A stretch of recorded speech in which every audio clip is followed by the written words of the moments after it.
Earth. Water is not The Earth real, anyway. listen, the What you real think? water, remember the water you said you drink? That water proves that the globe is not real. So if you drink the real water, there you go. Are you saying that Pacific Ocean, Indian Ocean, Atlantic Ocean, that's not Earth?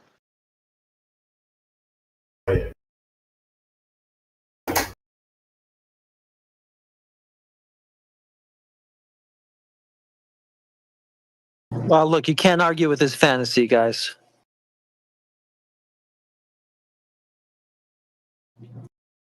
It may be one way in reality, but don't tell him it's not a globe in his fantasy.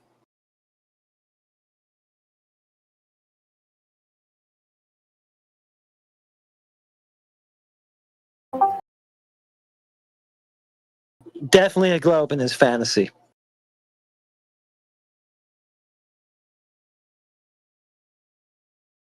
Absolute.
Hello, good peoples of the flat earth.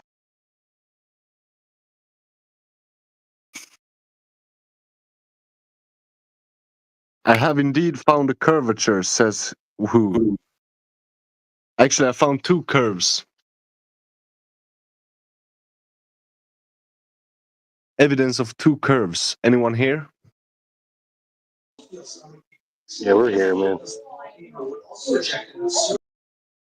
The first curve is 22 degrees, the second is 28. It's in my back. It's called scoliosis. What the fuck, Adam? Harass him. He's retarded. Okay. Well, why are you guys so quiet? There's so many people here. Yeah. So many people have too much to say. Like 80 Mm. people in here now. Because there are too much lies they don't understand. They have Like too the much kind of- what? There are too much lies. They can't explain the lies. Oh. So I assume that you're not a flat earther, Leaf?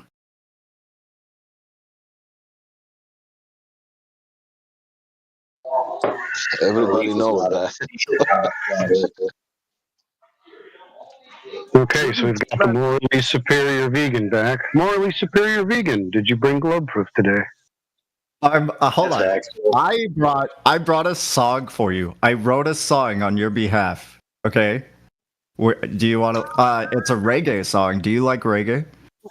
I'm not at all interested in your song, but I Oh. am interested in any globe proof that you may have. Well, I've never made the claim of globe. Like you keep on saying that I made claims. I've never made a claim when it comes to the globe. I didn't say anything about you making a claim today, did I? I think you did. Do you have any proof to your claims? Is what you said. No, I said, do you have any globe proof? Oh, well, no, I don't have any new Listening is things for you important. guys. I don't have any new things for you to depict. No. You have old one. Holy cow, dude. Do you know English? I wonder. I mean, I get the whole not knowing thing. I respect that, and I definitely respect the passion. But to be a flat earther, you must, by default, be really understand me right now. I'm not. This is genuine. You must be really. You must. How the hell do you say it? Conspiratory. Conspiratory? Nope. No, I'm not saying. That's not true at all. All we do is compare claims made by people who say they live on a ball, and then we compare those claims with reality. There's no conspiracy involved in here. Yeah, no. Yeah, I agree there. But the conspiracy must then come from saying that. I mean, because it does imply that What's your claim? basically all the institutions are lying. Well, I mean, I guess if you say so, then sure. No one here said that. No, but if you claim the Earth is not a globe, then you imply that everyone who do claim is lying. If you say so, friend, I didn't say that, you did. So you mean NASA is not lying? Is NASA? Yeah. Is NASA all of world? Oh, I don't know. Does NASA make a claim? Yeah, they obviously do. NASA did make a claim that the Earth is round, would you say they are lying? I don't have to. All I have to do is compare whatever claim that they're making with reality.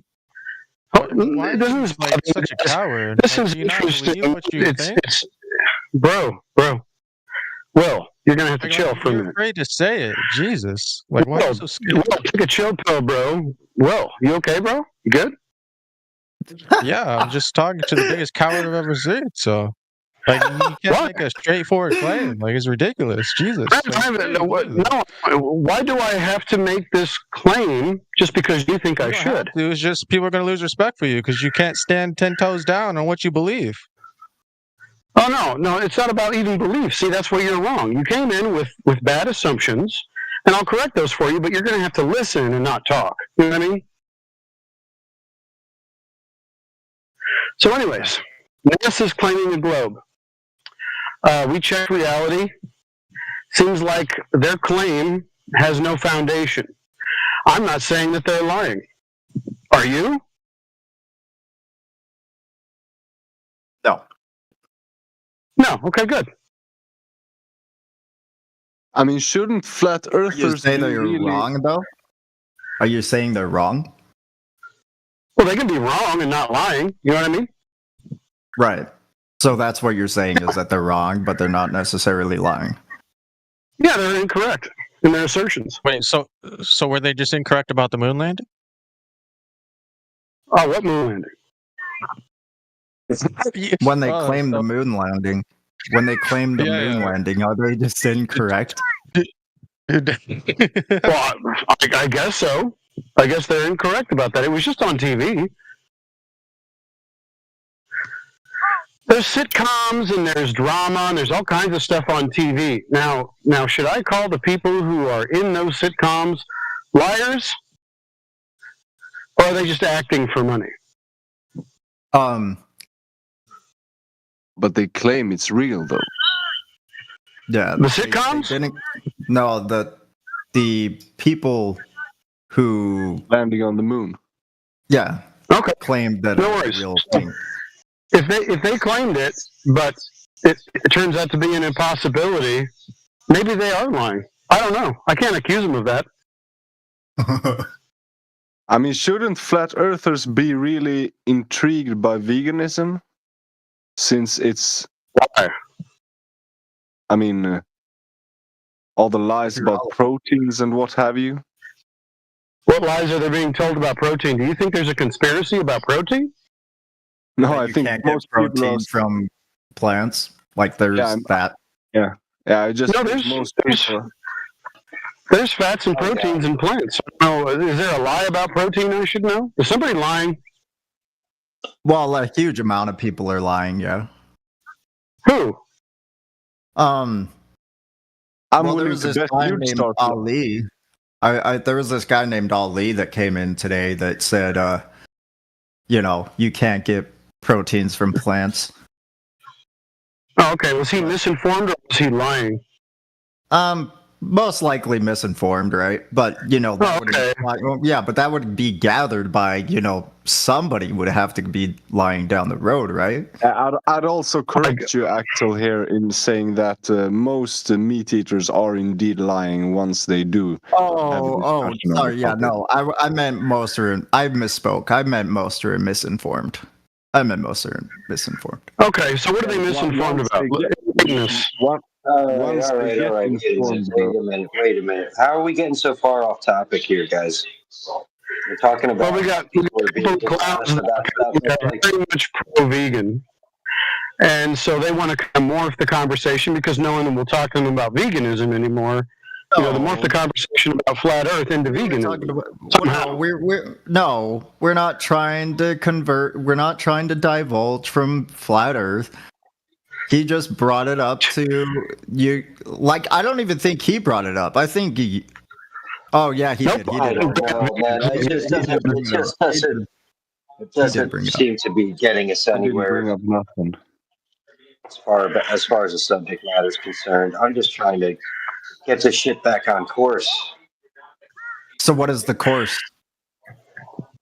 Well, the course is the Earth is measured to be flat. And, there doesn't seem to be any curvature detectable or measured anywhere. And so it's a flat Earth that you live on. With no model, correct? Yeah, there's no globe Earth model at all, no. Oh, no, I didn't say globe Earth. I said you... Oh. The Earth that you observe has no model, correct? Yeah, no, the reality has no model. and just everyone's on equal footing. There's no globe model unless you want to present one. There is a globe model. That's the thing. Oh, great! That's great. Post it in the side chat, would you? Bro, we don't need to post it. You can just like get into Google Earth. Post it? No. I think you do because you just claimed it. So now I want to see the thing that you claimed. I want to see that globe model. The GPS system is based upon the globe Earth model. Okay, show it to me. I don't need to show it, bro. You get on the plane. That sounds like cowardice to me. Are you some kind of coward that won't put forth what you claim?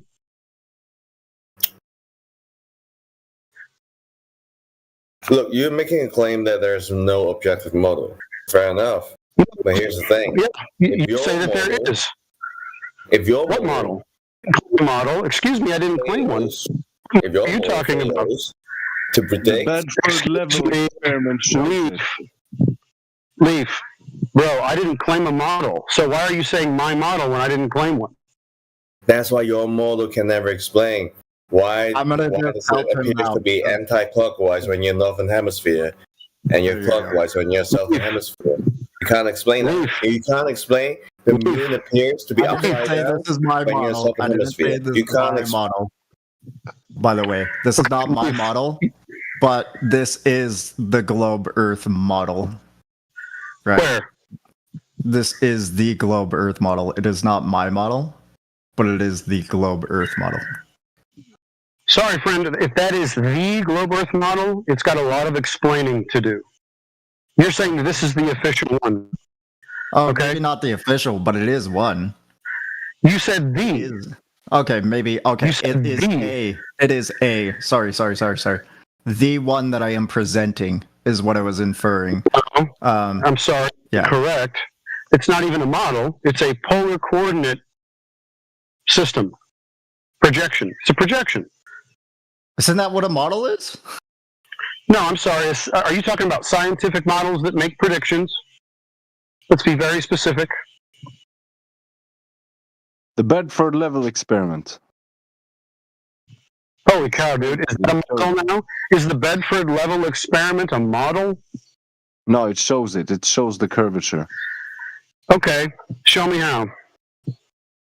What do you mean, show me how? Look at the experiment. Okay, what's the naturally observed phenomena that we're conducting an experiment on? Hold on, I need to make sure I understand this right. This is a scientific experiment, yes?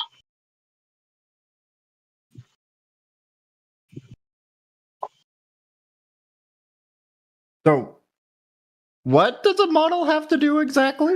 I don't know. I didn't bring up models. Somebody else did, and I was asking for them. And you guys started posting globes, papier-mâché, pinatas, and stuff, and calling them models, which is retarded. Well, if I just looked up globe Earth model, and it just posted it on the on Global Images or Google Images. Sorry. Okay, great. So we can go ahead and make predictions with this image, then, right? Post it in the side chat. We'll see if it makes predictions. Well, no, the one that I posted is the one I'm talking about. That is one that I just looked up. Google. Images, okay, so there's multiple models now. You said that the papier-mâché pinata is a model, and now you have an image as a model. Which one are you going to stick with as the model that you ascribe to? Or maybe you're not. I'm not. No, listen. No, listen. Dude, I said the one that I posted was simply that was an image from Google after I searched Google global Earth images. This is from the Google. It's the same one that I looked up from Google. I just looked up globe Earth model, and in the images, this was on the top of the list. So that's why I posted it. So what kind of predictions are you making with that? What kind of experiments were conducted so you could get that model? Because we're talking about scientific models, right?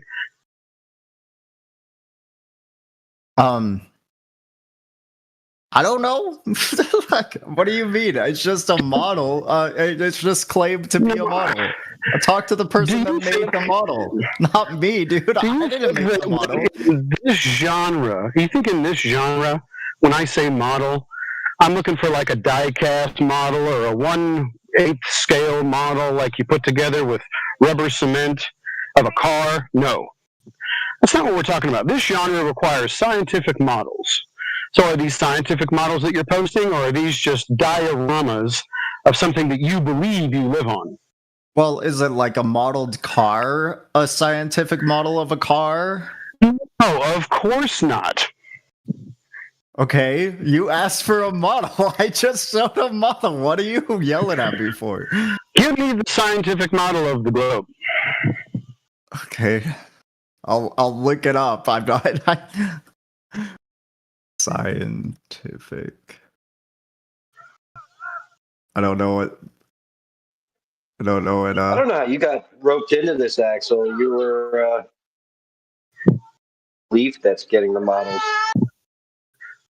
Well, Leaf is. I'm just trying to, like, help him out. I don't know. Scientific model. You don't have any stake in this fight, right? Like, you don't have any skin in the game. You don't believe in the globe, right? At least I just provided something, okay? Yeah, you put a picture of something that on the bottom of it says not for educational purposes. You did a great job today, vegan man. I didn't know that's what you were. I didn't know that's what you were inferring. I just looked up model of Earth, and there we go. No worries. So that model, is there a value? Is it like a 1/8 scale? What size scale is that model that you posted? I have no idea. I didn't know that I was required to bring a scientific model. I'm sorry. So you thought that a pinata or a diorama or a polar coordinate system projection was going to be a model? And was going to ask questions about it? I thought you were meaning like a model car model of Earth, because a modeled car isn't like a model car isn't a scientific model of a car. It's just a model of a car.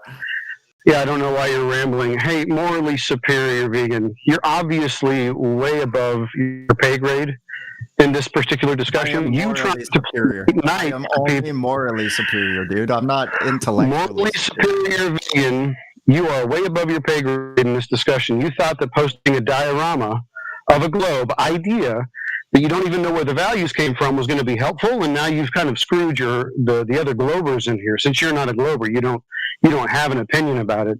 But you totally hosed those guys by posting something that on the bottom of it says not for educational purposes.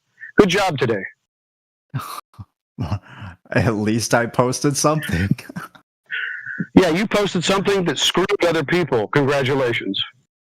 How did it screw him? He was posting nothing. So you decided to post something that doesn't have any values to create it? Oh my lord. It has some value, like you get to see the map. No, values, meaning where did the size scale come from? The curvature. Where's the values for that?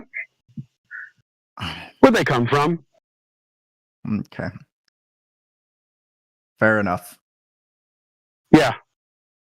Maybe it's white mic time and let the other people that know something about the thing that they do or don't believe in can talk. You know what I'm saying? Like, let them talk. Instead of hosing them with paper mache.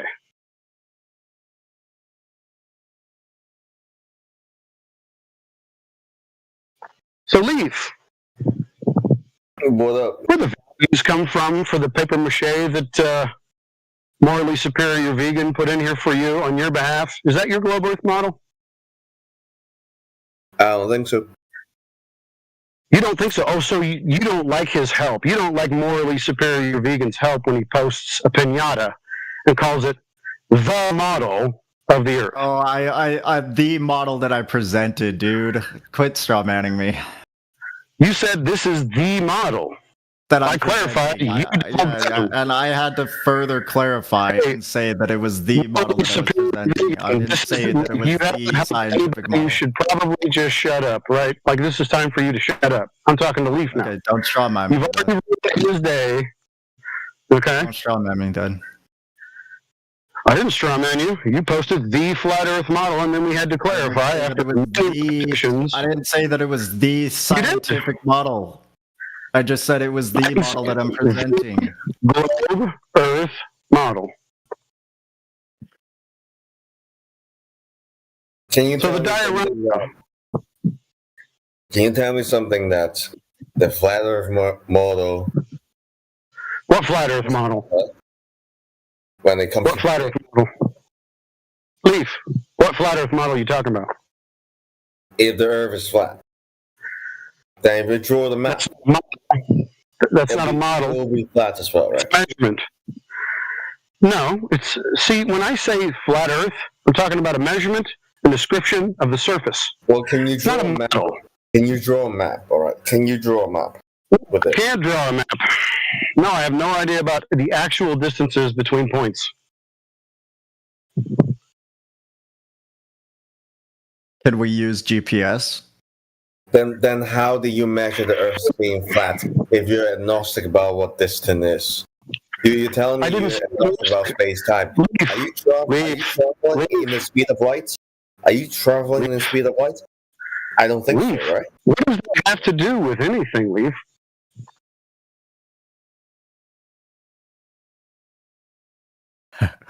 I ask you. This is a sequitur. I ask you if you can draw a map. No, I can't draw a map. And then I don't actually know the true orientations of all the points on Earth. Nobody does. That's the fun part about this whole thing. You just measure the Earth being flat. Now you're telling me that you can. It's about the surface. You can measure distance, point to point, when you can measure the Earth being flat. Yeah, see, there's a much bigger difference between measuring drop over distance than knowing the exact distances between points on that surface, especially when it's so large. But I wouldn't expect you to know the difference. That's why you're asking me this stupid question.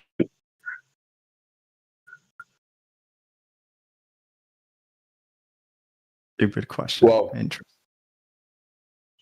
You can use the light. Now, totally superior. I'm going to mute you because you're retarded and you're not helping. You can use the radius. What radius? How did they get this radius? Well, by using the Greek experiment, they can measure the Greek experiment? Tell me about the naturally observed phenomena so we can figure out the cause and effect of this Greek experiment. I think it's quite simple, right? You obviously know the mechanism of it. Now I do know as well, so I don't need to explain on that. It's simply using the truly observed phenomena so we can figure out the cause and effect relationship in this experiment. Yeah, because we presuppose that we're orbiting around the sun. Yeah, so we presuppose a bunch of stuff and then we affirm the consequent. That sounds scientific. It is scientific. It allows us to measure the gravity of the Earth itself and the sun itself and the moon itself. It had nothing to do with gravity. It had nothing to do with that, brother. Because of this measurement, we are allowed to use it to predict the orbits of the moon and the orbits around the sun. This is measurement? The whole Earth model. Well, what measurement? The hypothesis of gravity allows us to use mathematics. Are you just going to blabber through and ask you clarifying questions about the claims that you're making? What measurement? Well, you know how the gravitational force equation works, right? No, why don't you tell me the gravitational force equation? Tell me about this gravitational force equation. Well, first they observed the speed of gravity. Leaf, I'm going to stop you right there. They didn't measure any speed of any gravity because we haven't even defined what gravity is yet. So why don't you start again? The speed of gravity is 9.82 meters per second square, if I remember right. Yeah, so that's a description of an average of the acceleration of items dropped in a vacuum chamber. That is a description of descent. It's not measuring gravity. It is measuring the phenomenon that's caused by the gravity that we... Gravity. Dude, don't tell me about the presupposition. Tell me about the gravity itself and how you determine that it exists or not. And then show me how it's a independent variable in any experiment whatsoever. We can observe the effects that are caused by this.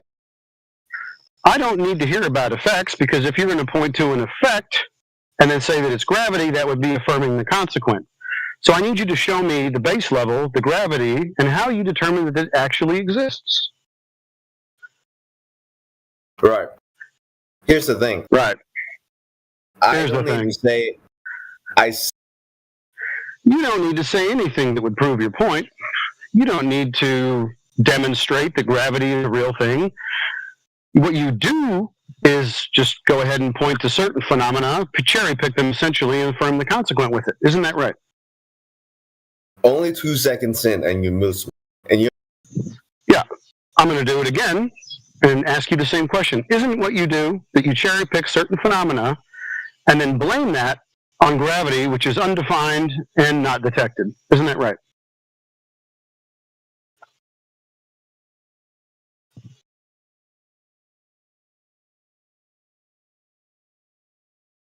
I'll take your silence as a affirmation.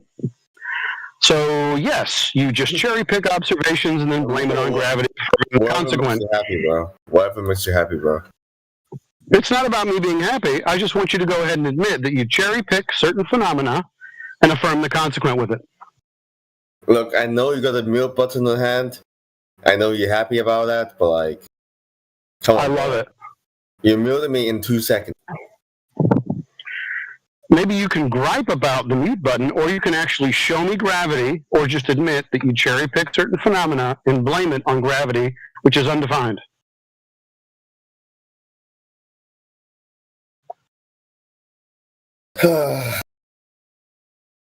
Look, I don't need to see your physicality in order to say that. You don't need to experience gravity physically at all. When you're talking, right? I know that your mouth is moving when you're talking, right? I don't need to know who you are right deep inside. I can see the phenomenon. False equivalence.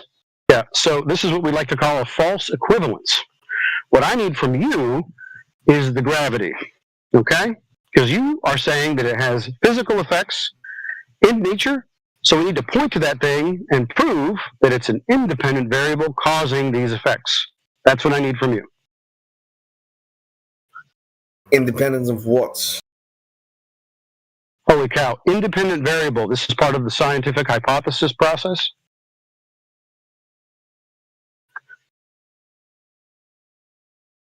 The gravity itself, we can measure the phenomenon that was caused by it, but we cannot direct.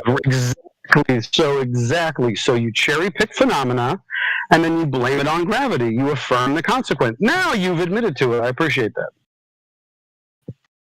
It is because without gravity, we can't explain the reality that we experience. Without the existence of gravity. No worries. Tell me how your gravity explains gas moving freely and randomly in all directions. It's not about the gas right here.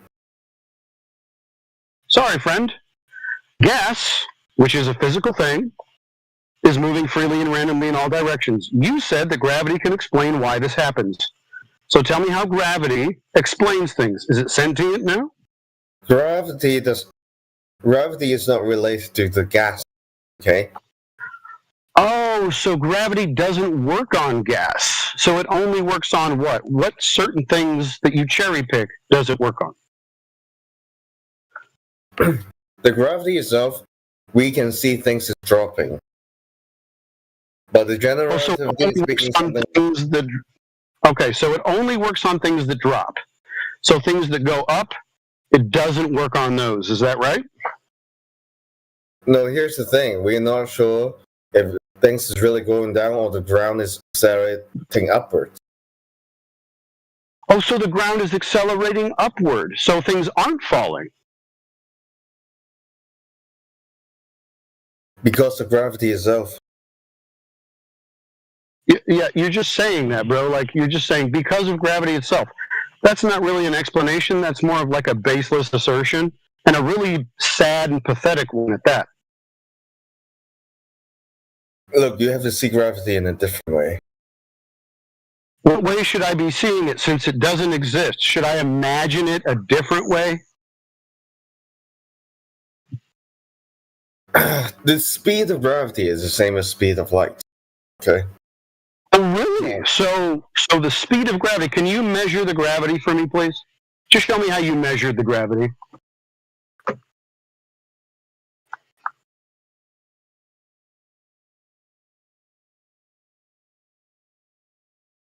Well, to measure gravity, we need to presuppose a few things. That's we're living on a globe. Leaf, this is pathetic, bro. Don't tell me that. First of all, we need to presuppose a few things so that we can measure a speed of something that doesn't exist. It's a bad day for you, bro. The speed of gravity is identical to the speed of light. Which is that. Okay. How did you measure that? Gravity, in a sense, is you can perceive it is a limitation on how fast information can travel. Okay. Holy cow. So you're telling me that the people that say the value for gravity, which is 9.8 meters per second, are incorrect? No. Actually matches the two-way speed of light now? Okay. I think you misunderstood between the gravitational force and the gravity itself. The gravitational force we experience is 9.8, but that is not the speed of gravity, okay? I'm sorry. Gravity hasn't been a force since 1915. Surely you're aware of this. Well, after all his time in the VC, he must be. You should be aware of this, Leaf. You've been here a ton. So you're just trolling, probably, then? I'm not trolling. Well, I obviously know this already.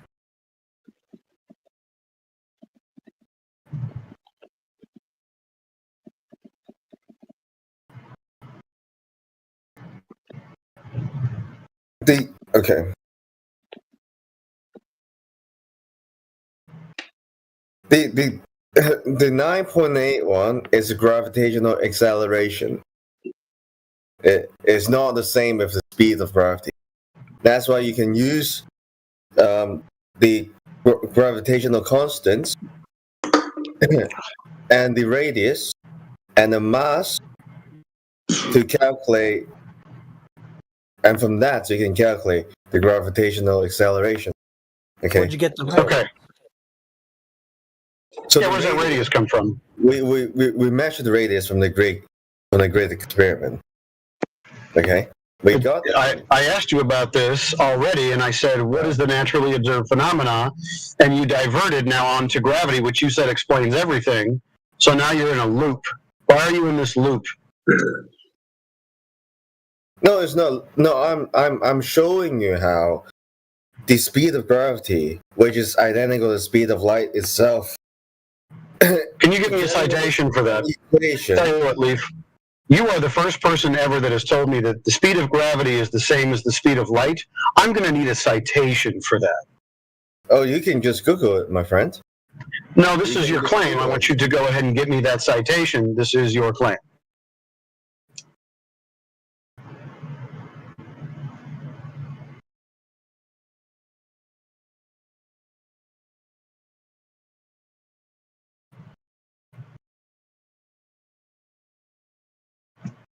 The speed of gravity reverses the speed of gravitational wave, which is predicted by general relativity.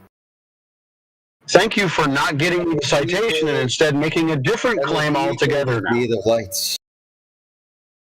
Where's the citation? I need the citation. Hang on a second.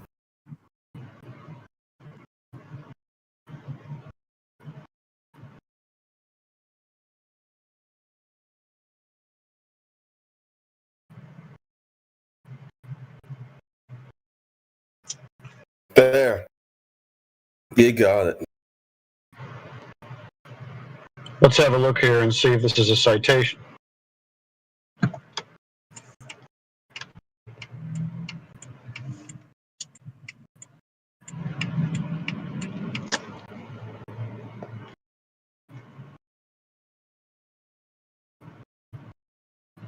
Okay, where's the citation?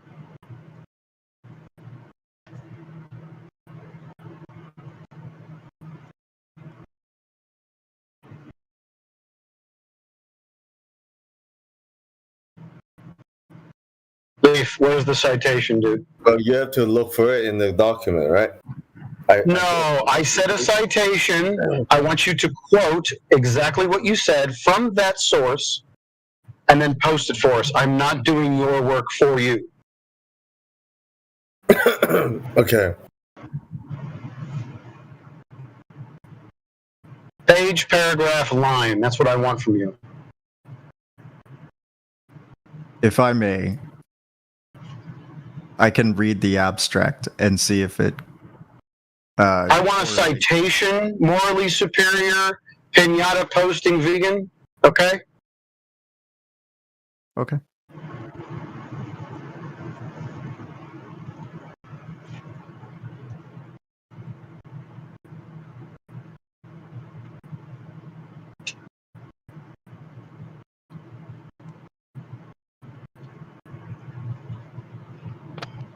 This is fucking stupid. I know. I'm trying to get a citation. They won't post it.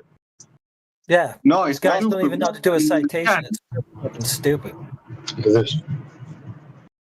Guys, 1-1-1.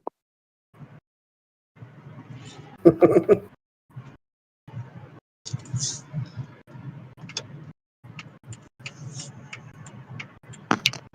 you have any globe science for us, Adam? Come on, science this globe for us. Well, we'll wait for Leaf to get a citation, and if he can't, maybe, I don't know, maybe there's a chance you know how to do a citation, Adam.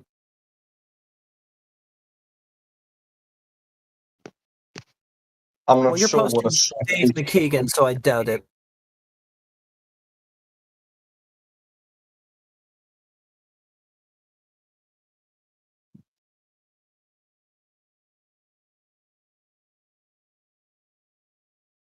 That's right, mute up.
Every Glober tapped out suddenly? How would you explain the video I posted? Getting ready for a reset. Okay, what's in the video?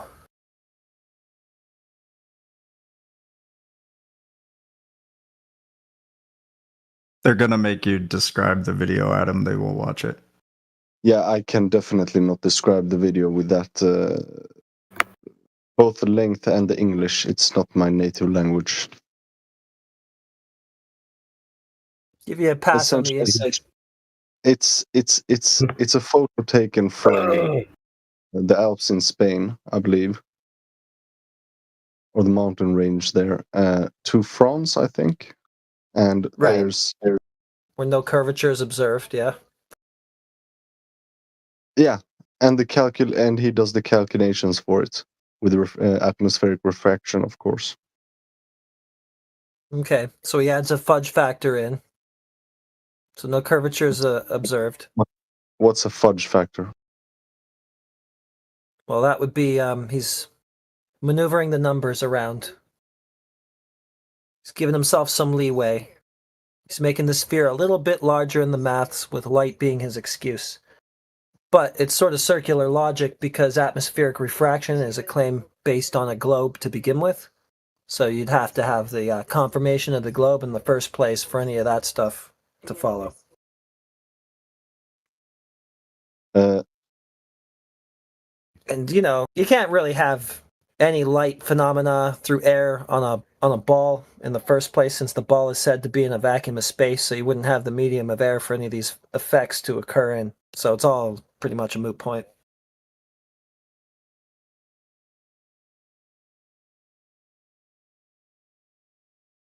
But if you can measure the globe to begin with, I mean, that'd be a good start.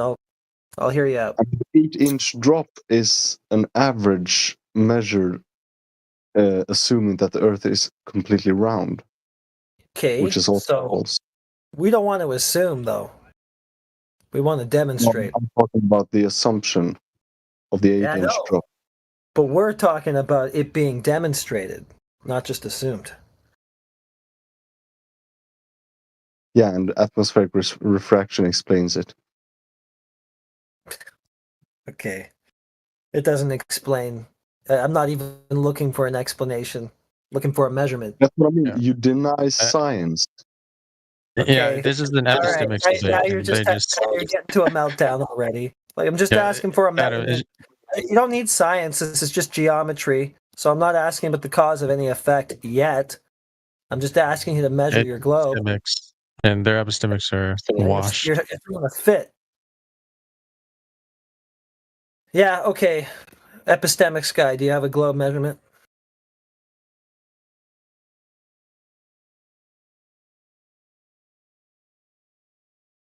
Okay, are you just going to chant that I deny science too, or is that all we got here on the panel?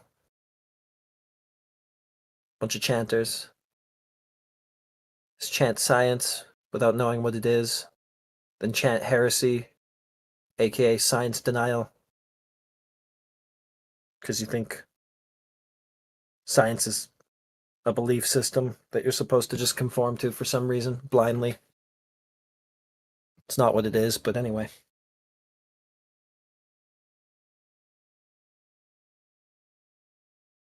I want to point out to Leaf from this statement, you are incorrect to the speed of gravity. Okay. Yeah, he's incorrect about the speed. What do you want to say about it? Yeah, the speed of dragons he got wrong. Okay, that's really cool and stuff, but he also had a radius in his calculation for his claimed speed of gravity. So we're still trying to get a measurement for that, or else I don't know where you guys... Do you see the citation I provide? It says they observe how the gravitational wave travel at its identical speed of light. Oh boy. Within a precision of 10 squared to gravitational wave. Dude, I don't want to 15. Red Harry, because we're going to need a radius measurement to begin with. We're talking about a globe here, right? Yeah. Yeah, so where's that? Where's the measurement for that? Well,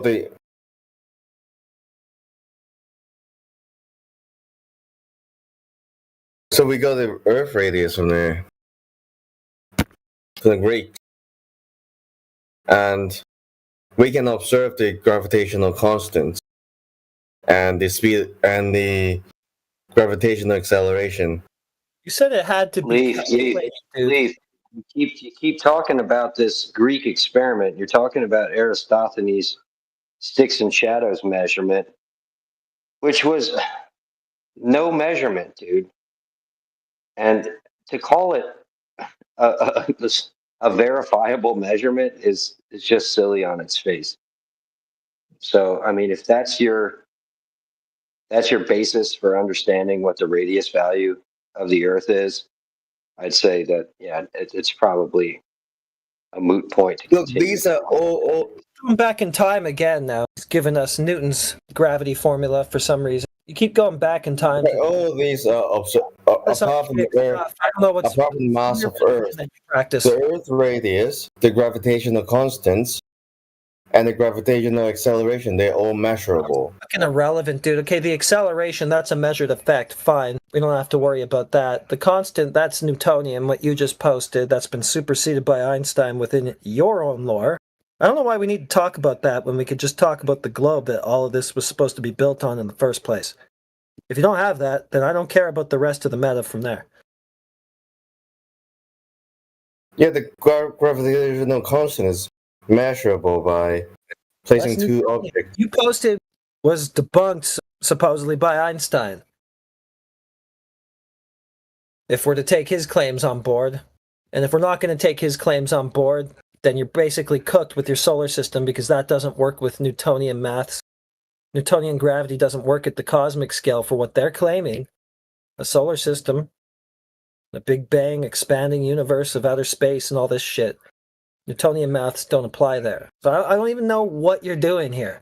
Why don't you just start with the ball. Just go with that. Keep it simple. Just show us a ball. Well, I think one of the radius is already debunked. The radius is already debunked by long distance observations and laser tests that have been done. So we know it's not curving. So the radius doesn't exist, dude. The radius value is debunked already, dude. I'd rather try to see him prove it. Or else he's going to put you... I'm not showing you a way to prove it. I'm never trying to prove anything. But I'm showing you how the globe can be created in such model with all the observation they have provided, and use these measurements to predict a grander scale of the reality that the flat Earth model cannot explain. The flat Earth model, you got the concept, all right? You've got a bunch of maths that are based on the concept of a globe and reverse engineered and whatnot from observations. They don't predict anything. Well, that's why it's a relatively unpopular model, right? Because the flat Earth model can fail to apply to other fields of knowledge. What are you talking about, dude? We're not claiming a model. We're not trying to go model versus model. We just asked you for your radius measurement. Well, I'm sorry, but this is what the world is full of. Okay, well, it seems like you just want to argue abstractions, and we're trying to get down to the brass tacks of what the Earth actually is. But you don't want to deal with that. You want to just talk about ideas. The reality is measurable by many different methods, and of course you provide the methods to make it seem like the reality to be without a horizontal without a drop in curvature. Right, yeah, I'll give you that. But there are more measurements to show you that the reality is more than what you think it is. So you're just going to give us flat? You're giving us flat? No, the reality is also consists of how light interacts with conscious, right? Well, what? With consciousness? What? Yeah, how light reacts with consciousness. Oh, for fuck's sake, dude. It's Leaf, not drinking. Leaf, you been drinking, bro?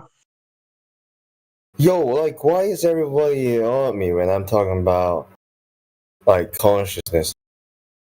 You sound like you're slurring your words, you're stuttering. Are you drinking? No, I got ADHD and I'm autistic. So, this is the way I speak. No, oh my god. So you got some sort of metaphysical consciousness claim now for the globe. Yeah, I mean that seems about right. Honestly, that checks out. We can never use consciousness. We can never use consciousness to prove consciousness. It's pretty much a New Age religion, so I'm not surprised by that retort. Are you a Christian? You must be. No, it's all irrelevant, dude. All right. Are you one of them though? No, I don't preach religion or practice it here at all. Then why would you call people that talk about consciousness will be regarded as New Age? Because you seem religious to me. I'm not religious. I'm agnostic. Wow. You seem to have a bunch of out there New Age beliefs and stuff, but I just want to get to, the empirical measurements for the globe. Oh, no. Here's the thing. You only accept a certain sets of empirical evidence. But you fail to accept other sets of empirical evidence. You haven't given any, dude. I show you the equation of how the mass of Earth is able to calculate. You can't get the mass of Earth, dude. If we without these equations, we can never be able to build ourselves a spaceship. We will never be able to build ourselves a spaceship to go to the moon. It is because these equations are valid. And that's how we get to the moon. Without this equation, we're nothing. Okay, so now you've made another claim that they've gone to the moon. I just don't understand why does it take so hard for you guys to believe that we at least try not to deny that. It's like at least give some possibility. As you're demonstrating, it's very easy to just believe any old claim, obviously. It seems like it takes a little more work to be a little bit critical-minded about things and to put some proper scrutiny on them, which is what you're not doing. You're taking the easy way, dude.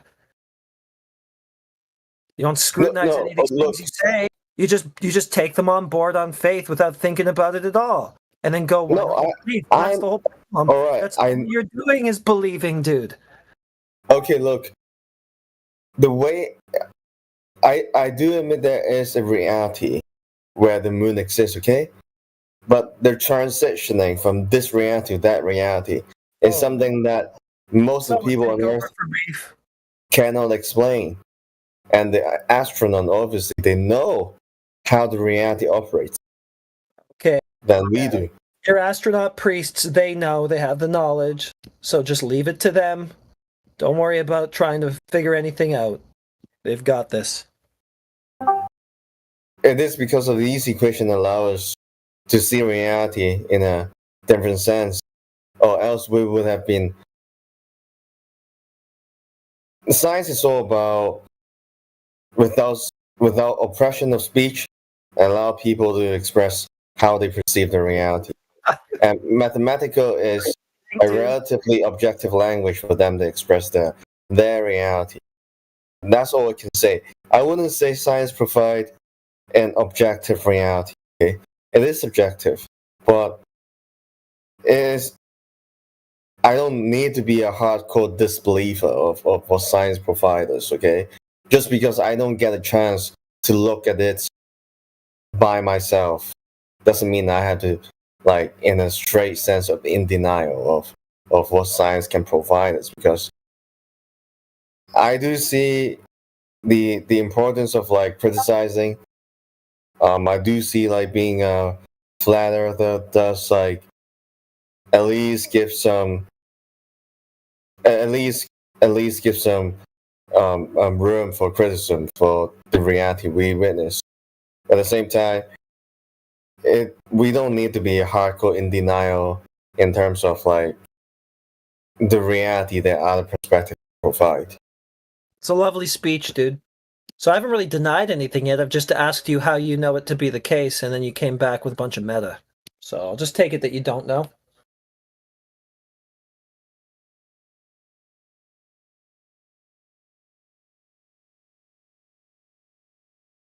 I would say I know the Earth could be measured as flat, at the same time could be measured as globe at the same time, but it can also be measured as something else that we don't know yet.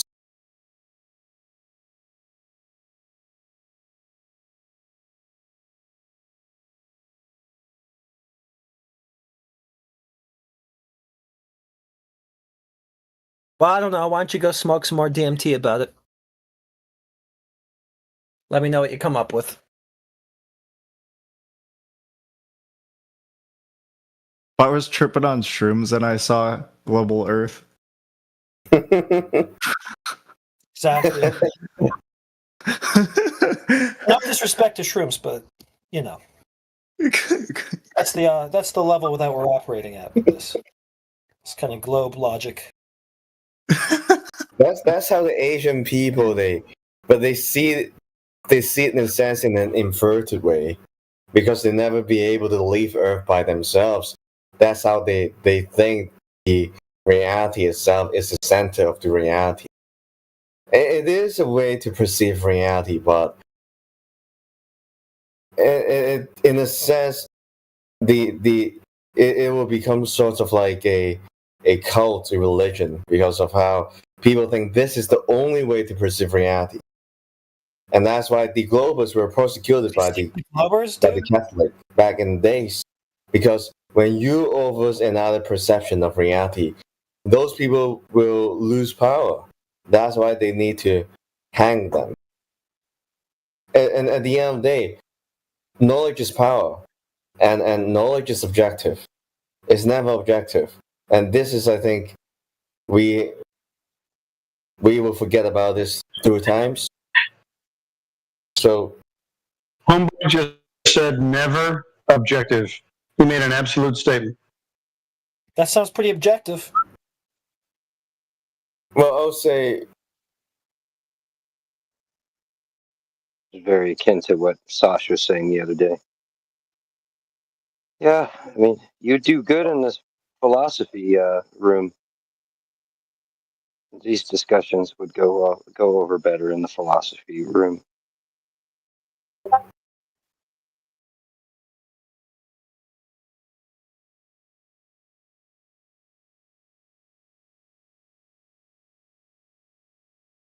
So all we got left here is Leaf. I see some other new faces. You've got more than vegan in here showing us how they measure gravity. You got Joshua. Carly's 00 is here. Lauren is here. I'm not sure if she's a flat earther or not. I know Violet's had some good discussions with DJ. We got the 40-year-old vegan. So we got some people from the vegan chat. Obviously, Axel's here. That's just the picture of the website that was that I pulled that information from. Hey, it's the leader of the vegan channel. Let me ask you a question. Does that seem legitimate to you, that little diagram there, and that somebody did that? It's a little vague. A little? Be better. It's loaded with presuppositions. Yeah, it's a little vague. It could be described if it was to be like because the title of the website is the first speed of gravity measured revealed, and so I feel like if they were to present a true diagram of how that it was actually, it would be more thorough. Look at that freaking cartoon. Yeah, that's a crazy cartoon. You believe that? That image that you just posted up? You think that's what's really going on? It's too vague to tell. I was just pulling from I was just pulling because I was curious to see if the consensus really was that the speed of gravity was the same as speed of light. And so that's the website that I went to. And so according to this website, that it's the true speed, quote unquote, of gravity is quote unquote is, I mean, that's all doing well, but like in what way? Or 0.95 times. Yeah, that's great. That's great, but it's like, who's verifying this information to be true? Like, is there like a team of scientists that are working hard, diligently? Well, I can read can read the article, or I can post it. No, I mean we don't. I mean, it's a cartoon. Obviously, you could see the depiction of it. Yeah, but the article might have the explanation behind the cartoon. I didn't read the whole thing, but I can. Well, I think the problem we're having here, there's a big disconnect with what people are accepting as truth. They think that this is true in some way by a diagram showing somebody is speculating, and people believing. That's not a way to discern. That's just an imagination of somebody in a depiction, and other people just quickly believe because they're. What choice do they have, right? Okay. Yeah. I'd have to read the whole argument, like the article, to see what they believe. Like they just. Sure. Yeah. Dude, like the issue is, people don't have any way to substantiate the speed of gravity because, like, what do you think? How can you measure such a thing? Like, let's just talk about practically, right? How is it done in, how can anybody do that? Is like a bunch of imagination, dude. Quasar to Jupiter to Earth. It's absolute nonsense. Unless you believe this is something that's real, then your mind makes it real. But does it exist in reality? You don't go outside and test it. So it's just like some fantastic story. That's it. I mean, what would be the purpose of the story? Like, what do you think the purpose or the gain is of having globe Earth? Well, like, you're the product of this. You and everybody else who is entrenched in the belief, you're the product of the reason why. What gain do they get out of us believing? Well, see, the mind, whatever the mind believes, like wholeheartedly, the body follows that, right? And if you could believe such nonsense like this, then, I mean, what else narrative can they put over you, right? So this is a great way to, it's like a litmus test against humanity. And it seems like you guys are all bought into this, like, easily. Like there's no resistance because it starts at an early age, right? When we're all young. So we are all susceptible when our minds are young. And it just takes pictures like this one. So basically is the benefit is just to have more people believe your nonsense. Like it's just a gag. Yeah, if they can control you with this nonsense, what else can they do? Easy. They could give you a gun and tell you to go shoot that guy over there in a war that has nothing to do with anything, but just more bloodshed. And so you could commit atrocities, dude, by believing something that's not true. I mean, I agree on the principle of believing nonsense, right? I mean, especially when it comes to morality, like we say things are moral all the time, and so I do agree with the principle of questioning what is said by the. However, I just don't see the true gain of. Dude, the gain is every single day. Everybody who believes this idea that the Earth is a globe is fully entrenched with every other narrative that's attached to it. So, I mean, name it, dude. You can talk about, limited resources. We go over this all the time.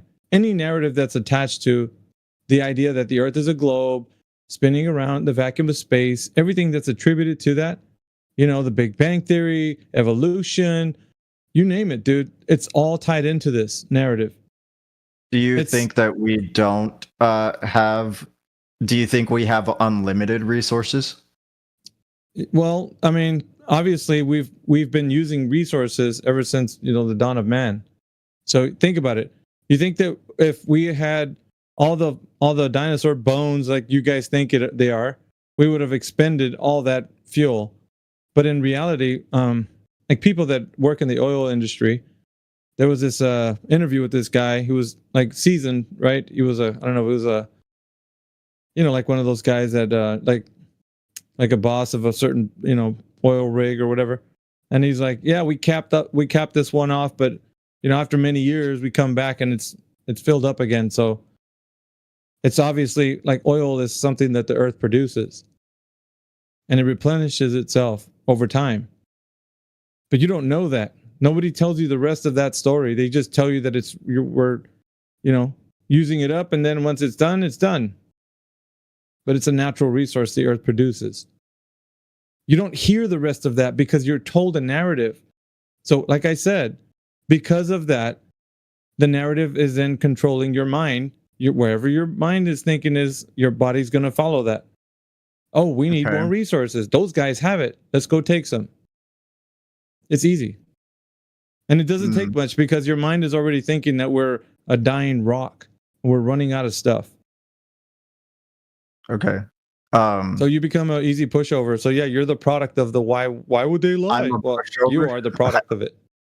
And it's the royal you, not necessarily you. If you've gotten away from it, good for you. But if you didn't, then you're a part of the situation. Yeah. Okay. So while I'm not convinced of either a flat earth or I don't know, like it's just, I have gotten to I don't know at the moment. I'm kind of that's fine. Listen, I'm kind of back and forth. I'm interested in dude, we're not here to twist your arm into saying uncle so you can say, oh, the earth is flat. It doesn't matter to us. What we're doing is we're showing you the door. The knowledge is there. What you do with it, you can pick it up or leave it. Dude, like it's up to you. But one of the things we do challenge people is to investigate farther.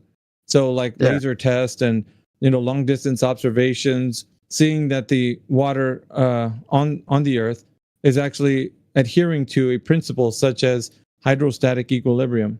I always talk about this. I bring it up because it's the number one evidence that the earth is a horizontal plane.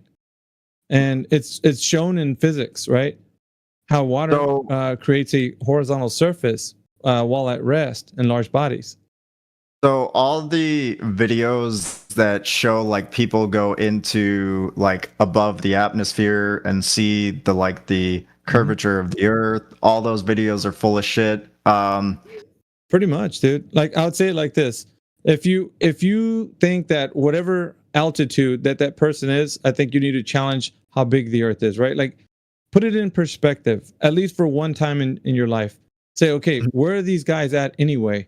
And they might say just hold on a second. They might say we're at 120,000 feet, or they might say we're at 300,000 feet, or 255 miles above the Earth's surface. Whatever the case is, find out how big the Earth is, right? There's metrics to the size. You can type it into Google. They'll tell you the radius, diameter, and circumference.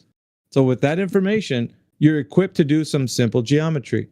You'd be able to find out how big the Earth is in relation to the person who says they're at a specific altitude. And then you can compare what they would be seeing according to what the math would dictate.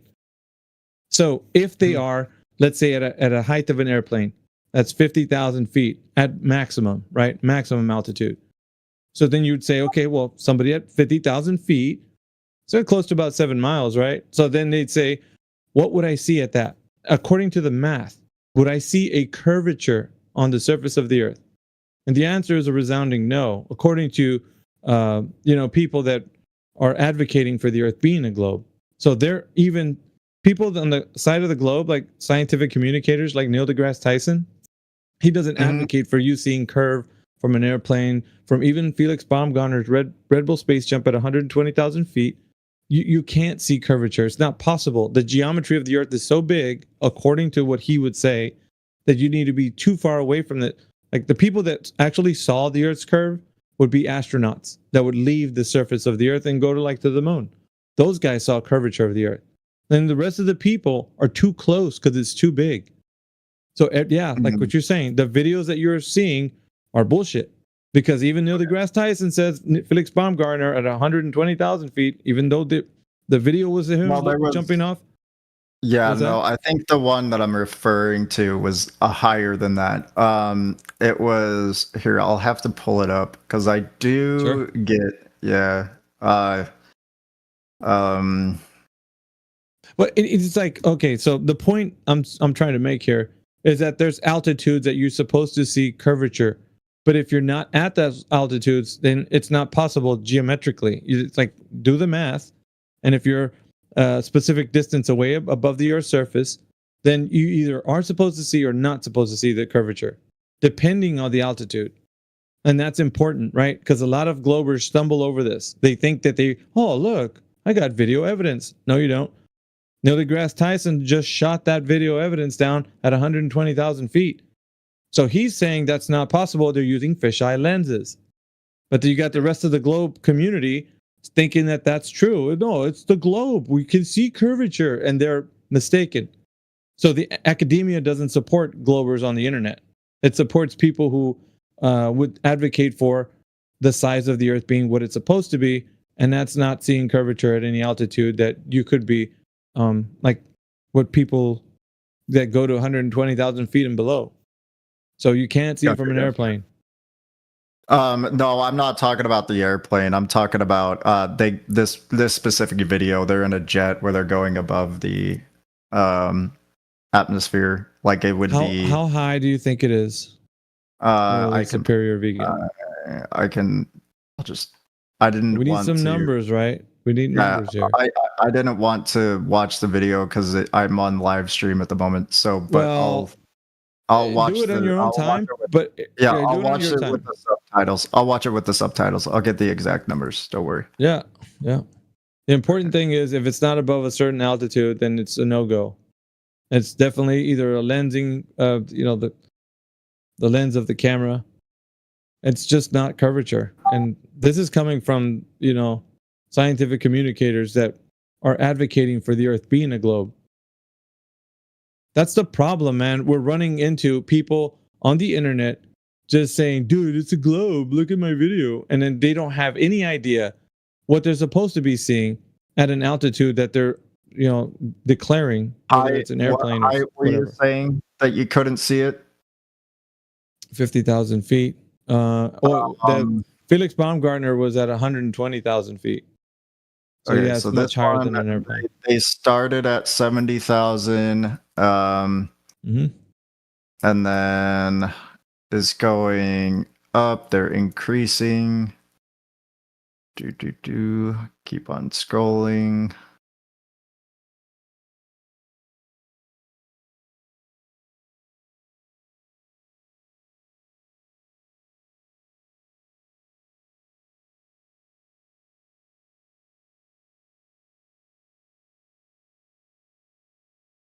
I think it just hit 70,000 feet. I'm not seeing anything else. Yeah, it's not high enough.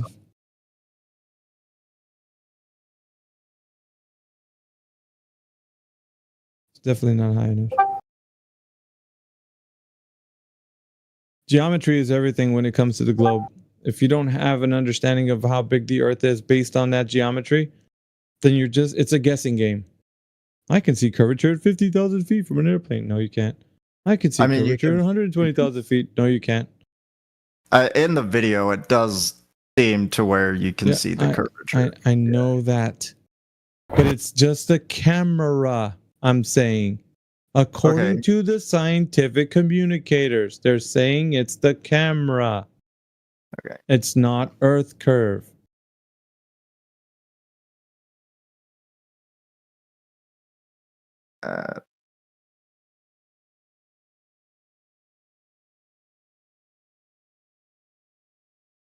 It's pretty much done right there, man. I mean, unless you are able to go way above, the International Space Station.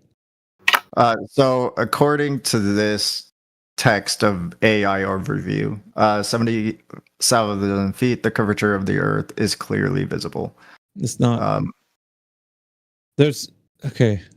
So either the people in academia are confused and are inputting information on ChatGPT or whatever, or somebody's lying. Like you got to figure out which one it is, because of the fact that these guys have huge platforms. Like I said, Neil deGrasse Tyson has a very huge platform and a huge microphone, and he's talking on behest of science. According to the paradigm that the Earth is a globe, he's speaking for all of academia. Yeah? Yeah, I don't think he ever denounces globe Earth. Though. I never said that he denounced it. He's denouncing the fact that you can see it at that altitude. Okay. Could you provide what altitude he says you can see it at? 120,000 feet. He said you cannot see the Earth curve. He actually emphasizes it. He does it with a lot of emphasis, right? He says, at that height, you don't see the curvature of the Earth. That stuff is flat. Says that. Exactly the way I said it. That's how he says it. I kid you not. Could I just see here? I'll see. What? Yeah. I mean, dude, at this point, you're fighting with the fact that scientific communicators are saying one thing and your internet is telling you another. If I have to fact check like the people saying the Earth is a globe, I have to fact check you, right, to get the consensus. Isn't that true? I don't care. He was in a conference. Has he done that? Conference. Dude was in a conference and he was talking to a multitude of people. I did just fact check the person who said that. What do you mean if I done that? I just fact checked the person who said the gravity was the speed of light. The speed of gravity was the speed of light. You did not fact check him. You just basically all you did was looked up on the internet. Hold on. Is that not fact checking? I did some research. No, it's not a fact. Okay. It's not a fact. Okay. It's not a fact. It's the internet says something. The internet says something is not a fact. False fact. It might be a false fact, but it is stated as a fact. If it's not, listen, something that's not, you can't be, dude. Well, yeah, it's claimed to be a fact. It claims to be a fact. Yeah, it claims to be a fact. That's even better. Yeah, that you could say it that. Well, it's actually just on paper, and then it says the claim, the exact same thing that you're saying with your mouth, like with your voice, right? You're saying this is what this is. It is, right? And then on paper, you read the same thing you said, but where is the demonstration? The real is where is where can you show that that is on paper? Where can you go to the real natural world and demonstrate what you're claiming on paper? I offered to read the paper, and it wasn't preferable. So I didn't read it out loud. But, do you know what he says? Well, no, I didn't read it because I wasn't going to read it if I wasn't able to read it out loud. So at this point, you immediately said that you're making an assertion about something you don't even know what it means. I just read it enough to get the information to see what it is claiming. Okay, I didn't read it how it got the claim. I just is the claim evidence for the claim, or there is another process that you can do to say, okay, this is the evidence, and this is the paper, the words written on paper that describes what I'm observing in reality. Where is that step? Hold on. I can state, according to this statement, right, that it is not the speed of light, right? I can just say that. If I provide the evidence, I can, when I just quote somebody else, when I quote someone else, if I claim on the behalf of them, and if I make the claim on their behalf, then I have to provide the evidence. But if I just say this is what they're saying, I don't have to go through the whole thing. And I offered to do it, but then it was turned down. So I'm not going to just voluntarily do it if it's not going to produce anything to the conversation. Wow. So you're saying that it is this guy's fault that you presented something to them and you that you don't have the evidence for it. So now I have to search for the claim that Neil deGrasse Tyson says that you cannot see Earth at 70,000 feet, or you cannot see the curvature of the Earth at 70,000 feet. Yeah, we have video. I'm trying to search information all over the place right now. I'm having to fucking I'm just one guy, dude. I'm not gonna go. Just relax, dude. You don't have to go searching like a detective all over the internet. I think somebody might have the video. They could just easily post it. I don't have it, but these guys gaslighting you. I provide a citation, here, bro. So I provide citation, and then they say it's not a fact. Yeah, they say something about Neil deGrasse Leaf. And then just relax. Okay, just relax. And tell me to relax. Yeah, I am telling you. So the problem that we're having here is that you don't think Neil deGrasse Tyson said this. There's witnesses in here that seen the video that can post a video. There's not a problem about that. It's not an issue. And there's even a GIF that goes along with it. I think I even have the GIF where he says that stuff is flat, and he has his hand like he's going straight across horizontally when he was in a conference doing this. So you could try to call me a liar about this, but he did have a conference and he did say those words exactly. I'm just searching for the information, dude. Well then, yeah, you could probably do that quietly, yeah? You don't have to be speaking about it while you're doing it. Just go look for it. I don't know why you're getting so offended by me doing it. I'm not offending. I'm not being offended. But the thing is, you're speaking like, oh, and I'm still challenging it. Well, just go search for it, find it, and then come back. And then be like, oh, look, here it is. Or here it's not. They just gaslighting it. I'll tell you what they're doing. They're just gaslighting. Oh my God, dude. It's not a gaslight. He actually said this in a conference. To a lot of people, he had a plastic beach ball. Why would you say that? Dude, just relax. He had a plastic beach ball. He was hitting it, and he said, Felix Baumgartner, he's like, I don't have a problem if he said it's an edge of space jump. And he's like, at that height, it's only 2 millimeters above this beach ball. And he's like pounding on the beach ball. And he said, that stuff is flat. That's what he said. And he made his hand gesture, like doing horizontal, like, what do you want, dude? Like, he said these words. He actually was on a video recorded in a conference, and people were like cheering and laughing and doing all kinds of stuff. It is a true video that came out that he did. Whether you take it for whatever it is or not, it's on the internet somewhere. They might have scrubbed it. I don't know. But I'm pretty sure somebody has the video that could easily post it for you. Don't have it on me, but he does say that. At 120,000 feet, Felix Baumgartner Red Bull space jump, you can't see the curvature at that altitude. Period. It's not a gaslight. How high did Jeff Bezos go? It wasn't Jeff Bezos. It was Felix Baumgartner. Red Bull space jump. I linked it in the side chat already. Jeez, guys. God's sakes.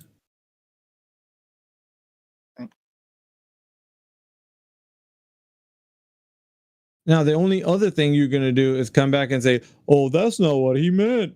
He didn't mean that. No, you got it all wrong. Yeah, right.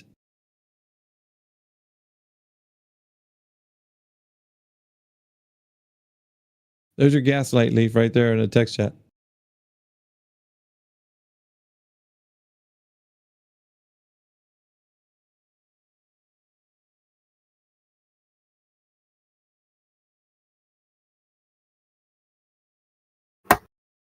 It's game over, man. Game over, man.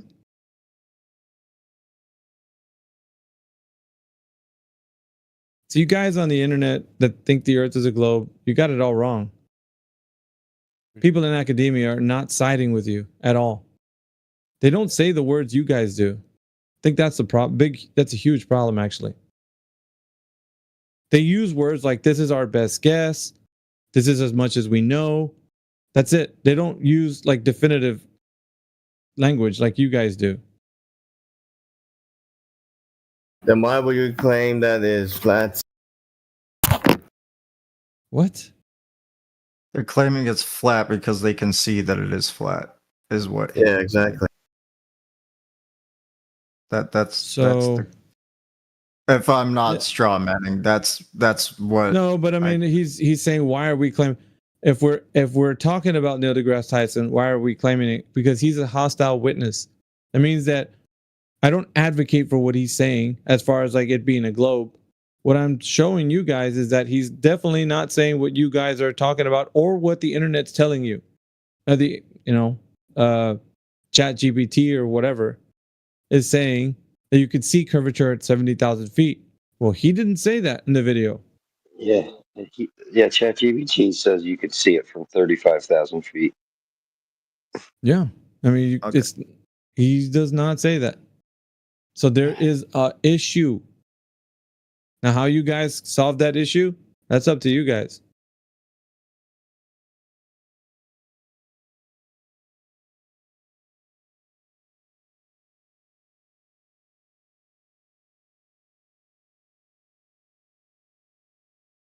It looks like 114057.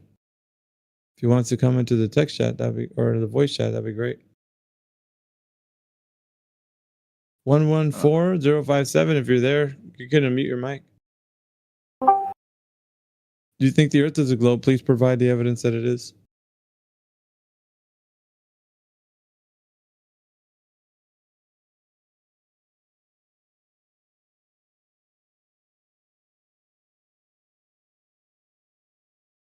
Okay.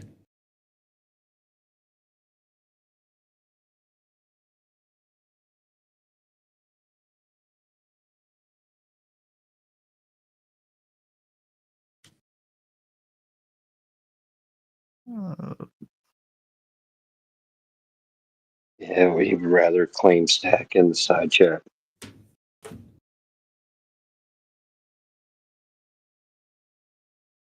And most people are just text warriors. They don't want to get off mute. So I'm looking at NASA right now to get the, because I didn't see that he yeah, like I didn't see of what height Neil deGrasse Tyson. You said you couldn't 120,000 feet. Did you hear all of that clip or not? I was reading the subtitles. I don't know if they picked it up. Yeah, I can't. I'm on stream right now, and so I don't want to have my video going on while I hear you guys. Then you're gonna be completely oblivious to what he said. Okay. Then you're gonna keep challenging it, and I'm just gonna keep telling you. Did you hear him? Did you hear him say it? I'll deafen you guys. And I'll be back. Okay. All right. Relax. Good choice. Yeah, you sound really excited, AV. You need to relax. Yeah. I want to talk to 114057.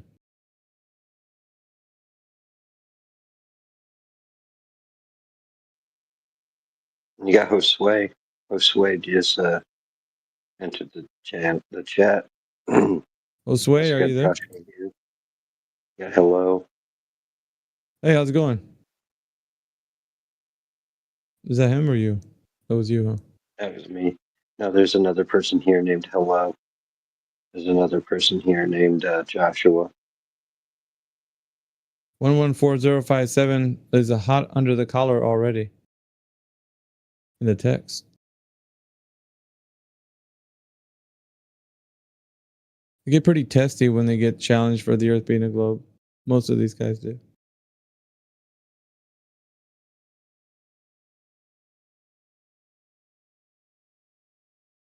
Does anybody in this chat think that the Earth is a globe? And if you do, unmute your mic and tell me what evidence you have.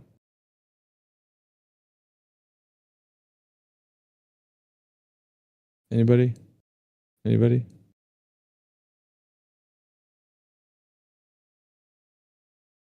I'll suit yourselves.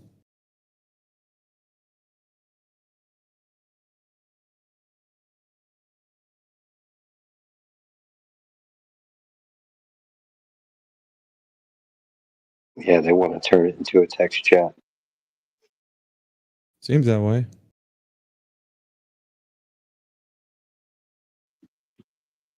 I'm sure Matthew will talk to you. About what? What he ate today? Some granola. No, I think the idea of asking how high you have to be before you see the curvature is a little bit of a false dichotomy because it's not a all or nothing thing. It's sort of a matter of degrees. Oh, never mind. I heard that. Okay, I'll show you. Yeah, dude, but like, it's a matter of degrees of what? Okay. How closely? How much curvature can you see at 50,000 feet, Matthew? I don't know. You just finished saying it was a matter of degrees. Now you don't know what the degree would be of you seeing curvature. Dude, like, then we can just toss what you said out the window. Like, it's not beneficial to the guy who's in here. Like, oh, it's a matter of degrees? That's cool. I like what you said there. And then you don't have anything to substantiate at what degree you would see something at 50,000 feet. Like, wouldn't that be something that you equip them with if you're going to give them a way to think about it? Like, okay, No, well, I'm saying it's a sliding scale. So, for example, let's say that you put a yardstick in a stack of books, like put the first 2 inches in a stack of books, and it's sort of sticking out. And then how much weight do you have to put on the yardstick before you see it curving?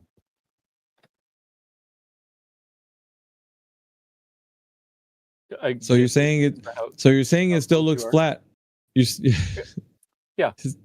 Okay, that's what it's flat at first, but as you put more and more weight on it, then you can see the curve. The question is, oh God, when do you steer the curve? And it depends on how close you are. It depends on if you have some other reference. It depends on lots of different things.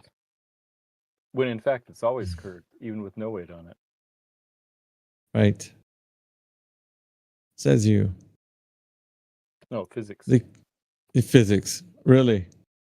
Right. If you put a yardstick, 2 inches of yardstick into a stack of books, it sticks out. It's curved downward slightly due to the weight of the yardstick itself, even if you can't see it, even if you can't measure it.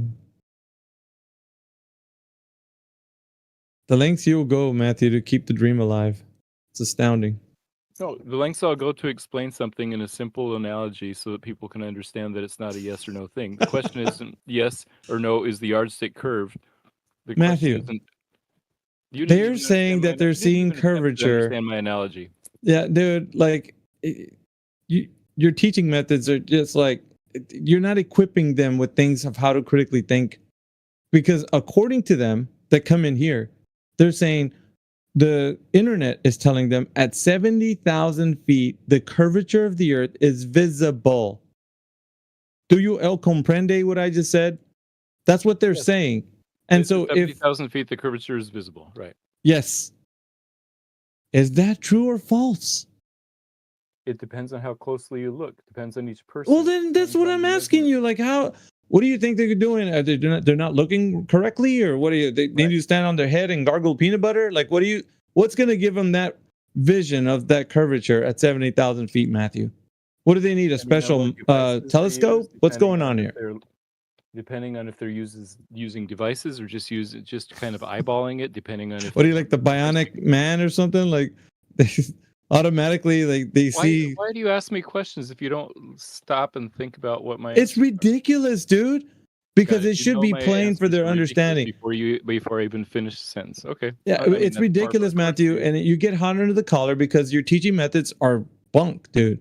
There's nothing you can do to give them the information that the internet is not already telling them.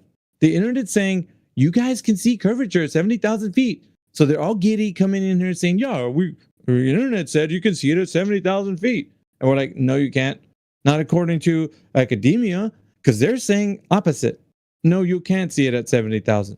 It's not. I don't care what sliding scale you have. They're saying it looks flat at that altitude.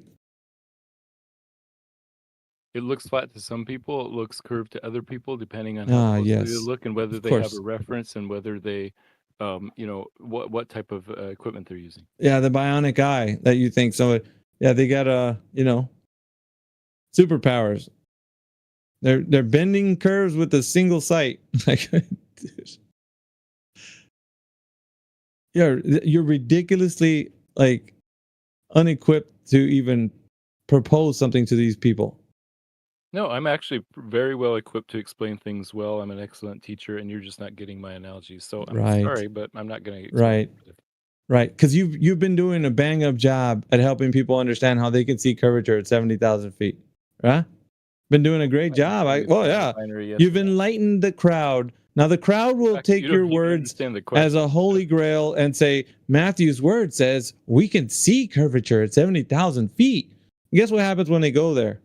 When they take their rockets or wherever they plane or whatever they're going to do, they're going to not see curvature, Matthew. And then they're going to be like, well, Matthew said, and you're going to be like, I didn't say you could see it. I said it was a sliding scale. Bingo. Some people can see it. If you had a bad chili dog that day, Oh, yeah, you might be able to see it because you know you're not seeing straight. It doesn't matter what you ate. It matters how much of how wide of an angle you have to see the horizon, how big the window is, how good your eyesight is, how clear the horizon is, and whether you have a reference to compare it against. So it's a lot of things. It doesn't matter if you ate a chili dog or not. Okay. So when Neil deGrasse Tyson says you cannot see the Earth curve at 120,000 feet, do you think he was talking about the guy sitting on an airplane? Speaking of the thing, when he used the representation of the ball, right? Of like, did that represent the true curvature of the Earth? Oh God, no! You're not gonna get pedantic on it because the point of it was. That's the whole. The point of it was. The point of it was he was illustrating the geometry, right? He was saying if you're like the beach ball, 2 millimeters above it, you don't see the curvature of the Earth. He said it like that. That stuff is flat. Yeah, like it or not, he did say that. And Matthew's gonna have to eat crow on this one because it's not a sliding scale. You just don't see curvature. Well, sorry, he also just made guy's not gonna help you. His statement was just as much as NASA saying that the Earth is curved in that video. By the way, like really. So NASA's saying that the Earth is curved and the Felix Baumgartner Red Bull space jump. Yeah? Hold on. I didn't say that. I didn't say that. Hold on. No, the statement, it is equivalent because he isn't providing any facts behind that statement that you cannot see the Earth's curve. Yeah, so he's not providing. He's got a microphone and he's got a platform and he doesn't have the right to say that. What he just said, he's wrong now. All of a sudden, no, I'm saying it is the same level of wrong. It is the same level as wrong as if you were to claim that is to say that the Earth is curved without providing any evidence. So you're telling me that a guy who's a scientific communicator is wrong, essentially? Oh, you can believe one scientist and disbelieve the other. Is he wrong? I don't know. He didn't provide any evidence. He showed an example of geometry using that beach ball. You know, like NASA shows examples all the time that we just say, oh, that doesn't prove shit. Who are you talking about, dude? Because you're not on the side of the Earth being flat. Like, definitely not. So why would you advocate? Like, my thing is this, right? You're coming from you're just trying to figure things out. That's all I want. Yeah. I just want well, you're not going to get it with the globe. Sorry, it's not going to happen. Matthew, I'm not getting it from either side. Let's put Matthew's little explanation into the mix. He said it's a sliding scale. Some people can see the Earth's curve at 70,000 feet, and some people can't see the Earth's curvature at 70,000 feet. It just depends on the wide angle that he's saying, or the person's looking out at on the horizon. It depends on the window. It depends on whether they wore a red shirt that day. Like, dude, is adding so much junk into what should be something easily notable. If somebody was to it's confusing people. He likes to confuse people.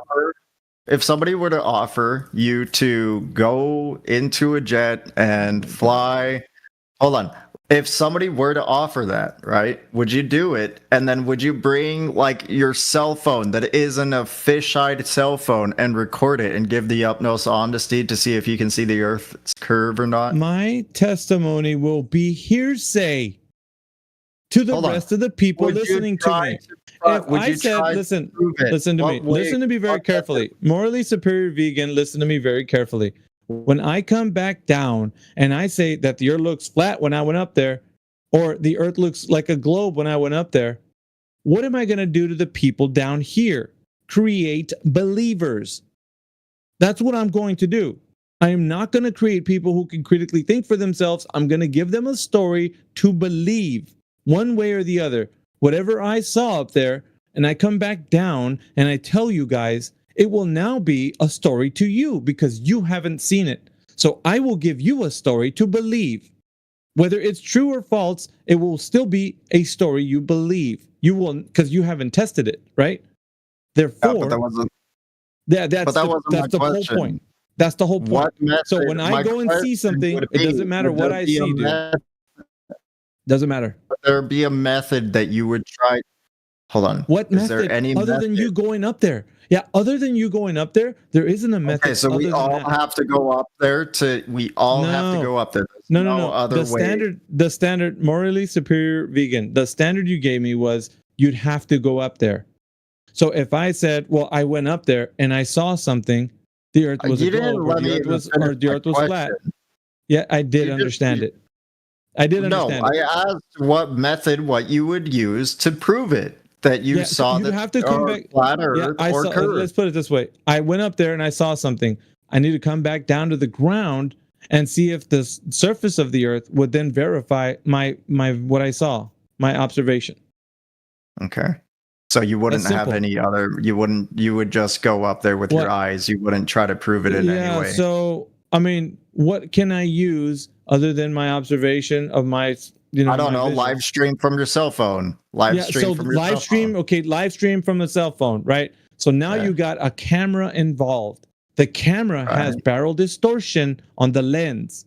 So you're going to be using something that's a medium. You can take that off. It doesn't matter what you say. Every camera has barrel distortion. Look it up. You can whine about this all night. Every single lens has to have it. Because that's what camera lenses have. Doesn't matter if they're rectilinear lenses or not. They still have barrel distortion. So we got issues all around. It's not going to go away. Yeah? So you can't just declare, well, why don't you just go take a plane up there? Like, it doesn't matter. I come back down to the ground. I'm going to tell everybody, hey, I saw the Earth looks flat. Or, hey, I saw the Earth looks like a globe. And then you're going to be like, okay, I believe you. Either way, it doesn't matter. Or I tell you, well, let's try to figure this out, right, on the ground, because I saw it looking flat up there, so let's come back down and test it, see if it is actually flat. Or I saw it looking like a globe, let's come back down to the ground and test it to see if it's a globe. We can easily do these things. And we'll find the answer, which we already know. That's what we've been trying to tell you guys. Like, it doesn't get much more easier than that.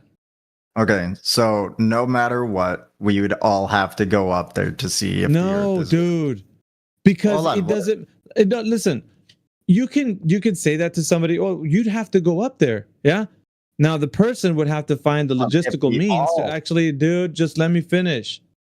Yeah, so the person would have to have the logistical means to do exactly what you've done. Perhaps I was more endowed to do that because I was, I came into money or whatever.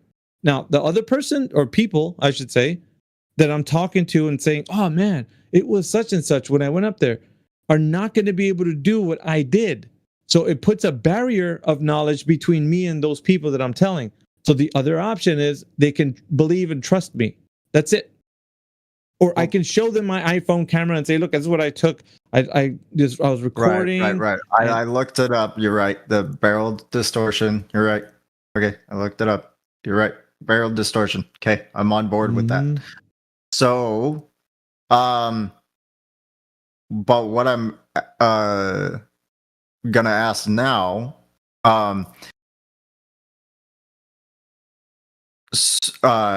is when it comes to that, if we all go up and, like, let's say we got a spacecraft that they're all designed to have the same aspect, right?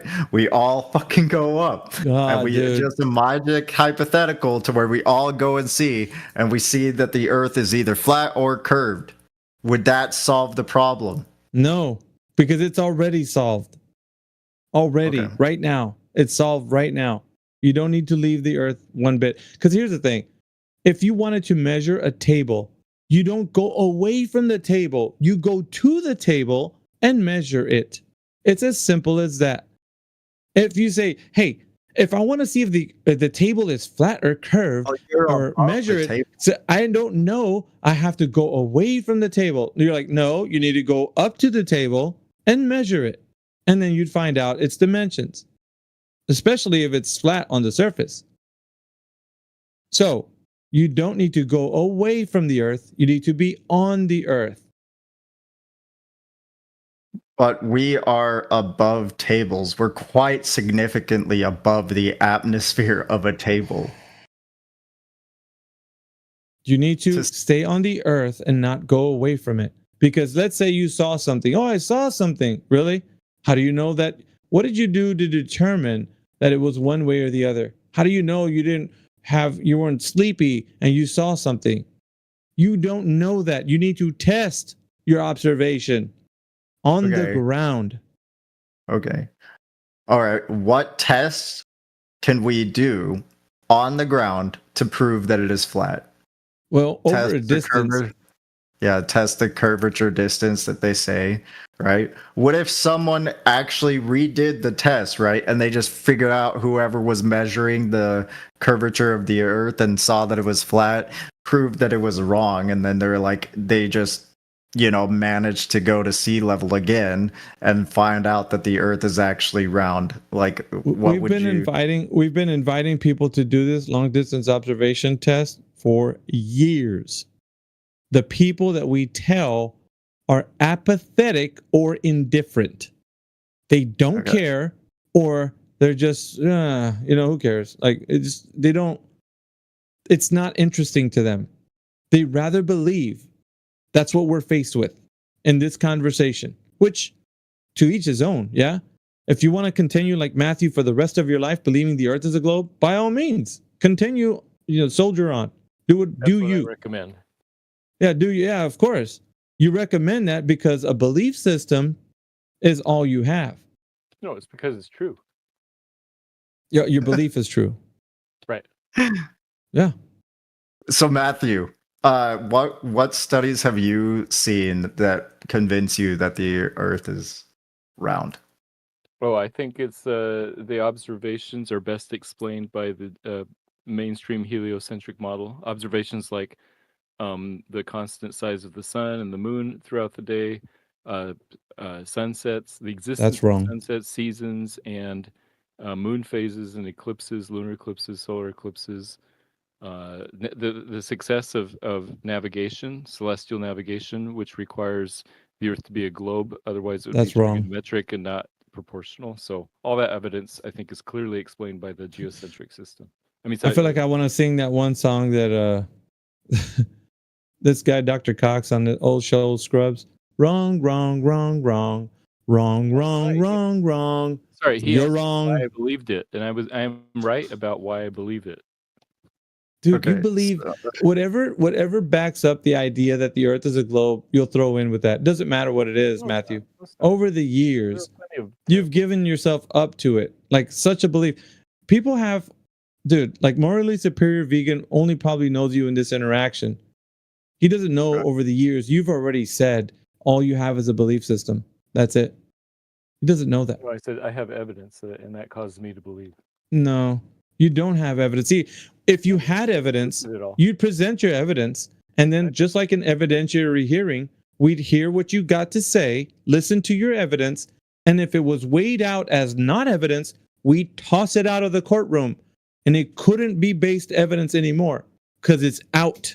It's not evidence anymore. You put it forward, we've examined it, and we found it wanting. So it's not evidence. Tossed out. It is evidence, but you just disagree with it. That's fine. No, it's not a disagreement. It's either right or wrong. So what evidence did you say you had? The sun size never changes. Now I want to challenge morally superior vegan to go find out if the sun apparently never changes size. Ever, not even a little, smeg an inch. I want him to go check it out. And then if he fact checks you and finds out you're wrong, then guess what? You're going to have to eat crow because that's not true. Right. The only study that I've found compelling when it comes to global Earth evidence is the circumference of light that touches the Earth, because you can see like the amount of fade that goes around the Earth when it comes to the edge of light and stuff like that. It's not an immediate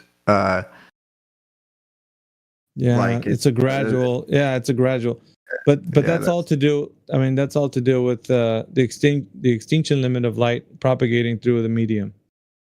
So light through the medium of air, which is a mixture of gases, propagates through it because gases are like fluid.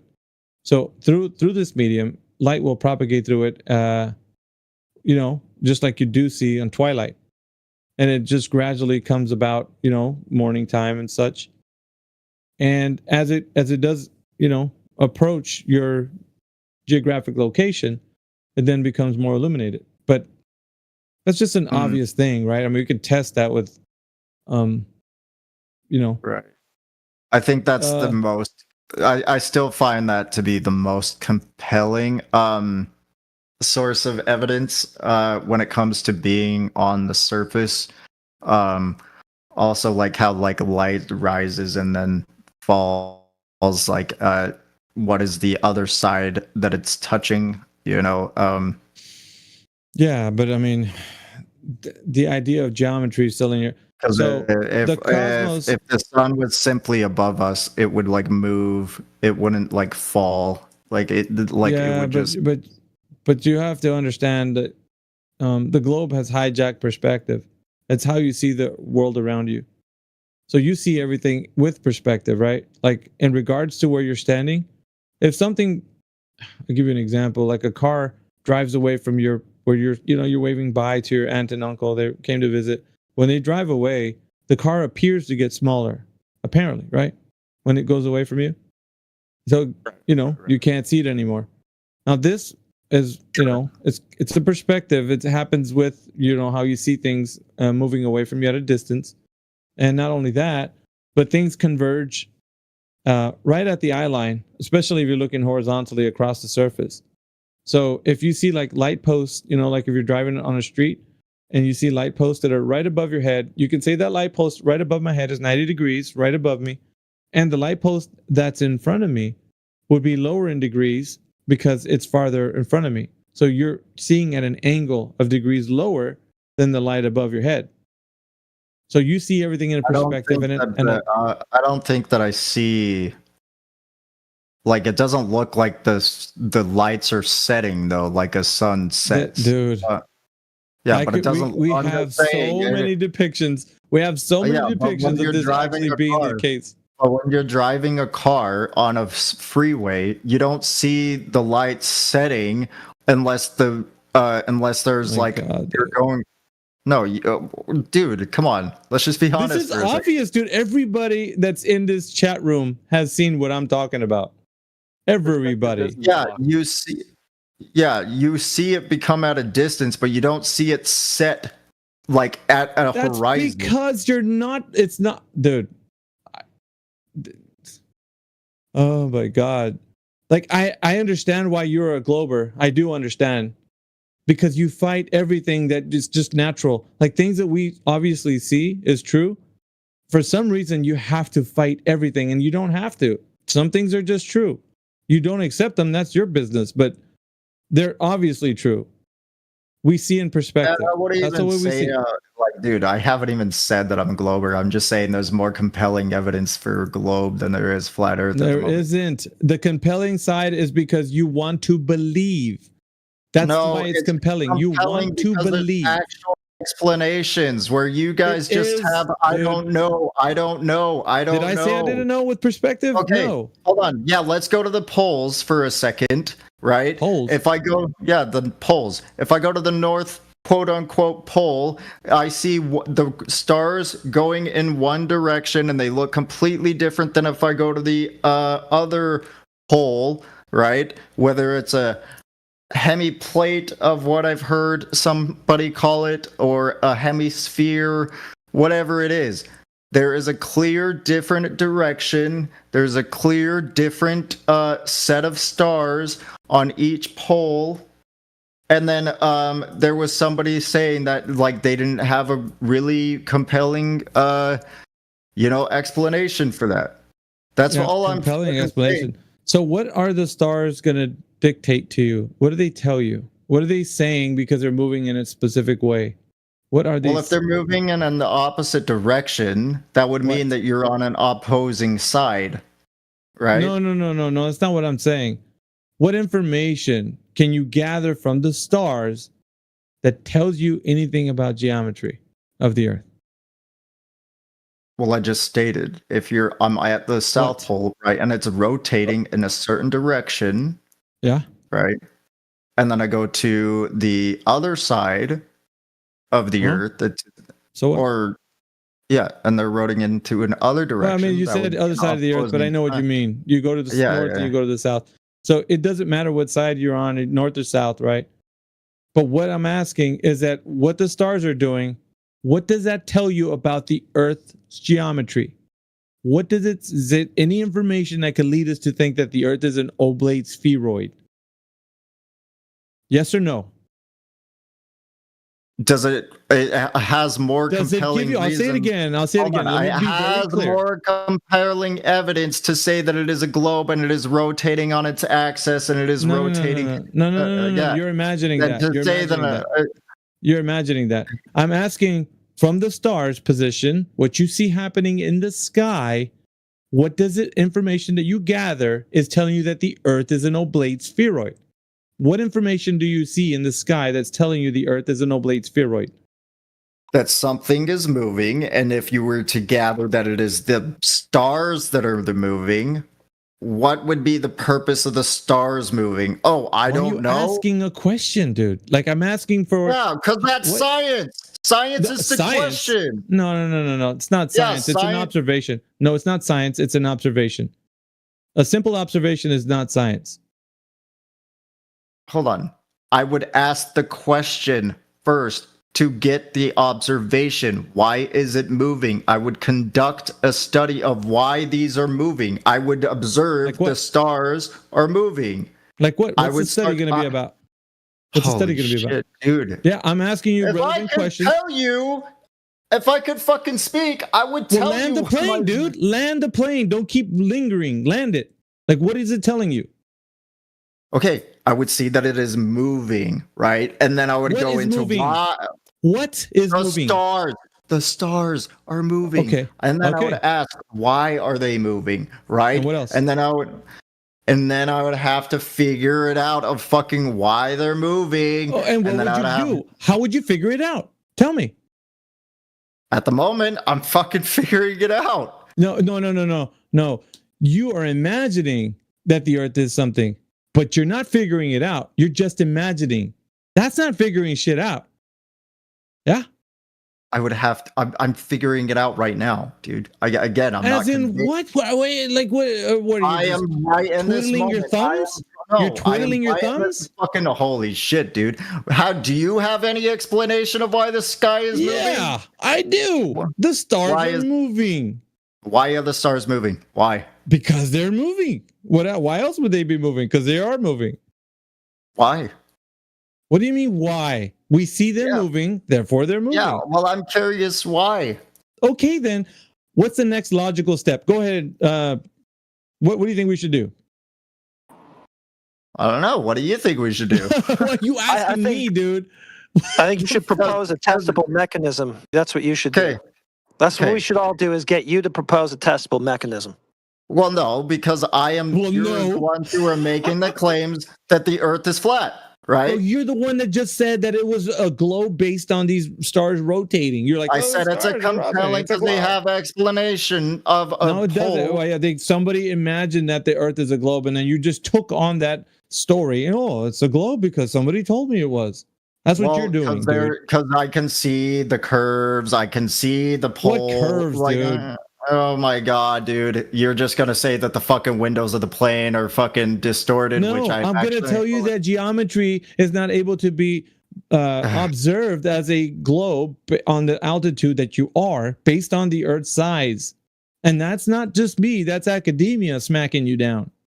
Yeah. And then the circumference, you're just gonna say that it's this, and then you're gonna have some awkward. Oh, the gas, the one that you just explained. That gas doesn't distort light in that way altogether. Like it doesn't just fade out. Why not? It's a medium. Dude, light travels. Yeah, I know. Through a medium? Yeah, it has an extinction limit. Of course. Why wouldn't it? Right, but light also travels forever. No, it doesn't. Yeah, it does. No, it doesn't. Then how do we see stars? How far are the stars? Depends on the star. Anyone, pick one. Dealer's choice. Pick one. Okay. All right. Well, I think we'll go with. We'll just nearest.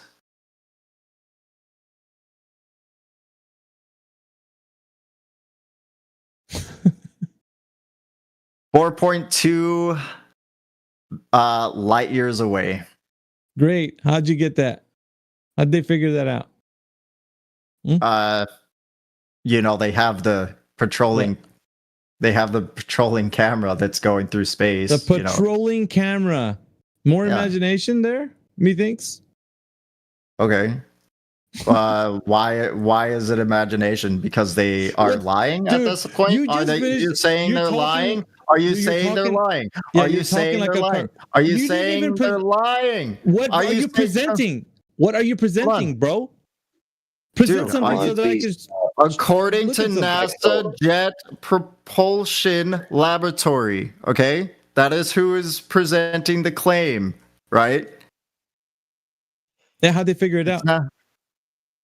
I just said fucking. So are you saying they're lying if they sent out a camera? What are they doing to figure it out? If they sent out a camera to test the distance, or is that a lie? Dude, how far do you think it is? And they're testing the distance? What number did you just finish saying right now? It was 4.2 light years away. Yeah, they sent a camera. Let's get this right. They sent a camera the distance. They tested that. Yeah. Yeah, and they could also. Yeah. Dude.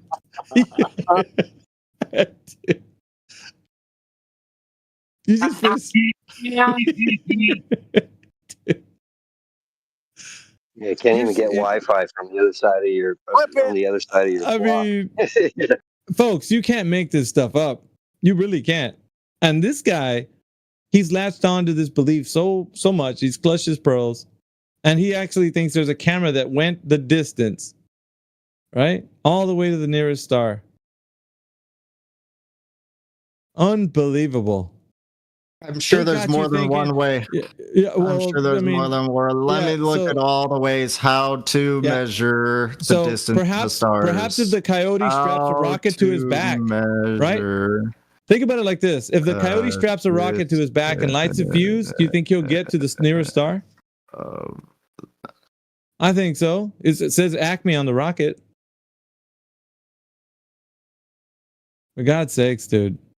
To determine the distance of the stars, astronomers primarily use techniques like parallax for nearby stars of standard candles, like the Cepheid. I don't know how to pronounce that. Variables for more distant objects. These methods along. Does that make sense to you? Along with the techniques, I'm going to just finish reading it before I give a conclusion. These methods, along with other techniques of the redshift measurements, redshift measurements for extremely distant objects for a cosmic distance ladder. More problems for you. Dang, 1 million mile internet. No cameras. So you know, I'm just saying they got their meat hooks right inside of you, man. They're just all over you. Yeah, how do you believe this shit, dude? I didn't say I did. Really? I believe. Hold on. Sounds like you guys keep putting words in my mouth. It's fucking great. The straw manning's fantastic. Okay, well, state that you don't then. I am stating that neither side. I am looking at the evidence, and then once I come to a conclusion, I will state it. However, Globe Earth has more compelling arguments than, simply saying. Hold on, you were simply saying, "Oh, it's moved." Hold on. It is. No, they don't have arguments, dude. They have stories. That's what you find compelling, and that's what you want. And you don't have stories. I'm going to believe those because we deal with reality and empirics, dude. So that's the difference. That's the problem. You want a story? Yeah, go to them. They have those. We don't offer those. Yeah, your standards are weak. Weak as piss. You also believe a story that plants feel pain. So, I don't know what the fuck. What are you talking about, dude? What are you? Talk to Says Who about it. He believes plants feel pain. Dude, why are you always got to loop it back to veganism, dude? I mean, in the world are you doing, bro? Like, you were trying saying we were straw manning you, and then you just straw man all of us. Oh no, I said I changed it to Says Who. I changed it to Says Who. Yeah, but so who cares about that? Like, there is no. Yeah, but I'm saying there. Hold on. But what I'm saying is anybody can believe a story, right? It doesn't really fucking matter. I got it. I got it. I understand your point. So let's just get this straight. I just want to kind of just reel this all back in here. So you're saying the lack of curvature observed over any distance that we've tested, right? That is all null and void, right? We should just look at the sky and say, okay, well, it must be curved, even though we can't detect or measure any curvature on the surface, right? Is that what you're saying? So no curvature equals curvature on some level.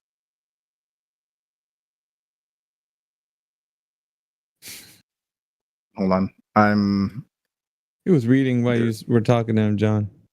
Yeah, I'm multitasking. Okay. I'm just trying to figure this out. Because, I mean, the lack of curvature. Yeah, I am terrible at it. I'm just morally superior. I'm not intellectually morally superior. Come on, man. I'm just morally superior. I'm not intellectually superior. My bad.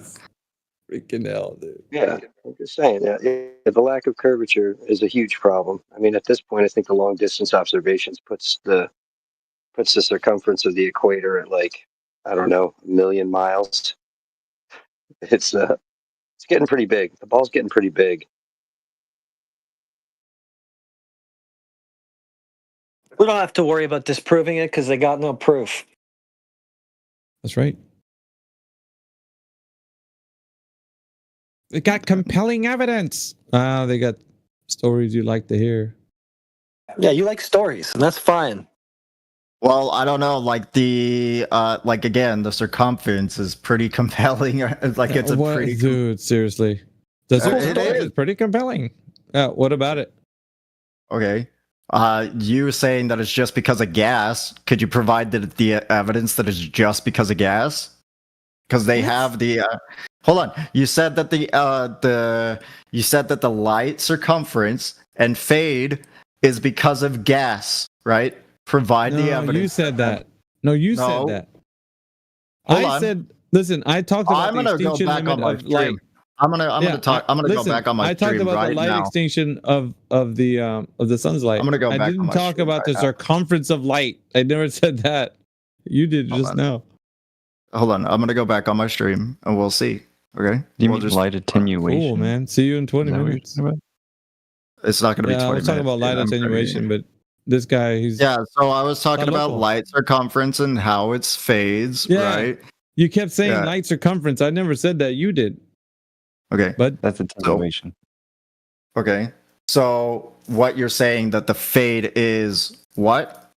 Could you re-explain it? Attenuation. Okay. Attenuation. Propagating through the medium of air, which is a mixture of gases. Okay. Provide that the evidence of that is the only reason that light fades into the sky when the sun rises and then falls. It doesn't rise and fall. It appears that way with perspective. It appears that way. But we're all about seeing our perspective, right? We see that the earth is flat, so it must be flat, but isn't that just perspective? Well, it measures flat. It doesn't just look flat, it measures flat. So that's another layer on top. Okay. What is the exact measurement that you've done it? Like, could you provide there is no curvature. Could you provide, without pictures, right? Could you provide the true measurement? Because you're telling me to go do the research, but that's not my job to go do that because, you're the one who's claiming it, right? Sure. So show Could you provide the actual measurements without just using pictures? Yeah, the measurement would be a 0 point, which means that there isn't any curvature whatsoever. So that's a baseline for measurements to begin. So if you wanted to start any measurement, let's say you need to have a baseline for any measurement. So let's say if you wanted to start from 0 and work your way on up to 1, 2, 3, 4, 5, 6, 7, 8, 9, 10, you'd have to start with a 0 point. The 0 point would be the vertical datum that mean sea level is taken from over a 19-year period. And so that vertical datum extends outwardly, horizontally, in all directions. So you could say that from that 0 point, you could go horizontally and vertically, which would be elevation change. And that's how we know that there's a horizontal baseline that we get elevation from. Okay. So mean sea level is an explanation. I'm pretty dumb, but that sounded like I wouldn't say that. You're just a bit obtuse. That's all. Hold on.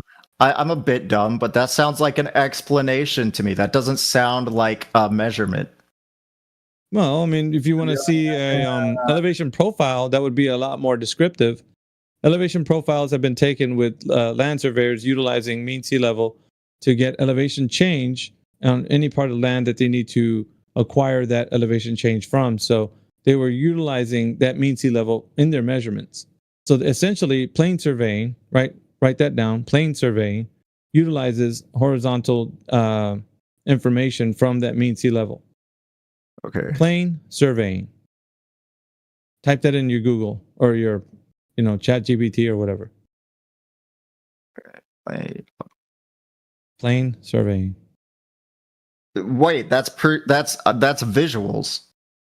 You're surveying the area. You're surveying the area. Well, obviously, it's visual. I'd hope it is. Right. You're measuring with your eyes, but I'm asking. Yeah. Well, I mean, what do you want to do? Yeah. Measure with your thumbs? Hold on. Like, hold on. What is the difference between measuring with my eyes, seeing the sun rise and fall, versus me seeing if the Earth is flat or not? Yeah, you're asking. You're asking for. Yeah, you're asking for. I only believe. Yeah, I asked for a true measurement. Hold on, I asked for. It is true. It is a true measurement. How is that a true measurement? And then seeing the sun rise and fall, not a true measurement. It's not measuring. The sun rising and setting is not measuring. You're just making an observation. Okay, well, what's the difference between the measurement? Measuring. Hold on, what's the difference of me not measuring the Earth with my eyes? Oh, for God's sakes, bro. Because I don't have a fucking ruler. You're not measuring when the sun is setting or rising. Yeah, and I'm not measuring. Observation. I'm not yes, measuring. You are. Yeah, that's the difference. You are. You're trying to get elevation change. You need to measure. What do you, dude? Something's wrong, man. Like there's. I told you. But just go look at plane surveying, and then is survey.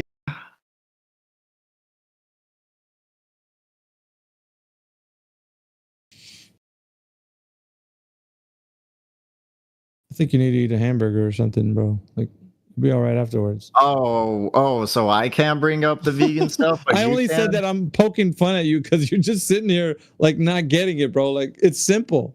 Like, you're not measuring when you see a sunset. You're just making an observation. Relax.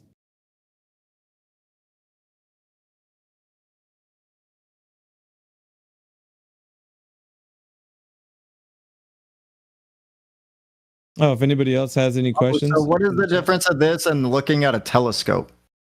All right, just take a chill pill. Take like Could you take like 5 minutes, dude. Because it looks like this is just looking out of a telescope. That's great. But you don't have to hog the mic. Let's see if there's anybody else in here. We got Bulbasaur that's in here. We got Creator 1973.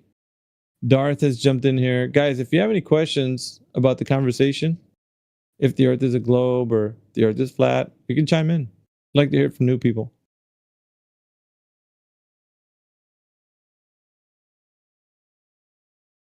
Good God, that guy's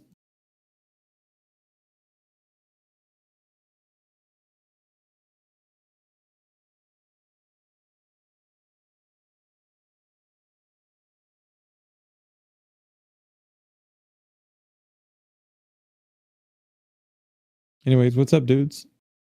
Anybody in here? I thought I'd throw my bows in here a little bit.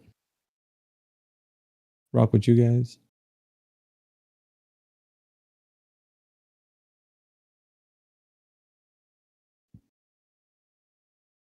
That guy 114057 still in the chat, huh? Step right up. Don't be shy. Yeah, He's having he a hard doesn't time want with to. science and math. Sorry, Jim. He does not want to address anything. The 40-year-old vegan David. Everybody's chiming into the text chat. The hell?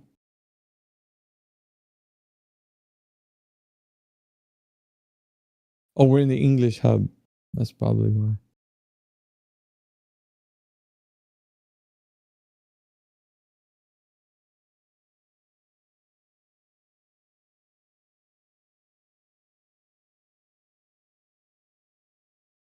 Anything rocking in the politics?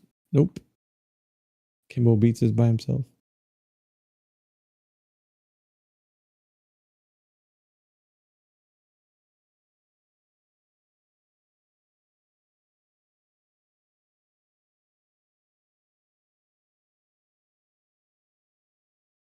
What's up, Vivek? Vivek's in the chat. Vivek. Now this guy Ark in the chat. What the heck you mean a carpenter is not a scientist? Does he think he's one? A carpenter is a scientist? I guess so. Oh, he's even you put at, Ark? hack. What the heck you mean? That's kind of funny. 'Cause that's what carpenters do. Hello. Oh, what's up, man? What's going on? Not much, just working. And you, what's going on? Ah, dude, man, you know, just having a good time talking about the reasons why people think the Earth's a globe, and it's kind of crazy. I don't know, for me, these vegans, they seem like really, I don't know, most of them are just, they just want to talk and not listen, actually. That guy's he's an odd duck, yeah?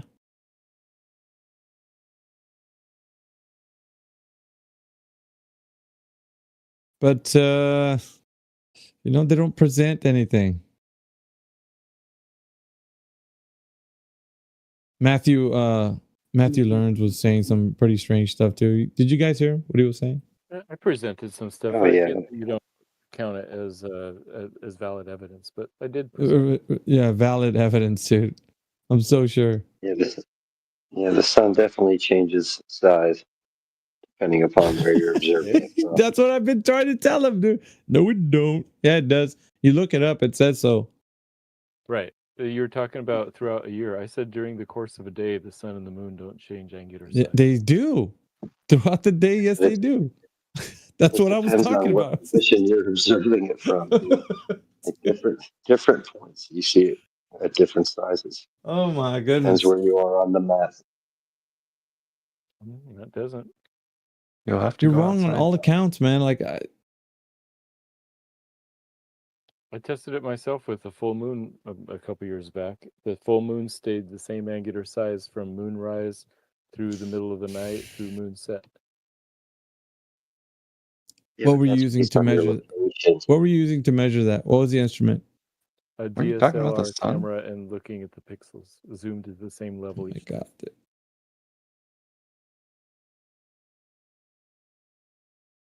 Okay.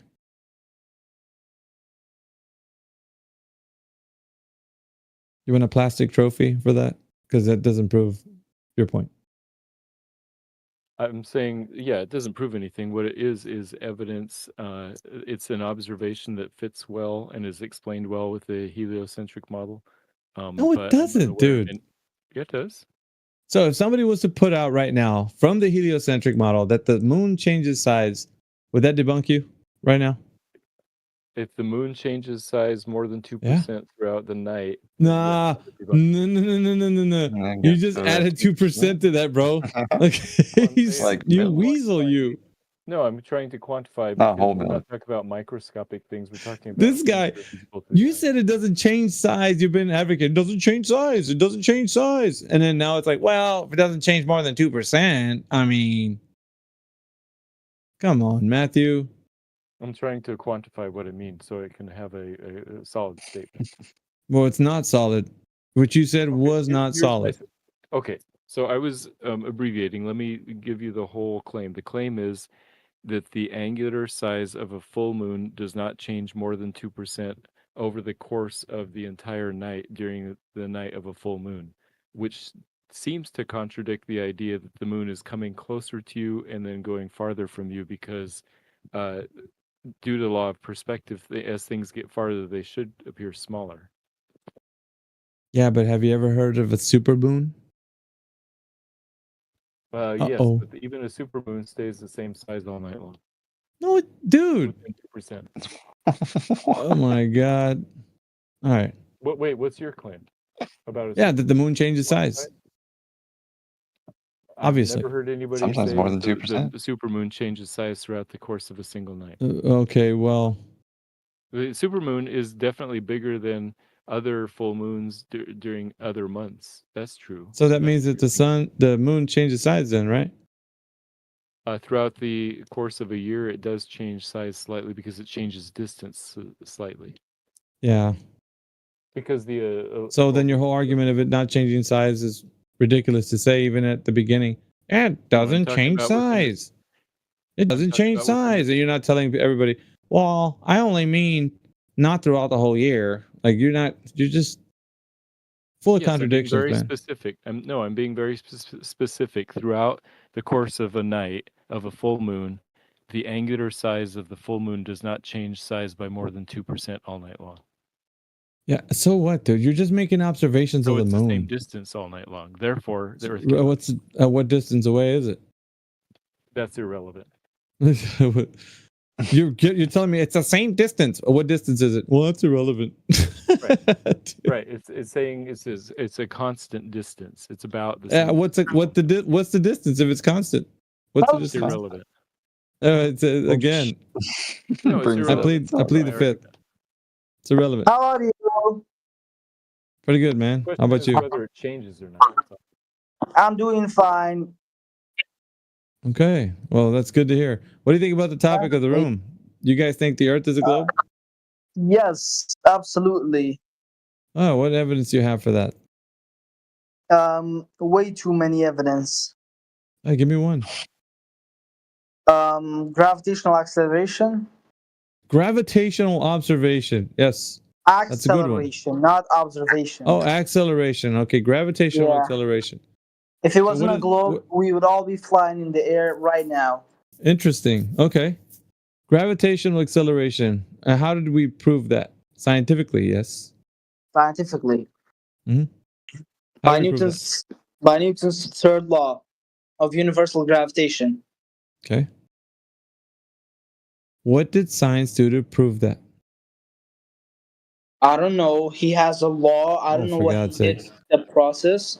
So you have Like- this claim, right? You have this claim about it being Newton, and now you have no way to test and verify it through any scientific We can't means. verify it. I thought you Okay. were saying that what he did. I don't know what he did, but he proved it, Oh. and it is What? mathematically Wait, whoa, right. whoa. You don't know what he did, but he proved it. That doesn't how- make any logical sense. That you just said you don't know what he did, but he proved it. Take medication. Yeah, obviously you need some How was it- because you can't make these statements and then think that it's Oh. logical. How was it made? How was it made? Can you tell me the process? I don't need to. It wasn't my claim. It was your You claim. don't know it. Damn. It was your claim. Why am I going to tell you something that wasn't my claim? That's not logic at all. It was your claim, dude. Don't It know was your logic. claim. It was your claim, not mine. Get that Yeah, straight. Bro, mathematics and physics. If there is a law that is proven mathematically, you don't need to go through the process of proving it again. Okay, what's the math? I don't know. It's a shit ton of math. You don't know anything, do you? Wait, have you studied math? Oh, have you? Sounds like you haven't. Yes. I'm in calculus too. It needs. Oh, well, that's great. What's the math for that gravity that you're talking about? Like I said, it is too complex. Oh, really? But it is irrelevant. Irrelevant. Okay. You sound like Matthew now. It is a proven fact. Yeah, but you don't know the math though. It's proven fact. You don't. What's the math then? Let's show me the proof. I don't need the math. He proved it. Bro, this is such a dumb argument. Honestly, you're the one that brought it up, bro. This is your evidence. Yeah, I know. And your evidence is no evidence. Yeah. You have to, you find ways, loopholes to go around the. What? It is irrelevant for me to go and learn the math about all of the Newton's laws. Yeah, give me one math. Give me one, just one. You need the rules. Show your friend B. Curd that you know some math. Go ahead, Mr. Calculus. Just wait. Fg equals mg. Fg equals g m1 m2 over r squared. It is also called an inverse. The centripetal acceleration rule is omega square r. It is also vt square over r. This is Newton's third law, by the way. Torque, we also have torque equals to moment of inertia times acceleration. That is all the math and the rules that you're talking about. Torque. We're talking about the acceleration, gravitational acceleration. Newton's third law of rotation. You don't know what torque is. Okay, so you're saying that these mathematics apply to what phenomena? What example? What are we looking at? You're cutting out. What did you say? Rotation. So the rotation, what's rotating? The Earth around its axis and around the sun. Okay. Wait. How do we? Yeah, that's great. How do we figure out the Earth rotating on its axis? For this calculation, for this equation. What? How did we figure out that the Earth is spinning on its axis for this equation? Because every single thing that spins around without moving, it is called a rotational motion. It doesn't go around. For example, the center or the axis for a circle is its geometrical center, but for irregularly shaped objects, it is its center of mass, what it rotates around. Okay. We have types of motion: rotational and circular motion. Earth's motion around itself is rotational, but around the sun is circular motion. That's great. How do we determine that the Earth is rotating?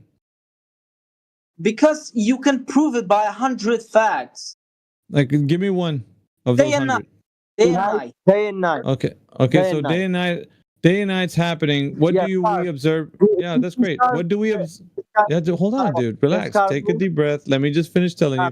What do we observe with day and night? We observe that the sun, of course, you know, the sun is the axis of all of the planets. It doesn't move around them. So we don't see the sun moving. Is that what you're saying? Yes, the sun doesn't move. So what happens at sunrise? Is the sun moving or not moving? No, it's not moving. It's around yeah, but isn't it moving east to west in your sky? No, that's the Earth. No, it's not. Oh, wait a minute. Wait. There's a logical leap that's made here. How do you know it's the Earth and not the sun? Because the sun is way too far away for us to see it just roll over our skies. How far away is it? If the sun moves closer to a planet, it will burn us. Yeah, thank you for your explanation. How far away is the sun? I don't know. Irrelevant. Well, that's important, isn't it? It's not, because you're saying that it's far away. It's important. In light time, it is 8.3 minutes away. Oh, well, how far is that though? Distance-wise? I think I'm not sure about this, but I think 1,000. No, I actually don't know. Okay, so we don't know the distance to the sun, but you're making a claim that it's doing 93 million miles. Because your friend's helping you out. Nah, Sahan boss Sahan. Nah, I didn't need his help. even though thank him. Okay. You make points. That's how your debates work. The flat No, earthers. it's not a debate. It's not a debate, dude. See, the problem is, it's not. No, listen. I'm just gonna put it like this. It's not a debate. The reason why is because the information that you have cannot be substantiated. So everything you're telling me, these are all stories, dude. They're all stories. Physics. No. Physics would be something that can be applied. You're not applying anything here. You're just imagining things, right? Like with everybody else. Bro, go anyone in the chat. Go search up any of the laws that I said, and if one of them is wrong, I will say Earth is flat. No. It's not about the law themselves. It's about how you apply them. So how did you apply that law that you just spoke of in any way about the Earth doing something? Because the Earth would have to be spinning on its axis. So the Earth would have to be spinning on its axis for you to determine that specific equation that you gave would have any application. I'll tell you. So even though hold on. It doesn't have application if you can't provide evidence that you determine that the Earth is actually spinning. So you can't apply it. It's not applicable. But if you can apply it, that means that you've determined that the Earth is spinning on its axis. How did you determine that it's spinning on its axis? Like any other object. If we get I'm talking about the Earth, not any other object. I'm talking about the Earth only. Only the Earth. Okay, bro. How northern and southern people see different stars? Well, don't ask me a question. I'm asking you to provide evidence. No. Hold on. You asked so many questions. It's our turn, bro. You asked so many questions. It's our turn. No, it's only one, but you haven't answered it. It's only one. You haven't answered. You guys have not answered it. Because the sign. No, we didn't. No, we didn't. That's how you guys debate. First of all, debating is not for me to win or for you to win. We have to learn information from each other. That is the definition of debating. This isn't a debate, though. I've already said that before. It's not a debate. We have different opinions and we are exchanging information. That is the definition of a debate. Go search it up. It's not the problem. The problem is you can't substantiate the things you're saying. Make my point. See, and interrupting me is not helping either. So you're over talking what I'm saying. So it's not going to help the point. So you're not allowing me to finish, right? And that's a problem. Go on. So what I'm saying, the only thing I'm telling you is that we haven't determined how you know that the Earth is spinning on its axis. We haven't got that information yet. You seem to be moving away from that. You don't want to talk about that. I do. I want to expose the fact that you gentlemen don't know how they've determined that the Earth is spinning on its axis. Now, if you can tell me how that's happened, then I want you to tell me in history. Did anybody determine that the Earth is spinning on its axis? Yes. Okay, how did we determine that? I don't know, but Pythagoras. Okay. That's the important part. A lot of people in the golden era of Islam said that. A lot of people, honestly, even though some people think that Earth being round was just created like a century or two ago, but no, it was done in I think 400 AD. And also, I wanna say something. You, with all due respect, you make points, not this one. You make a lot of points that are absolutely irrelevant. It is not needed to prove anything. For example, I said this is Newton's second law, which is everyone in just a bit of information knows that it is 100% a proven equation. Like no one argues that. No one. You might want to have a word with Einstein, bro. Interrupting. Yeah. Okay. No, well, he brought a good point up, BG, because the fact is, we're not. Well, you guys are not under Newton anymore. You're under Einstein. General relativity, the bending and warping of space-time. So it's yes, this is applicable, man, with the idea that the Earth being a geometric shape. You didn't even let me finish, and you said you're cutting me off. Well, yeah, but you're making a speech. I don't need a speech. I either need you to provide evidence that you know or not that the Earth is spinning. Does Einstein have any research on Earth being a globe? If that's what the guy said, he said, you said we are not under Newton, we are under Einstein. The gravitational paradigm in which you guys are referring to is not Newton, it's Einstein. It's already outdated. Newton's outdated and it's been superseded by Einstein's gravitational theory. How? Show me. What do you mean? You don't know this? Yeah. It's in academia. So academia would state. How do you know it was overwritten by Einstein? That's what it declares. The gravitational theory.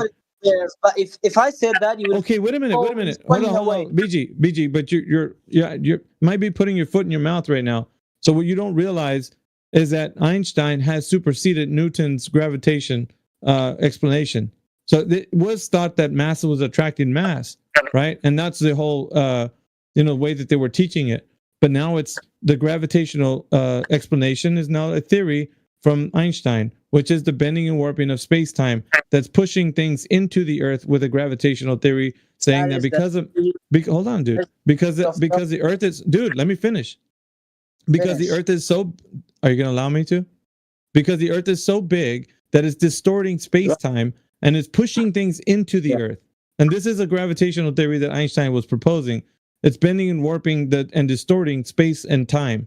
So that's what it's doing. It's not because the mass of the object is so large that it's pulling to the center, which is what Newton was describing his gravitation. But hold on a second. It wasn't even Newton, because it was only 100 years after Newton that this was ascribed to him. He did not want that sort of innate gravity described or ascribed to him while he was alive. Newton, I don't know if you know that. It's in his Principia. He did not want that ascribed to him. So there's a lot that you don't know that was being said by these gentlemen. Okay, so you have to at least be aware, and you can't, because you put your foot in your mouth when you say, that's not what it was. Like, you need to do some studies on these. That's all I'm saying, dude. Like, before you continue. Citations are being posted in the side chat for his benefit. Yeah, they're on the text chat, BG. There's some citations. We've done the studies on this. So if you look on the side chat, there's got a lot of text, and there's citations to what I've been telling you right now. So DJ's posted some. You can there's links there that you can click on. And then there's even the very last quote, or it came out from Newton's Principia, right? It is inconceivable that inanimate brute matter should, without the mediation of something else, which is not material, operate upon and affect other matter without mutual contact, as it must do. If gravitation, in the sense of Epicurus, be essential and inherent in it, and is one reason why I desired you would not ascribe innate gravity to me, that gravity should be innate, inherent, and essential to matter, so that one body may act upon another at a distance through a vacuum, with the mediation of anything else, through which their action and force may be conveyed from one to another. It is to me so great an absurdity that I believe no man who has a philosophical matters, a competent faculty of thinking, can ever fall into it. Gravity must be caused by an agent acting constantly according to certain laws, but whether this agent be material or immaterial, I have left to the consideration of my readers. So he didn't want it ascribed to him. This was his quote in his Principia. But they ascribed it to him anyway, like almost 100 years after his death.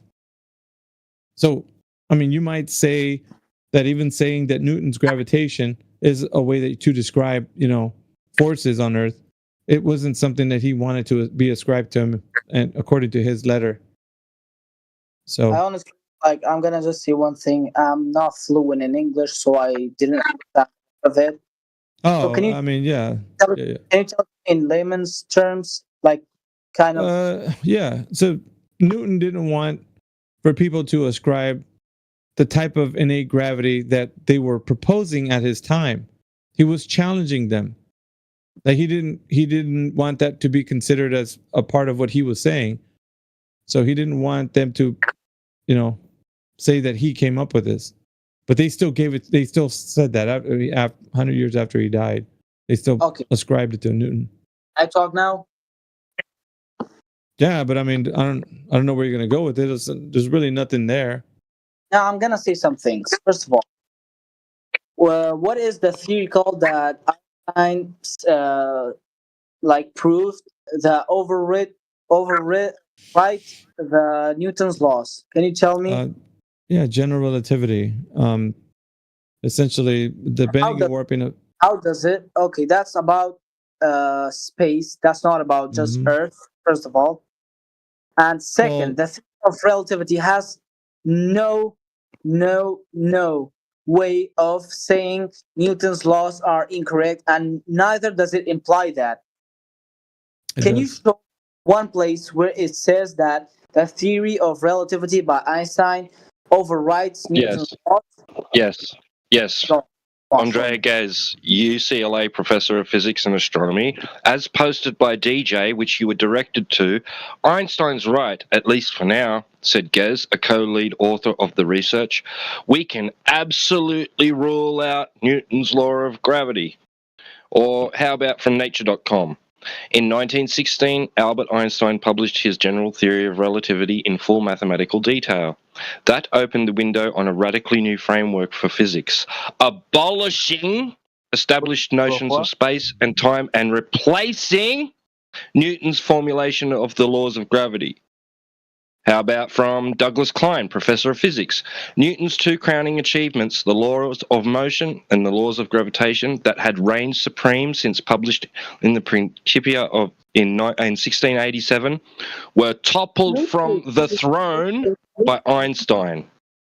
Or would you like more? ScienceAlert.com? The mathematical equations of Einstein's general theory of relativity, tested time and time again, are currently the most accurate way to predict gravitational interactions, replacing those developed by Isaac Newton several centuries prior. He's Would ready you like to blow, more? T-Dub. He's ready. Yeah. He's going to pop. What? You can feel it. What? Oh, was he just hot micing the whole time and ignoring him? Is that what was going on? Yeah, they came in as a pair. The BG and BG or whatever. I didn't tell him to talk. Plus, English is not his native language, so he's got like a. Okay. My bad. I thought that he was trying to overtalk him or something, but it was just this guy. The second guy's hot micing. I didn't say anything. I didn't your homie's hot micing. Bro, on God, I didn't tell him a single thing to do. He's just that on his own. At any rate, yeah, this isn't a debate. It's just us telling you that, correcting you on some of the paradigms you think is true. That's all. Y'all said some good things. I'm gonna research more about those stuff that you guys sent. Right now it's 7 a.m. in my country and I haven't slept. So I'm gonna probably come back another time. I'm gonna look into those stuff that you guys sent. Good man. Yeah. Let me see. He sent also a documentary on YouTube that math doesn't. Okay. Plenty of good stuff. Yeah. Have a look, huh? I'm gonna have a look, but cool. Honestly, here's the thing. Like, don't take me wrong, but I didn't understand all of the things that the other guy was reading because, again, English is not my native language. Well, that's okay. It's there for you to copy and paste, and you can use a translator or whatever you want to go over it. If I'm reading it, I can understand it, but when someone else, is reading it and you guys read quickly, Okay, that's fine. Yeah, so I'm sorry. I should have been a bit more sensitive to your inabilities. Yeah. Okay. So everyone have a good time. AV, you made some good points. I'm gonna come back another time. Goodbye, guys.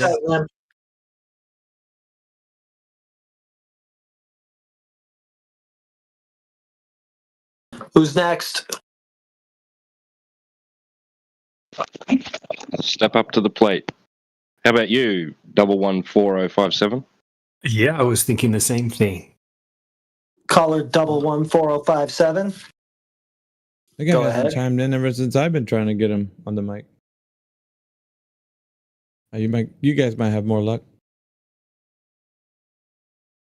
I'm nice. Have a good night, gentlemen. Cheers, AV. See you. See ya. Good stuff, man. Good stuff. Go ahead, 4057.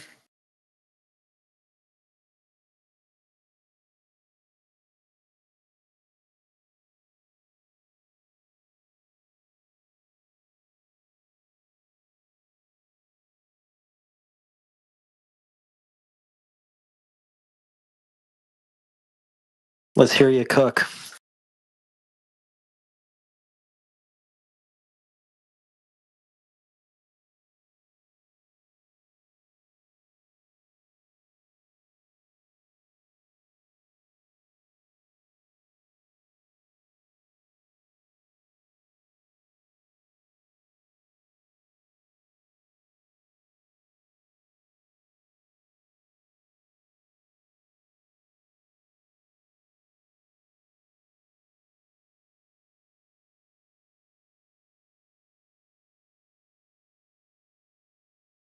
Come on.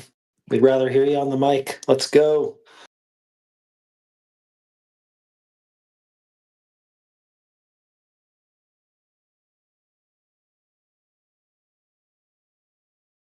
Ain't nobody got time for text skanking.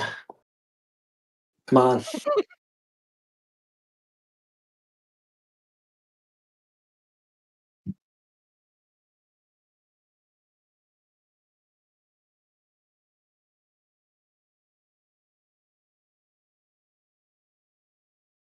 All right, how about Joshua then? No, just kidding. Not letting you out of my sights that easily. 4057. Let's go.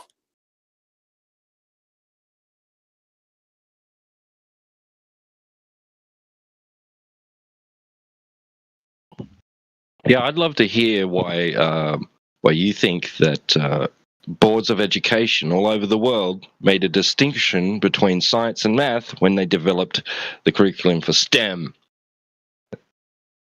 STEM, science, technology, engineering, mathematics. Why isn't it just called, if mathematics is just science, right? Why isn't it just called science, technology, and engineering? He's one of those, I'm going to call everything science, guys. As long as I agree with it, I'll call it science. And then just denounce everything else as anti-science or not science or science hate or science denial.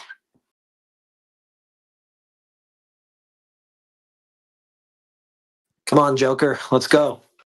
It actually started with geometry being science. And actually, he said it's essential to science.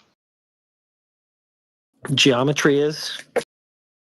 Yeah, you can't do science without using geometry, apparently. Okay. Yeah, I can't observe a phenomenon and test a cause for it without geometry.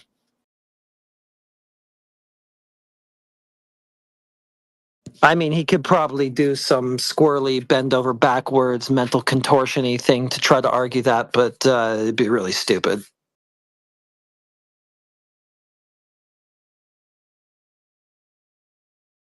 And pointless. Right.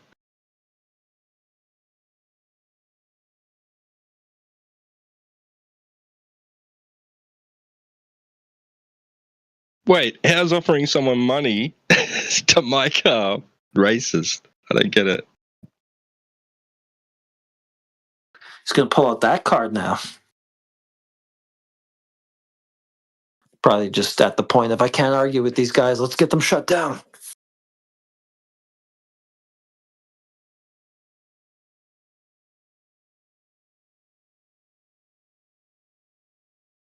Come on, 4057. Be a man. That's right, I'm insulting your manhood. Prove it. Prove your manhood. Get up on the VC right now.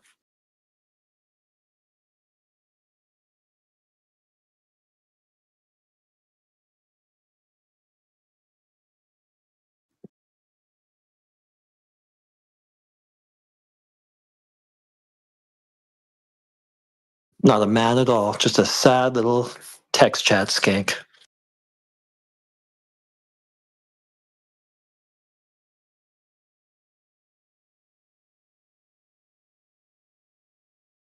Well, that didn't work. I don't know what else to try.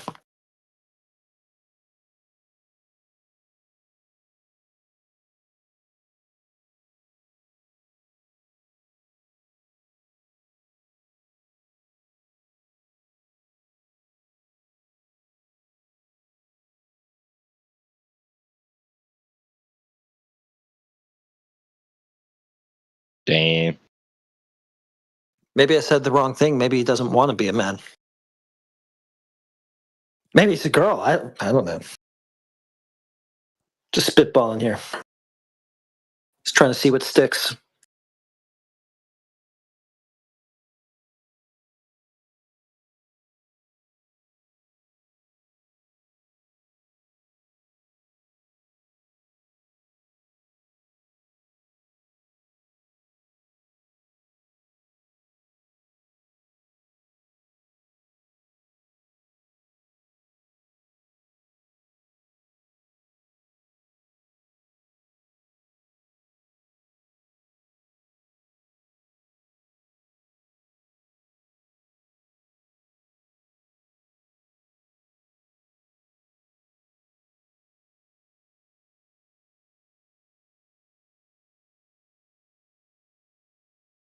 So you're just going to junk up the text chat 4057? That's it? That's all you got?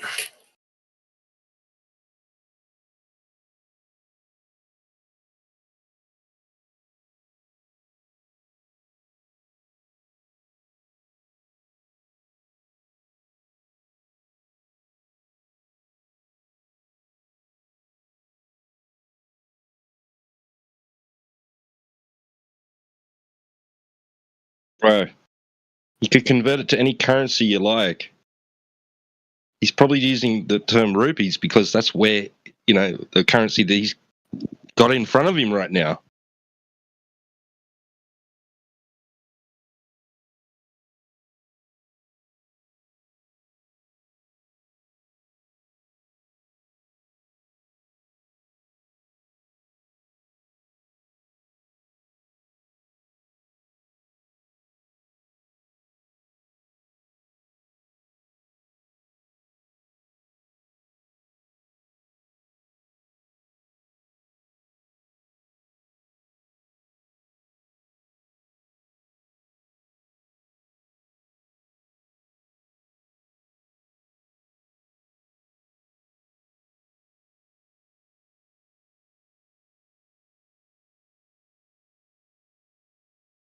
Come on, I'll give you one free affirming the consequent. Go ahead.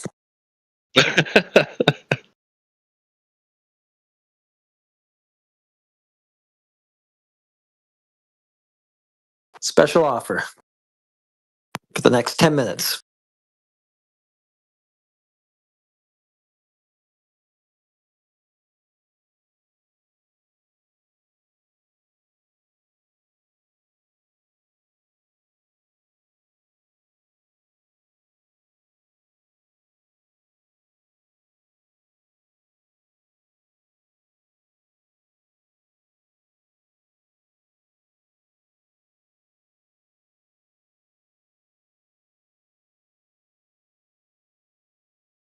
Dang, what about Cabbage Dog?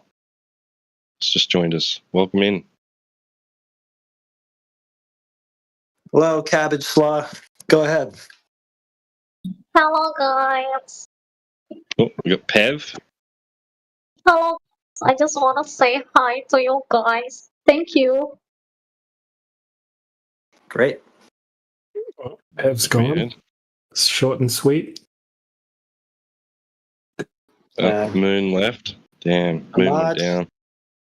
Go ahead, Ahmad. I see you micing up there. Let's hear you cook. What you got for us?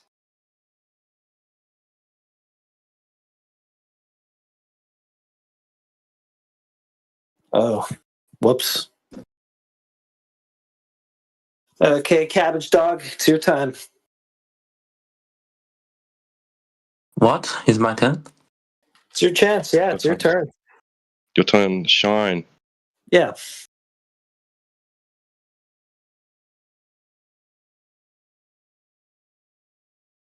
So why did you join this Flat Earth VC?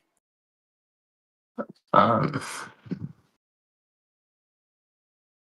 well, I just look around. Sorry. Just looking around the server and just looking for stuff to join in on. Yes, I'm new. All right. Just look around. Sorry.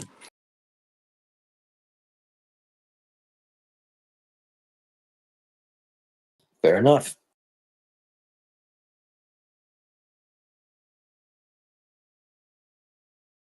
Well, this conversation is a great way to practice some English. So, any questions?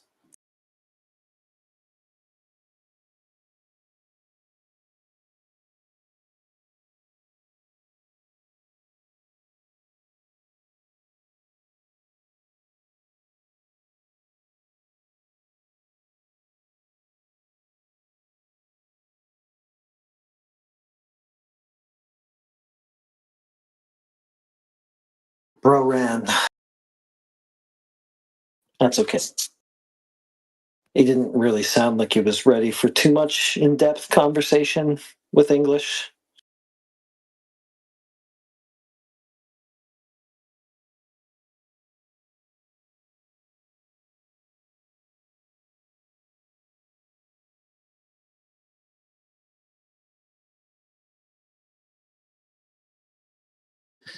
All right. Check the home server. Looks like it's popping.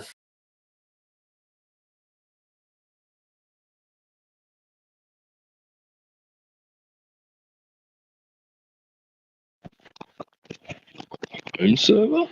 It's popping? Yeah, it has been. Yeah. Yeah, there's Indio's been in there like talking with some guy about long distance observations and refraction and stuff. There was quite a few people in there. Yeah. Cool. I was almost going to join in there just by myself there when it was really quiet in here. Yeah, there was an event. There was an event in there. I didn't know about it either until Amish mentioned it. Okay. I was. So, what's going on?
You lost and I won. Goodbye, niggers.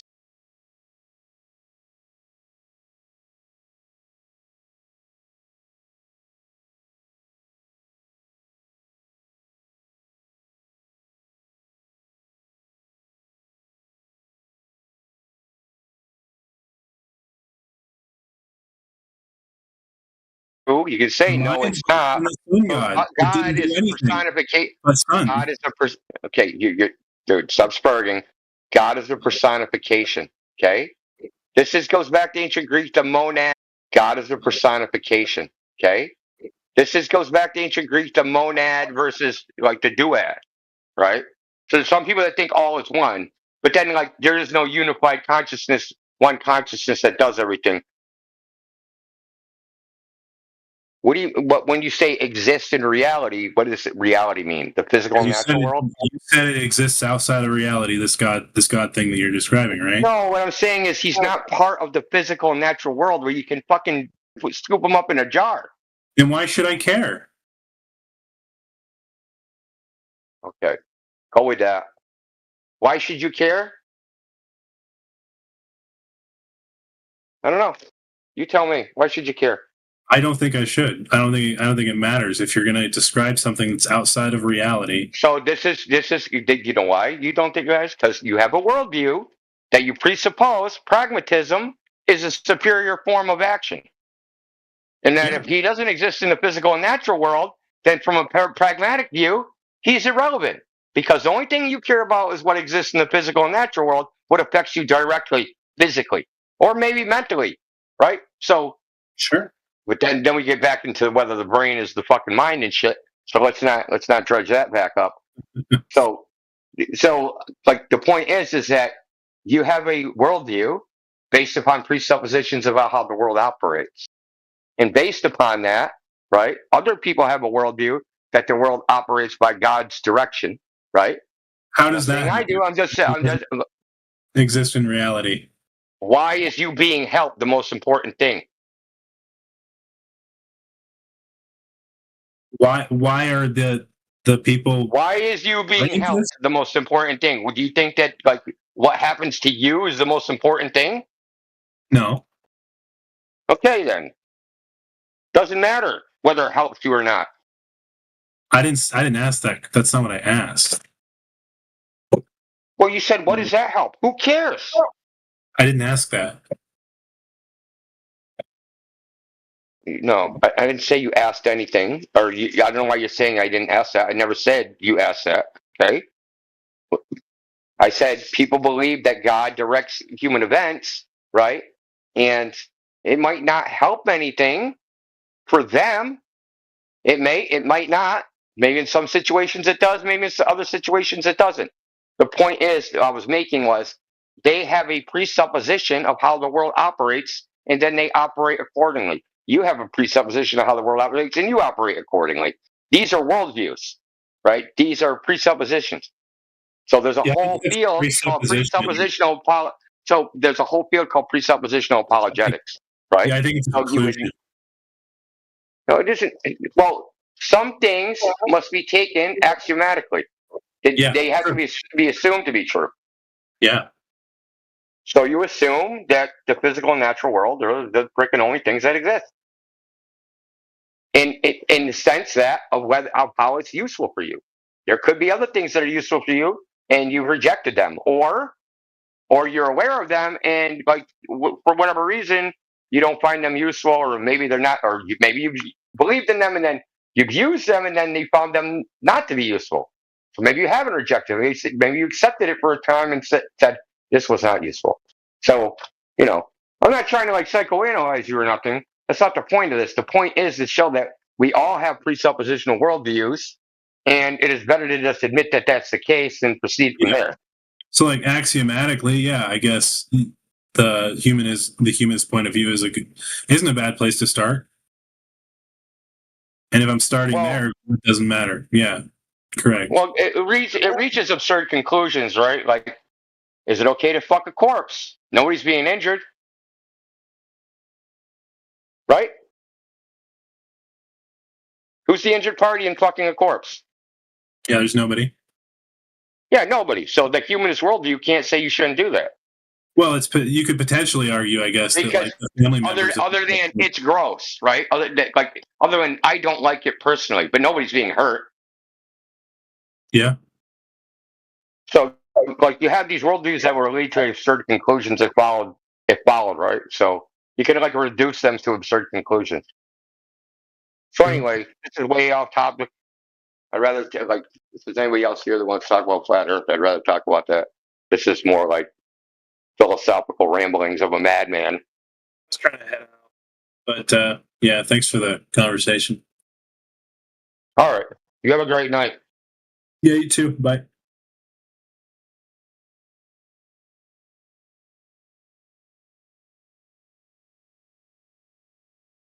Let's go 1 to 10. How disingenuous. Should I do a poll? 1. Let's do a poll. Fuck it. I'll do a poll in the bucket chat. 1? Only 1? Bro, I'm not, no. Way more than 1. Is that the first time you spoke to him? I think I've spoken to him before, but I don't remember, probably. The name look familiar? But Baphomet, obviously he's a fucking triggered atheist. And he's trying to trigger us with his fucking silly-ass name. Have you had, like, agents come in here and, like... Have you had, like, agents come in here and, like, try to, like, brainwash people with globe Earth stuff? Agents? What? Like actual, like, government agents and stuff. How would I know they're government agents? I don't know. You could... Something could happen. I don't know. Well, they'd have to confess. That would be the only way I would know. Yeah. Because I know you've been running this. Yeah, I don't have any confessions, so no.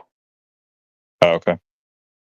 No, I'm just wondering. Because, like, I thought, like, people would be... Like, a lot of people try to make Flat Earth seem like a joke, you know? Like, and if you expose Flat Earth, what do you expose? Are you one of those people? No, like, if you expose, like, the Flat Earth to people, then you're exposing the Bible, right? Because the Bible enforces, like, Flat Earth cosmology, right? So this would drive people into faith, right? Because, like, atheism is driven by globe Earth and, like, evolution, right? So, like... Yeah, I agree with all that, but I wouldn't say that it drives in the Christian faith. It's not specific to the Christian faith. I was actually reading something this morning about a Japanese Buddhist monk at the end of the 1800s. Like, foreigners were coming into Japan, and he led a movement that wanted to expel all the foreigners. And he thought that the Copernican theory would displace the Buddhist cosmology. So he came up with like a flat Earth model based upon Buddhist cosmology. So he was rejecting it from the standpoint of Buddhism. So it's not isolated to Christianity. Every religion was flat Earth. There ain't no globe Earth religions. Globe Earth is anti-religion. Yeah, that's true. I know. Didn't was it the Chinese before, like, or the Japanese? I don't remember. Before Catholicism came and, like, Catholics were, like, teaching globe Earth, they were all flat Earth believers, right? Forget which one it was, but they all believed in the flat Earth cosmology before, like, Catholics came and said, no, we believe in globe Earth. Globe Earth is the correct way. And yeah, and, like, I know in China, for example, the CCP was, like, the pusher of, like, secular globe Earth cosmology. Before that, I think they were all flat earthers in China, right? Or at least, like, had, like, a flat Earth, like, people had a flat Earth view. Chinese had a flat Earth cosmology into the 20th century. So when the emperor was deposed, like in 1918 or 1908 or whatever year it was, that's when they adopted the Western Western thought. Yeah, it was like the CCP. The Jesuits did start. Well, the Jesuits did start teaching the Emperor of China So he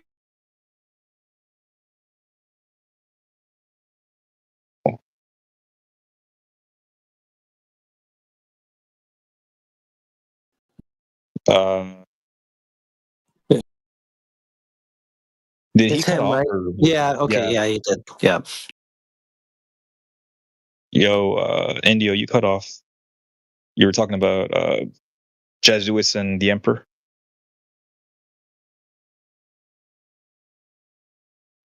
Jesuits were the main characters to portray the globe BS to begin with. And secondly, every single government on the planet, they know the shape of the earth that is being flat. Even though the problem is they don't, if you acknowledge the shape of where you live, then there is a lot of problem. I will not even put it religion aspect of you, but a lot of, but about a lot of bullshit that is going on the earth to begin with. Yeah, because like I'm wondering, right? Like China must have made a deal or something with the Vatican or Jesuits or something to which they push the globe Earth, because like if the U.S. and China were really adversaries, wouldn't like China expose globe Earth stuff and like expose NASA and all that? Like that's what I was thinking at one point. I was like, why won't they expose that stuff if they're like really enemies, and like try to make America look more or make America look invalid, I guess, and they expose like that whole entire thing.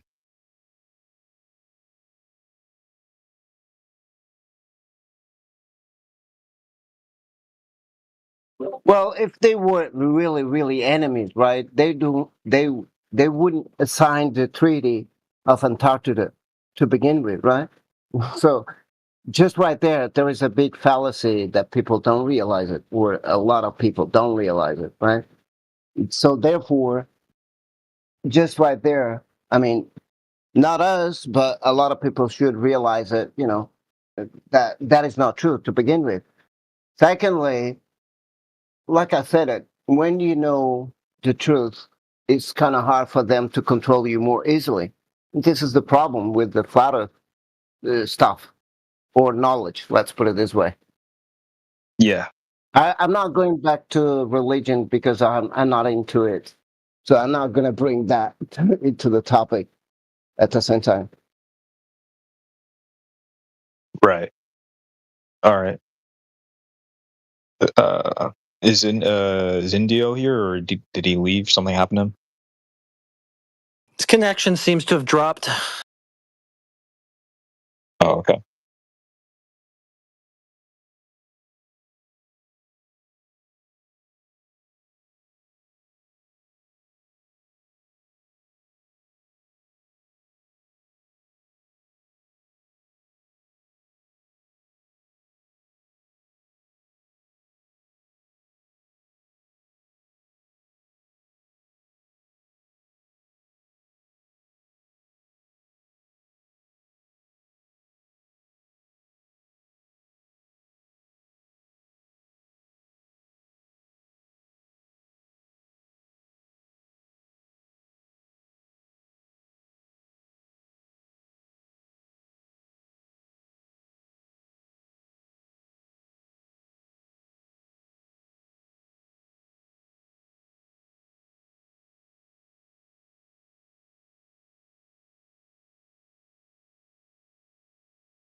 Yeah, it would be more like fighting, you know what I mean? Fighting for control, like families, like ruling families, like, you know, fighting for control, you know, of You know what I mean? To get a bigger piece, but as far as like globe Earth, yeah, everybody, you know what I mean? Everybody is under that spell. Does that make sense? Like, because China, they got the dragon emperors, man.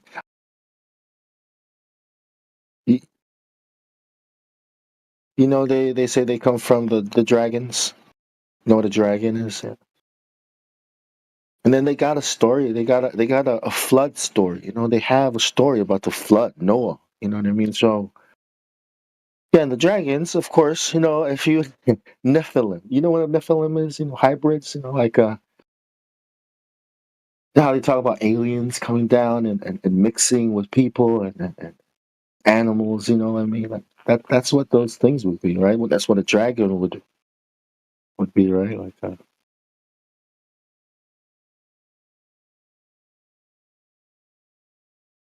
Are you talking about the flood story? Yeah. Yep. Noah. Like when they drowned all the giants and stuff? Yeah. Noah. Yeah, the Noah story. Yeah, Genesis 6 story. Yeah. Yeah, like everyone, like a lot of ancient cultures believe in that, even up till recently. Before like a lot of the before like the UN was formed and all these international parties were formed, and after World War II happened, all of this stuff became like mainstream.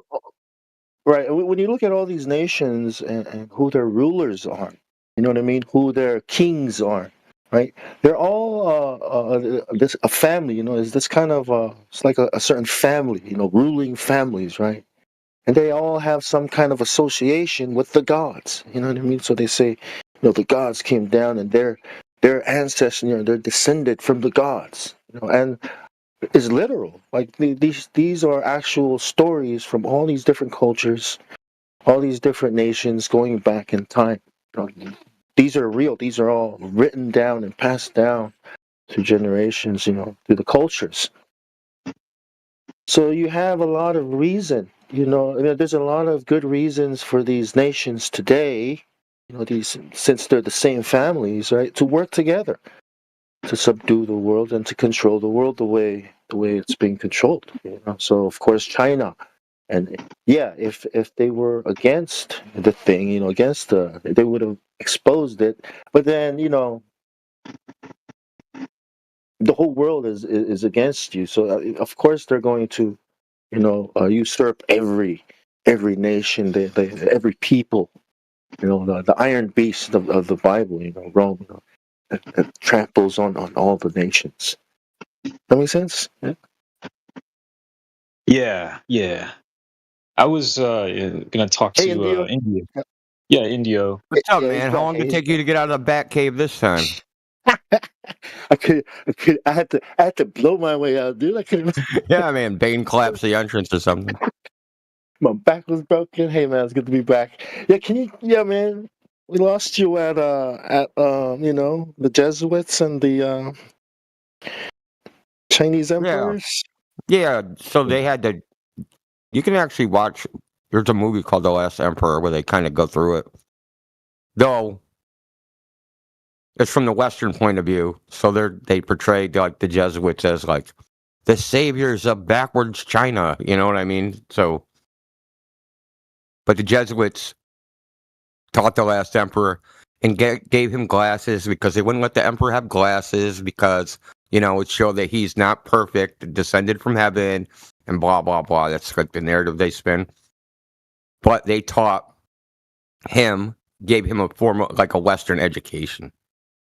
The last emperor, and then he's like, "Cool, I like these Westerners," and they were like, "Oh, well, we're gonna let us in, and we're gonna subvert your country the same way they do everywhere else, right?" That was just to get their foot in the door, so they could see the inner workings of the empire and then subvert it and take over and have a revolution, and then millions of dead Chinese later, you have what you have now. So the Jesuits were behind the forming of the CCP, I'm assuming, or like at least helped. I'm not with saying that. all that. I'm saying is that they destroyed the dynastic Chinese empire. Okay. Because the Chinese, the Chinese were Confucianists, and like they had like a heavenly mandate. The emperor had a heavenly mandate, and like if you have a heavenly mandate, then you have a cosmology that goes behind that, and they had a flat Earth cosmology. So no flat Earth, no emperor. Right. That makes sense. Okay. So I was talking to them. I was saying that, like, what's like the purpose of every country agreeing to the globe Earth cosmology? I'm sure like the top leaders at least have some semblance of idea that. Fuck, they don't know shit, dude. No, not like the top leaders. No. How would they know? How would they know anything, right? At best, someone told them, hey, you know what, Trump, Earth is actually flat and not a globe. We think he's going to go on TV and be like, yeah, the Earth is flat and not a globe. Like, and then we like, impeach him. Fucking dude, like realistically, he can't do that, even if that was true. But I don't think that. I don't think even the people that would tell him that would know. Like, who would know? That's what I always get to. It's like everybody thinks that like all these people would know. Like who? Like who are all these people that would know? Like we can narrow it down to like a handful of people. The Apollo astronauts, they should know because they went to the moon, right? So they looked at the Earth. They should know. Assuming that story, if you assumed all that story is true, right? They're the people that would know, one way or another. Yeah, that's what I'm thinking. Is like the but space. Then you start drilling down, right? The ISS people. Well, they claim that only sees 3% of the Earth. So, do they know? Seeing only 3% of the Earth at a time? Yeah, I don't know about that. So then we get to people that know even less and less. So it just gets worse from there. We got the controllers on the ground, and what do they know? They're looking at a screen, and their screen could say anything because the director of the Apollo program said that even in the 1960s, their simulations were so good, no controller could tell the difference between the mission and the real thing. So they don't know anything. And then we just like keep drilling down. It's just people know less and less. Yeah, and like they might believe something. What? Just to caveat that they might believe something, but they don't know what they believe to be true. You understand? There's a difference between belief and knowing. You might believe wholeheartedly that there's a globe. That doesn't mean you know it. Right. Yeah. And what about like Elon Musk and all these like Goonies? How would he know? He gets told everything too. He said, it's real because it looks so fake. Really? Yeah, about the freaking Tesla in space. Actually, he said it again. So his so-called Tesla in space, he said, it's real because it looks so fake. And then he said it again. Well, he said it a bunch of times on Joe Rogan too, but he said it again with the like he's gonna do a spacewalk. He said it about that too, that it looked completely fake. Yeah, it looked completely fake because it was fake. Right. Yeah, that's what I'm thinking. Is like, how do they maintain this stuff for so long? They've done this for about almost a century. It isn't hard. Right. A lot of people want to believe it. So you got that. People want to believe that they're gonna like leave the Earth and go to some better place, right? Infinite possibilities up there. Like I can just eventually we'll just go to space and leave this fucking hellhole, right? So there's people that want to believe it in that sense. But then it's like almost like a tradition. It's like we're in the West, right? So being a Westerner, the globe Earth so-called discovery is our claim to fame, right? It's why we're smarter than everybody else. We figured it out first. Newton and Einstein and Kepler and Copernicus and Galileo, right? Aristotle and Plato and all these people, they were all Westerners, right? This is the pinnacle of human thought. We're the smartest people on Earth. And the fact of the matter is, we just make guns better than everybody else. And we're fucking cruel and unusual and crazy. And we're subversives and we know how to kill. We know how to kill cultures. because you kill the people with all the information, and then the culture dies because the knowledge keepers, they're freaking dead. So now you just insert new knowledge into the culture, like knowledge in quotes. You just insert new ideas into the culture, and they think that's what they believe the entire time. They don't know any different. 2-3 generations, the entire culture from before is gone. So the point is that people believe it just from tradition, right? You were taught it. I was taught it. And to deny it, you're basically saying we're not the smartest ones. Everybody else was the smartest ones, and we're fucking fools, right? We thought the Earth was a globe. Everybody else thought the Earth was flat. We're the fucking dumb ones. So there's that. So there's like lots of reasons people want to believe the idea. They just like it. Right. Yeah. And what entails, like you mentioned it, what a flat Earth entails. A lot of people don't like that shit. Yeah. Especially if you're an atheist. Yeah, that's what I was saying. I was saying that this guy that you just debated was an atheist. That's why he couldn't really detach to the globe stuff. He was having a hard time. Indian, I'm going to disagree to a certain level, right? Because I'm a flat earther. I don't believe in religion. So in that case, I'm an atheist, right? Believe in a creator? Assuming. No, I didn't say you're an atheist, dude. I don't run around thinking everybody's an atheist. No. I understand that you're not calling me that. I'm just trying to understand. You believe in a creator? Well, but a creator is not God, right? Yeah. You have to distinguish the difference. Do you believe in a sentient being creating the universe? And mind? No, I didn't create it. No, I'm just asking you. You said you're not religious. Hold on, Tom. Just listen for 1 second. You said you're not religious. Religion to me doesn't mean believe in God. Religion to me means I go and do some ritual somewhere. I go and I take the sacrament. I drink the wine. I do all that shit. I go to a church. That to me is religious. Just simply believing in a creator, that to me is not religious. That just to me. So I'm trying to figure out what you believe. I'm not, because I don't want to think you believe something you don't.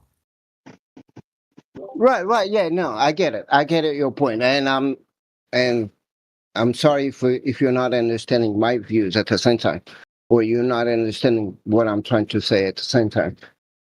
So, I believe in a creator, yes, and for me, when people talk about religion, right, I always immediately associate with the Christianity,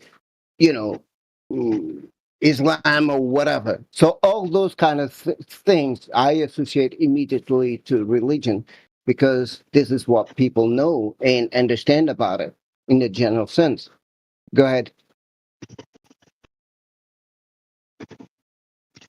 Oh, well, the reason why I believe in this cosmology, flat Earth, is because of Genesis and the Bible, and how there's obvious verses and proofs about it. And for me to accept the globe Earth that's spinning and is heliocentric is just not something that matches. It's contradictory. It doesn't work. And there's no one that can prove with the Bible that this is accurate. And I view that anyone who rejects the flat Earth has to basically agree to a certain extent atheism, in my opinion, at least atheistic doctrine, because it does not. Because people will say that the Bible is outdated or it's just not an accurate book. At that point, you're not even religious. You're just someone who's just following tradition. You're not someone who follows, in my opinion, God and what He has put forth in the Holy Scripture. So, certainly not. Obviously, you don't get to make it up as you go along, man. When the wind blows, you don't get to think something else. So let me say this though, and then Bong, I'll let you talk. So if you believe in a creator, okay, and to believe in the globe is fucking nonsensical for the following reason. You have to believe that this creator set up the whole world to be some sort of illusion. that when you look at the Earth and it looks flat, that it's actually curved, and somehow he made you see an optical illusion for your entire life. And then it's rotating, but you don't feel it. And the sun's not moving. It just looks that way. And everything that you experience is some sort of perceptual illusion. Now, why would a creator do that? To leave you in confusion? I get it, your point, but my point is because I also read the Bible, right? Me as born as a Christian, right? And because I'm come from Portugal. But the thing is, the Bible has a lot of reference to the flat Earth, to the cosmology and all that. I agree, and I can see that, right? But I don't associate the Bible or Jesus, right, as the creator. That's what I was trying to point out. I see the creator, somebody else besides Jesus or God or whatever. If that makes more sense, if you get what I'm saying. Yeah, like I don't know, like Satan. I'm just kidding. I'm just kidding.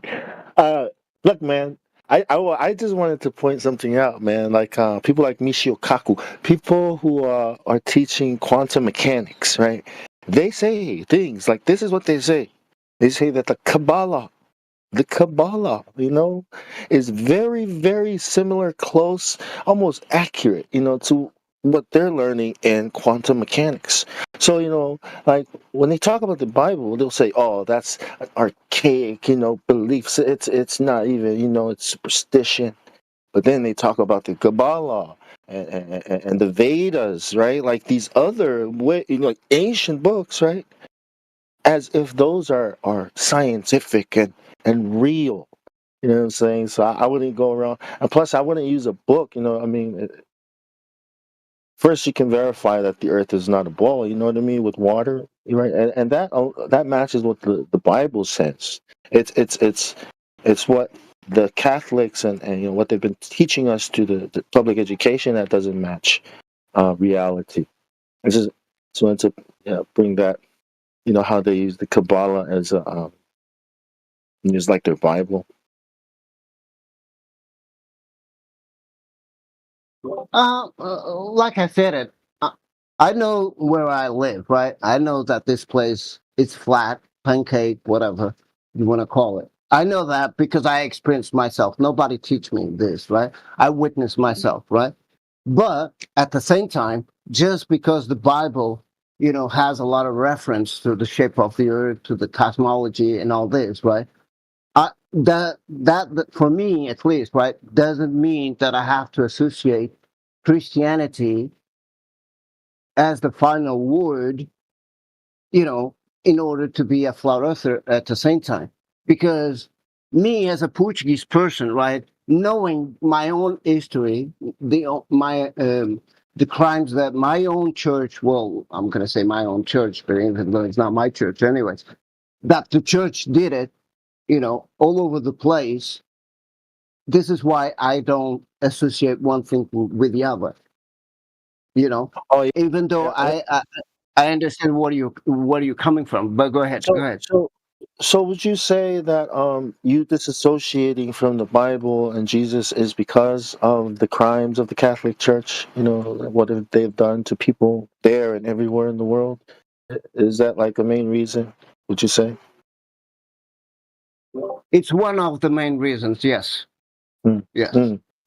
Even the word Christianity is attached to the Catholic Church. That's why I don't like the word too. But it's what most people who who believe in Jesus use that word. But I think if you read the Bible again, you'll see that it's a totally different person. Jesus, God, whatever word you want to use, Creator, than what you've learned from school and from church and from TV. You know what I mean? Propaganda. I mean, that's what the whole globe Earth is about. And science. It's about pulling people away from the knowledge that they are acquiring from this book that was being translated, during the, Martin Luther. the Reformation, during the Reformation. That's why they released science and, unleashed the globe Earth to counter what people were learning from reading this book that was being translated, the Bible. Yeah. Again, like I said it, but on the other hand, the same book, right? In this case, the Bible, right, has a lot of contradictions when it comes to Jesus or the preachings or many other things. I could come, well, not right now because I don't know at the top of my head, a lot of stuff that the Bible says that for me, especially, doesn't even make no sense, right? But on the other hand, I get it what you're saying, Right. but I don't. Yeah, I understand too. Let me just because we're getting a bit. I just wanted to say that the thing that you're getting, that you want to get away from the Catholic Church. Also, I agree. It would make a person want to get away from Christianity, but I think what they're doing is, I think they're causing people to get away from God of the Bible, right? This Christianity. And then, it's the Hegelian dialect, right? They're going to present a solution. You know what I mean? They're going to say, well, look at what religion has done, right? The Muslims, the Jews, and the Christians, they're all fighting. You know what I mean?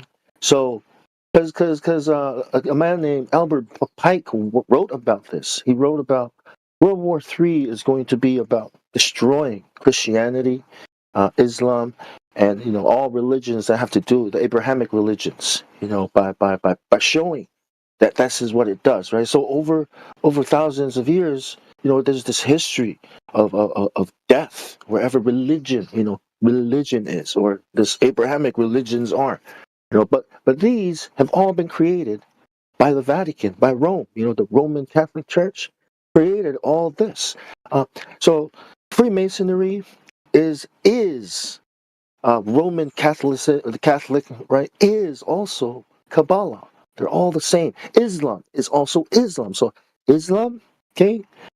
There's this thing called Jews, that they call the Kabbalah, right?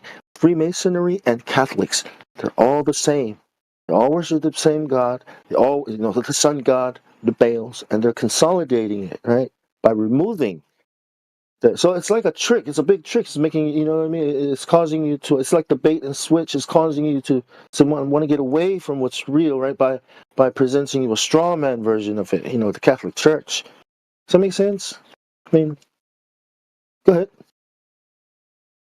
No, it does make sense, and I totally understand and agree with you what you're saying. But how can I express a little bit more simple? Is everything that you just said I already knew, right? And it's kind of hard to me to express in simple words, but I get it what you're saying. But again, I just don't see it the same way, and I don't attach myself. I think there are two kinds of. I think there are two kinds of flat earthers, right? Flat earthers that that follow the Bible, and the flat earthers that are going to be the new age flat earthers. Because if we think about it, before the globe showed up, everyone knew the earth was flat, right? But not everyone knew the true God, the real creator. So I think it's going to go back to being some kind of flat earth new age, right? So you're either going to be a new age flat earther, aka the Freemasons version of God, right? That we're all God, right? That we're all divine. That this is the idea. That you're God, I'm God, God's inside of all of us, and we can all, by working together and loving each other, we can all become like God. That's the new religion. I think people want to. You know what I mean? It's more convenient. It's better than this Abrahamic religion that they have. But what do you think? New Age flat Earth? Well, well, you can label. Yeah. No, I get it. I'm just kidding. You can label me. No. It's all good. It's all good. You can label me by that, but on the other hand, on the Bible says that. Actually, I was trying to find it, but I cannot. it tells you, right, that you have to look inside of you, not outside of you, right? So that is a clue that God is inside of you, not outside of you, right? The other funny thing is, I have to look. I have to look for it, but because right now I don't remember. But yeah, you can label me like that, even though I So don't you're agree like 100%. But go ahead. so it kind of sounds like quantum mechanics type of thinking, right? It is actually the Luciferian doctrine, that God is inside of us. I mean, we're saying that God is outside of everything, of creation, right? That He's not in it. He's outside of it. You know what I mean? Where the Luciferian doctrine is the opposite, is that God's inside of us and we create the world as we, you know what I mean, experience it. Is that kind of where you're kind of headed towards?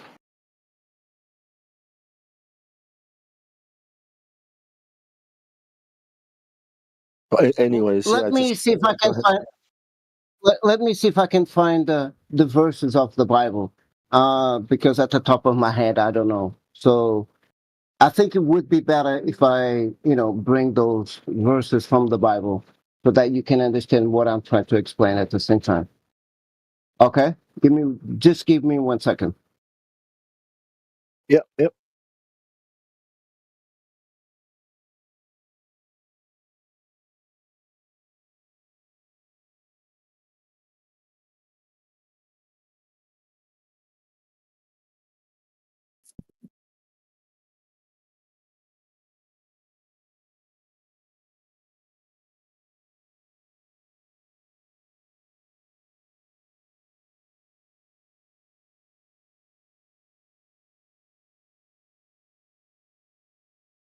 Okay, Luke. Let me hold on a second. Luke 17:21, where Jesus says, the kingdom of God is within you," right? Corinthians 6:19 and Corinthians 3:16 refers to the Bible as the temple of the Holy Spirit, right? So the Holy Spirit or the temple, it's basically us. Well, at least this is the way I interpret. Well, yeah, Go ahead. the first one. Yeah, the first one, Jesus says that He is the kingdom, right? And when He has come, like what He did on the cross, when you believe and accept that He is who He said He is, and that He's the Son of God that died for our sins, all that, right? That's when you become part of the kingdom, right? So it's the spiritual church that's here on earth. It's not like it's not a physical, geographic or culture or anything like that. It's you know what I mean? That's what that means. And then the temple, well, our bodies, yeah, that's what it says, is that our bodies are the temple of God, and it's where He wants to come in and commune with us into our bodies, and that's why we need to take care of it and keep it clean. You know what I mean? But God is outside and has to come in, right? Jesus says, I stand at the door. Behold, I stand at the door and knock. And if any man or woman hears my voice and let me in, I will come in and dine with him. See, so we have to let Him in. He's outside of us. He's not inside. God is not inside of us, right? For all have sinned, have fallen short, and sin, the wages of sin is death. You know what I mean? So God is not. And say we're made in His image, right? That's the temple. But yeah, what do you think?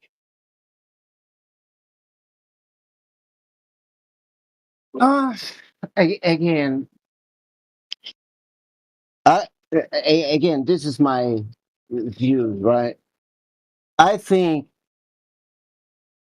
I am with God, and God is with me, and I am God in the sense that I can create things on earth, good or evil. Let's put it this way. But the way that you are describing, I don't see it that way, because, and again, I don't want to delay too much the conversation to the topic of God and all this. Well, then, yeah. Well, just let me. What we're trying to do is. Go ahead. Just let me finish real quickly, all right? Because the thing for me at the same time is like this. So I have the free will to do whatever, right? But to be saved, I have to believe in God or Jesus. Then my free will ends right there. So this and many other things.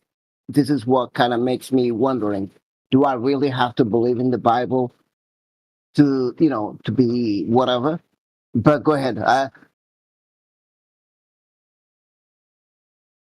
No, it's yeah, you do have to believe, and but I just want you to know that this other thing you're doing, right, is a Luciferian doctrine, and you can look into it on your own time, right? But yeah, the free will is still there. You know, your free will has not been taken away. But yeah, let's move on to the next. Let's move on away from this. What do you think? Good? Is that? No. It's all good. It's all good because I know the rules of the channel, and I didn't want to derail to this topic at the same time. But me on too. the other Me hand, too. That was probably my fault for carrying it on too much. But yeah. Maybe we'll pick it up some other it's all time good. somewhere. Yeah, it's all good. Yeah. Yeah. Sure, it's all good. It's all good as well.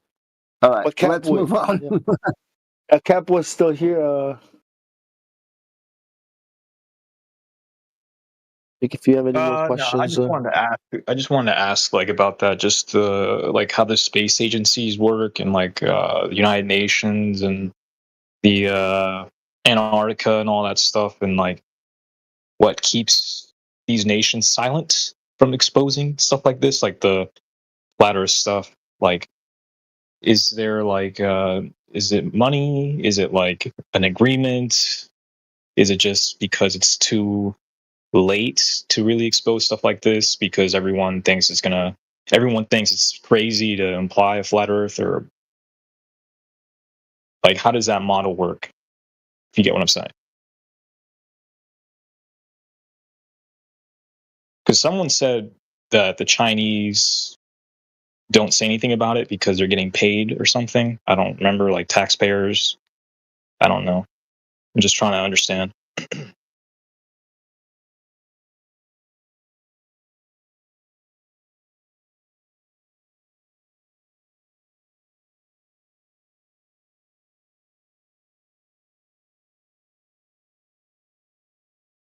yeah, well, yeah, the United Nations, right? You know what that is. So you can say that because the United Nations exist, right? They've gotten the whole world, right? They've gotten them. So after the last emperor, China, the guy with the next guy that comes in, right? He is probably part of the United Nations. Okay, there's these secret societies all over the world. Even China has them. So you know, um, I know, I believe, okay, that the gods, okay, that these people say they're descended from, these rulers, these elites, the people that run these countries, okay, that there are spirits behind them that work together. So it's a religious thing. It's not because Richard Nixon, Richard Nixon, right? He was asked about Israel. Why is America and Israel a thing? And Richard Nixon said, well, it doesn't have anything to do with like strategic, military interest or anything. He said it's purely spiritual. So, when you think about it, like this is Nixon talking about, Israel this way. So when you think about all these nations, and the spiritual aspect of it, it's all there. That there's a spiritual force behind everything. Behind all these rulers, these people, and the things that are being done, and the plan. The great work. They call it the great work. The Freemasons call it that. Even Donald Trump calls it that. But you following? Is that making sense? The great work. So Yeah. like, Yep. So they had like a deal, or like what was the thing? Like what was like the mechanism that keeps the secret societies. Do you know how those work? What they are? Secret societies. Yeah. Go on. Yeah, secret societies. They pray. They pray to spirits. You can call it the disembodied spirits of the giants, right? You can call it the fallen angels. You can, but there's a there's a hierarchy. There's a structure. There's a ruling. There's a spirit, and then there's a person that rules under the influence of that spirit. And then there's there's the governments, and then there's people of that government. You following? Do you understand? So these secret societies all over the world, right? These cultures from all over the world work together to bring this united nation, this new world order, to manifest it into the real world. Alice Bailey. Have you ever heard of Alice Bailey? Or the theosophy, the religion. She wrote a book called "Externalization of the Hierarchy." Do you understand what that means? Externalizing the hierarchy. What does all that mean? Who is that, and what does it mean? It's like making visible the invisible. It's like manifesting into reality, right? Because these spirits rule, and from that world. Where when you die, you go to it. The spirit world. So it's making visible, and plus the people who rule the world on their behalf. You know what I mean? Like they have these secret societies and these rituals and these families and these bloodlines. You know what I mean? So they talk about aliens coming down, and well, they're not aliens, right? They're something else, because the Earth is not a ball, And if the Earth is not a ball, and these things aren't aliens, then what are they? And what are they doing with AI and CERN? Is that making sense? Like how, like in China, if you look at China's culture, you know what I mean? The dragons, right? The dragons, the emperor families, or the ruling families, all say they descend from the dragons. So there you've got those bloodlines, and you've got the European bloodlines, and then you got the all over the world. Go ahead. Do you want to say something? Respond. No, it was good. It was good. You can continue. Do you have more to say? Yeah. Look into type up this guy named Gary Wayne. His research is kind of perfectly lines up with flat Earth. I don't think he's a flat earther. I think he might be. I don't know, but he's got a lot of material you can also look into. Gary Wayne. Who else is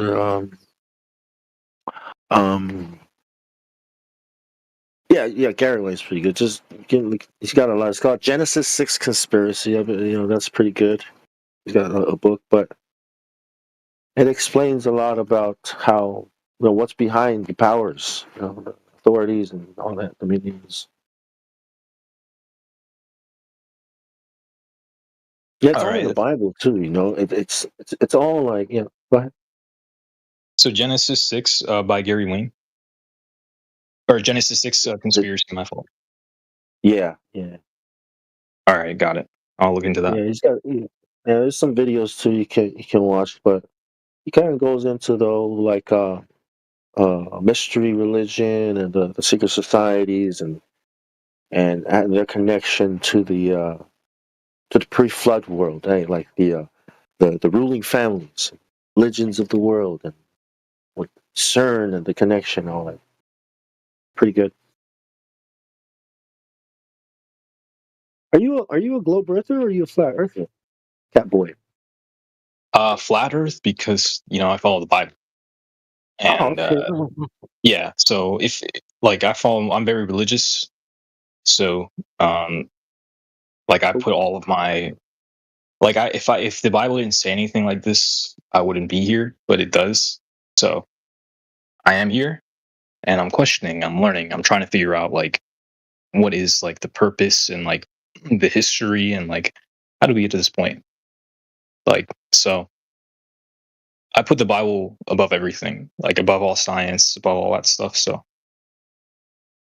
it's like my authority. You know what I mean? Yeah, yeah, I agree too. But when I was growing up, 12. I remember 12 years old. They taught evolution at school, and I went home and I questioned the Bible. That's what it did. That's when it happened. You know what I mean? And now that, so I doubted the Bible this whole time, because I wasn't sure. But when it came to when Flat Earth showed up, like around 2015 or 16, that's when I realized, like, that the Bible is true.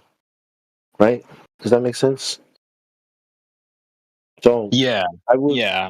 yeah. That was the same time I started learning about this stuff. I was like learning about Admiral Baird and like his expedition into like Antarctica or something, and that he found like a firmament or a dome-like thing.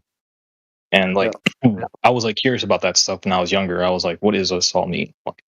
And like it made me wonder like why can't we go deep into Antarctica? Like why are there restrictions? Like why can't I see beyond like a certain point? Why are people calling you a LARPer? Because I remember calling you a troll when you first came in. Who, me? Yeah, I don't know. That boy is LARPing, Yeah, well, it's because I'm new and I'm asking questions that are like, I guess, very maybe a little controversial. I don't know. Yeah, I mean, it's fine. I mean, people get paranoid a little. Happens in everything. So I was reading, for example, Isaiah 40:22.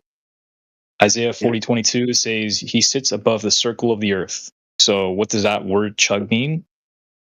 It means circle, right? So like, how can you, like the Bible clearly says, the circle of the earth, and we already know the flat earth cosmology. We know how that looks. We have, and that's an example. And then Daniel 4:10-11, it says, and its height was great; it reached unto heaven, and it was visible to the end of all the earth. How could something be visible to the end of all of the earth if it's a globe, right? So there's verses in the Bible that clearly say this, and that's what I'm doing is researching and questioning. And have a little experience in flat Earth stuff, but I'm not like an expert or anything. I just know a little bit.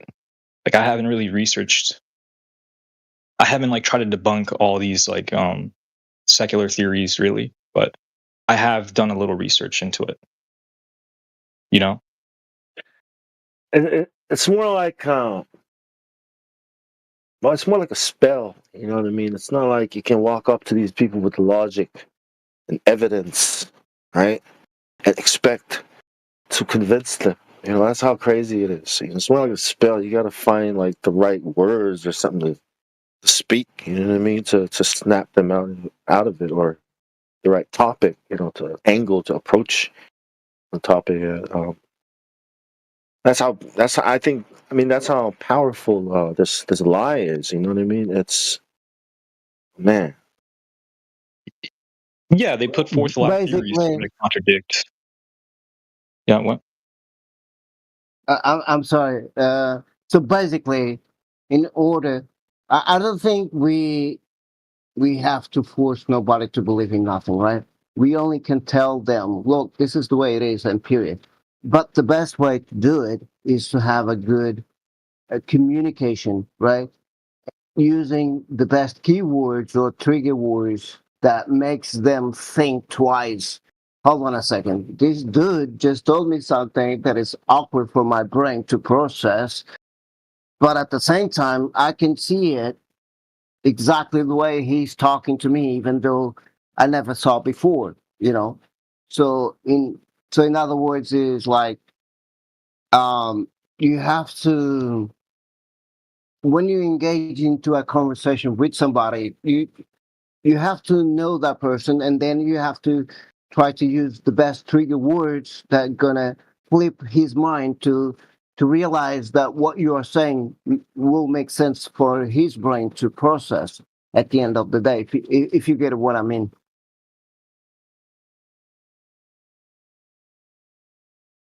Yeah. I was saying that there's like a lot of theories they put forth, like the theory of evolution, where like they try to secularize everything and try to like claim that we're from like other animals and stuff like that. And like if you believe in theory of evolution, you have to reject the Bible, right? I mean, that's kind of like a given. So like things like this, you have to believe. It's like they're changing the presupposition of people's beliefs to secularize them, right? So like that's kind of like the purpose of like theories that they put forth like that, like all that gravity stuff, all that stuff I was going to say earlier.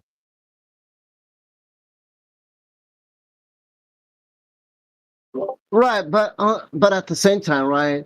So for example, like the water, right?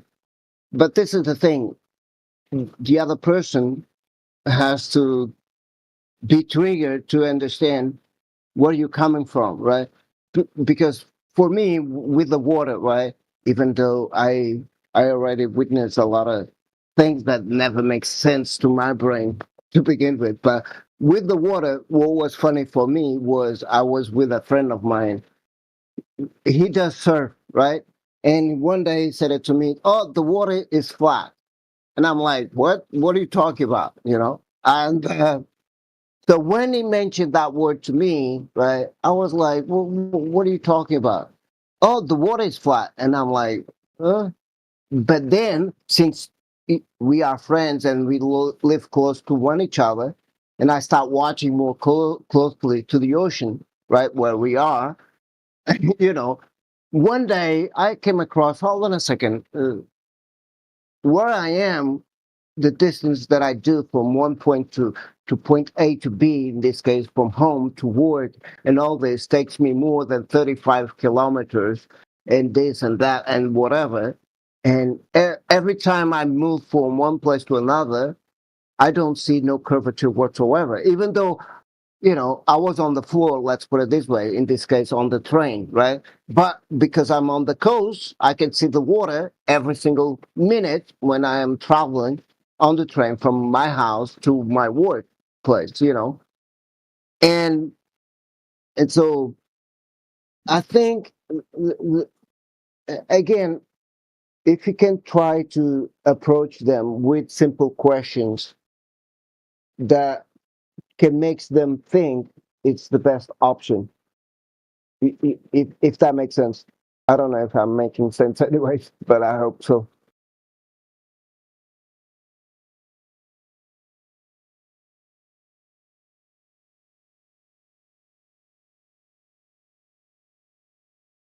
Okay, no curve equals no ball. There you go.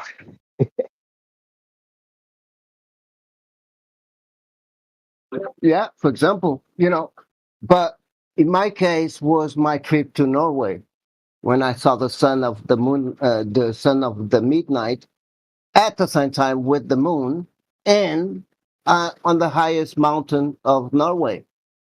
And I was like, what the heck is going on here? You know, that should not be possible to be watching the sun or the sunset and the moon at midnight, right? That was the final trigger for me, you know. But again, it has to be me to witness those kind of events to realize, okay, now nobody can tell me otherwise because even the viewers in Norway, right? Everything is, I mean, it's impossible to say how come this piece of or mass land can be on the ocean by itself and you know, have a curvature in between when you travel the entire place, right? You don't even see it, you know, or when you fly on the plane, right? You should encounter curvature, but you're gonna realize that the plane doesn't count for curvature whatsoever. So there is things that has to be you witness, and there are other things that simple questions or answers, or But go ahead, go ahead. Yeah, I think most people automatically default to it's so big it looks flat. You know what I mean? They don't know how big. They just know it's like really big. That's why it looks flat on a plane. They say they're on an airplane and they look down and they don't see curvature. In their mind, well, that's because it's really big. You know what I mean? And so that's why it looks flat. So I don't think they ever think about it that way. Well, not many of them do. I think only a few people actually think through it. The way most of us have, and the rest they just hit a wall and it's really big. Let the scientists deal with that. People don't even question how many miles do I need to find the curvature, right? They didn't even question those questions. So it's kind of like but it is what it is, if you know what I mean. Go ahead. Yeah, I think it was designed public. How they taught it in school, public education. I think it was all designed to have that way that everyone looks at it. You know what I mean? Like that it's so big, but those guys know how big it is. I don't really need to ask. Like it's really big. They're not even looking out to the horizon and thinking like, wait a minute, it doesn't look like. Wait a minute, shouldn't it at least be like? Because they have no idea how big it is. So it's really big. Like actually, it's too small. The radius.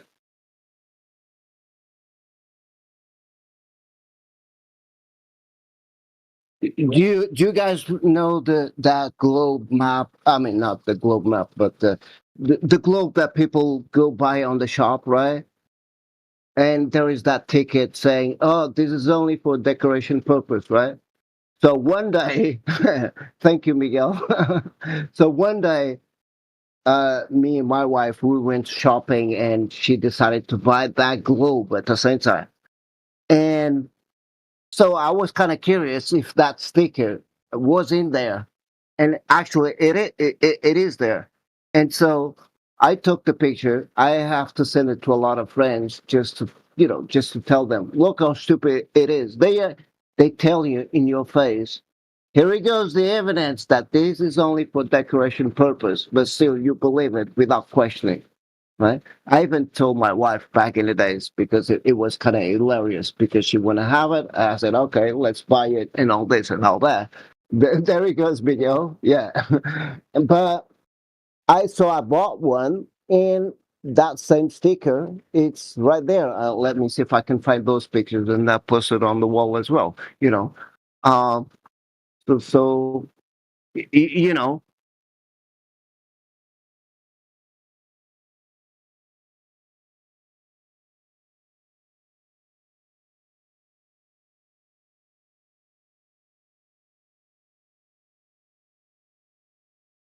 They're probably looking at the globe and at you and thinking like, what does it all mean?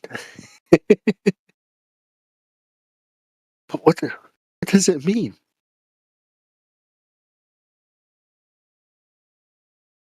Does it mean it's a toy? I mean, does it mean it's not? You know what I mean? They're not thinking like it's flat.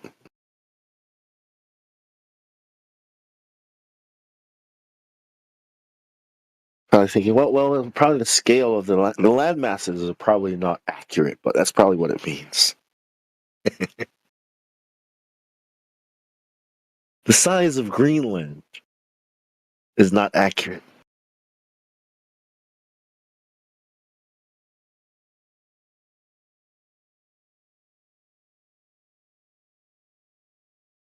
there is a movie talking about that. It's kind of funny you just mentioned that. And there is a bunch of movies at the same time.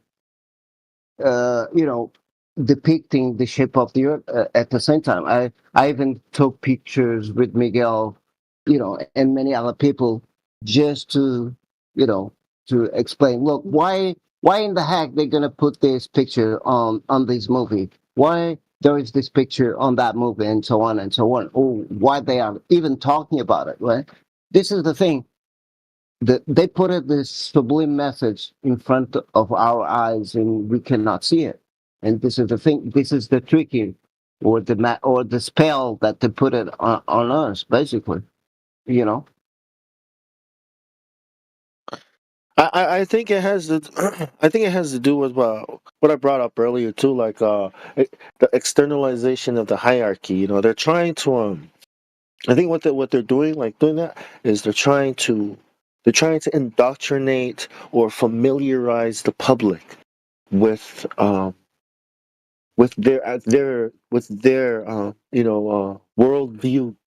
You know what I mean? With their religion. You know what I mean? Especially with the globe. You know what I mean? And the stars and planets. The names of the gods. They name all these things a certain way, and then. Yeah, I think it has to do with trying to introduce and familiarize people with their religion,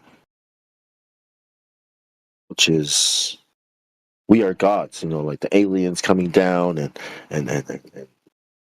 I don't know, genetic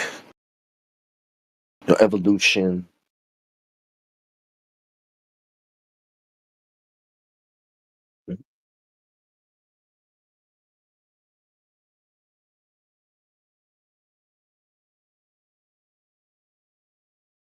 Have you seen Space Odyssey 2001?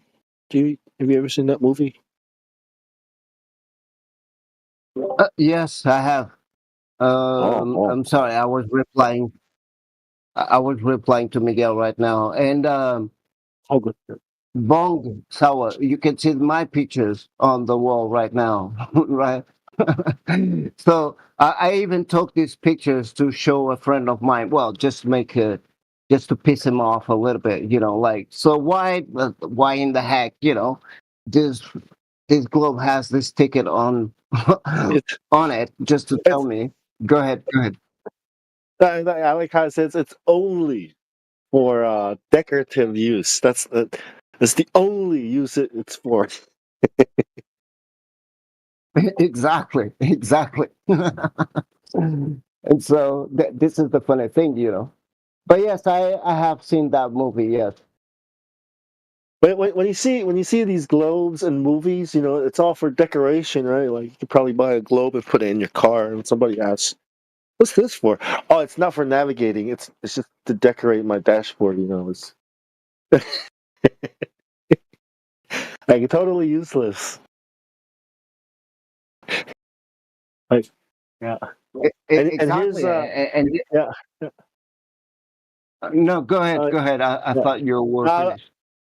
No, I was gonna say, and here's the Death Star from Star Wars.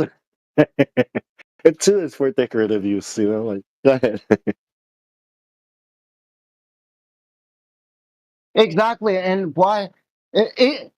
For example, actually, let me see. I have to go to my phone. Do you know that there is a documentary about the Red Bull jump, right? It's very at the beginning of that movie or documentary. Let's put it this way, even though it's BS. But I have a print screen. I'm gonna share it on the wall.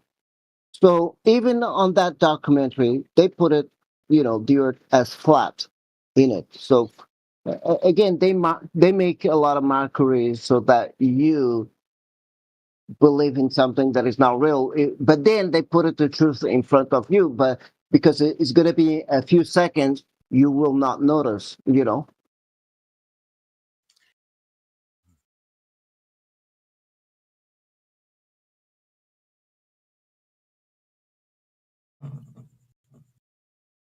Oh, are you talking about the flashlight? No, the Red Bull jump, right? The Felix jump. Bombardier. Mm-hmm. Yeah. So inside the camera, they made inside. I'm not sure. So I didn't saw the full documentary, right? I just saw a glimpse, just to see the BS that it was, right? But it was funny on that, few minutes that I saw that documentary. I noticed in one frame the earth was flat, basically, so they show you the globe first, right? And then after a few seconds, then you're gonna see a flat plane. It's like, what the heck? So this is what I was trying to explain. It's on that documentary, even they are trying to explain to you, oh, you are on a spinning ball, right? But they still put the truth in it. I'm trying to see if I can find the picture.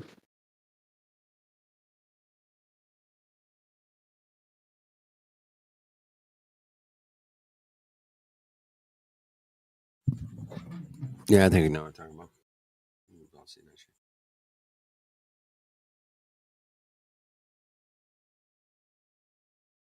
Okay, just push it on the wall. If you can see the print screen that I did on my phone, right?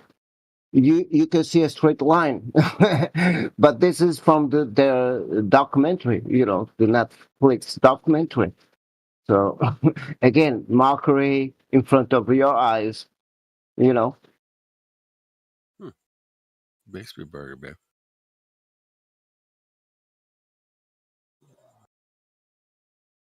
I'm sorry, your voice was very low. What's up, dude? What's up? How you guys We're just talking about. Yeah. I think they just can't hide. I mean, it's just impossible to hide the horizon. You know what I mean? Right?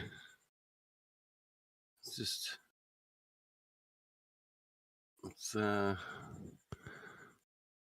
looking pretty level up there. Exactly.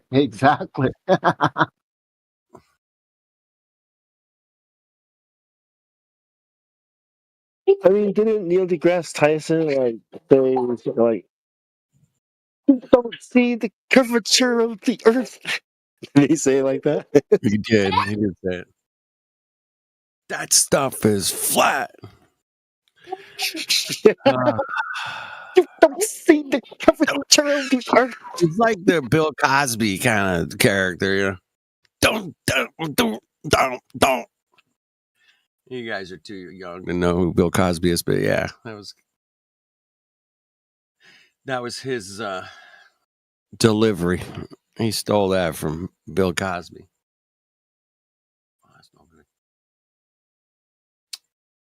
Well, I'm gonna say flat. Just speak for yourself, but don't get me wrong.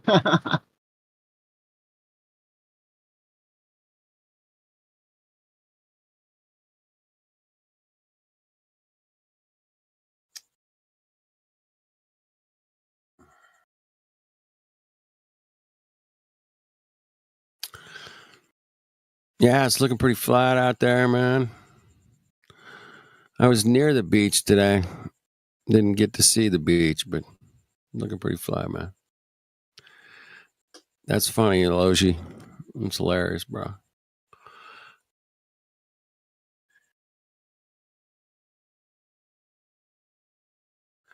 My young grasshopper.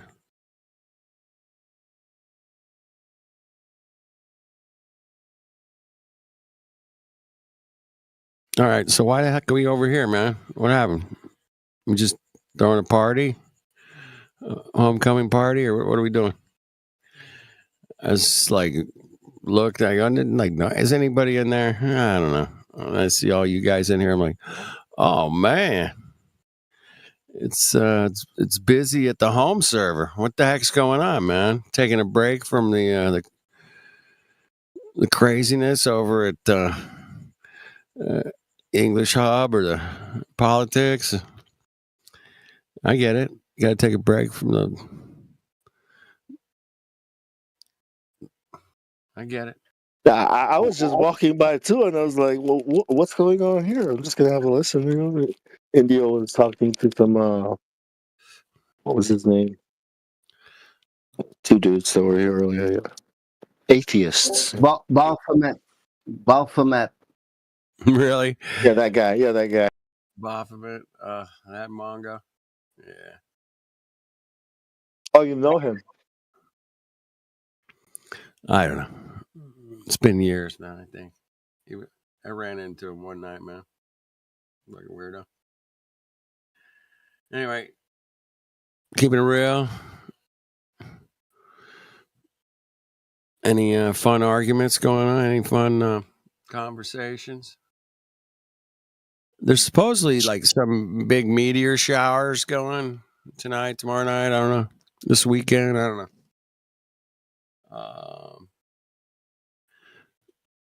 They always over exaggerate. Oh, you could see like 100 of them an hour, you know. Yeah. One time I was in the desert and I saw like, I don't know, like 30 or 40 in an hour. I didn't see 100, but it was a lot.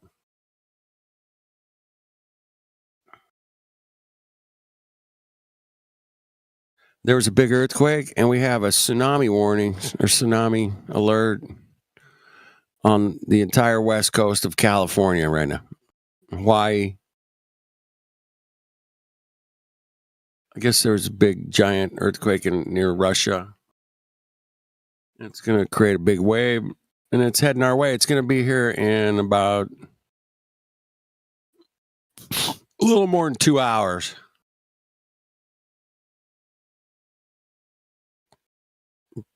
That means the Earth's flat.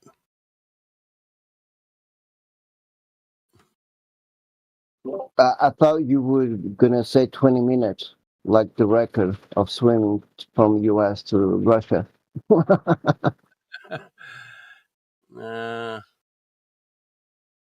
No, they put a time frame and when it's supposed to hit, you know.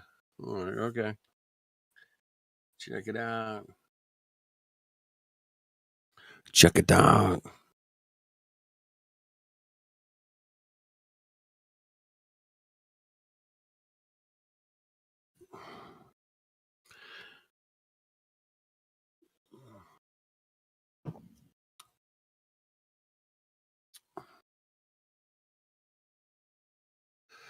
Anybody talk to Helio? For some reason, I was thinking about him today. I miss that guy. I really miss him.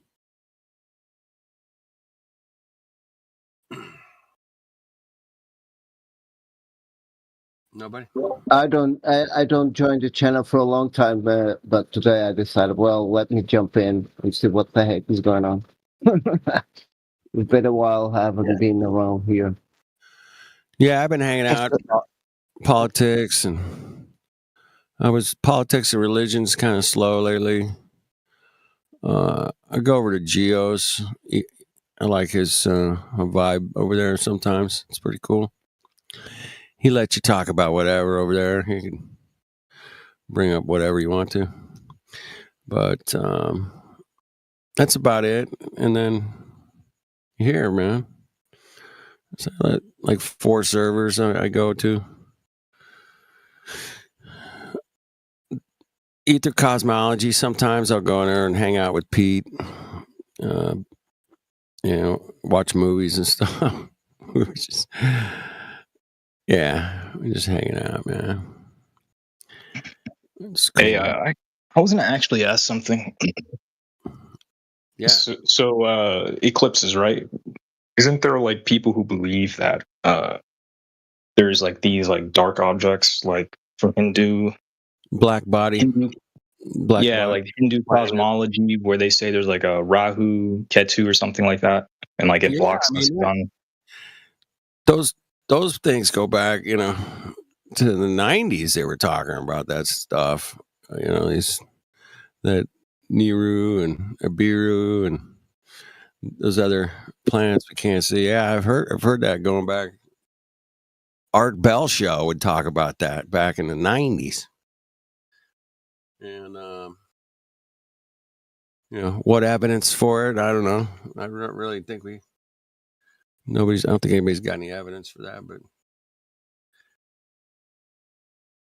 definitely been on the table as far as what could cause a solar eclipse. Yeah, because I know, I think ancient Hindus, they believed in these dark objects or something that would cover the sun or something like that, or the moon. I don't remember the full story, but it was these things called Rehu and Katu. Do you know what I'm talking about? Right. Oh yeah. Yeah, I mean, yeah, it goes back 30 years. At least that's when I first heard about it. And I was like, wow, man, it's interesting. Yeah. Let me look this up. It loves you, man. Where the frick did you get that meme, man? You know I'm the only one. What meme? Oh, what? Where'd you get that freaking Sadaloon meme? Oh, I had to create a GIF out of a video the other day for someone. You made that? Yeah, I just cropped it out of the video as a web song. Yeah. Interesting, man. I'm like one of the only people that ever caught a moon transit of a Sadaloon, whatever you want to call them. Someone was asking about this, and while I was looking, I found the other video, so I decided to make a little GIF from it. I think Miguel posted it. Sweet, man. Interesting. I'll give you that.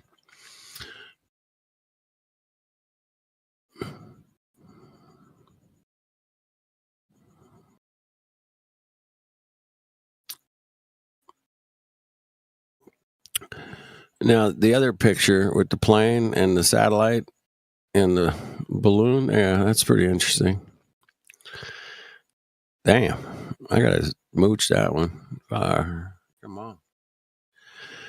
I'm taking that one home. I'm keeping it. Yeah, that's a U-2 spy plane taking a picture of that Chinese satellite. Love it. Was that the Chinese cuck satellite shit show? Yeah, that was out for 3 months. They left it alone. Okay. Before they shot it down, apparently. It's like, yeah, that was just a total, what the fuck? Come on, really? Yeah, it was horrible, man. People were all getting stupid, man. Like, if it was really a Chinese spy satellite, really? Freaking thing looked like a piece of crap, man. I don't know what the hell's going on. Yeah. So these concepts, right? And this guy is saying that I'm trying to make someone say something stupid, which is not true. These are genuine questions because I've heard or I've seen somebody say something about it in the server. So I'm not saying you don't have to say that's true or anything. I was saying that. Yeah. I was saying that Rahu and Ketu, right? These are mathematical points that are lunar nodes or something. And they're supposed to be shadow planets, Shaya, Grahas, and they're always exactly 180 degrees apart and move in retrograde motion, which is the opposite of the other so-called planets, I guess. But this is what they were saying, and this stuff is from 500 or sorry. Is written in 400 BC or something like that. Oh wow. Mahabharata and Puranas and the Puranas. I don't know if there's anybody who studies Hindu cosmology stuff here that know about it, but just wondering. Nobody. Haven't run into too many Hindus, but there's people who are very into spiritual religion, whatever. What about it? Yeah, it's saying that in Hindu cosmology, during eclipses, these shadow planets swallow the sun and the moon or something, and that's what causes eclipses. And it's this Hindu stuff, Rahu and Ketu. Has anybody heard about it? I think 2012 or something like that. It was going around. Like something like. Yeah, I heard about it on TV. Like kind of yeah, black body. What you guys talking about? But Yeah, and it's it was like kind of like revived, I guess maybe recently, but this was like written like back in like 400 to 100 BC. Like this stuff is like spoken about. So I can post about it later, but it is interesting. I mean, this is like one thing that the Hindus said that would cause eclipses, but yeah, because like the mainstream theory is like that what's the like the a second.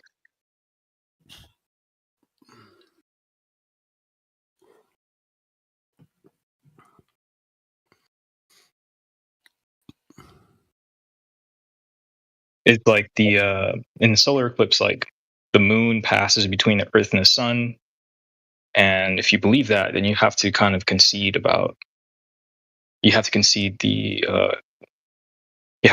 into believing like heliocentric stuff, right, and like globe stuff, right? Right.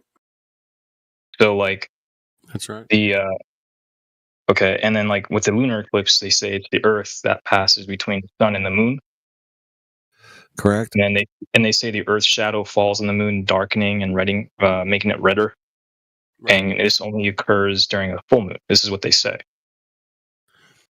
Correct. And yeah. Well, something happens to lunar eclipses. They're always on like a full moon, or right around a full moon, right there. Yeah, but like something that I've noticed people say is like, how does the Earth's shadow that falls on the moon even cause it to be reddened? Like, it doesn't really make any sense. Yeah, it doesn't like produce a dark shadow. It just makes it kind of reddish, and yeah, it's very interesting. They say that is because of Earth shine. So the Earth puts off light, and then it reflects up to the moon. That's why you still see the moon during a lunar eclipse. I'm pretty sure that's the answer that they give.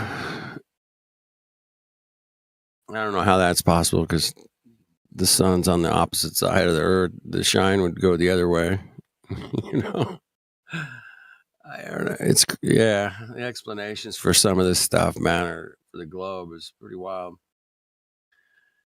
You got to look into it, but yeah, it kind of weird to me. It's like, what is causing it? Is it like a black object or something, or like I don't know. I think it might be electromagnetic of some sort, anomaly that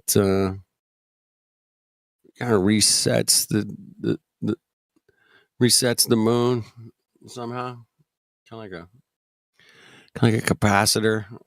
I don't know. Total speculation. Is it like the blood moon? Is that the same thing? No, that's different. We're talking eclipses here. So, do we got some coming up, man? I haven't looked this year, man. I don't know what's going on, man. But let's see, man. Eclipses this year, man. Yeah, there's a lunar eclipse in I think September, October. Eclipses 2025. Let's go to time and date and see what's up. Pretty good. The solar eclipse is in August 5th, 2027, is what they said. Okay. We got partial solar. Okay, that already happened. Partial solar, September. September. We're not going to see it here in North America or South America. Yeah, we're not going to see it. That's too bad. But there's a lunar eclipse, and there's a lunar eclipse in next September next 7th. month. or two. Yeah. It's not happening. We're not seeing it. Where's it going to be? Europe, Africa, Russia. Oh, okay. Little tip of Alaska. Australia, you guys see it down under. Yeah. Cool. Yeah, I didn't think there was all that much going on this year for some reason. I don't know. There's only 2 solars and 2 lunars. That's it. Sometimes you get like 3, 4 a year, 5. I'm like, damn, different parts of the world. But just the 4 this year. That's it. Very interesting. Yeah. So yeah, I'm gonna have to study that more because I'm not like I said, I'm not like an expert yet. I'm not like Indio's level or something. I'm like still. Right. We're not. I'm like India level. I'm like a novice right now. Nobody's on Indio's level, man. I'm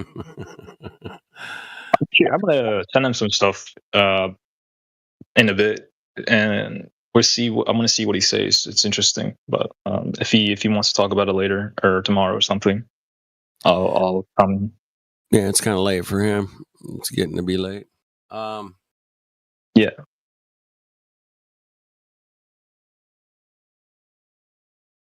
Yeah, he'll tell you about it, man. He can just rip it off the top of his head. He doesn't have to type it. You know, he can just tell you. Yeah. He's been here for like I think he was been here since like 2018 on this server or 2019 or something. As long as I've been in here, and I came in 2020. I was right. late. I knew about the server. I listened to the live stream a lot. I knew a lot of the people in the server. I was doing something else. I was on a platform called Discord, and we were live streaming on YouTube and doing just, crazy fun stuff, man, with Flat Earth. And it was too fun, man. I couldn't leave it. But once they killed it, they took us out. I'm like, well, I can hang with you fellas for a while. I'm good. Yeah. Already 5 years have passed. Mm-hmm. 5 years. I remember like the first time I was here like a long time ago, and I think if I recall, like the first server got shut down or something, and they had to make a second one. That's correct.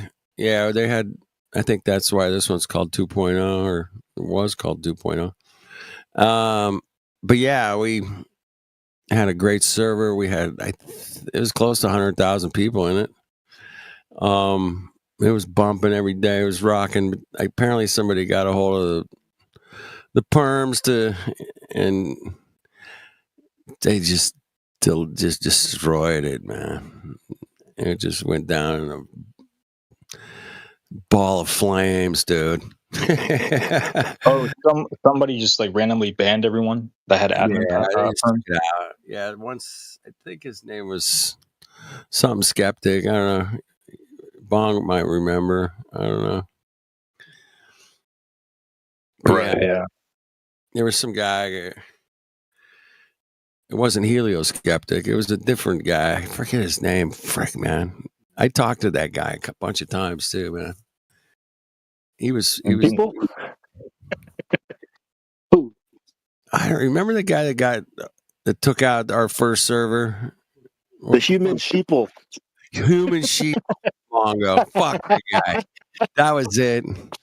Yes. And he was out like flat smacking, live streaming. The guy was like flat earthing his ass off. And then for him to go and flip like that and turn and infiltrate, whatever you want to call it, man, it was bad. Fucking Mongo. Damn. Why did he do that? I don't know. I mean, I think he might have been a plant from the beginning, just got in, early. I don't know. But yeah, he just took it out. I was not. I wasn't. Because he's a degenerate. Exactly. One of those. Wasn't he like Middle Eastern or maybe Greek? Greek, something like that. Okay. Yeah, he was Greek. Yeah, he had a kind of an accent, heavy accent. But yeah, took it out. Now, it was Karen B. ODD. Yeah. Karen B. ODD. And I think Jose Mesa. Mike right? Blackbird. That's who it was, right? Because it was like a clique. You know what I mean? It was like this. But there was like this clique, you know, and they were trying to like get control of the server. You know what I mean? Yeah, they got control of it and destroyed it. And I only think there's like 3 people that are in control of this one, and they're all valued, trusted peeps. Yeah, I'm pretty sure, man. I don't know, man. I hope, yeah. Good. That's good. I hope they got it under control. Yeah. Have you had like go ahead. Discord had a loophole where if the server owner didn't log into his account for like 3 months, right, the first moderator, right, that applies for the position, or the server owner position is basically open for any moderator to claim. Right. So it was like a loophole, but they fixed it now. So shouldn't happen again. Yeah. Yeah. So we got wrecked. But, dude, I got my YouTube channel wrecked. They took away all our live streaming privileges and Google. We just got crushed after 2018, man. We just got we got sent to the cellar, man. We're not being promoted anywhere. Nobody can find us. It's just bad, man. But we keep going. We'll keep pushing along here, man.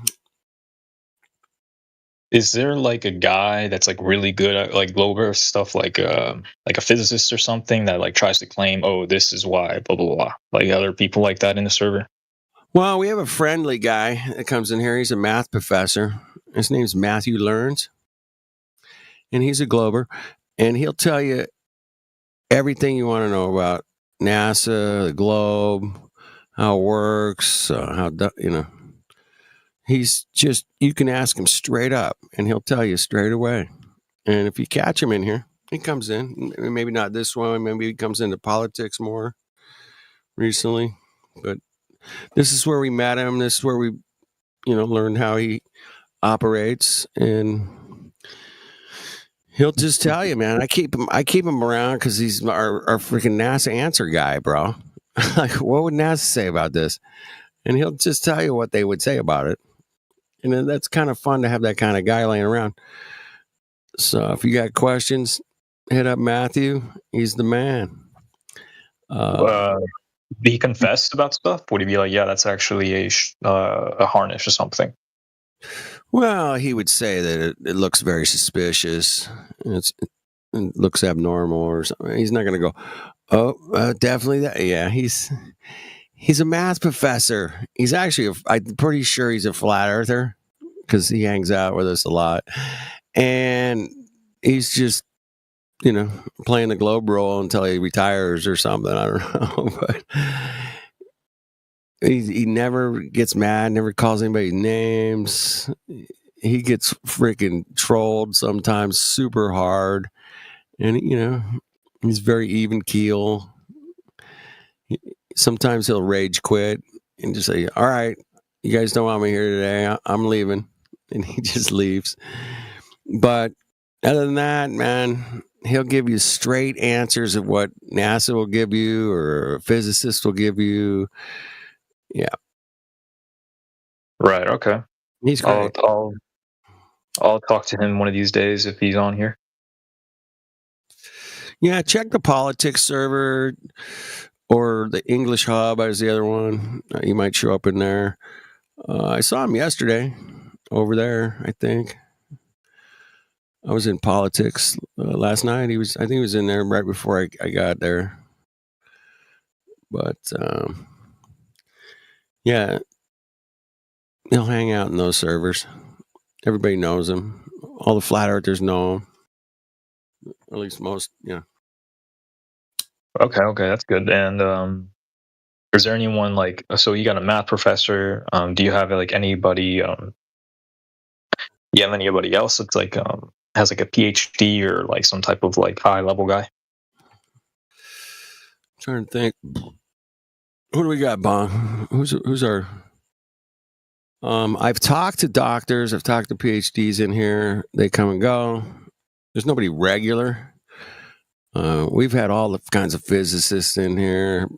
Some people bring in their cousin who's a astrophysicist, and they'll talk to Indio and AI and T-Dub and myself, and you know. Do you have any videos? What's that? Do you have any videos of that debate going on, like the astrophysicists? Dude, I got a great one, dude. Check this. This is a physicist from CERN. You ever heard of like CERN? You know what that is? Yeah, yes. Okay, got The this. Hadron Collider. Mm-hmm. This is a physicist from CERN going against one of our boys named New Perspective. They're talking about airline flights on the globe, how it would work. Yeah, it's fantastic. He actually did 2 rounds with him. That's so good, man.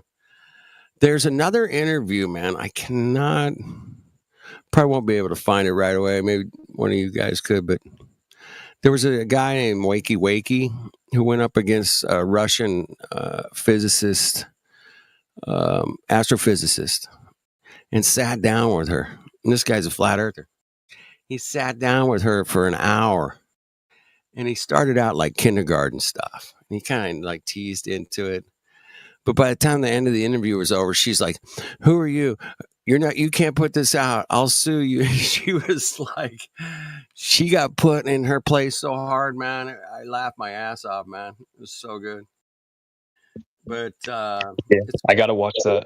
It was great, dude. I watched it, I don't know, probably like 4 times. I just listened to it. There's no video of it. It was all audio. It was just audio. Yeah, that works. Hey, either one. Yeah. All right, I'm looking for the CERN physicist guy here. Hang on, man. That's insane. That's insane, really. Because that's like up there. Like if you're a CERN physicist, you definitely have. Dude, you're like the man, right? So let me find it. Damn it. Franco I think his name's Franco. Is it Franco? Franco, where the fuck is Franco? Gravity, we got celestial theodolites, we got Toby, we got part 1, Robert. I don't know how long. 6 days ago. Yeah, this was like a few weeks ago. Okay. Whitsett. I got AEMAP. We got. Okay. Do you have the the English Matthew Learns is there, the English hub? He's over there. It looks like it's lit. Yeah, it looks pretty lit. Maybe we should shift over there. Yeah, we can jump over there if you want. Yeah. Do you have? Where's the link? Hold on, man. Yeah. Fuck, where's Franco? VIP partners. Franco. Effie. Where's the link? Are you scrolling up looking for it? I'm like, damn like that. Damn it, where is it, man? Oh shit! I think he sent it to me in a DM. Let me go over there and get it. I grab it from the server, I guess.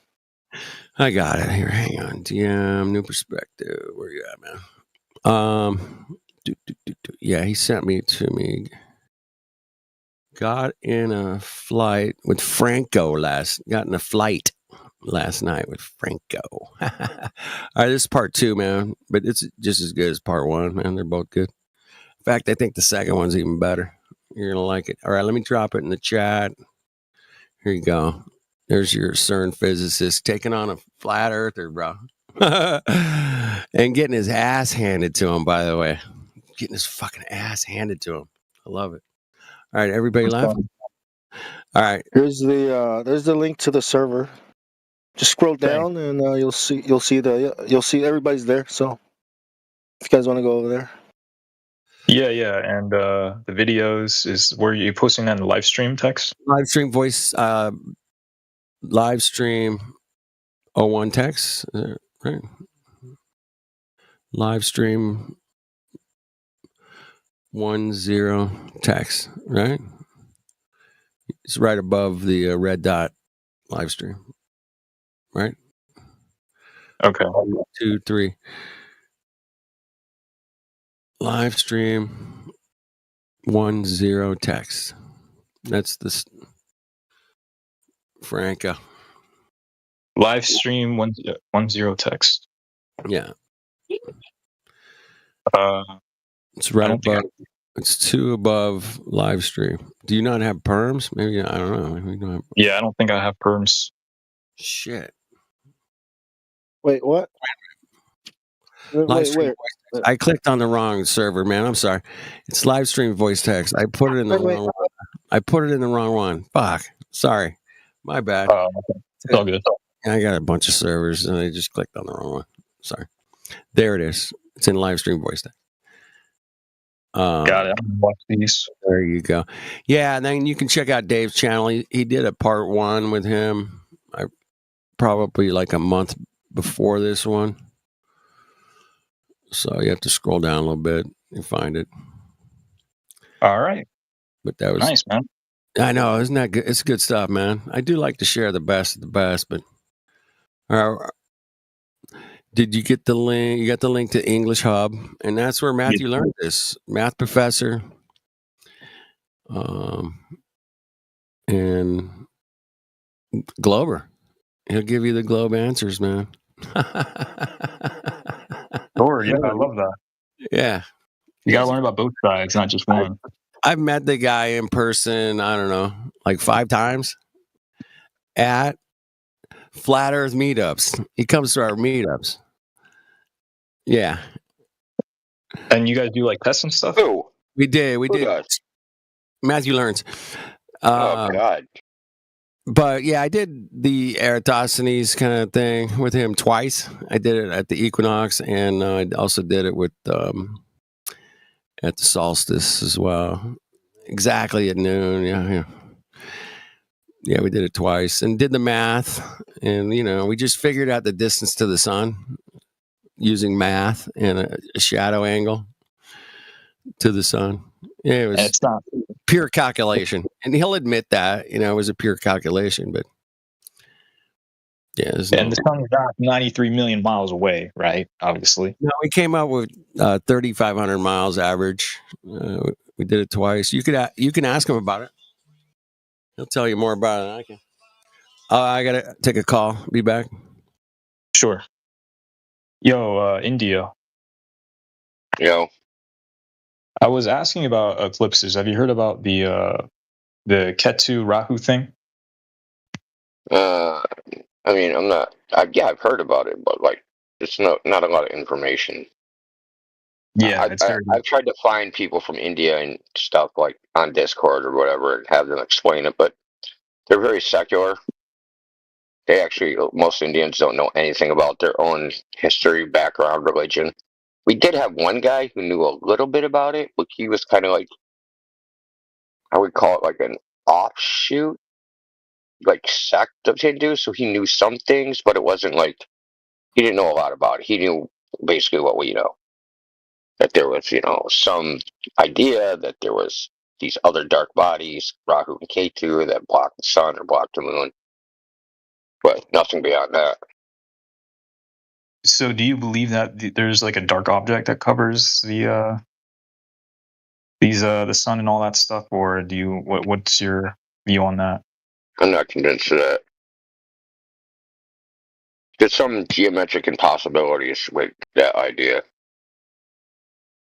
Like, like a lot of people don't know this. Like a sunrise solar eclipse and a sunset solar eclipse are impossible. So Yeah, how so does if you see the eclipse like on the horizon, that's just impossible. Oh, okay. Because the horizon is supposed to dip down, right? So now, if you're looking at the horizon and you got a line of sight to both of the objects, and one is 400 miles away, farther away than the other, they can't be on the same line of sight. Right. Right? Because you're not looking like straight at them, right? You're looking dip down angle, right? So the tangent. So if you draw yourself on top of a ball and draw that tangent line, and that line goes through the moon and the sun, that means that the sun and the moon and the earth aren't lined up. So what is causing the blockage then? Like, what is causing the darkness? I mean, like, the darkness could be just less light. Doesn't have to be a blockage. Really? So yeah, so think about this. When you watch a movie projected on a screen, does the projector project black light? Like the black parts of the movie, is the projector projecting black light onto the screen? No. That's Doesn't even make sense, right? Projecting black light. That's really good. No. Yeah. Yeah. So that part of the screen is just darker. It's actually being illuminated by the light. It's just darker than the other parts. So to you, it appears black. Interesting. There's actually a video on this. I'll post it in the chat. It's pretty cool. Yeah, send me videos, send me a bunch of stuff because I'm trying to like get hip to everything. I'm trying to learn everything. But the fact of the matter is, not only is the cause of the eclipse not known, it's indeterminable because you can't do the scientific experiment required to ascertain its true cause. Because we can't manipulate the moon, can't manipulate the earth, we can't manipulate any of these things. Yeah, that's where God does those things.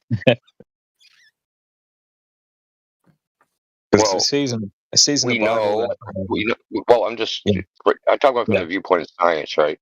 We know how to establish cause and effect relationships using the scientific method, and you can't use these methods on the sun, moon, or anything, right? Stars. Yeah. Yeah. So you'll never know with any reasonable scientific certainty what the cause is. Now, you can come up with models that predict when they happen, and those exist. The ones that are used now don't use a globe to predict when they happen. In fact, if they do use a heliocentric model for prediction, it doesn't work. So they use like a geocentric model? They use an observer-centric model. Oh, okay. In timing, right? So we know the timings when eclipses occur, how far apart they are, based upon the coincidence of three values. Something called an eclipse year, a draconic year, and what's called an animistic year, or something like that. And both of them have different lengths. But when their lengths, the cycles end at the same time, there'll be an eclipse. Oh, okay. That makes sense. But there's also, that's the Saros cycle, but there's also cycles within that cycle called the Metonic cycle, the Draconic cycle, the Exogenous cycle. So eclipses also happen on like some 400-year cycle, like 1,000-year cycle, like, there's cycles within the cycles. Right, that makes sense. And yeah, because we have there's a lunar eclipse happening in September 7th this year, and it's going to be visible across Europe, Russia, I think Australia, Africa, and Africa. Yeah, just a little tip of Alaska. Yeah. We're not gonna see it here. I'm not gonna see it. Right, and yeah, I mean, there's like I really want to study this stuff because I really want to find out what it is. Like, I really want to study and like figure out what causes these things, right? And I'm an amateur, like I'm a novice. I don't really know that much. Like, I'm still learning, so like that's why I'm here to like ask questions and just figure out things and watch videos and like listen to debates and stuff. You're in the right place. You know that there's information channels at the bottom. Yeah. Yeah. I look at those, and they're pretty extensive. Like, there's an extensive amount that's like 8 years of curated information from hundreds of people.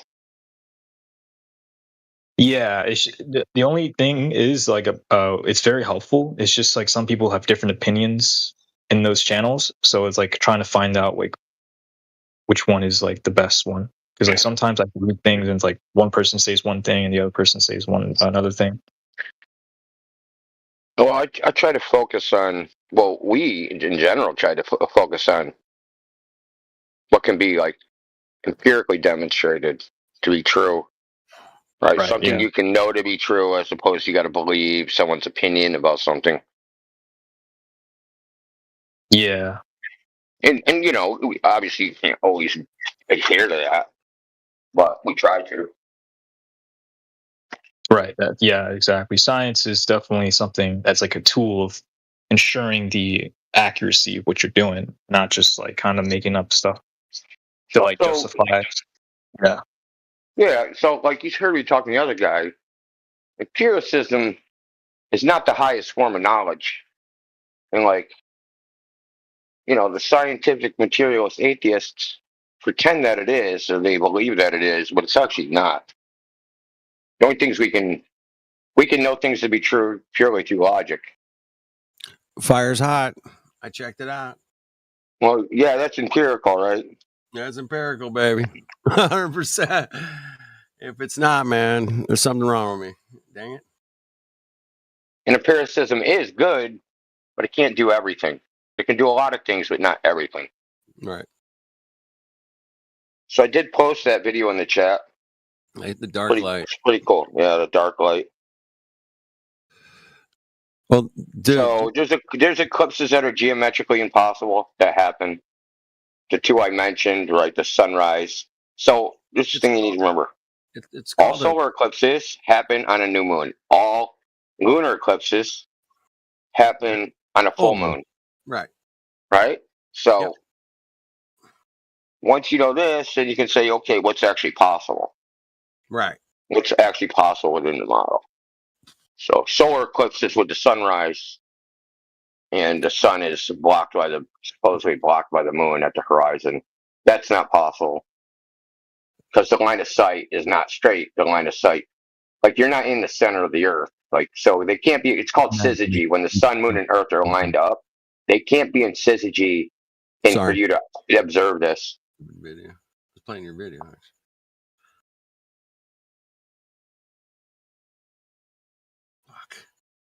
Interesting. Are you aware of the Solomonian eclipse? Have you heard of that? Say it again. The Solomonian eclipse. Have you heard of that? Yeah, I was reading that a little bit. It was interesting. It's like the way the shadow looks is not what you would expect during like on the Earth model, or I'm sorry, globe model. Well, the sun and the moon are higher than your head, and the Earth is under your feet, and the thing that's supposed to be casting the shadow is not between the sun and the moon, because those two things are over your head.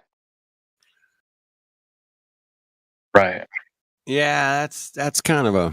I've loved the Solomonian eclipse for a long time, and they would claim it's refraction, right? That's happening, and that would be a plausible excuse if it was coming from the bottom, right? So if the sun was setting into the Earth's shadow, but they're observed where the sun is setting, the moon is setting, but the shadow is coming from the top of the moon, not from underneath, but from up top.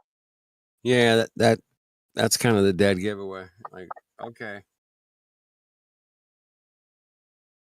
And there's other things, right? So it's supposed to be the circle of the Earth is a sphere, it's casting a shadow on the moon. But if the moon had a curved surface, it wouldn't actually be observed this way, because when you project a shadow onto a surface, it takes the form of that surface.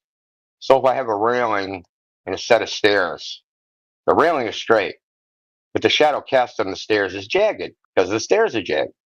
Right. So if I have a circle and it's cast on a curved surface, it's going to make an S shape when it crosses the middle of the moon, because the curve is in one direction on one side and it's in the other direction on the other side. So the edge of the shadow would make an S shape. you can actually demonstrate this with, 2 balls and a light source.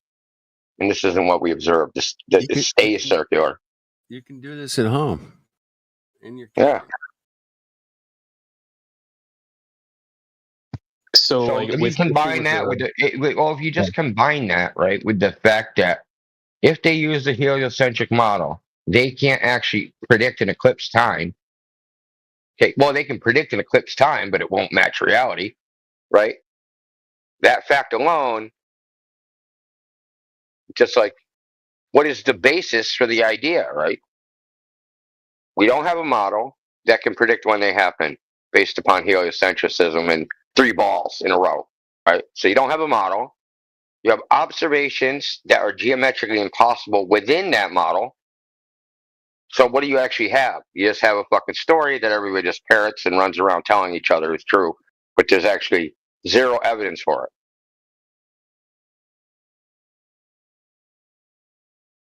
So if it was a globe, the shadow would be like an S shape. When it crosses, right? So as it moves, as like the round shape moves across the surface of the moon, right? So you're going up one side of the curved surface, but when it crosses over the center part, just like imagine drawing the center line down the center of the moon. When the edge of the shadow starts crossing over to the other side, that shadow will distort because it has to form the shape of the surface it's being projected on. Yeah. I got you. And that wouldn't be a perfect circle. It would only be a perfect circle if you were projecting that circle on a sphere onto a flat sheet of paper. Right. Right? Yeah. Is there like a video that shows this so I could like show people? Because like that's actually a really good argument. Probably in the Eclipse channel. Yeah, I'll post a video. So there's one. This video is quite entertaining. Well, it's funny in a way that. So the dude's filming the eclipse, and then he's trying to explain it to his girlfriend how it's happening, and he gets all fucked up. He like, can't explain it, bro. It's pretty funny. I love that video. Dude, that video is just like 10 years old almost. Yep. Anyway, the CERN physicist has gone up against a lot of flat earthers apparently, but I just found a bunch of them. There's like Whitsitt takes him on, Allen takes him on. Yeah, so if you want to listen to a physicist try to explain some physics, man, to flat earthers, New Perspective's got a fucking list of them. Just go to his videos and search Franco, and there's like a whole list, man. Here, I'll put it in. Oh yeah, he's an ex-CERN physicist and currently a physics teacher at university. This is like a freaking gold mine of if you like to listen to physicists, man. There you go. You can also listen to me freaking smacking people around. It's also That's pretty true. humorous. Got a few videos over there too. Quite a lot. He seems to like me, man. He does like you. I got a stack of fucking bodies on his channel. Bit gay, but I'll tell him to ease up or something. No, he's been putting out clipping a lot of really good, arguments about where we live, arguments, discussions, whatever you want to call them. But yeah, there's a whole cache of them over there with Mr. Franco, physicist. And then there's another thing I actually want to go over is the forget the name of the law. It's like the Coulomb's law. I think is how you say it. Coulomb's law. Yeah, Coulomb's law. Yeah, Coulomb's law like describes an electric force between charged particles and stuff. Yeah. And like it's like there's like a physicist that says like this force is like what causes objects to go down, not gravity in the Earth. Right. There's a lot of hypotheses on what causes things to fall, and none have any validity. And I mean none. And I say that for a reason. I'm not just saying it for no reason. I'm saying it because you can't do the experiment. the experiment you have to do, you got your observed natural phenomenon, falling object. Now you want to know the cause of that. Like, okay, so let's do the experiment, how we figure out the cause.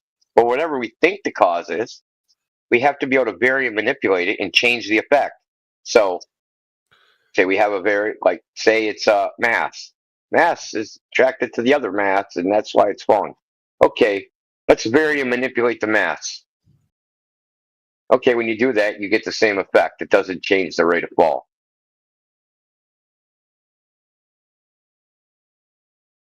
Okay.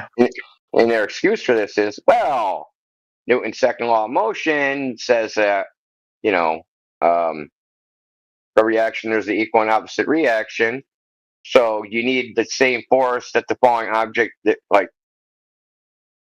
to move the object in the first place, because it has a larger mass, it takes more force. Right? So this exactly cancels out so that all objects fall at the exact same rate. That's cool, but you can't actually show that in any experiment. And it also assumes that there's a gravity and inertial equivalence, right? That inertial mass and gravitational mass are identical. And I hate to show there's a physicist named Sky Darnos, which has shown that this is actually not true. And so what experiments that he's done, right? So he takes different elements, and there's also another guy that did a Bremen drop tower, which is a vacuum chamber, where he drops a bunch of elements of the same mass but different composition, because they're different elements, and he drops them and they don't fall at the same rate. This dude, Sky Darnos, has also done these drop experiments and shown that they don't fall at the same rate, but they have the same inertial mass, right? Right? So if you freaking inertial mass is like, how much force does it take to propel this fucking mass, 1 mile per hour or something? That's your inertial mass. But the gravitational mass is how fast something falls, right? And based upon, hey, we think the mass of the Earth is this, so when I drop this, it should drop this fast. It's being found out that these are actually not the same value. So the whole endeavor is just about like mass attracts mass. That's the call of gravity. There's actually it's not like literally. There's no scientific basis for that. In fact, the universal law of gravitation doesn't even have a scientific basis, contrary to popular belief, because that law is not an actual physical law derived from experiment. It is a law derived from, hey, if there's Newton noticed that in Kepler's elliptical orbits, the geometric relationship that if you have a body and that force is directed at one of the foci of the ellipse, like the Earth is the body, the sun is the foci of the ellipse, that force would fall off inversely proportional to the square of the distance. That geometric relationship is what Newton noticed. It's not based upon any experiment. And you can verify this. There's a video by Feynman called also 3 Brown 1 Blue, which is a mathematics channel that both go over this. It's called Feynman's Lost Lecture. So they go over how Newton derived the inverse square law and where it came from. Though, I should say, Feynman talks about it. He says he's not going to derive it that way. Newton derived it from using conic sections, which was an old mathematical tool that they don't use anymore. But you can get the equivalent thing using vectors. Anyway, it's like neither here nor there. The point is that when people think about gravity, it's kind of like, I wouldn't say, it's kind of like, it's kind of like misinformation, or it's kind of wrong. I don't want to characterize it a certain way, because I don't think people propagating the wrong ideas about what it is like, I don't think it's maliciously intended. I just think that it's like a myth. Like people have these ideas about okay, what's mass attracts mass? Well, it's the amount of matter in a freaking object. That's not what mass is. No. It's not the definition of mass in physics. Okay? But people have this idea that that's what mass is. If I have a whole bunch of material, then the gravity will be stronger.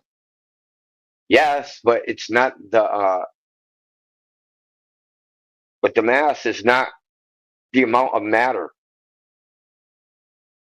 It's more than that. Like if they try to count up the number of particles in a material and say, hey, this is the mass, that will not give the correct value. How the fuck So do what, we count the particles? what would it be then? What's the correct value? How do you find that? They would know it empirically by measuring it. But they couldn't predict it from counting the particles.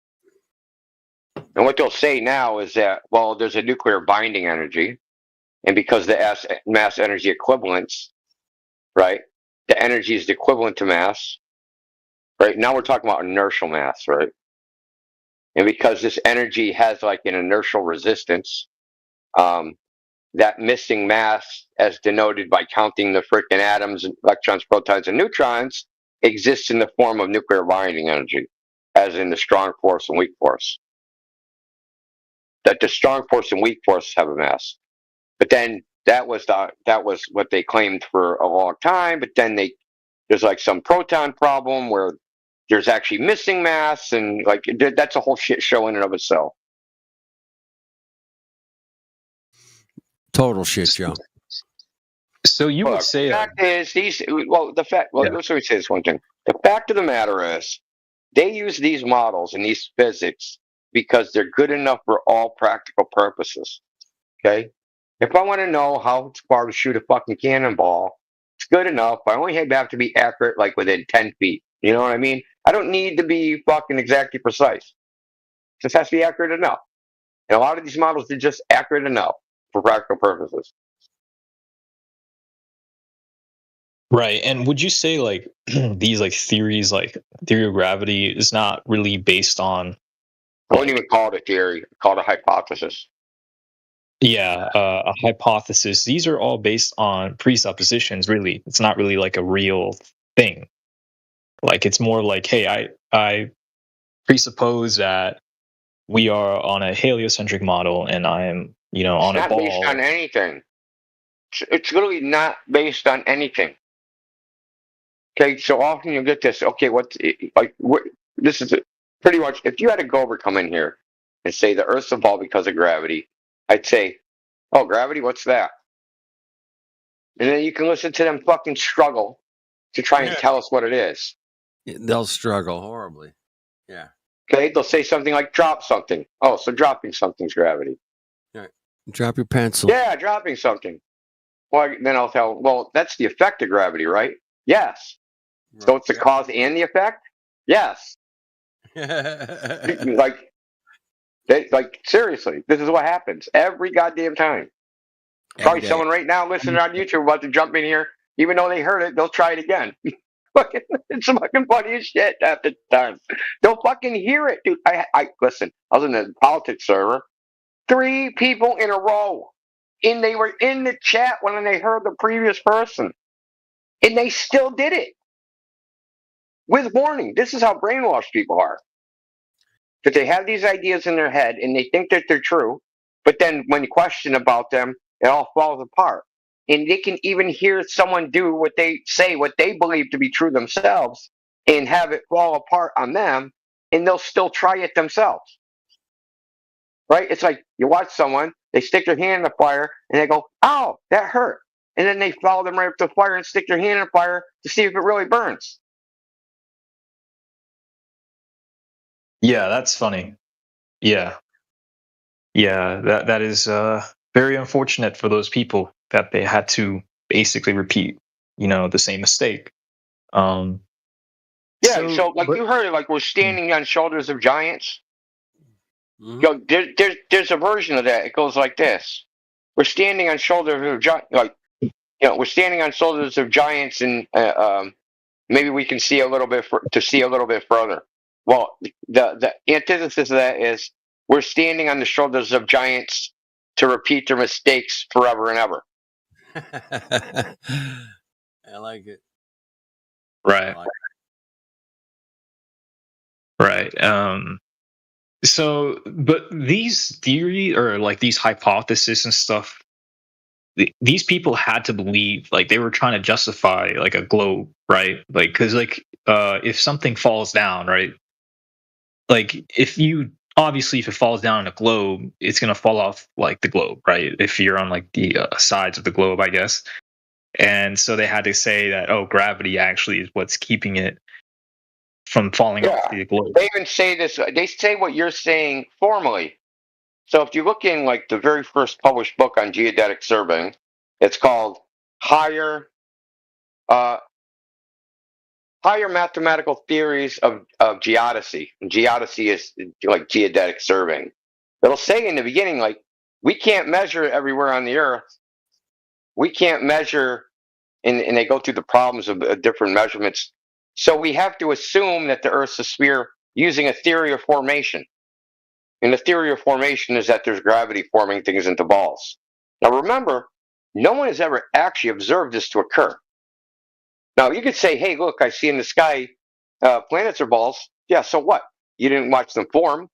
And even if you did see them form, would you even know that it's gravity that's forming them from here? Right? You look to a telescope, you'd see them forming, like, how'd that form? Oh, gravity. How do you know that? Yeah, they have to pretty much just kind of make that assumption. Like they have to like say, oh, it's this, you know, they have to sort of enforce. The globe is a religion, dude. That's all it is. It really is. Like, when you scrape all the fucking sauce away, dude, underneath the sauce is some rotten spaghetti, man. It's just a religion. A lot of the things are just believed on, like you said, assumptions, right? They just believe it to be true. They just presuppose that it's true and go from there. And oftentimes, as I'm sure you've encountered, is that their justification for thinking it's true is everybody else believes it. Yeah. Right, yeah. And yeah, it's like what makes me wonder, like what did the Greeks think? Like why did they think this way? Like why did they like where's the origin of it? Well, that's the thing too. Like it wasn't all the Greeks, it was some of them. Yeah, some of them, exactly. And so we got Eratosthenes, right? So he's supposed to calculate the circumference. At the same time, in the same city that Eratosthenes lived, was a guy named Thales of Miletus. He predicted. He's the first person to actually known, that's written down, to predict an eclipse to the day. Okay? He was a flat earther. He came up with Thales' theorem, which was used to measure the height of the pyramid. Okay, so he lived in the same city at the same time.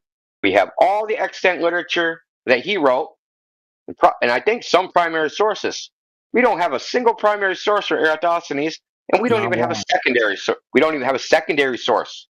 Yeah, it's meaning we don't have the original person that said, "Hey, there was this guy Eratosthenes. He was alive." We don't have that guy's shit. We have somebody saying there was this guy Cleomenes who said there was this other guy Eratosthenes that did this thing. It was a guy. I know a guy. I knew a guy. Yeah, I know a guy, dude. The brother of my cousin's dog's friend. Yeah, it's like, you know, he's a friend. Yeah. Eratosthenes didn't write anything down, man. There's no book. There's no calculator. There's nothing. There's zero, zip, nada. And it was just hearsay. Some guy said that he heard from some guy. That's how bad it is. It's so bad. It's horrible. I hate it, but they teach it in school, and everybody brings it up, and it drives me nuts, Indio. Like, why are you bringing up that shit show, Mongo? Stop it. Stop it. You hold on, brother. You went and did it yourself. Yeah, well, I did. Matthew Lawrence. Yeah, I did it twice with him, bro. But just to, you know, our calculations were different than Eratosthenes. They were how far is the distance to the sun? We weren't doing radius. We did distance to the sun. It was like 3,500 miles, roughly, both times. 3,487 and 3,462 or something. It was close. So it was 3,500 miles. I just call it. You know, I'll give him a few miles, right? Come on. Hey, guess what, man? The sun is 3 million miles farther away right now. It's the middle of summer, and I'm sweating my balls off. Why is if the fire's hot, man? If it's farther away, isn't it supposed to be colder? What happened to that physics, Indio? Help me, please. Goodness gracious. I explain that to people, and they don't even get that sometimes. They don't understand real physics. Like fire's hot. If you get close to it, it's hot. If you get away from it, it's not hot. You know? It's But that they explain this heliocentric model explains like, this time of year the sun's 3 million miles farther away. It's 90. Yeah, the sun is thermodynamically backwards because they say that the sun is cooler in the center than at the edges. Right. So at the center, it's 6,000 degrees, and then when you back up, it goes up to 1,000,000 degrees. So, like you said, everyone knows that when you get away from a heat source, it's not as hot. Right. With the sun, you back away from it, it gets hotter. Yeah, it's the backwards. It's totally backwards. And I love pointing that out to people. Maybe they don't get it. And I don't know. They don't even get that sometimes, man. I'm like trying to explain it to them. Dude, if QE said it was like this: like you're getting warmed by the hot stove, and then you go to walk away from it, and you spontaneously combust. I love it. Yeah, exactly. It just makes no sense in physics whatsoever. Zero. And I love to bring up that to a physicist all the time. That'd be great. Right. Yeah, that's a good point. And I was going to ask also, who was that guy that you said that was in the same city as Eratosthenes? Thales. It's Thales of Miletus. Miletus is spelled Miletus.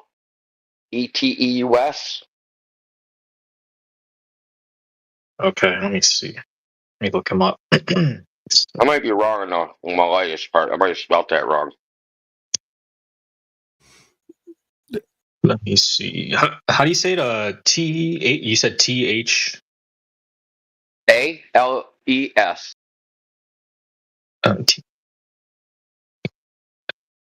Oh. Okay. Oh. Miletus, got it. He lived from 624 to 546 BCE. And he's considered the first philosopher and one of the 7 sages of ancient Greece. And he pioneered mathematics, astronomy, and philosophy. That's a lot of fields to, And he was a flat earther. Yeah. Sounds like a flat earther looking into all that shit. Come on. I mean, any flat earther with the right mind would want to look into all 3 of those things all the time. We get it all in these discords, dude. Philosophy, physics. Yeah, we're busy over here, man. He thought the Earth was a flat. It even says in that wiki article that he thought the Earth was a flat disk floating on water. Holy moly, that's insane. There you go. Yeah, that's okay. We got to research this guy then. Like I said, it's not all the Greeks. In fact, flat Earth has been around. Dude, been around forever, dude. It's never gone away. Since the beginning of time, since the Lord created the earth and the waters and the firmament. There you go. Genesis 1. Gotta love it, bro. Gotta love it. Yeah. Do you study Samuel Rowbotham? I think how you say it. No. Nah. No. I don't. I know like some of the stuff he did. I read portion of his book, but it's like, I guess like, even though like that's like reinventing the wheel pretty much. Like reading his stuff is like the stuff we've come up with now is way more sophisticated than what he did. So it's like, why would I read him? It's like reading a caveman. It's like it makes no sense. Even though like he makes a lot of same arguments we did, but right. he has some historical references like how far south you can see Polaris from. So he said it's been recorded to have been seen from I think 20 degrees south, which is pretty fucking far south. Yeah, that's a bit far. There should be a fucking 400-mile hill of water between him and Polaris. Right. Yeah, a big giant hill. Yeah, of water. So you So you think that he's archaic and like not as like advanced as like today, like as like your stuff today, basically? Would you say anything that No, because he has observations and experiments. What like the equipment he used is, it's end of the 18th century equipment. They didn't have as good manufacturing processes, right? They didn't have instruments where they had as high levels of precision, right? Like that's what I'm saying. I'm not saying there's anything wrong with his methodology. It's his equipment that's ass. And that's just because of the time, right? Right. And would you say anything that he said is wrong, or would you say like all of it's right? I haven't. I don't know. I haven't read enough of his shit to say if he said anything wrong ever. I'm sure there is some shit that's wrong. Right. Got it. I'd be quite shocked if he wrote a whole book and there wasn't one wrong thing in it. Yeah. Even if Indio wrote a book, there's going to be one wrong thing in it, man. I'm sure. Yeah, I'd write the end, and it wouldn't be. Yeah, it's not the end. Did anybody ever title the end of the book, "This is not the end"? I don't know. You should do that, Indio. Damn it. This is the end. I used to call into this college radio station at like 5 minutes before they'd shut down and be like, play the Doors. Like, it's too long. It's a 12-minute fucking song. We can close in 5 minutes. Play it anyway. You should write a book, though, honestly. Yeah. I got way more than a book. I got tens of thousands of audio hours. I have a whole plan, man. There's a plan. Don't worry. 10,000 hours of audio, man. More than that.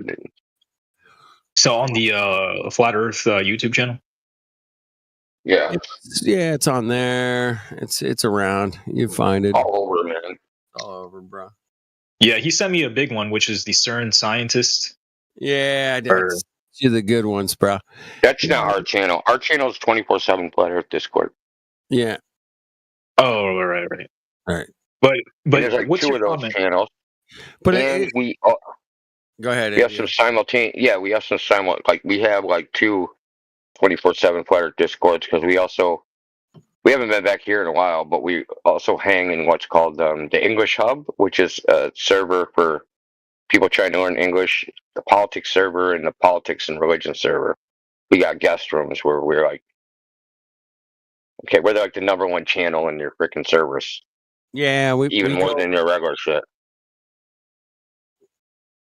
We go over there. All that audio, we have audio going back like freaking probably like 7 years, 24/7, like literally.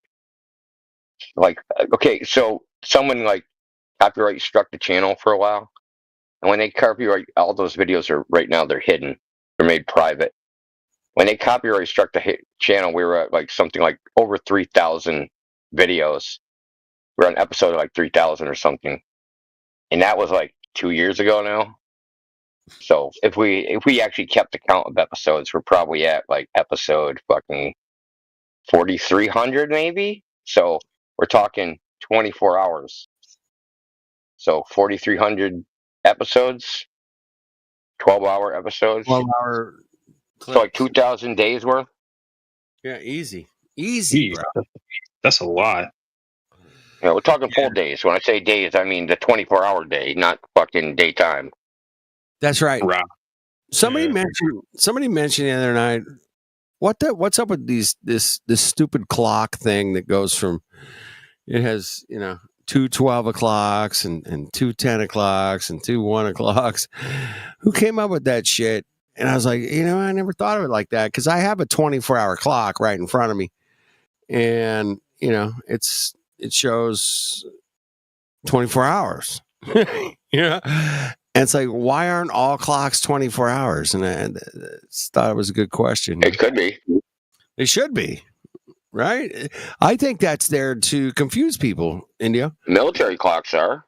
Well, military is, but they're not confused. They just take orders and go, 1,300 hours, be here. Okay. They go. But everybody's clock should be 24-hour clock, man. It should be, what time is it in Australia right now? Hold on. It is, let me see. I got to get a little closer, man. My eyesight's not what it used to be, bro. All right. right here, right now in Australia is it's 18 o'clock. Yeah, the sun is 18 setting. o'clock. Yeah, it's 18, man. On a 24-hour clock, man. It's 18. 18 o'clock. Right. Yeah, I know that sounds stupid, right? 6 p.m. Now where I'm at, it's 23:45, whatever that is. 23. So you're in California, the West. Yeah, California. So it's 23. 11:45, right? But that's 23:45, man. Right? Isn't that the right time? That's military time. Yeah. It's 2:48 a.m. for me. So military time uses 24-hour clock. It's 100 there. So anyway, Hey, give me some more shit if you want, dude. I'll drop a. So a lot of globalists don't like this. Fact is that the coordinate system, latitude and longitude, are not actually coordinates on the ground. That they're actually coordinates in the sky.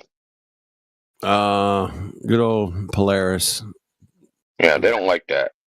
You can't, because it like, imagine like the whole world is cloudy. You don't know where you are. You're lost. How do you figure out where you are? You can't see the sky now. Think about it. How do you figure out where you are? Using just the ground. Using just the ground. You have to know where the sun rises and sets, and you got to know what time it is. And you got to know what time it is. You got to know what time it is. You got to know where the stars are. Well, otherwise you have no clue where you are. You're lost. You're completely lost. You can't figure out your latitude. There's no way to figure out your longitude. You need the sun for your longitude, and you need the celestial equator for your latitude. You can't see those two things, you're fucked. Right. Now, you could probably see the moon, and if you knew where the moon should be relative to the celestial equator, or where the sun should be relative to the celestial equator, you could probably figure out where your latitude is, but you certainly at least need the time. And that time comes from the sun. So if you can't see the sun, you're pretty much fucked. But if you can just see when it starts getting daylight, you can guesstimate, about what time it is pretty easily, bro. And that's not difficult at all. Depends on the time of year. Yeah, of course. If it's winter or summer. But yeah, if I find the sun rises and sets. It takes longer in the summer to rise and set. Right. It takes much longer in the summer, for sure. I love summer. Damn. Good time of year. You guys enjoying your summer? I hope so. But yeah. It's 99 degrees today. In 2 days, they said it's going to be 67. Get out of here. No way. Yeah, way. Dude. Yeah. Okay, you got to report back and tell me that happened. I've lived in Vegas for 4 years, and we would get days like that. It'd be like 82, and the next day it'd be like 55, and you're like, what the hell just happened, man? Damn. So yeah, it happens. I'm not saying it don't. I know. I'm going to go from sweating balls and super humid 99-degree weather to fucking wearing an overcoat. You got your freaking hoodie on. You're like, what the hell? Yeah, man. Hey, 67's not that bad, bro. I mean, I can handle that. Yeah, I know. But it's a change that makes it feel colder than it really is. That's true. We get that a lot here in California. The sun goes down, and the temperature drops 10 degrees an hour sometimes. And you're like, you guys are all bitching about, seriously. Damn, we're bitching. At the moment, for me, it's 48. 48? Get out. No. In Fahrenheit. Celsius. No, in Celsius, 9. It's 11. Oh, dude. Poor baby. You're cold in Australia for once. Yeah, it's funny. I've been here 20 years, and I still go by American. Oh yeah, it's summertime. It's really cold during the summer here. So, when it gets super cold, do you put up your Christmas tree? Like, just keep the tradition. That's the thing. Yeah, it's like California here, man. It's like, well, not really. It's like California in the summer here. Yeah. I mean, Christmas.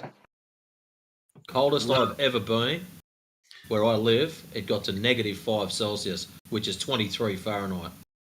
That's the coldest it's ever been here. All right. That's pretty cold. But it's not like No.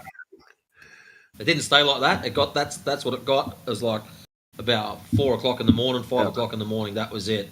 It's All pretty the rest cold. of the time, it's normally on the positive side of. It's well below freezing, man. Well below. Yeah. Fahrenheit. Yo, India. Summertime, she's normally about 42, and that's about 107 for you guys. That's pretty normal for us. Yeah. Hey, we got a new cat up here named Cat. Super interesting guy, man. Got some good questions. Yeah, I got a lot of questions. You're looking at. He's been looking into it hard, man. And Indio's giving him some background stuff. I've given him some stuff. Yeah, he's gotten a crash course. Got a crash course in high level PhD Earth physics, astronomy. Yeah, we're Crash covering. course for most of the guys that come in here, it's their cognitive dissonance crashes head first into a brick wall. No, we're at a different level here, Matrix. We're at the PhD level, and he's getting it, man. He's like, okay, let me look at this, let me look at that, let me check it out. I'll get back to you. It's good stuff. Thanks, Kat. I mean, are we still running the event? Oh yeah. So look at the event title, Matrix. Globo Challenge, debunk or crash out. I reckon there would have been a few crash outs. Yeah. That's cruel. It's like It's clickbait. brutal, man. Well, welcome to Earth. We can check it out. Fire's hot. Airplanes fly flat and stationary. I talked to a bunch of pilots myself. Yep. Really? You spoke to pilots about? Yeah, I've talked to 15 pilots in the last 10 years. Every one of them say, yeah, man, we just treat the Earth as flat and stationary. And that's it. Yeah, they have to, dude. They have to. It'd be impossible to fly. In fact, the airplane manufacturers are all on the same plane because they, even in their own documents, they admit that all the calculations to construct this flying object, you have to use flat and stationary Earth in order to do it. Period.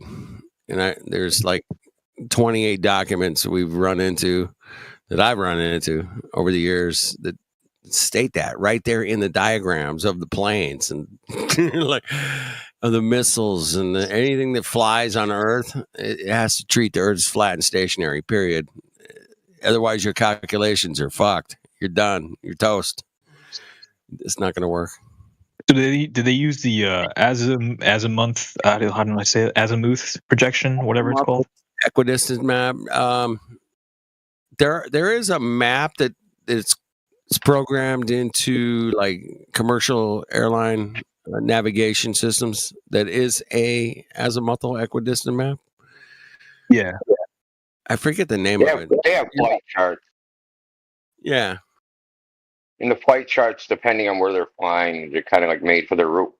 Planes don't really fly point to point. They have these things called flight corridors. So there's domestic and international flight corridors. So when they fly someplace, they fly to the flight corridor and then fly within it to get to their destination.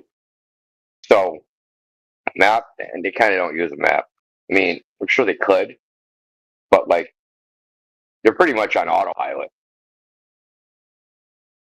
Really? Almost, Well, yeah, these almost literally. days, you know, you think about the guys that flew in like World War II or Vietnam, whatever.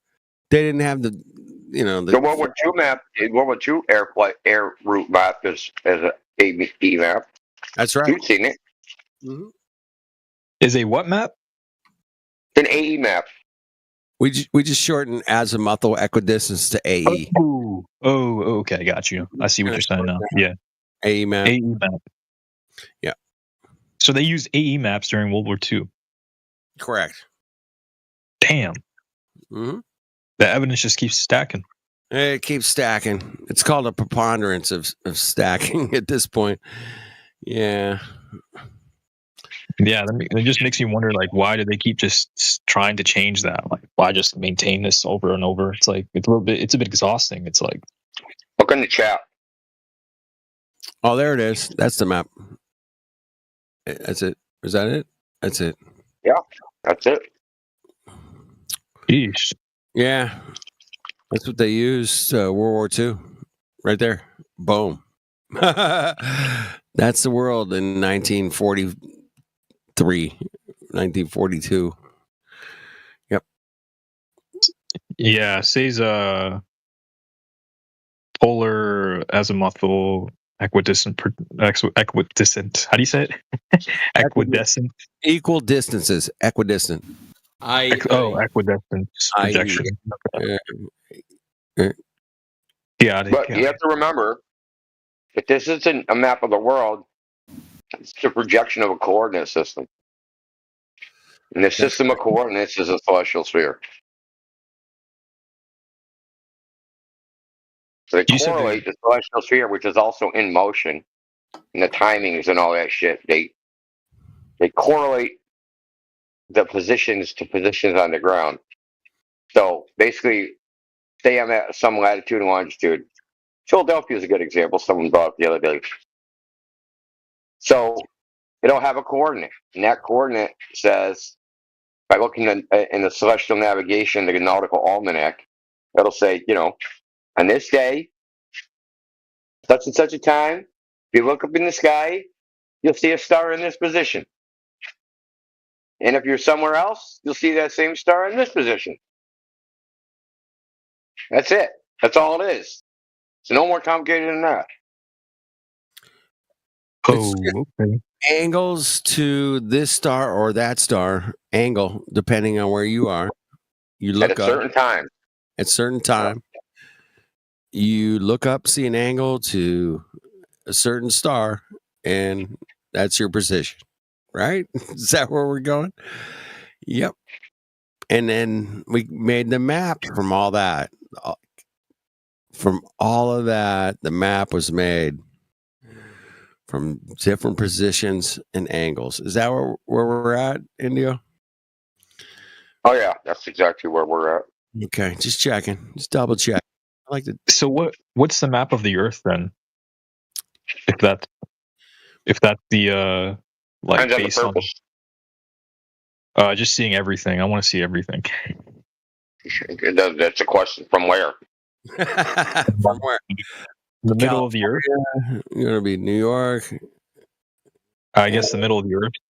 Middle Antarctica. I don't even know where that is, bro. Where the fuck's the middle of the Earth, bro? Antarctica, I guess. North Pole. Equator. I mean, where do you want to see it? Oh, that would be the middle of the coordinate system. That wouldn't be the middle of the Earth. Oh, ain't that something? We're using the stars as the coordinate system. And if we center that at like what we think, wherever we think Polaris, what's under Polaris, that's our center. Yeah, exactly. That might not actually be true, that it is the actual center. The whole thing could be completely asymmetric. How the fuck do we know? How the fuck could you know? How could you possibly know? Right? I mean, there's no way to know that for sure. And there's actually no evidence there's any place on Earth with Polaris directly above it. That's a whole interesting phenomenon that nobody's been to the North Pole to shoot straight up and catch Polaris. Nobody? Yeah, I told you guys. There's a National Geographic. Did a video. It's called like something like Going to the North Pole at Night or Crossing the Arctic at Night. They get to where they think the North Pole is. That's what their GPS says. 89.9 degrees. And they just happen to get there on the equinox. So they can't film any fucking stars. Bummer for them, right? They just get there on the fucking first day of daylight. No. Yeah, I'm dead up, bro. I'm dead serious, dude. They got there on the equinox. The first day of daylight at the North Pole. Right. How unlucky. Oh. Yeah, how unlucky. Those bastards. It's just horrible. It's horrible luck, man. It's horrible. And they could have pointed their camera straight up and said, "We're right under the freaking North Star." It's almost as interesting as NASA lost all the telemetry data for Apollo missions. You know, oops, my bad.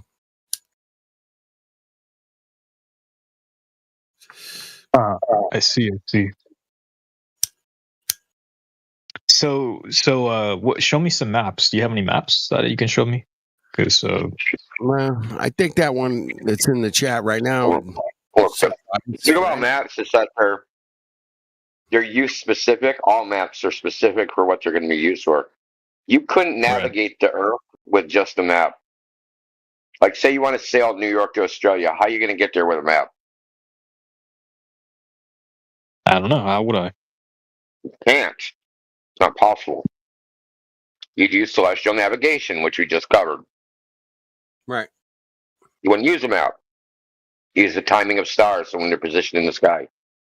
You'd use a sky map. And then you'd sail under some star. And what about like? And they did this, just for the record, they did this technique before a globe concept ever existed.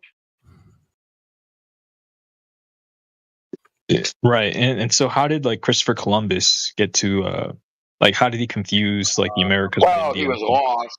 He was lost, and then he hit the Gulf Stream and smashed into Cuba. Well, that's what happened. Tell me that ain't what happened.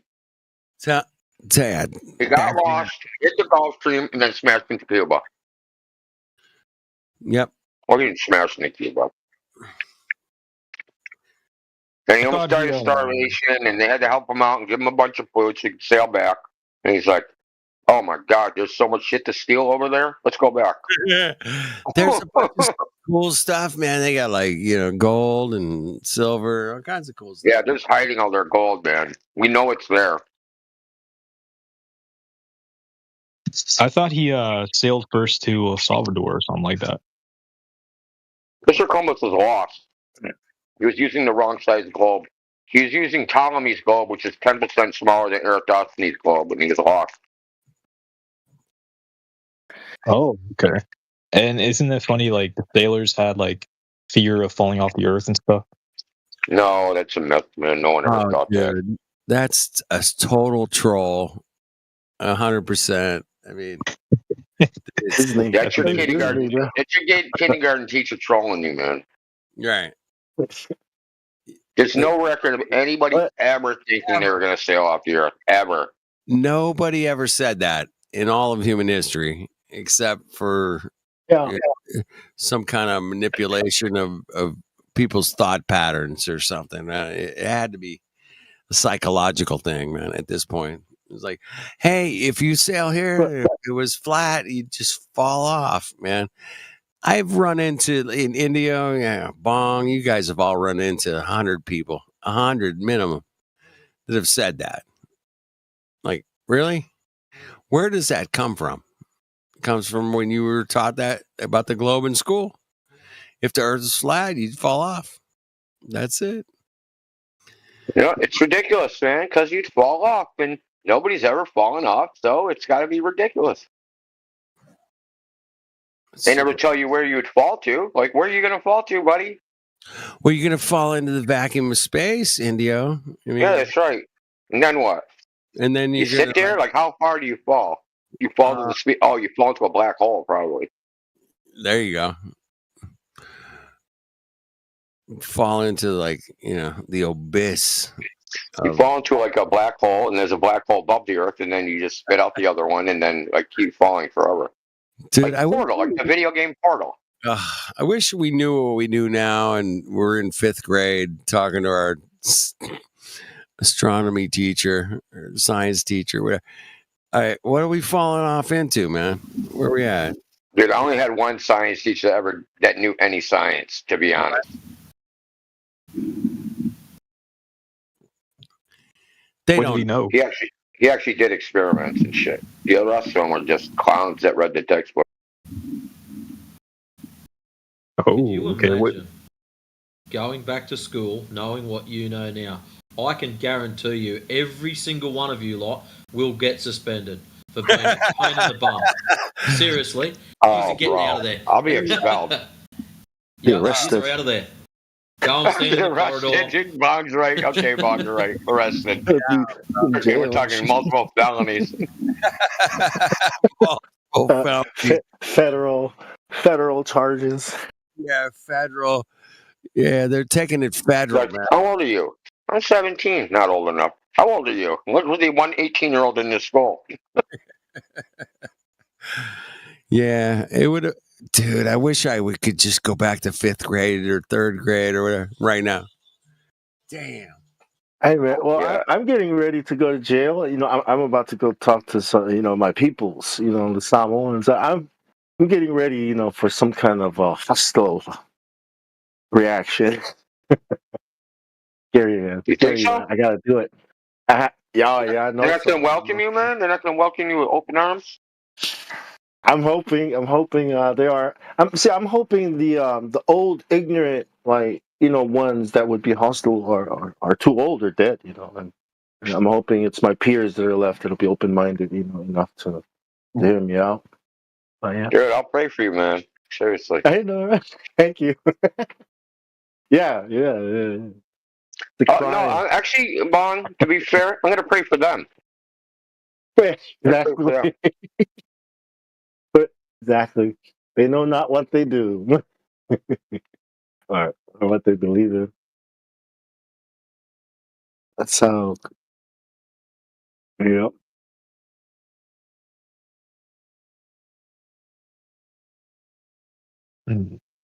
Yeah, dude. No, everything we told you, you just barely scratched the surface. Because we can go on and on and on. William Salt Flats, the Knickerbocker radar, the fucking airplane that flew fucking from Europe to Brazil and the stars didn't change. Like, there's so much shit, dude. We have endless amount of shit. Literally, endless. Saddaloons, I got that covered. I got Saddaloons covered. So the difference between flat Earth and the globe at this point is we have empirical evidence and they have TV shows. So really what it is, all they can ever say is, Dan, someone took pictures of the Earth, look at the screen. That's all they can do. And we say, yeah, we'll go outside and go find what's up, whatever is pictured on that screen, go actually find that outside. You can't. Go find that curving water outside, right? Because that's where it's a picture of you outside, right? When they take a picture of the Earth, that's the same Earth that's outside my house, right? So I'm going to go out there. We'll see if they actually took a picture of what the fuck's out there. Right, and I'm gonna ask you like one more. I'm generally just asking like for your commentary because like I look at the channels too. Like I'm not just like ignoring that, but like satellites, right? Is it a balloon that they attach and then like they like kind of LARP about it and like use something else? Because reading this memes like satellite wreckages always come with the moon attached. They admit without a doubt 100% that there are satellites on balloons. You can check it out. I've seen the launches. I've seen the crash landings. There's also I'll post one in the chat, man. Yeah, but yeah, satellites on balloons is not something that we just made up out of thin air and like all satellites are on balloons. That's, a bit of a stretch, but without a doubt, there's satellites on balloons, man. Yeah, and obviously we can't prove every freaking satellite is on a balloon. Obviously, the Samsung space selfie. Oh my goodness, Indio, tell them all about that one because that's my favorite, bro. That's my favorite. Well, I got the Planet Veritas video, dude, where he has from the like I think it's the Dutch Space Launch Center, like their spreadsheet.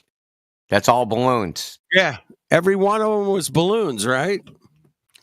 Yeah. Yeah, every one of them.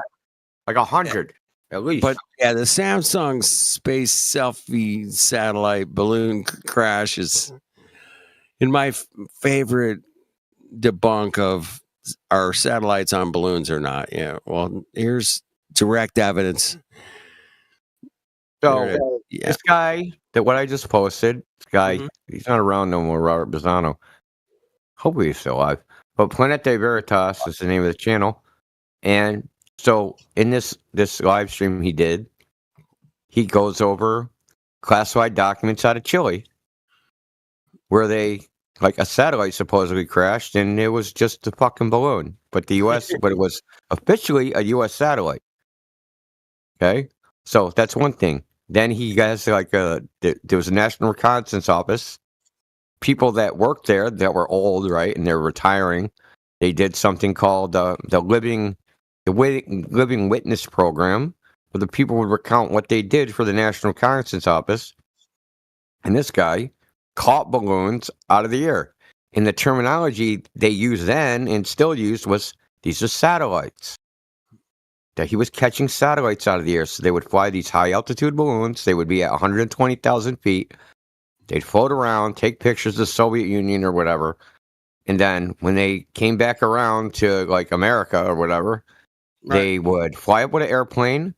They'd punch a code into their airplane and the balloon, they'd have an explosive charge that would pop the balloon and the gondola would start falling. They'd catch the gondola out of the air, reel it into the plane, and then land and then process the film and all that shit. Okay? And then the next piece is the spreadsheet of freaking all the balloon launches that they do at this. It was I think it's called Egrange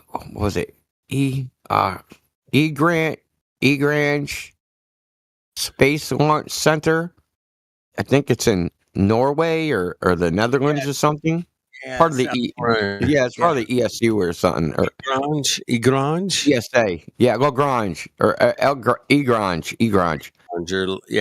Yeah, so it's part of ESA. It's that's the European Space Agency, and they have a spreadsheet that he downloaded from their site, and it's all fucking balloons. And then the last part of the video, is them launching a balloon, launching a quote unquote satellite with 3 gigantic weather balloons. Damn. All right. So in fact, in that thumbnail right there, that's a balloon.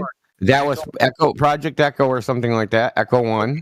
And that was supposedly a freaking Mylar balloon that they orbited with a 1,600-mile orbit around the Earth.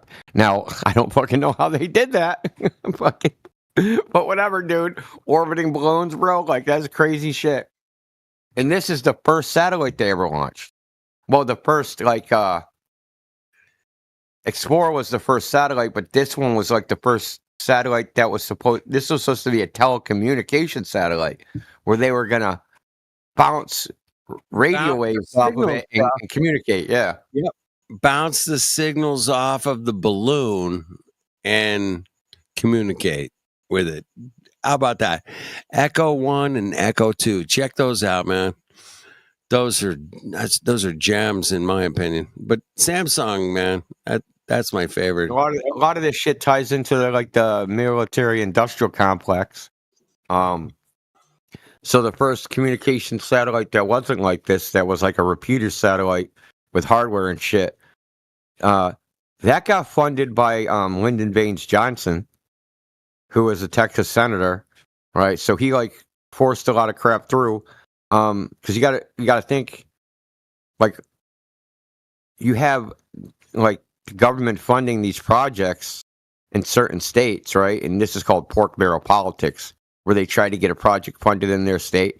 So Lyndon Baines Johnson, who became the president of the United States after Kennedy, whatever happened to him, advanced the space program. This was his thing because all that shit's in Houston, Texas. Right? NASA headquarters, Houston, Texas. All their shit was in Houston, Texas.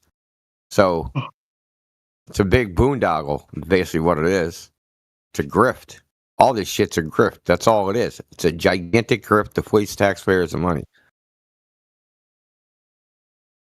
Right. It's like And to keep really smart people doing useless shit so that they don't fucking kill people. Because you don't want really smart people sitting around going, "Who the fuck do I stab next?" Right. And they, how much money would they get? Like $20 billion a year or something? That's like a day. It's more than that a day. It's like 50 billion or 50 million a day or something. Could be 75 million. But NASA? That's not the whole story. Yeah, NASA. They spend like 50 million a day, but that's not the whole story because that's just the budget. That's just a allocated budget. They have more streams of revenue than that. Yeah, I bet. A lot of money. Yeah, so they sell merchandise, right? Yeah. How much do you think they make from that? In a year, people running around with NASA t-shirts, sweatshirts, hats, right? Probably make like 10 million a year, maybe. I don't know. Off of hats and t-shirts, I'm sure it's way more than that. But the point is that they issue a comprehensive annual financial report, and their revenue is way higher than what they get in the budget because they do other things. They license out facilities. They film. They have the world's largest fucking green screen, which they license out to Hollywood. Yeah, NASA owns the world's largest green screen. It's a Michoud. It's a Michoud, which is a heavy vehicle launch center, but they don't make heavy lift vehicles. They have a giant green screen there instead. It's in Michoud, Louisiana. Pictures of it. There's news articles about it. Like, it exists. There's no doubt it exists. They filmed like the Three Ninjas there. They filmed Wolverine there.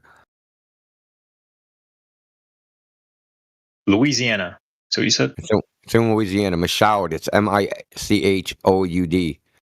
I'll post a video about that shit too. Jesus, this shit never ends. All right, so green screens, balloon satellites. So what do they do? Like, what's the actual technology then if it's not satellites that are doing this stuff? Like, what are they actually using? There's no ball in the way, so they don't have to do anything. So so this is the last thing I'm going to do before I leave. I'm going to tell you about this.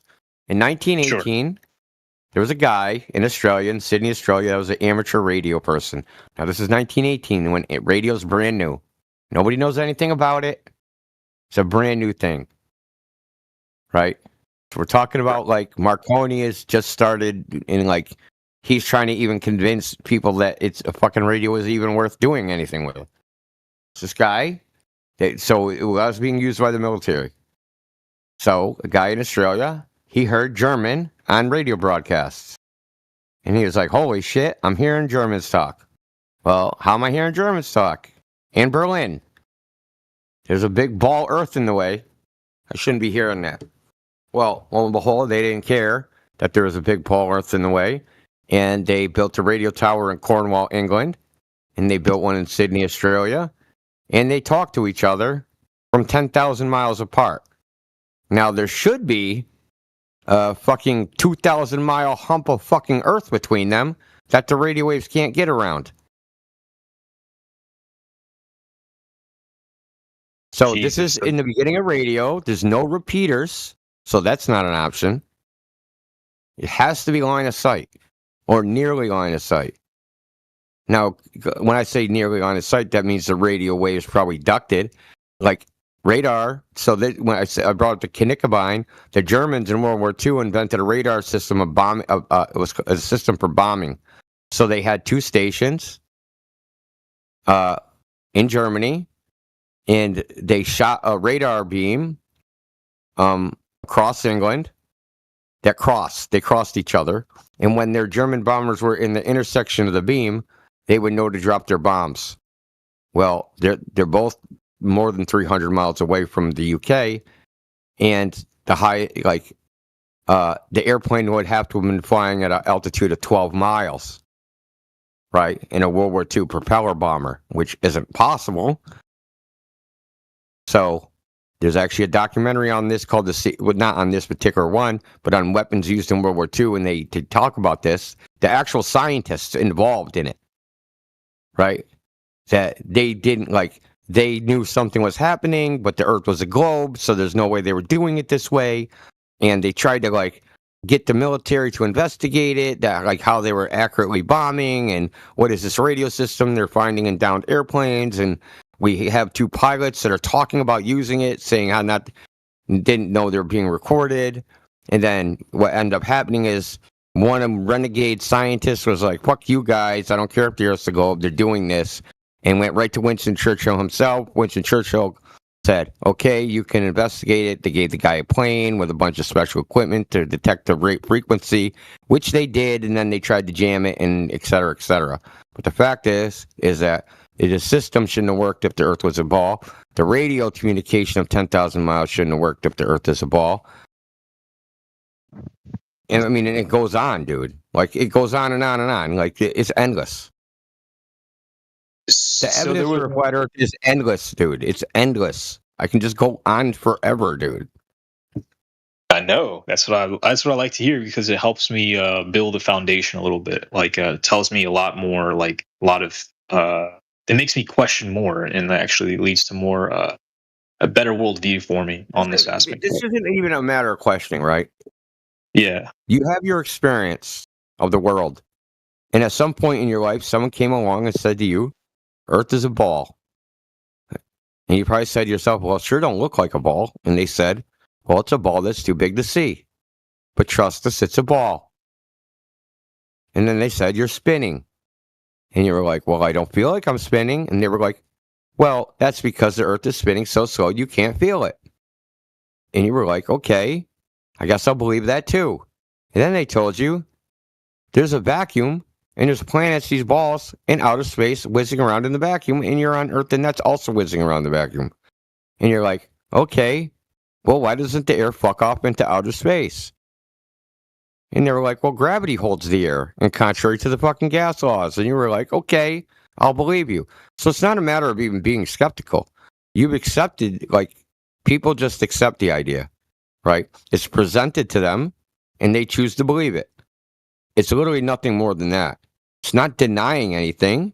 It's like you're presenting with a story with fuck all for evidence other than trust me, bro, and you choose to believe it. You either trust bro or don't trust bro. Yeah. I choose not to trust bro, okay? Yeah, I don't trust him either. You're trying to tell me that my experience of the world is some sort of fucking giant illusion, and I refuse to believe that until you actually show me rock solid, and I mean rock solid evidence that this is the case, meaning measurements that the surface of the Earth is curving, because that's the only way you can have a ball is with a curving Earth surface. Measurements of the Earth being in motion, and a demonstration that you can have gas pressure without a container. Okay? None of these things can be shown. They can talk about it, and they can conceptualize about how it could be shown. Well, what are you waiting for? Right? Go do the test. Go do the experiment. Because when we go do the test and go do the experiment, what's shown us by the Earth is that the Earth is not curving on the surface, that the Earth is not in motion, and that you can't have gas pressure without a container. That's what the evidence actually shows. But the globe Earth is a concept. It's a mental model that people have adopted some idea as a reality. But that idea doesn't exist out there in the physical and natural world. It exists in the minds of men.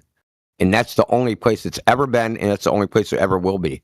It'll be a concept shared between men about how the Earth is a globe. But nothing out there, no quality out there in the world where it actually exists. Right. And, yeah. So, okay. So the 1918, there was an Australian, and he heard the German talking. It was Marconi, right? It was Marconi. Yeah, Marconi. Okay, and then this was from Brown. This was from England to Sydney, Australia, 10,000 miles away. And then there was they shouldn't have happened because there would be land in the way in the globe, right? And then 10,000 miles. That's like going from the North Pole to the South Pole. Right. Yeah, that's Right. fun. That's really Imagine fucking you got a fun. radio on the South Pole and you're like, hey, you're talking to the North Pole. How's that happen? Yeah, because it's No, there's not. no satellites. This is 1918. There's no satellites. There's no radio repeaters. Yeah. Okay, and then So you ask me, like, well, how do they do it? Like without satellites? The whole Yeah. idea of satellites is that there is a big ball of Earth in the way between 2 points. If there is not a big ball of Earth in the way of 2 points, then you don't need a satellite. Got it. That's exactly right. Yeah. Oliver. I'm just writing down notes, and I got everything down. And then there were 2 stations, and then the Germans shot a radar beam across England. It's called a Knickerbein. Knickerbein? Yeah, it means crooked leg in German. Hold on, I'll get you something on it. And then you said the airplane altitude of 12 miles. Yeah, Something. World War II bombers flew at like 23,000 feet or something. Okay. 23,000 feet. Maximum, but that wasn't actually their bombing altitude. Their bombing altitude was 7,000 feet. Okay.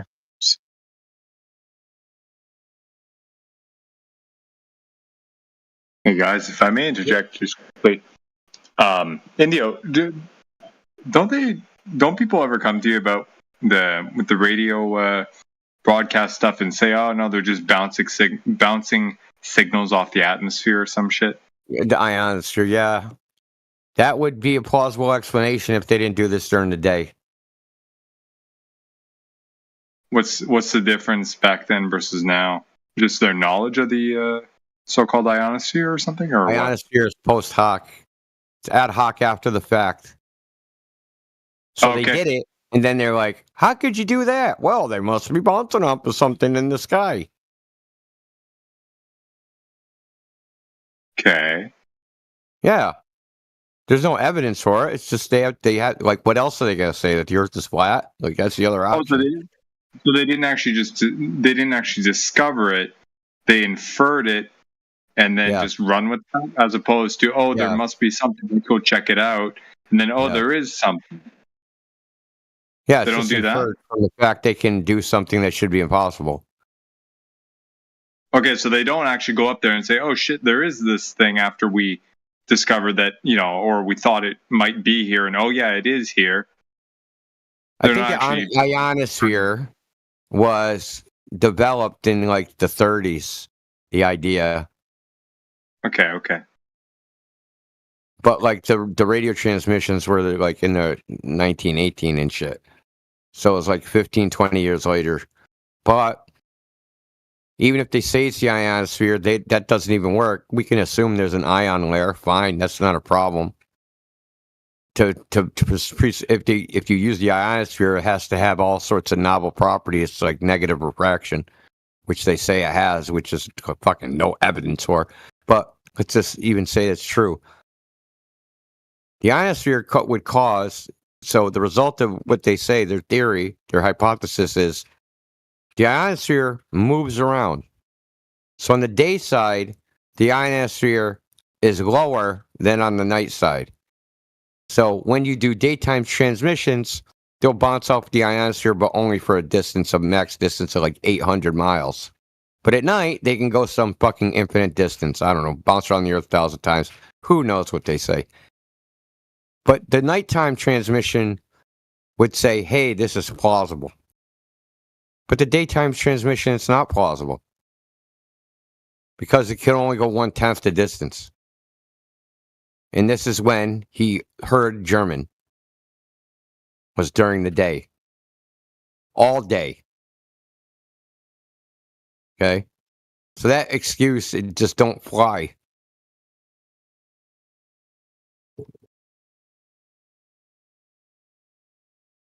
So during the day, it's an 800 miles restriction? Yeah, about that. If you go on the FCC website, which is the Federal Communications Commission, it has articles about skywave propagation. Got it.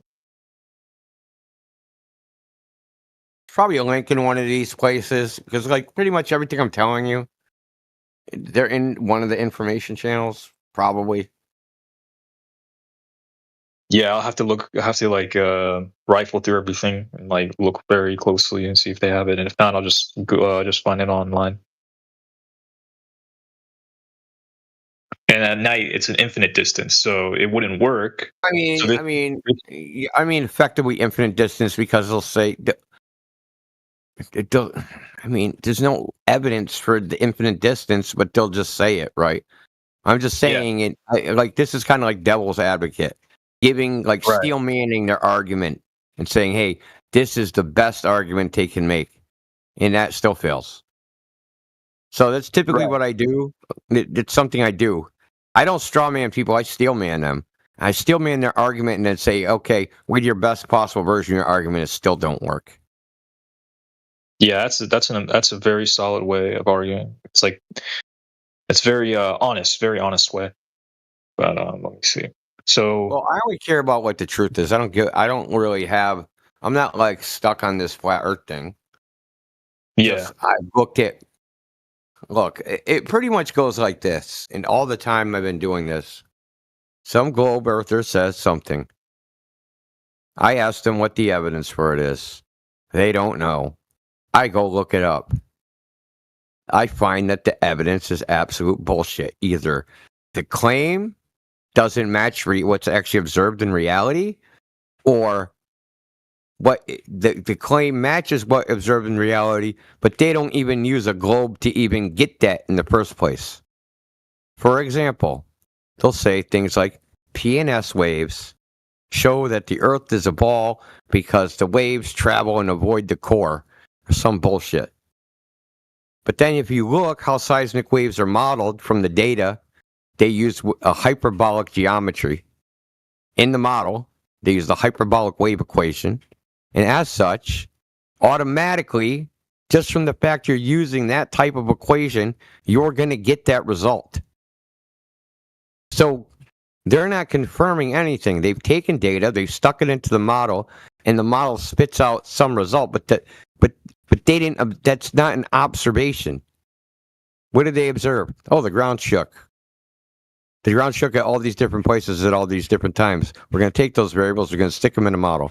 And then we're going to, so they use what's called a Poincare disk model.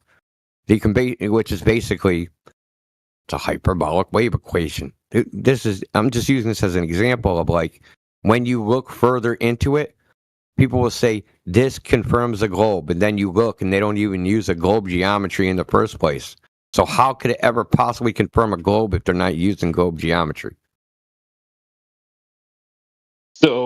So hyperbolic geometry uses like what kind of model does it use? Like, what is it based off of then? It's like flat Earth, or no? It's called a point. It's a simplified model. So they're imagining that they took a slice of the Earth, like sideways slice, and that the wave propagated from a point. Like, so you have a circle, and then you have points within the circle, and the way a ray would travel about that is hyperbolic.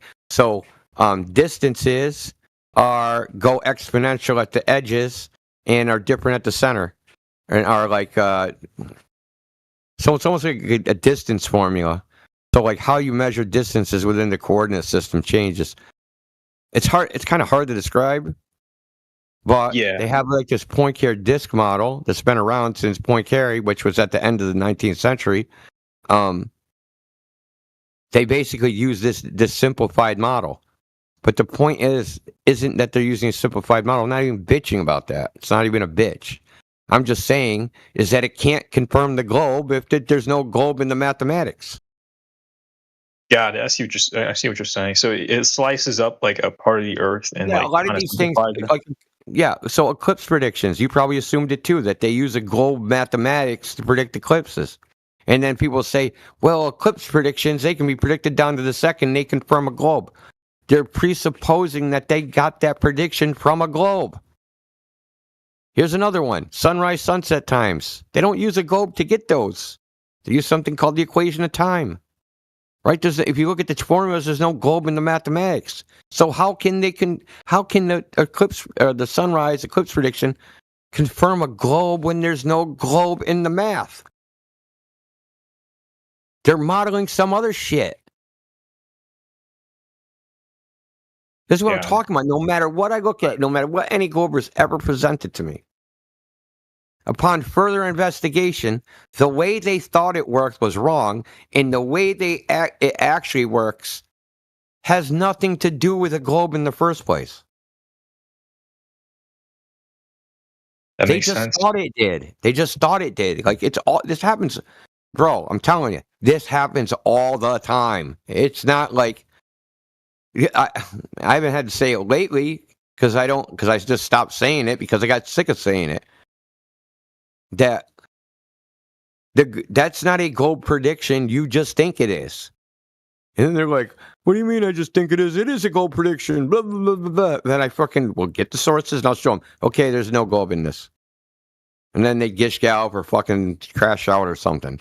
Right? So they have a fucking psychological breakdown because they're convinced that like every observation aligns with some globe model and that somewhere someone is freaking like has like a globe 3D model in which all these things is being like mathed out from some sort of globe. None of that shit is. They're not using a globe for any of this crap. GPS doesn't use a globe. It uses something called Earth-centered, Earth-fixed coordinate system. It doesn't use latitude and longitude. It'll display it to you as latitude and longitude after geometric transformation of the coordinate system into latitude and longitude, but it doesn't use a latitude and longitude to find your position. Okay? So that's another one. GPS confirms the globe because they looked on their phone and they saw latitude and longitude, thought latitude and longitude are points on the fucking ground, and then made this whole bunch of leaps of logic to say this proves the globe. They don't know how it works, and if they did know how it works, they would know that the way it works is the geometry of the coordinate system that the GPS uses has 3 coordinates, up, down, and easting. That's not latitude and longitude. Then they take that up, down, and easting, do a geometric transformation, and display it to you as latitude and longitude. Why? It's not like they're useful to you. It just makes you feel good because you're familiar with it. Okay, so it uses geometry of the coordinate systems, and what's the 3 points you said? Coordinate systems are arbitrary. They're completely arbitrary. You can use any coordinate system you want for anything. Yeah, is that why they can spoof like your location? Like if they wanted to, I've heard that like they can mess your location. Like GPS spoofing. That's nothing, dude. Like that's fucking. You can do that for like $300 or something. GPS is a passive system. Do you know that, right? It's a passive. It's not two-way communication. A GPS quote unquote transmitter. People think it's a satellite. Let them think that. Fine. You think that? Fine. But the transmitter is just a beacon. Just sends out signals repeatedly. Right? And your receiver picks it up. And the information in there is how far is the satellite away from me? How long did it take? Not even how far. It's how long did it take the signal to get to me from the time it transmitted it to the time I received it.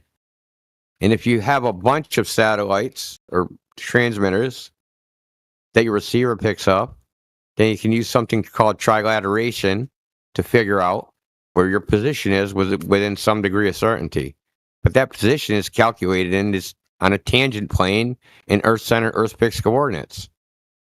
Now, from that, they can extrapolate. You're standing on a globe and it's underneath you, and then this globe thing underneath you, they can transform your coordinates into latitude and longitude. But there's no globe required for any of this, and it's not anywhere in the math. So this is another thing. GPS uses a globe. People just think that. But it's not true at the technical level of actually the way a GPS functions. Okay, so it's a GPS transmitter is a beacon that sends out. Yeah, it's a passive beacon. It just sends out a repeating signal. Signals, okay. Here I am.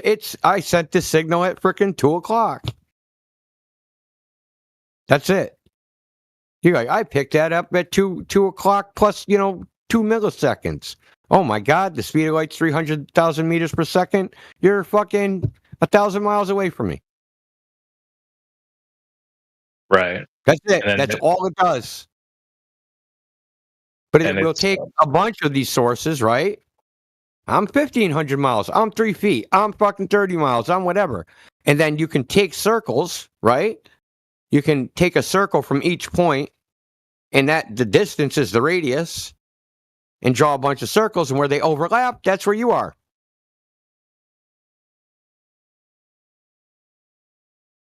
It's called trilateration.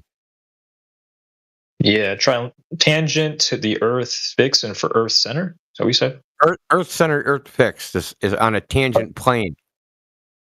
Okay. So if you type in ECF diagram in a Google or whatever, hit Google Images, you'll see a ball with a little square on it, and on that little square will say XYZ or up, down, easting. That's the actual coordinate the GPS receiver uses in the device. Doesn't use a globe. The globe is it was an addition after the fact. It's a post-diction.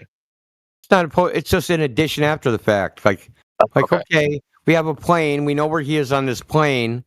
Okay, let's stick a globe underneath him. Where is he on that? Yeah, just put a globe under there, and it's like, yeah, we're on the globe right now. That's how we're doing. Literally what they do, dude. It's literally what they do. That's funny.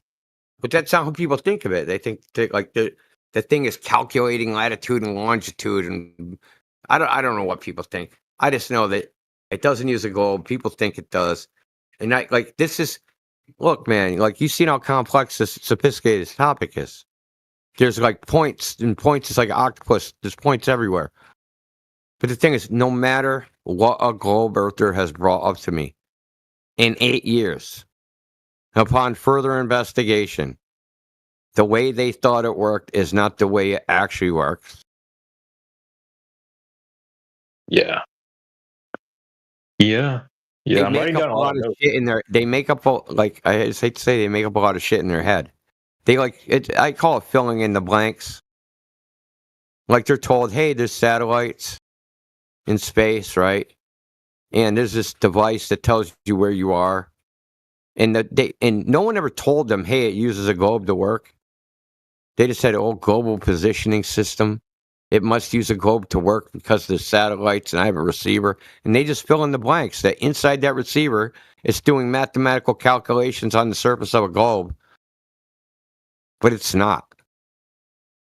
They just filled in that blank, dude, because they just imagined it to be that way. Because it would make sense to them. Well, it would make sense if, like, the global positioning system uses a globe in the mathematics. That makes sense. Sure, it makes sense, but that's not what they're doing.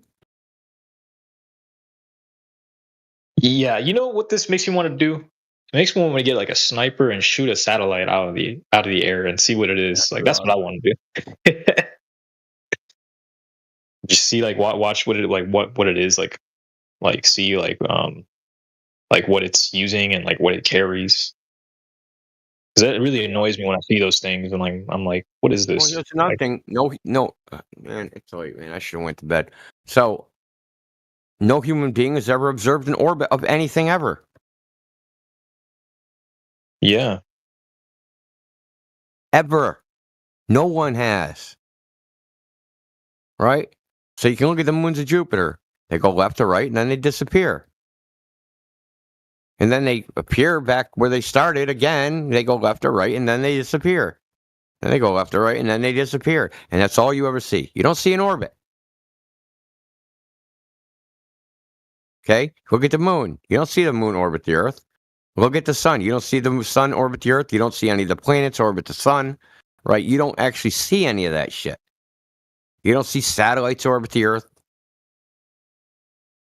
So you got to think, no one has ever observed the full orbit of anything ever in the history of humanity. But everybody thinks, as sure as shit, that orbits, certainly, they fucking definitely exist. And if you don't believe in orbits, you're obviously a fucking delusional fruitcake. Well, who's the delusional fruitcake? The guy that doesn't believe in orbits because no human being has ever seen one, or the guy that believes in orbits even though no human being has ever seen one? Right. All right. Well, I'm gonna let you go to bed. I don't want to keep you awake. You know, I know you got to get your rest. Yeah, well, I gotta get up and it's gonna be like 2 hours now. I actually have to leave here in 2 hours. Fuck. Okay. Holy moly! You traveling? Well, I just gotta go to a doctor's appointment. It's fucking super early in the morning. I gotta go like 7. But it's gonna take me an hour to get there, so I have to leave at 6. So if I went to bed now, which is 4, I'd get 2 hours sleep. That would be if I could just jump out of bed and start moving, which I can't. So I probably have to get up 30 minutes earlier than that. So that would give me an hour and a half sleep. I can do it.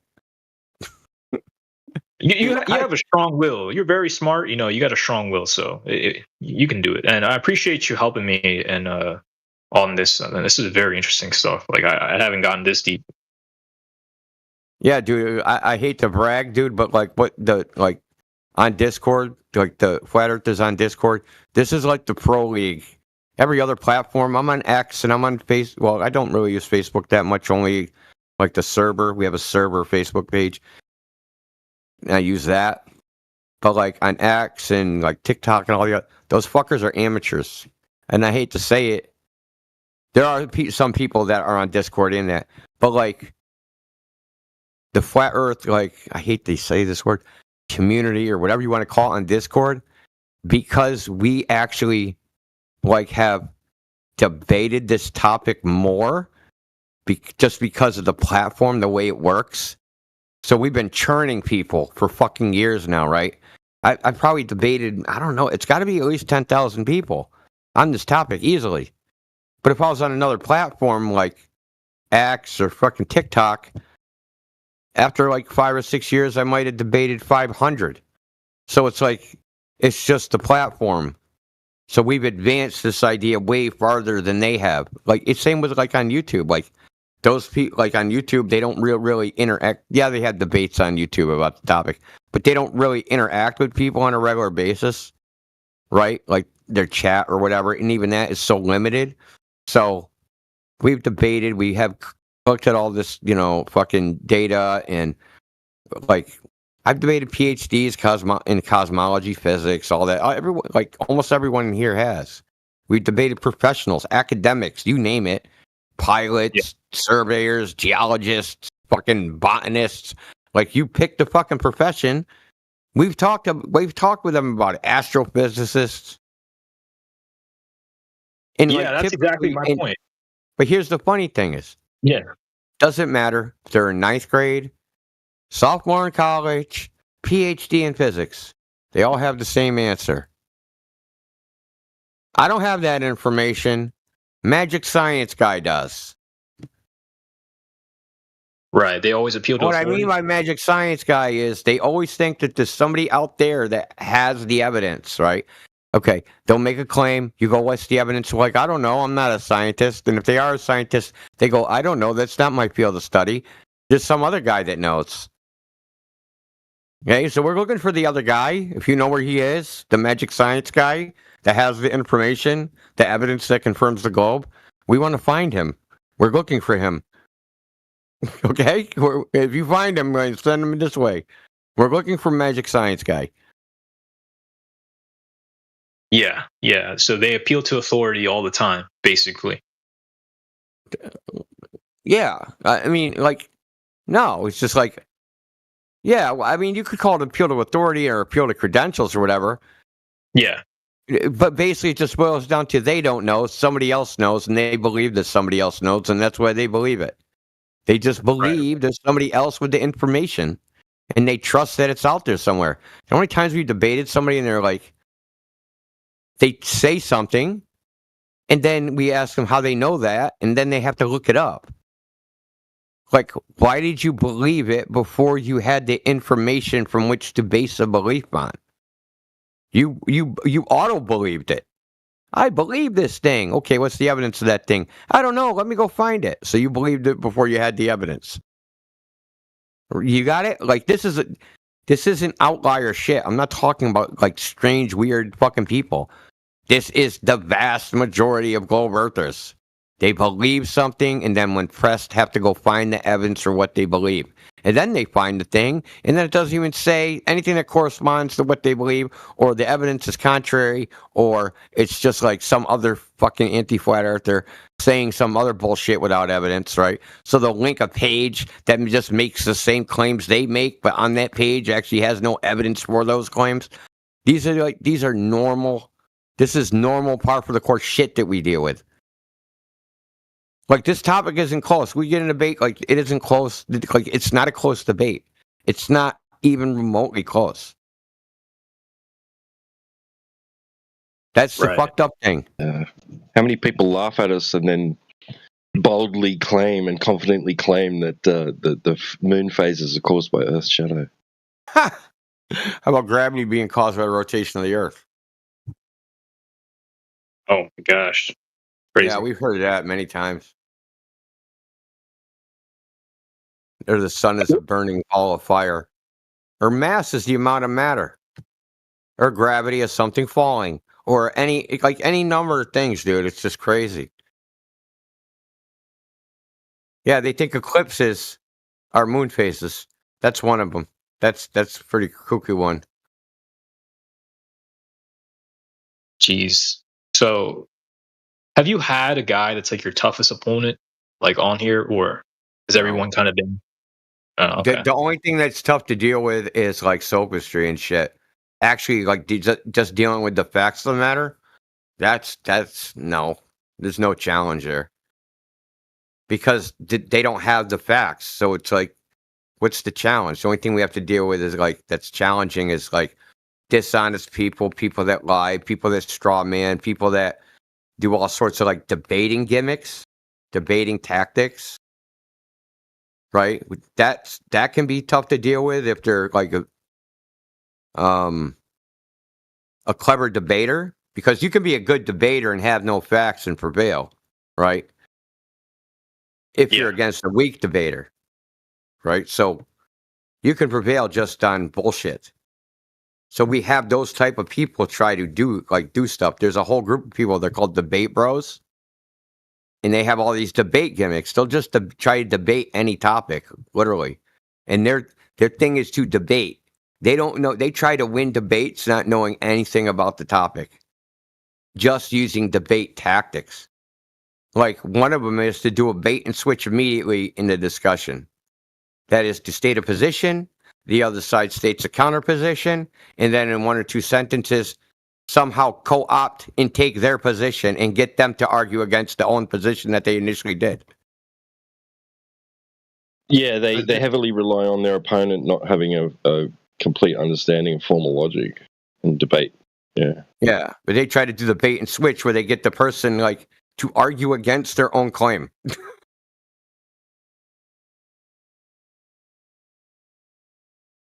Right. So that's like. So that's the difficult shit. It's not the fucking facts of the matter. That's easy. So the subterfuge for other people might be. I'm a freak. We get people to do that without even trying.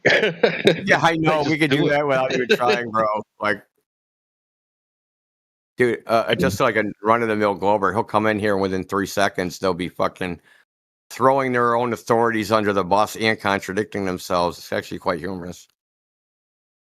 We actually like have events, like this is an event, like, but we run events. It's called Under the Bus Show. And the thing is, see how long it takes, like any Glober that comes in the debate, see how long it takes them to throw like Neil deGrasse Tyson or Bill Nye or somebody like one of their heroes under the bus. Because all those people have said stuff that contradict like their idea of what the globe is. Right? Oh, I saw a freaking Earth curve from an airplane. Well, Neil deGrasse Tyson says you can't see it even from 128,000 feet. Oh, fuck Neil deGrasse Tyson. He doesn't know what he's talking about, right? Like, they'll throw their own dude under the bus in 5 seconds. That's insane. That's the thing about basing your science or your beliefs off of like a false philosophy, I guess you can call this, or whatever you that's false. What it is. Yeah, that's exactly what it is. So yeah, if you think about it just from a logical standpoint, because the globe has no sense evidence, right? no perceptive evidence. You can't go out into the world and deduce it's a globe. I ask these guys sometimes, if nobody told you the Earth is a globe, would you have figured it out yourself? And no one's ever said yes. They all say no. That means there's nothing in that physical natural world that they've ever experienced from which they would ever deduce that the Earth's a globe or infer it.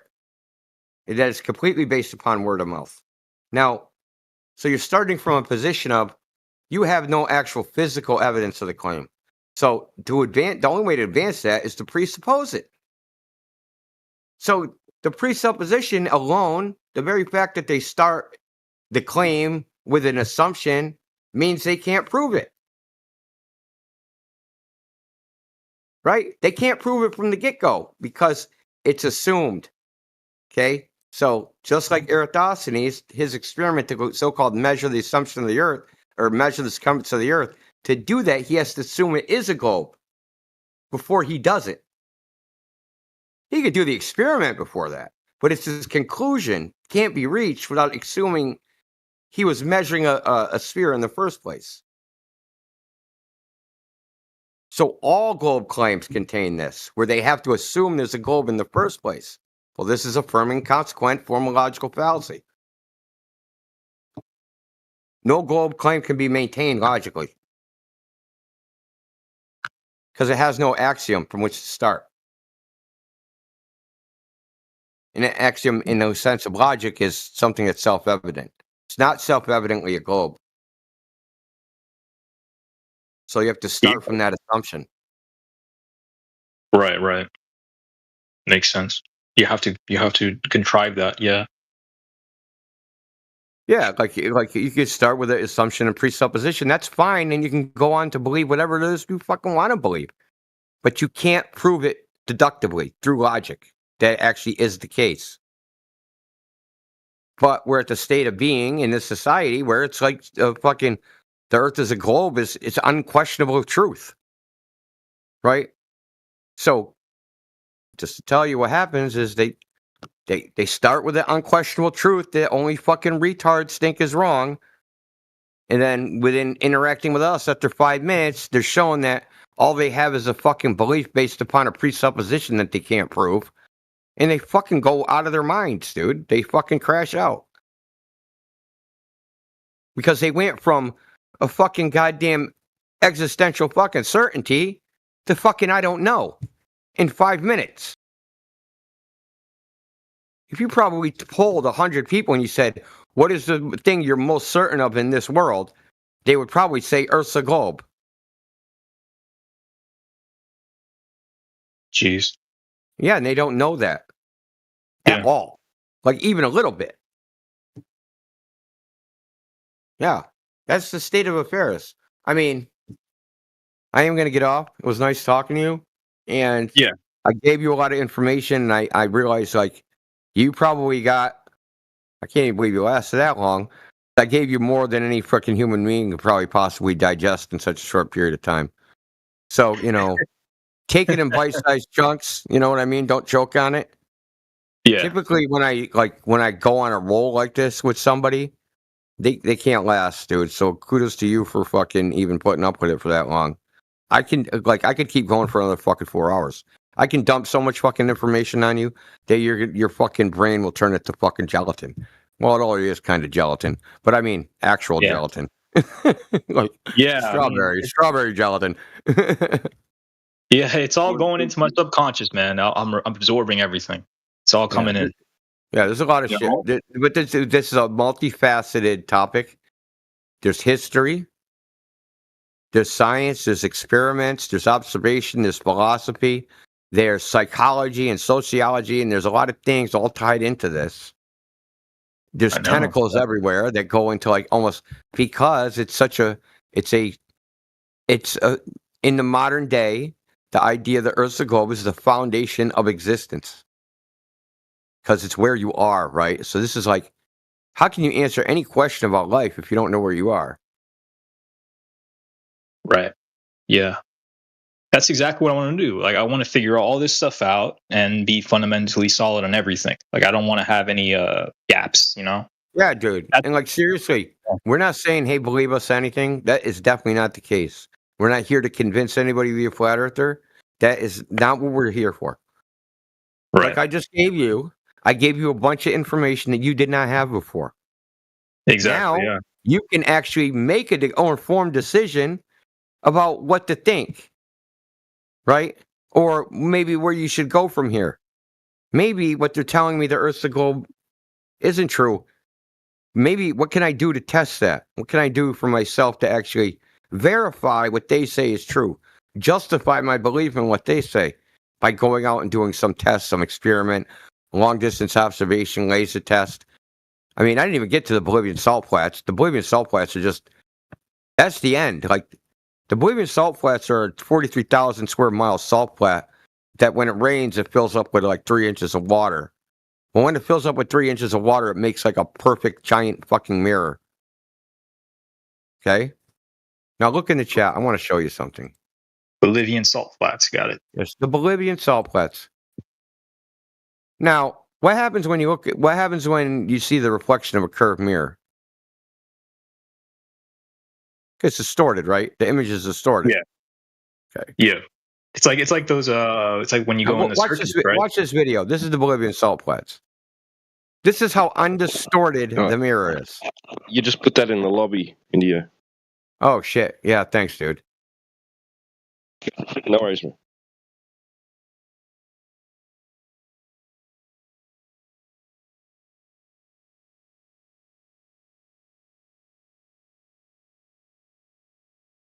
Let me see.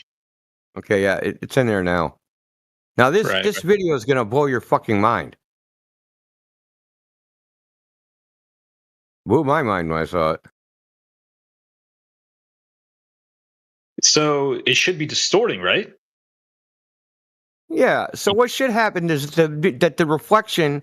So you got the reflection and the sky, right? So you got the sky and the reflection of the sky. They should not be symmetric. You know what I mean by symmetric, right? So they shouldn't be mirror images of each other. One should look a little different than the other one. Should be distorted. Like the spacing should be different. So what the spacing should be is as you look further and further up in the horizon, the reflection distances relative to the sky should be compressed because the Earth curving down from you is less surface area. So it's projecting on a smaller surface. That means it can't look the same because you're looking at less surface area than the sky. Wow, that's crazy. And what would a globe earther say when they see this? What would they say? There's some things globe earthers don't respond to. They don't respond to shit like this. They just say no. They just say like no. Gotta go. Just change the subject, man. There's some observations that are so fucking crushing that they just change the subject. This is one of them. So they won't talk about the Bolivian salt flats. There's some tests that were done on a frozen lake they won't talk about.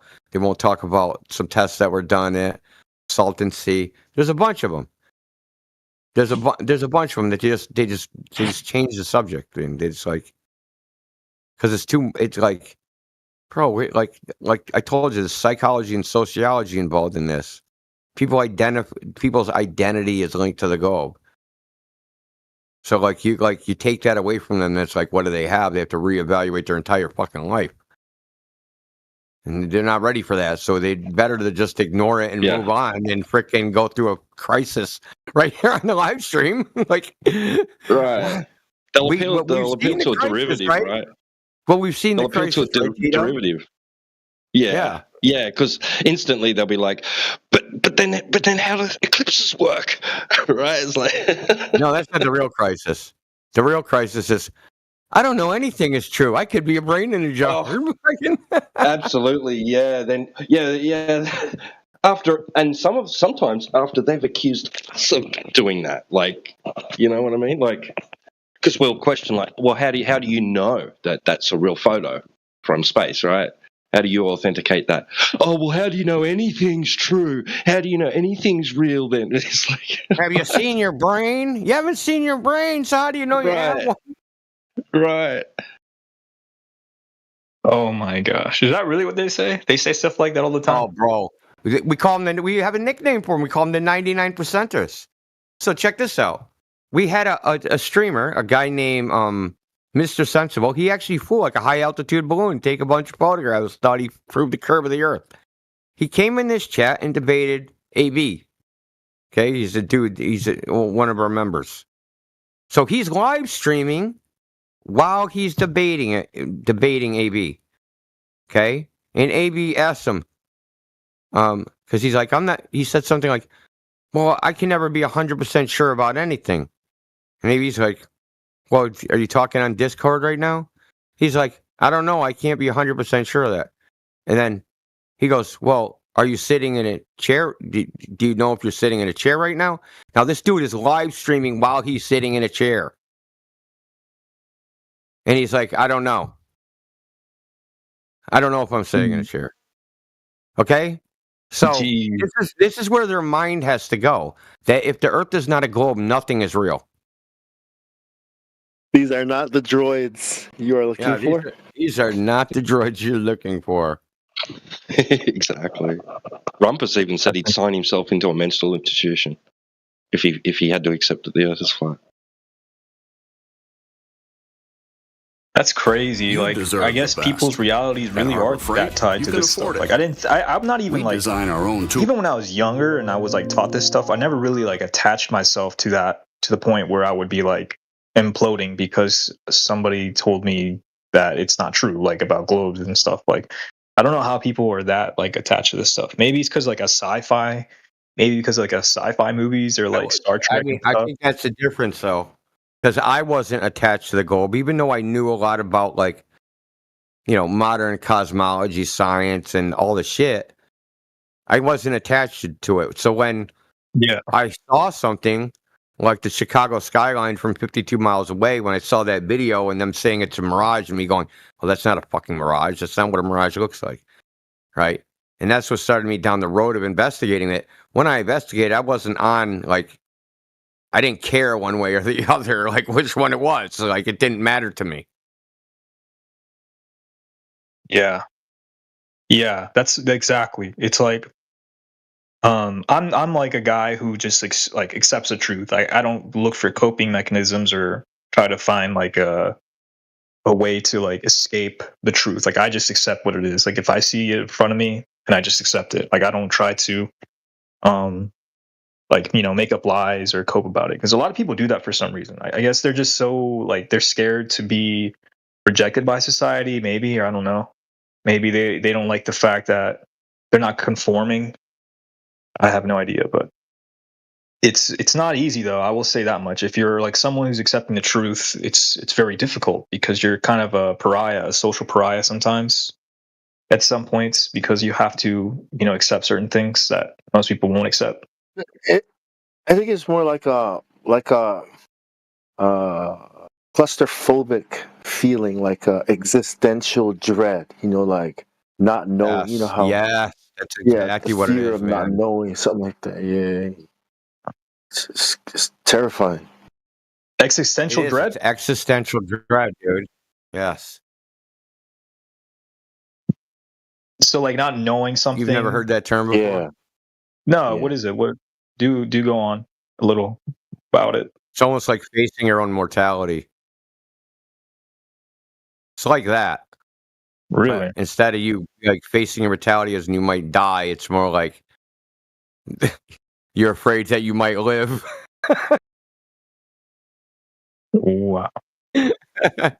Well, we're afraid to be alive, dude. You know, I might live, and it might not be a globe that I live on. Ah! Yeah, it's actually like you know, your whole life you grew up thinking and believing that we knew what we knew. You know what I mean? So it was like that being taken away in an instant, and then you're just left with this emptiness. You know, this panic. You know what I mean? Of holy crap, what is it? What am I? What, you know what I mean? It's like it all comes back like you were wrong. Yeah, a perception of you have a perception of your own existence and how you exist and where you exist and all those things. Yeah. Everybody does this how they operate in the world. But like imagine like the foundation of that is wrong and you have to like But the thing is, that's like the foundation of like your entire everyday life of everything you do. When you get up for work, like, you know, where you kiss your wife, like everything is based upon, you made all your life's choices based upon that. Then you find out that one of the frickin' pillars of that crumbles. Now what? Right? I made all these choices for the wrong fucking reasons, based upon the wrong things. Now, like how you perceived yourself, like your self-image, that's destroyed because it was based upon a fucking false idea, right? That you're a fucking human being on an infinite, on a little speck of human being, right? Big Bang, evolution, all that shit. But you're on a ball in an uncaring, near infinite fucking vacuum, and you know you expect a dust in that. To some degree, you don't matter, and you're not special, and the Earth's not special, and nothing about existing is special. And the sun's going to blow up in 4.5 billion years anyway, so who gives a fuck? Okay? You go from that to, oh, fuck, dude. This shit does matter. I am special. The Earth is special. All this shit's important. It's all created. And I just fucking wasted 50 years of my fucking life. Yeah. But it's like you know, if you believe in God, it's like the idea of being separated from love. You know, from you know what I mean. From you know the thing that gives you that comfort. You know what I mean. When you go to sleep, you can sleep. You know, because you're comforted by security. You know what I mean. Knowing God exists and love. You know, so imagine being separated from that forever. You know, something like that, that kind of dread, you know, when it comes to like an atheist or a person who doesn't know or doesn't believe in a creator or God. I think I see what you're saying. It's like someone It's who's like a finding out you're nihilist. adopted or something. Imagine finding out you're adopted. That's like a soft version of that, right? Even like finding out you're adopted isn't even as bad as like being a hardcore glober and then finding out the Earth is flat. It's even worse. That sensation is worse than even finding out you're adopted. It's like I'm assuming it's like a nihilist. It would be more like you think like all the books that you've ever read, all the TV shows you've ever saw said you weren't adopted. And then they're all wrong, and then you find out you are adopted. It would be more like that. Yeah, that's a good way. That's a good way of putting it. I like that. Because like if you accept this stuff, you're like this globe stuff, you have to be a nihilist in a sense, right? Because you believe in all these theories and we're gonna die in 4.5 billion years or whatever, and everything means nothing. We're on a ball spinning. Yeah, because I've All came about by chance. I've been telling them this recently that like their whole like they've adopted a philosophical worldview without knowing it, and that's the Copernican principle. The Copernican principle says that the Earth holds no unique place in the universe, and it's just like everything else. Which is why people come in here and go, "Well, there's balls in the sky, and if the Earth is like everything else and not unique, then Earth must be a ball in the sky." Right? Real simple. That the logic is flawless. The problem is the claim that Earth is not unique. Like, where'd you get that from? Right? That's Because a philosophical evaluation, right? That's not like there's no evidence for that. You have no idea if the Earth is unique or not. But actually, your evidence is the Earth is unique because only here is life. And That's only right. here Not even in their own paradigm is that true. Yeah, certainly. Yeah, I guess good point. Yep. It's like you don't even know what's on the like people think that these places are planets, like the luminaries and all these things, like Mars and Uranus and all that stuff. But this is stuff they're just told, right? It's not really these things. They're like it's like the Mars stuff, right? Is it they have like a special place they take Devon Island. films Yeah. of films of, and they like add a filter to it, like a red filter, and like there's probably these animals. there's probably a few different places, but yeah, Devon Island is one confirmed location.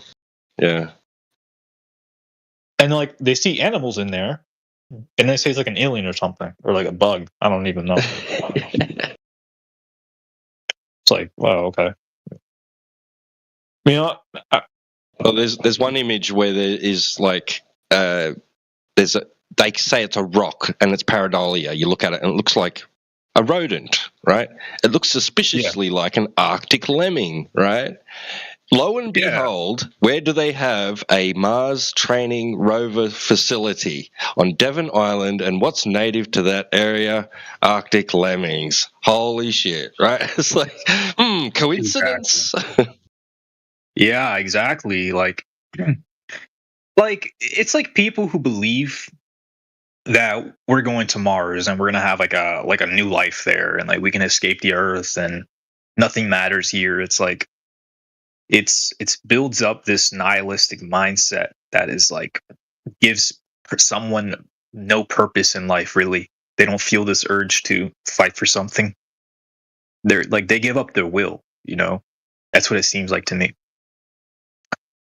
because they can escape. They can escape to Mars, or everything's gonna be destroyed, or we have aliens, and I don't even know. It's like they have these ideas, and it makes them lose their will to do much in this world. That's why you see, in my opinion, that's why you see a lot of like degenerates and stuff like that as well.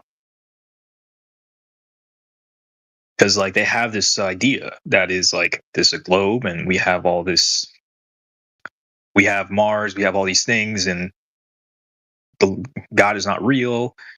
All these things, and when you're told this and you're raised like this, your actions reflect that, right? And then you start to be degenerate, and when you realize that actually all this stuff is real about God, people will start to realize, oh snap, I just did all these evil things, and yeah, there's no coming back to it, you know, my opinion.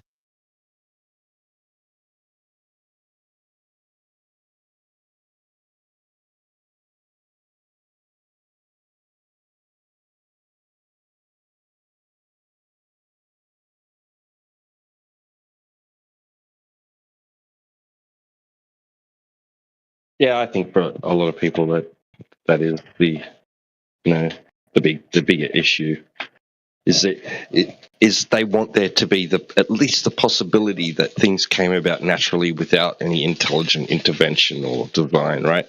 So that they've got that like comfort zone that of not being responsible for their actions, or not having to have the idea that there's no accountability, right? At the end of it all, it's just, right. Like, but it's a bit harder to explain that if we live on an enclosed, motionless plane, right? How do I explain that coming about through natural processes, right?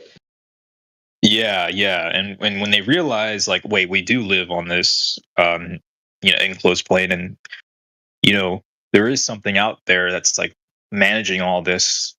If you believe in God, of course, that your actions will have consequences, and there is a whole entire meaning behind everything you've done.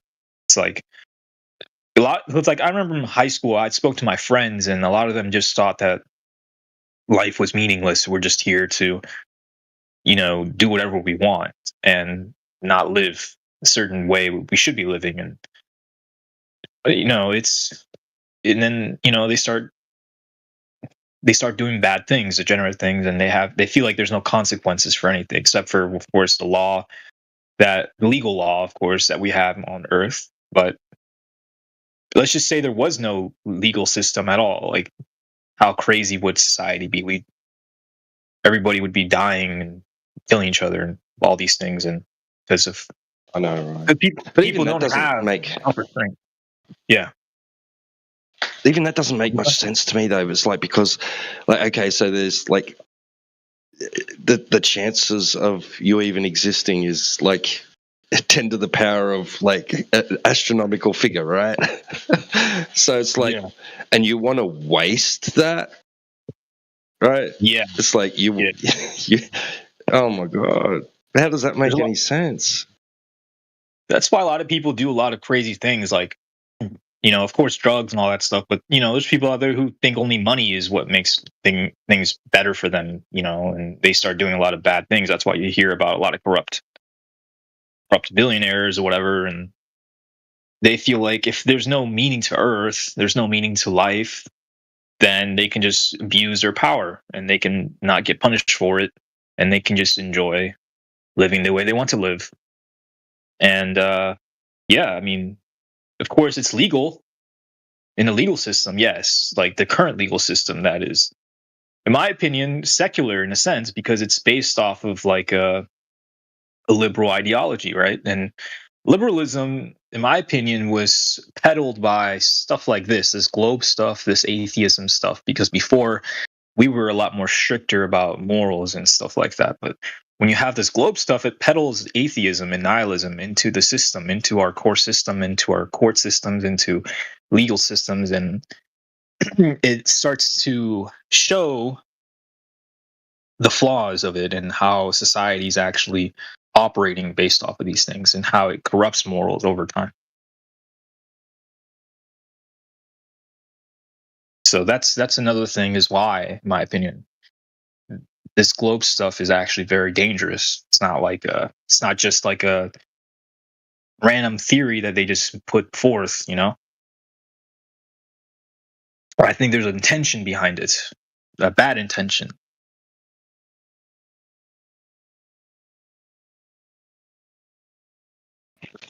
There very well could be. Like, I guess. Yeah, but I don't know if that's like, is that human inspired or even something beyond our comprehension? I don't know. Like, because it is presented to us as if there was these guys a long time ago who were earnestly and honestly trying to just figure out what reality is, what the sky is, and why we see it do what it does, and it all works out if you imagine the Earth as a ball and it's doing this and that in free space and blah blah blah blah blah. Like, to a degree, I think that's kind of true. Maybe if history can be believed and trusted, by the way it's written. But then again, maybe I don't know. It's who knows. Yeah, I'll add you guys though, and I'll be here next time, maybe tomorrow. And but it was nice chatting with y'all. Is it T-Dub? Man. Yep. Do you have a channel or anything like that? I mean, I do, but I haven't. It's neglected. There's nothing on there. Don't worry about it. No, I'm just a VC junkie. VC Discord junkie. Yeah, it's actually a underestimated place for information. People think that Discord's just like a little, like a little gaming site, but really, there's a lot of good information here. Yeah, India's got some really cool content on his YouTube channel. Who does? India? Yeah, India 007. Yeah. Oh, okay. I'll check. It's a flat Earth live stream one, right? That's just streaming what takes place in our VCs, but Indio has his own. Like, I think it's even Indio 007. Yeah, it's in my profile at the link. There you go. Yeah. Okay, I'll check that out too. Let me see. None of the videos are really long. Like they're for people with ADHD, basically, low attention span. So they typically run like 3 minutes or less. Is it typically like really about like they're very particularized. So they're only about like one thing. Yeah, a lot of people don't have long attention spans. Let's put it that way. That's actually a smart way to do it to get people. Is it on Earth is nerfed as a subject on YouTube? We're kind of like shadow banned. Oh yeah, dude! I remember back in 2019 they restricted flat Earth stuff. They said they testified before Congress and promised to do it pretty much. Pushed it into the corner. Put an umbrella over it. Stay out of our way. Yeah. Yeah, it was. I think it was like June 2019 or something, or February. I don't remember, but I remember reading the new policy. They restricted like conspiracy theories, flat Earth stuff, which was the most suspicious. It's like, why would you restrict something that is a joke, you know? And then like, and then like a bunch of other stuff, like the defamatory disinformation stuff like that, and they restricted that. So YouTube became very biased towards whatever they want to promote after that. And a lot of it's just like lol content, you know what I mean? Nothing like informative anymore. Like, so I had to go to BitChute for information, which was right. annoying. I didn't like BitChute. I don't like BitChute, to be honest. It's kind of annoying to use. But you got Rumble too. Yeah, and a couple of, if you use different search engines too, like you'll find that they're less strict than Google. Yeah. So his YouTube channel is on his, like, I see he has a Reddit, and then he has a what is it? He has a Reddit, and then a Spotify and a Twitter or X. But I don't see his YouTube. Maybe it's just like Indio 007 probably. I'll just find it on there. But yeah, it was good talking to y'all. Anyway, I'm gonna head go rest. It's been a little while here. No problem, man. All right. Yeah, cheers. Take it easy, buddy. Have a good night. Yeah, boy. All right. Yeah, thanks, Bong, for your help as well. I remember you have a channel or no? No, I'm here. Yeah, catch me okay. here. Yeah, man. Yeah. All right, I'll catch you here too. All right. Good talking to you, man. Have a good night. Have a good night. Yeah. You too, bro. Take it easy. Good talking. Good talking. Yes. Well, that went well.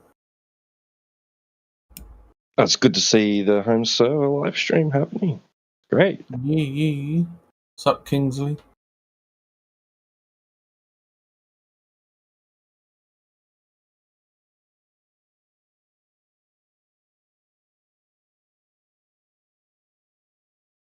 Nothing.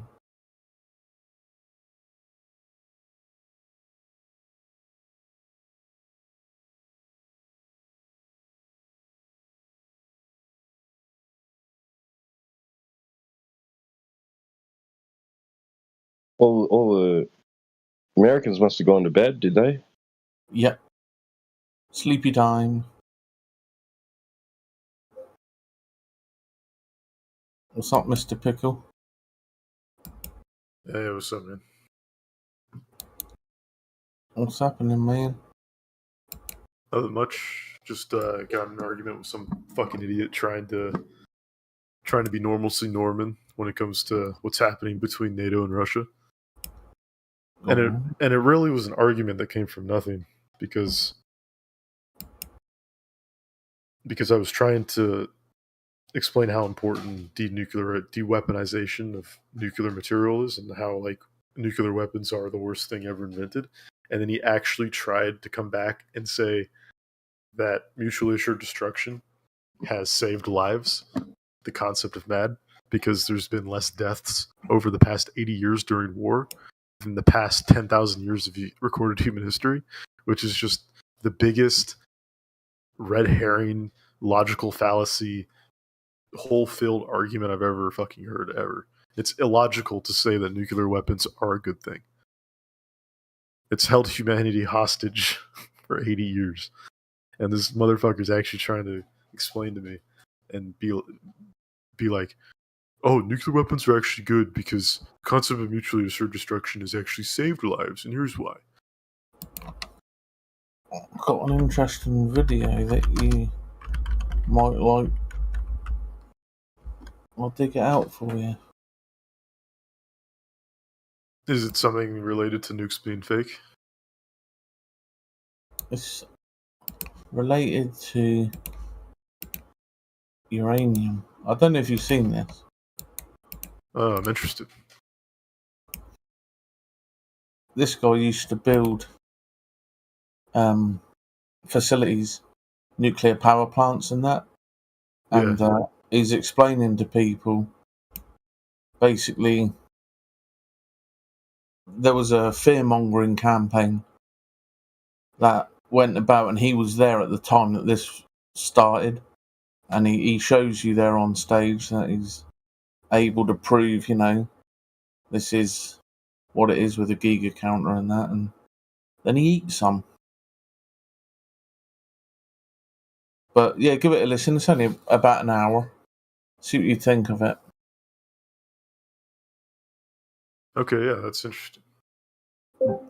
Because the idea is, basically they, rather than actually create this thing, they just pretended they did.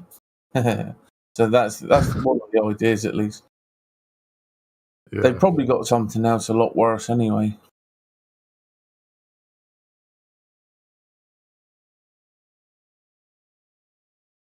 Yeah, it's just it's so stupid to believe that mutually assured destruction is a good thing and that nuclear weapons are a good thing, that they've saved lives, because that's like saying that taking a bank hostage, like I'm trying to think of a way to correlate it to something smaller and more local. It's basically like saying that it's safer to take a bank hostage because it leads to less robber fatalities. It's fucking stupid. It's like, yeah, sure, robbers die less in bank robberies that are hostage situations, but also the bank is held hostage. So, like, what's your point? It's fucking stupid. It's got to be the dumbest argument ever. I can't believe that I encountered one, not just one, but two people in the Discord I was in that actually were in agreement with that concept. Like, and it only came because I was talking to them about how important, like, denuclearization is. I mean, even that movie. What was that movie with Heisenberg? He said there's a saying, "I am become death." Right? I think he says something like that, and I think it comes from the Bhagavad Gita. It's that story. Yeah, it's the Bhagavad Gita when Vishnu took on his multi-armed form and said, "I have become death, the destroyer of worlds." Yeah, the destroyer of world. And then when you look at Shiva, you know what I mean, and CERN, and what these people are doing, it seems like they want to destroy the world. It seems like that's what it does. They want to make happen. They're pro-scarcity is what they are. And they're anti-life, They're anti-life and pro-scarcity. Yeah. Like, we have the capability for all 8 billion people on planet Earth to be housed, well-fed, clean water, good healthcare, and education. We totally can do it. It can be done. We have enough resources to do it. But no one wants to do it. The governments of the first world don't want to do it. They want their third world slaves of 4 billion. That's about how many people are living in the third world without access to clean water and proper housing and all that sort of stuff. Hold up a sec, bro. Did you just say planet Earth? Oh shit! I forgot the Discord that I'm in. He's him. A planet. It's a plane. Get him. All right, mate. I'm gonna have to search you. Gonna put your hands up against the wall right here. This will be real quick. It's gonna be. That's your purpose. I swear, it's a planet. It's a flat plane. A planet. It's. How about this? Plan ET. Oh, planar ET. It's an ET plane. We don't belong here. We come from somewhere else. Plane of existence. Right? Exactly.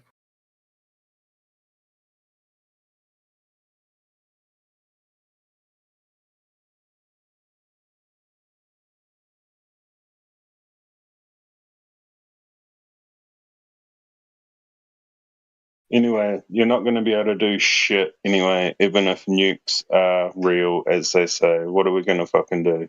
Tell the president, don't do that, please. Like, Well, it's what we're not a gonna do is we're it's gonna. not a South Park episode where we get to storm on and make a song and dance about it. I mean, yeah, but there was back in the day, back in the day, the anti-nuclear peace movement and shit that, also did bad things like preventing the use of and development of safe nuclear power. That was one of the downfalls. But simultaneously, they took the world arsenal of nuclear weapons from 60,000 down to 13,000, right? So instead of destroying the entire world 1,000 times over, we can only destroy it 10 times over now. So that's kind of that was when protests could do something, bro. That at some point protests did seem to do something, and now they just rather, if you don't go home, they just bring out the water cannons, and it's a big fucking fight on the streets. Well, it's about time that we overthrow our governments. Then, how about that?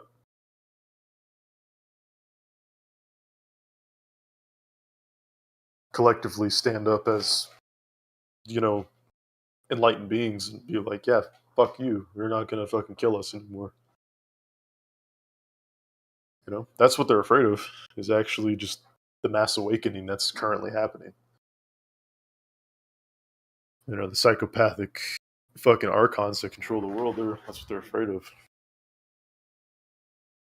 It's just like in the movie Bug's Life. You let one ant stand up, they might all stand up.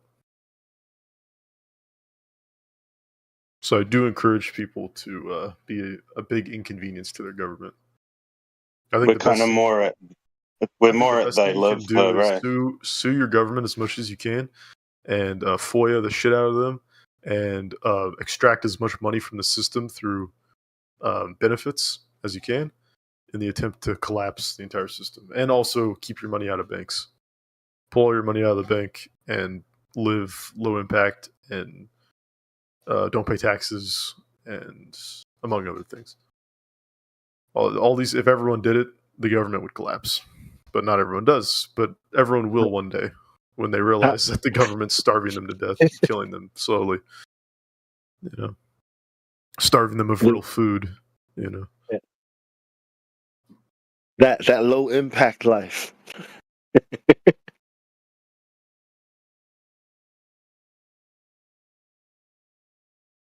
Yeah, living less, living on less, living less living. No, definitely not less living. It's actually Living more less. living, because it's more living because you are disconnected from the parasitic systems of governments. So try to get away from the government as much as you can. Libertarianism, basically.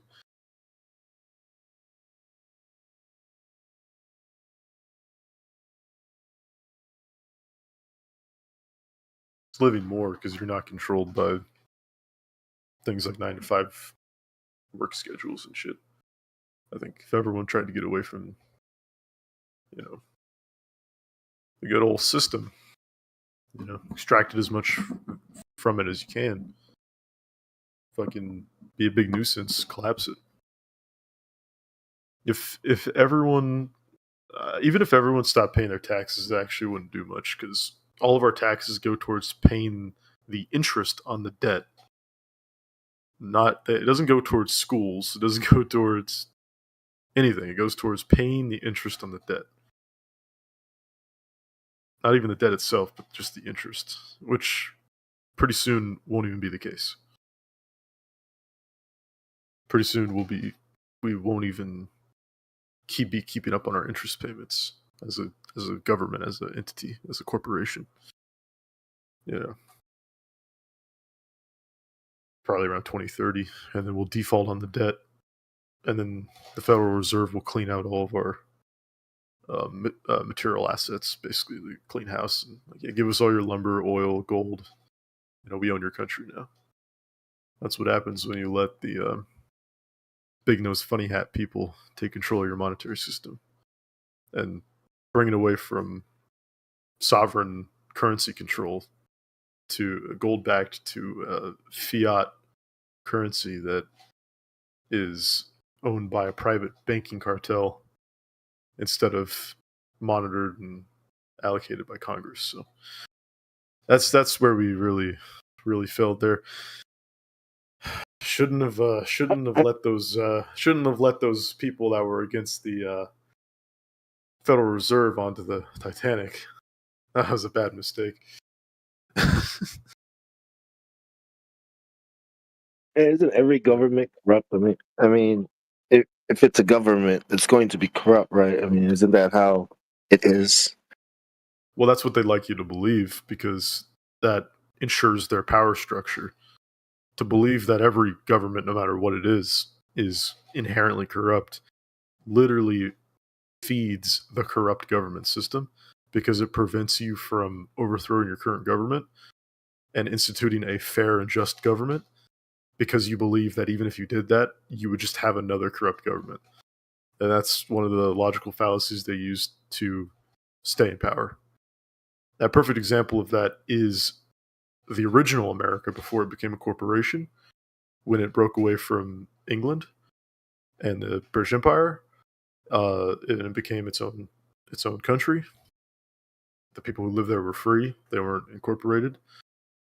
They didn't have certificates of manifest at birth. They weren't part of a corporation, and they were. I mean, that's not our story. I mean, they were not only free people, but it was a free government. It was built by the people, and it was a really good system that we had it, and it's been bastardized. I mean, aren't they Freemasons that built?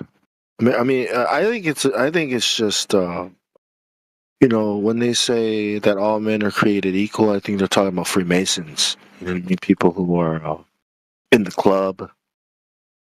You know what I mean? Part of the I do see that side of it. The whole ruling, families / networks. But I think we're just, I think we're excluded from that. We are under the impression that it applies to us, but we're slaves. We're the cattle, the property. The serf class for sure. Yeah. Yeah, and it doesn't really apply to us, unless, and that's why I think this globe thing, this science thing, convinces or takes people away from God, right? And when you are taken away from God, well, you don't have any rights anymore, right? You don't have rights of a man. You don't have authority. You don't have any. You're basically autonomy is a big one. Right, you don't have agency. Exactly. I mean, you're basically just cattle, literally, right? You make yourself cattle by doing that. I think that's what science and the globe was designed to do, and how they want people to view themselves and each other. Yeah. Does that make sense? I mean, I can't deny that. That's pretty solid, sound logic. I agree with you with that. That makes sense. Oh yeah, I mean, yeah, it's what they're actually doing too, and that's literally what they're doing. Exactly. It's undeniable. Right. If you have a working prefrontal cortex, like if you have a functional brain, if you have any gray matter left in your brain, you know that's happening. If you have any gray matter left in your brain, you know that they're poisoning you through the air, food, and water and want to kill you. Believe that you're subhuman, that you aren't a creation of God, that you have no agency or free will, and that they just want you to bow to Satan. That's pretty much what it is. Yep, I agree.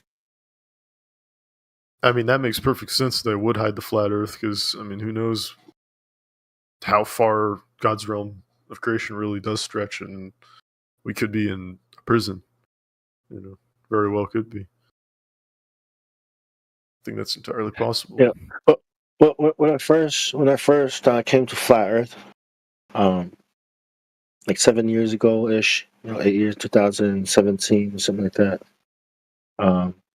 I thought it was all they hiding the flat Earth, but I think it's the other way around. It's hiding the Bible or hiding God. I mean, by changing, because the Bible came out, when this model and the Jesuits started pushing it out, science and the great work, they call it.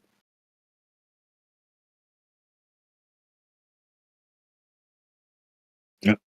A new world order, a big idea, the speech.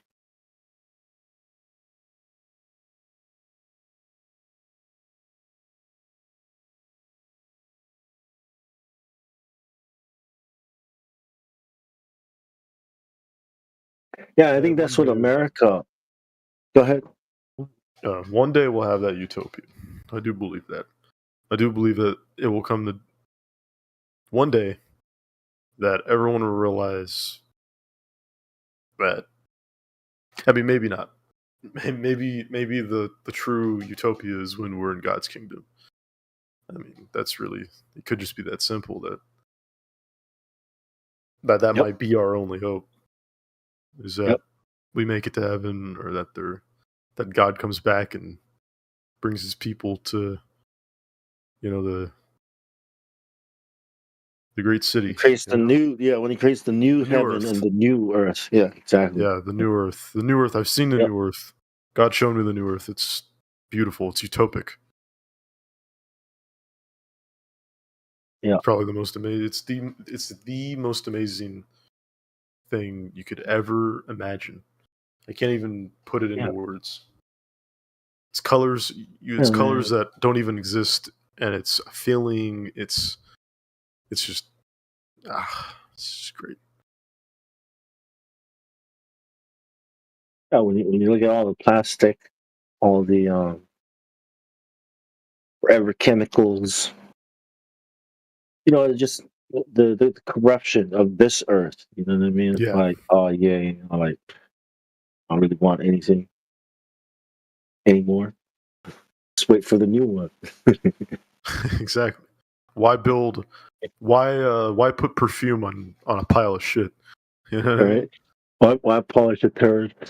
Yeah, why polish a turd? Exactly. No matter how hard we try, we always fail to entropy. Yeah. We need to use pesticide just to pull back the weeds from destroying our cities.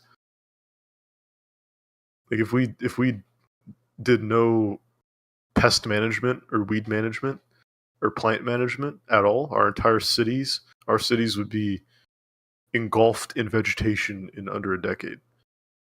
And the buildings would collapse soon after that. So yep, we do live in a very, very strange realm, I do say.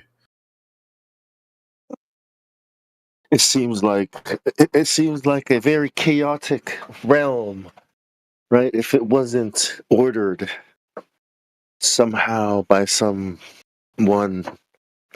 we can see it. Yeah, it's really strange. The more you know, the less you know. That's what I've learned. That's what I've learned from learning things. That the more you learn, the less you know, and that you really just have to accept the fact that you exist first of all, and you're going to continue to exist, and then you have to try to find God. It's really that simple. Because you just have to accept that you're having the most awesomest experience that can ever be had. Exactly, the human experience, bro. You got Explore. Yeah, dude, have some fun, man. We're not going to be here forever. Obviously, within bounds, you don't want to be nihilistic or hedonistic or hurt people, but go fucking vacation, go explore the world. Enlighten people, educate people, learn from people, love as much as possible. These are all great things that anyone can do. Anyone can choose to just be a good person, love people and treasure the experiences. That's the only thing we get to choose, is what our decisions are, what we have as our mindset, and what we walk through life as. That's the only thing we have control over. And then obviously you can alter the minds and the hearts and minds of people through, media, books, video, and then obviously talking face to face with people. That's how religion even started. That's how good things and bad things both have spread throughout the collective consciousness of humanity. It's how that goes. What comes up must come down and around. I don't know, some shit like that. However it goes, it's as above, so below. There we go. That's the one.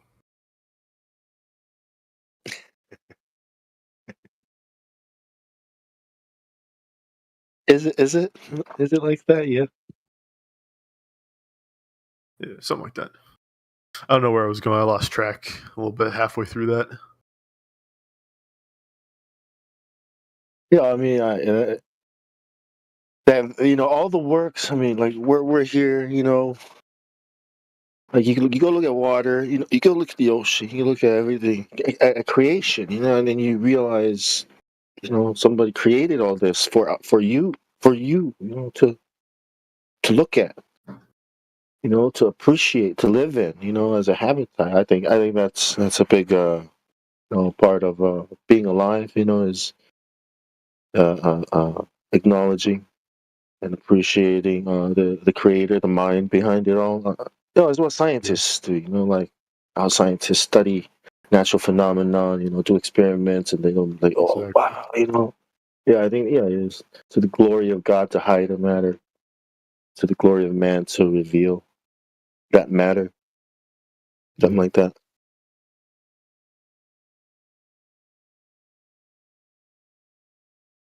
I do believe it's possible to build something close to a utopia on Earth, but it will take a lot to have that become a reality, because there's just so much corruption and greed and treachery and just so much sin on the Earth that it's going to be very, very hard to make that a reality. But I think it's possible. But there's a good chance that none of us are going to be here to even see that happen. And I don't mean we're going to die. I don't mean that. I don't mean future generations will experience it either. I mean the new Earth is going to come a lot sooner than we think. Yeah, wasn't that what Eden was supposed to be, right? And then sin happened, and isn't that what we're trying to do? Get back to Eden. Yeah. The utopia, right? Exactly. You need to have an incorruptible king or something, or ruler, right? And that's what Jesus is. God. He would have to be. If only everyone followed God instead of Satan. I think that's the main issue, is that a lot of people follow evil and have evil ideas and hateful thoughts. And that's what sin is. So that's the main issue, is that we live in a world of both good and evil. And the only way we can have a utopia is that we live in a world of good. That's literally, it's cause and effect. If we live in a world of good and evil, we'll have a lukewarm world, which we currently live in. If we live in a world of evil, then we'll have a hellish earth. And if we live in a earth of pure good, then we will have a utopia. So currently we live somewhere in the middle. We live in the mezzanine. I think we live in a world of evil because the devil took Jesus to a high place and showed him all the kingdoms of the world and said, all these have been given to me, right? And I can give it to anyone that I please. And all you have to do is worship him. That's what he said. All you have to do is worship me. and I'll give you all these kingdoms. So, and that's why when Jesus said, he is the kingdom, and when he came and died for us, the kingdom is here, right? But it's a spiritual kingdom. So if you think about it that way, yeah, but I don't think we're gonna have a utopia here on Earth. That's a bit. I think it's gonna be the opposite. Heading like towards a hell nuclear on war? Earth. Yeah, exactly. Like nuclear war. I don't know. I don't know specifically nuclear war, but if there would be a war that would cause a lot of death and destruction, or say that war and that's in Revelation, right? Chapter 6, yeah. Yeah. Then I think nuclear weapons might be involved. Yeah, or something like even that. worse, perhaps. Yeah.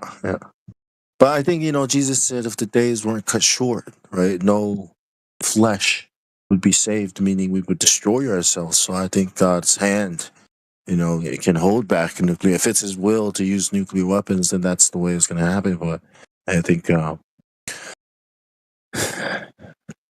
think it's too early to tell. Yeah. Well, I'm really tapped into geopolitics, and it does look like we're heading that direction. We have been for a couple of years now. We'll see. We'll see if more prophecy gets fulfilled, and if it does, we're headed so close to chapter 6 of Revelations. It's not funny, dude. It's getting real. Yeah.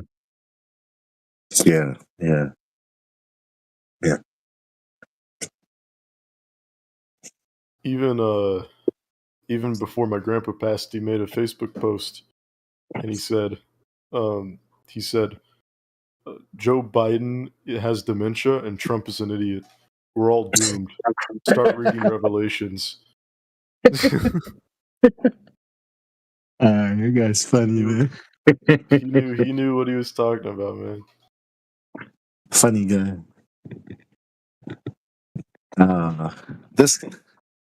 This guy's lost his mind, and that guy just doesn't have a mind. Exactly. We're doomed. One guy lost his mind, the other has no mind. We're doomed. Start reading the book of Revelations. Start praying.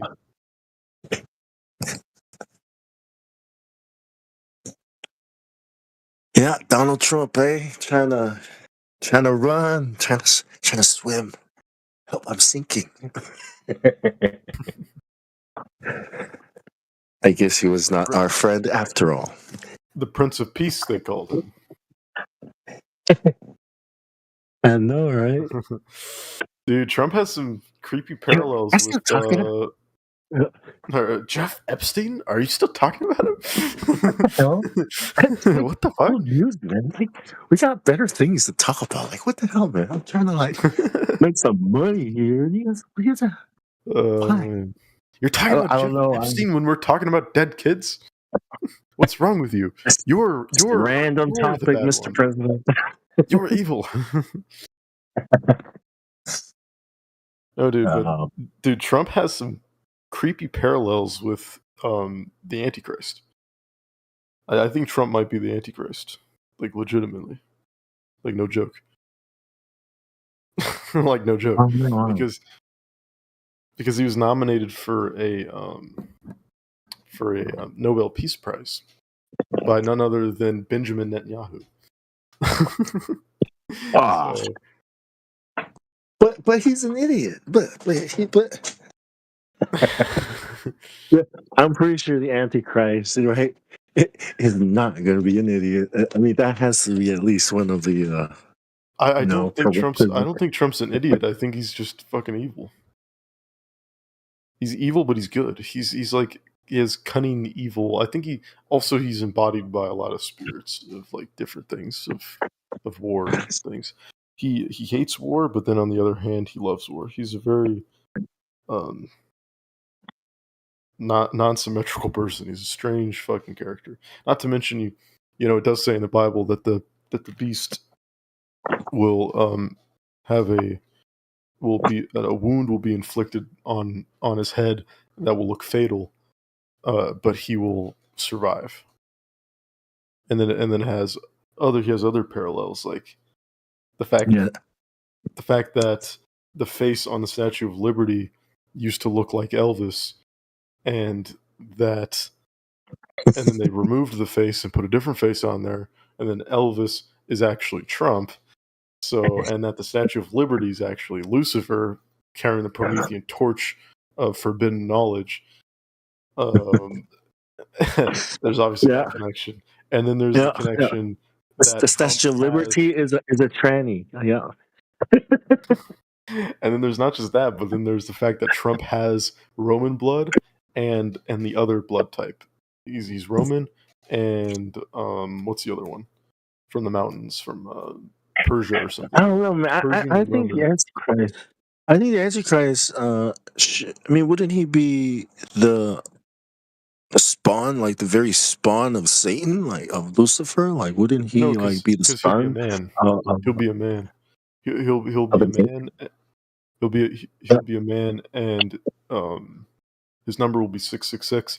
And Trump has some weird connections to that number through birthdays of family members, and not to mention he has the bloodline. He has the proper bloodline for the Antichrist, which will be a mix of Roman and Middle Eastern, like Persian or some shit. This guy's been like bankrupt. Didn't he go bankrupt a couple? Didn't he go bankrupt a couple times? And wasn't he on like WWE? Yeah, he'll be loved and hated by the whole world. He'll have a head wound. He'll have blood of Roman and Carthage. He'll there's all sorts of weird things. He'll be the Prince of Peace. He'll espouse peace while committing genocide, which is currently happening in Gaza. We're supporting Gaza. Trump is supporting the genocide in Gaza. And so he'll be the Prince of Peace while he'll be espousing peace while committing violence. Not to mention what he's doing with NATO and Ukraine and Russia, possibly causing World War III, which is the war in Chapter 6. And then, man will scream out and wish and pray to God that the mountains will fall on them, the bunkers will collapse and fall on them, because existing is so treacherous and horrible, but no one will be able to die. And I mean, just read the Book of Revelations, and you'll see the connection, and you'll see that we're currently. I think that might have something.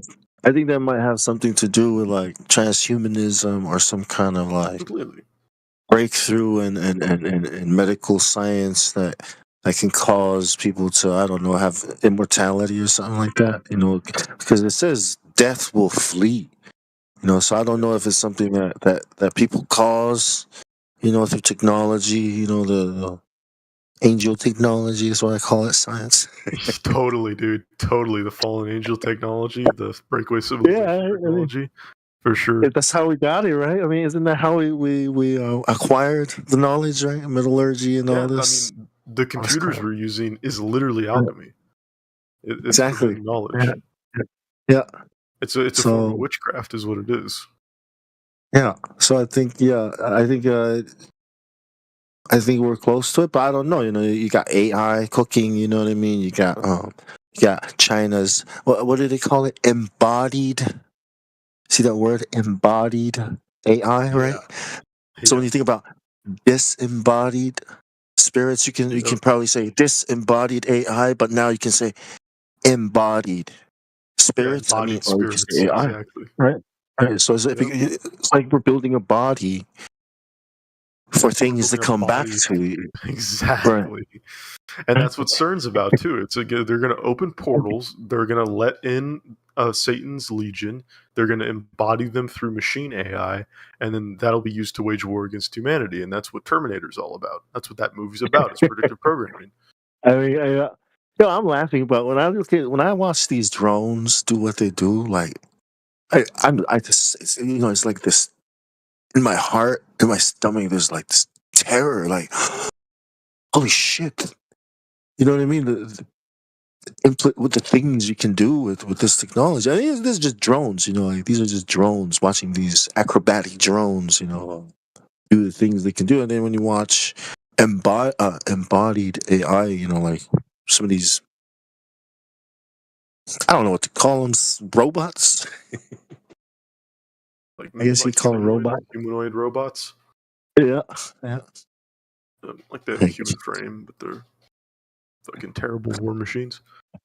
I mean, we really just need to fucking dive into scripture and prophecy and just learn. Yeah, I agree. Yeah.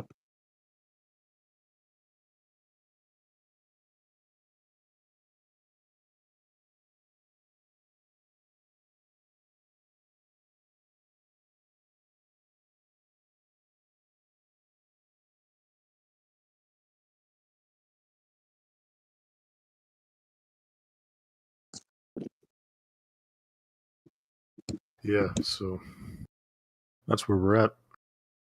That's pretty self-evident that we're living in like chapter 5 of Revelations. So we'll see what happens here in the coming weeks. We're entering chapter 6, is what I think. Yeah. I don't think it's linear like that, but I think just as a representation between now and the war that'll happen, the wars and rumors of wars, pestilence and plague, we're before that, but we're after certain prophecies being fulfilled. So certain prophecies have already been fulfilled, but the wars and rumors of wars haven't occurred yet, like the plagues and pestilence and the Satan's legion coming onto the earth. That hasn't happened yet, but we're super close to that. So that's kind of why I say we live in chapter 5 and we're entering chapter 6. But I say that kind of as a joke because it's not linear like that. You got to also read like the book of Matthew, book of John, and Daniel, and different books. Put them together. You got to read whole of Revelations because it's non-linear. The book of Revelations, you got to kind of interpret it a little bit. It's interpretive. So I interpret it as a nuclear war happening sometime between now and 2030. Like a full-blown all-out nuclear war. And then obviously Trump will survive it. Prince of Peace, right? He's going to rebuild the world. He'll do signs and wonders. He'll use the fallen angel technology, free energy, hovercraft, and things that we would call alien technology, but are really just fallen angel alchemy. They'll be used. There'll be a rollout. They'll pretend like aliens from space gave them the technology. They'll be like, oh yeah, the gray aliens from Zeta Reticuli. They came from 70 light years through hyperspace, and they gave us a spaceship. It's like, no, dude. Yeah, come on. And they want to help us reach the next phase for our civilization. Yeah, they're gonna help us rebuild. So we can ascend. Because they I forgot what they call it. There's a scale, something scale, where every civilization goes through this. Yeah, that's the one. Yeah, we're gonna build space colonies, and we're gonna go into outer space. We're gonna raise our consciousness vibration. We're gonna harness the power. Yeah. Of the galaxy, and then we're gonna move on to another galaxy, and like a cancer, we're just gonna go throughout the universe, like locusts. Yeah, exactly. Consuming every galaxy, right? Like, how about no? Cool story. That's the idea. That's their that's the story they want people to you know what I mean? This thing they call science and the globe, the Big Bang, this universe they've created, this multiverse, I guess. Oh wow.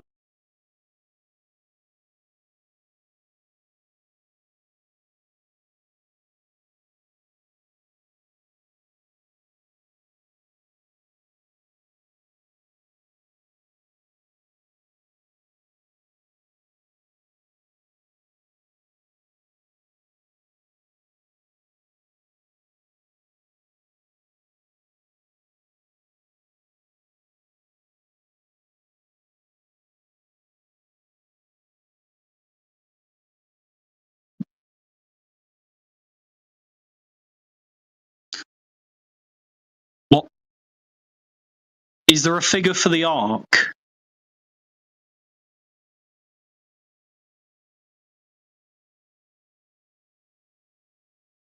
There's just a lot of numbers on screen. I'm trying to.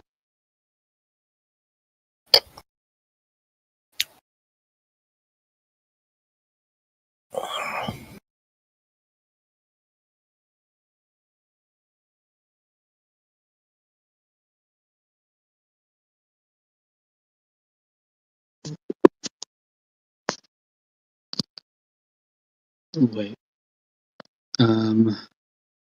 Left, right, drop. Right.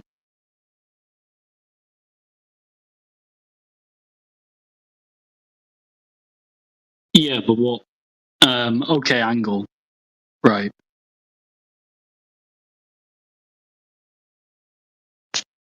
Yo, if this is what makes or breaks your belief in the globe, then it's flimsy, man. Holy.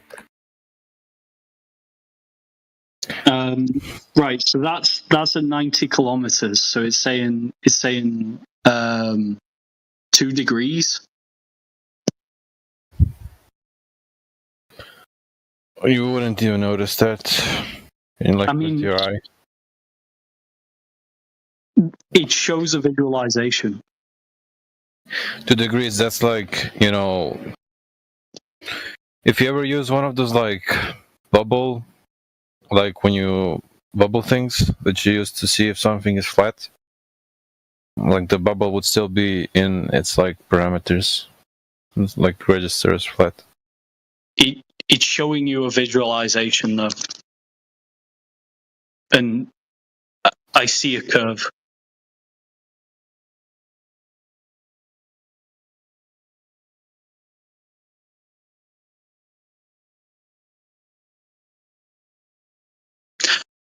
I'd rather one where he put continents on as well. Yeah. You see, listen, buddy. You see a curve, but that has nothing to do with a globe. We have curves in reality. What we don't have is a spinning water ball in a vacuum of space. That's not in reality. That's what you believe. No, you say you see a curve. You say you see a curve. He sees it at 2 degrees, bro. 2 degrees within the margin of error. It must be a globe. It would be a good one if he had a render of the globe model of the continents on it, because then you could just go anywhere, go to where a rocket says that it was, how high it says it was, and see if it's consistent. If you got the game Space Engine, you can you'd be able to look into that. I have a good spec PC, so I can maybe download Space Engine. But if I set it for, I know you guys don't say you don't have a flat Earth model, but that's why we're kind of trapped, because it seems to comply with everything that's said about a globe. And then when we say, well, what complies with a flat Earth? You say, well, we don't have a model. And it's like, well, You're saying that this optical curve that you observed prove everything about the globe, like gas pressure without a container, like curvature all across. Why are you guys obsessed with this? You saying this little optical curve that you're observing, it's also proving the motion of the ground that you're standing on, that is not in motion. You're saying it proves everything about the globe, but that's not the case. Why would you say that? They're proved by different methods, because they're different principles. But you just said that this optical thing that you observe is proving everything about the globe. No. It's our globe model doesn't have contradictions. That's what I'm saying. There's no contradictions in it. Listen, water contradicts the globe belief. That's why you have to paint blue. Well, that's why you have to use blue crayon on a globe model to misrepresent what water does. Oliver, where's that globe model at, dude? What are you talking about? There's one here for a curve calculator, but this is the thing. That's not a model. That's not a model. when you talk about a model, the reason people don't give a formal globe model is because it's not a thing. It's a body of evidence that the Earth. I see. So there's no globe Earth model then. He said it's not a thing. It's a nothing. It's a nothing. He has nothing. There's no formal globe model as said in literature. Like, here is the globe model. That's not a thing. Okay, great. So there's no globe model. So you don't have that. You're complaining that there's no flat Earth model. I'm glad he admitted that there is no globe. No. Right. It's the body. It's the entire body of evidence that forms a informal model. All right. So the lack of actual Earth curve to be measured, that would be part of your globe Earth model. You do measure curve. We just showed it. Oh, where is that? That's what we've been asking for. Where's the curvature measured at? Again, you can do it from high altitude, as we just saw. Great. Not at ground level. Do that for me. I just did. We put in the calcs. Oh, so you calculated it. You didn't measure it. As if bro has like a rocket that he can go up with. A calculation is a measurement. It's a calculation. No, it isn't. That's the difference. You know, there's two different words there: measurement, calculation. There's a reason they're different. They're not synonyms, bro. Why don't you make me a rocket and I'll go up there and I'll show you. When you have flat earthers that have actually done investigations, it questioned their belief in the flat Earth. You don't. The only flat earthers that go out and do investigations usually end up becoming globe earthers. Oh, wow, that's a crazy claim. That had nothing to do with curve measurements. Jeranism, Austin Whitsitt, they went to Antarctica, they were like, fuck, this doesn't make sense. Those are true earthers, but Whitsitt's not like a globe. Whitsitt is not a globe earther, you fucking moron. He was okay. I don't know what Whitsitt's situation is. And the only reason Jaron is because he locked the face for wraparound. And Jaron was kind of like pushing towards being a glober anyway before that. So no, he was asking questions. You're allowed to ask, but that's the nature. He was kind of pushing towards being a glober. Yeah, he wasn't just repeating the script. He was asking questions. That was barely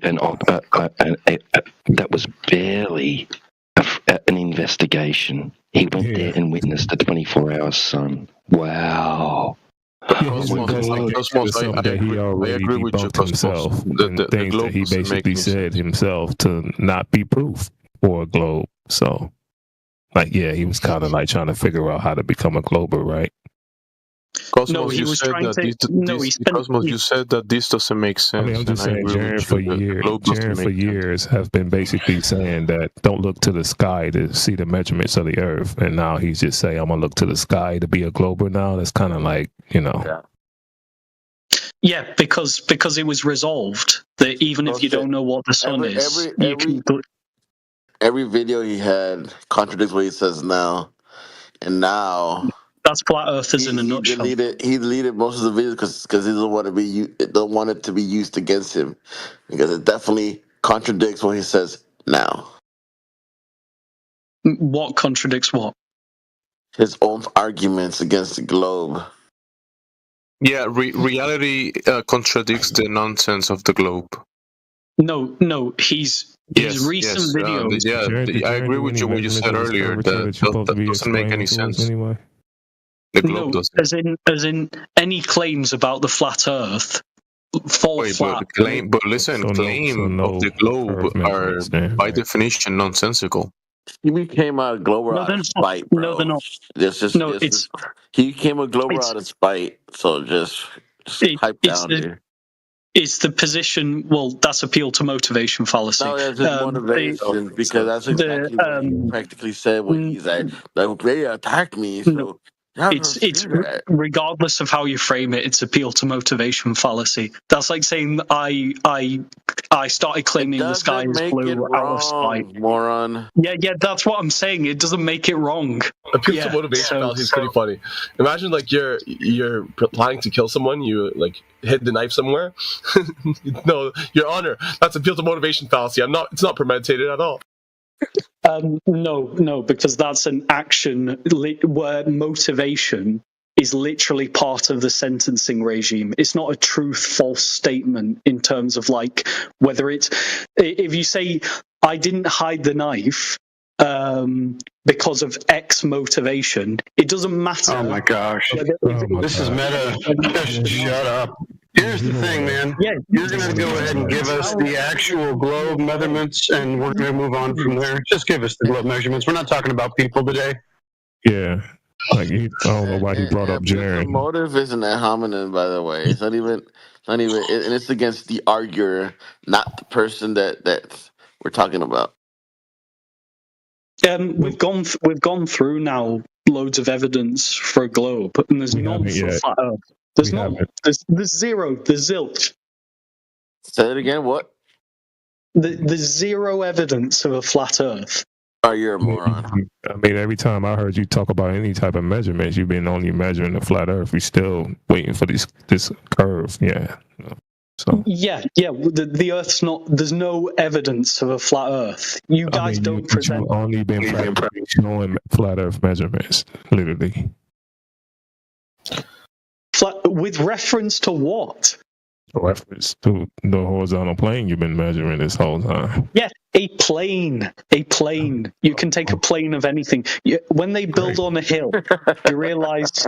Do you realize how it will be stupid to say? How is a hill measured anyway? Take a level on this hill because it's not level. How do they measure hills anyway? Sorry. How do they determine hills? By looking at them. So they measure slope, right? Yeah, you can measure slope. Right, so that wouldn't be a curve measurement. Curve would be all the way around. Hill would be just a measurement from slope, from level. The difference between level. Yeah, the slope itself can have an arc. So yes, it can. Yeah, so it can have an arc and would be the difference between level, right? So you would still need a plane reference. Yeah, right. On the Earth. So you create, you assume a plane. Okay, not done, Donald. So that would still be a reference to a flat plane in order for you to do anything with hills. Yeah, a plane in reference to the vector of gravity. Like perpendicular to the vector of gravity. You haven't proven that yet. We're only talking about these measurements. And you already just explained to me that even when you're measuring slopes or things like hills or valleys or anything of that, you require a plane to measure the difference from, which means that it would still be going horizontally. Yeah, horizontal doesn't even make sense. If you is abandon that you're measuring the difference from with hills, sir. Yeah, I'm saying it doesn't even make sense because you can't even reference what down is. Yes, it's required if you represent a slope. You require that. If you're measuring any slope, you need a plane in order to have that difference from. You're measuring elevation. Yeah, but the plane becomes purely abstract, right? In any case. Doesn't matter. He's still using it. Still using it as a reference and it's an abstract plane. So I'm glad we agree. It's an abstract plane. It's an abstract plane that is required to begin with. To make it a level building. Wouldn't be required at all. To make a level building, sure. Listen, what I'm showing. If the Earth was a globe, it wouldn't be required at all. It wouldn't even be a hill. If the Earth was a what? If the Earth was a globe that curved, all going all the way around, where you guys could walk sideways and upside down on the other side, you wouldn't need a plane. You would be measuring Earth curvature. Yeah, you take an abstract. You take an abstract plane. There's literally no contradiction with curvature because you're just taking an abstract plane. Abstract as in what? Would you define abstract plane? There's no real plane. it's just an abstraction. You're just taking it for the purpose of a tool for measurement. Abstract that is required for you to take the measurement in the first place. Yeah, the same works with numbers. Numbers are abstract. It's things we attach onto numbers that give them like real, like 2 apples or something. Doesn't mean the number 2 actually exists. It's just a description. Yeah, whereas numbers are just abstract, them by themselves in the representation, but we're not talking about something that is abstract. We're talking about measurements. That's something that you're actually measuring. You're right. So he realizes the ball is abstract. Emotional damage. Yeah, you seem to be confusing abstracts and numbers and calculations. There's a difference between numbers, calculations, and things of that nature. Hold on. There's a difference between numbers, calculations, abstracts, things of that stuff that you're talking about right now, than physical measurements. Do you have a physical measurement of the globe? Sir? Yeah. Great. Joe, so can I say something? A physical measurement of the globe, sir. Joe, can I say something? Just arguing about descriptions is not going to help you. Because only this thing that you're describing right now, even with those abstracts, is a horizontal plane that is being referenced to get your hills and slopes. Yeah, an abstract plane. Oh, yeah. Yeah, horizontal plane. Yeah, horizontal plane.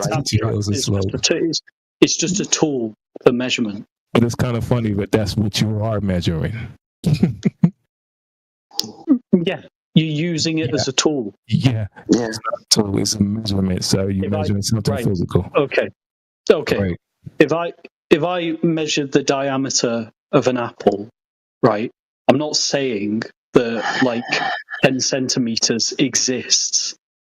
I'm just describing the apple in those terms, in numerical terms. Yeah, the apple exists. You're saying the apple exists. Right. Just like the plane does. And how you're measuring the apple. An abstract plane. You're using it for measurement. Yes, you're using it. Okay, you're using the plane. If you're measuring the Earth, how are you measuring the Earth? Let's just go there because you're trying to run away from it.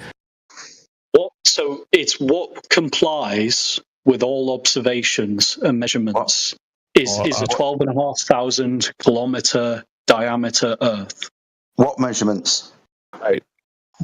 Because we already established that measurements are physical. Yeah, the measuring instruments. Okay, great. Right. And we already talking about the measure. Okay, the instruments is also physical. And anything that you're talking about, as far as numbers and concepts that is used, right? In order for you to have the descriptor points for these measurements, you need the thing that is physical in order for those things to be describing, like ground positions. Yeah. Or geographical positions. Just the word by itself. I don't know why I have to explain this to you because it seems like you're trying to be funny. Just the by itself, geographical positions on this plane or being a representation. Yes, the word by itself is just a concept. That's just an abstract. But what the word is actually representing is a physical place that's being measured. That is not just an abstract, sir. You'd have a physical place, but a physical place is not a physical place is not a plane. Yes, it's an actual place. It's not a physical place. Yes. Yeah, so plane is not a physical place. That's fine. Yeah, so when you when you enter in the position where the observer is standing in the ground position, is being parallel, right? And those measurements is basically being taken using the abstracts, which is linear.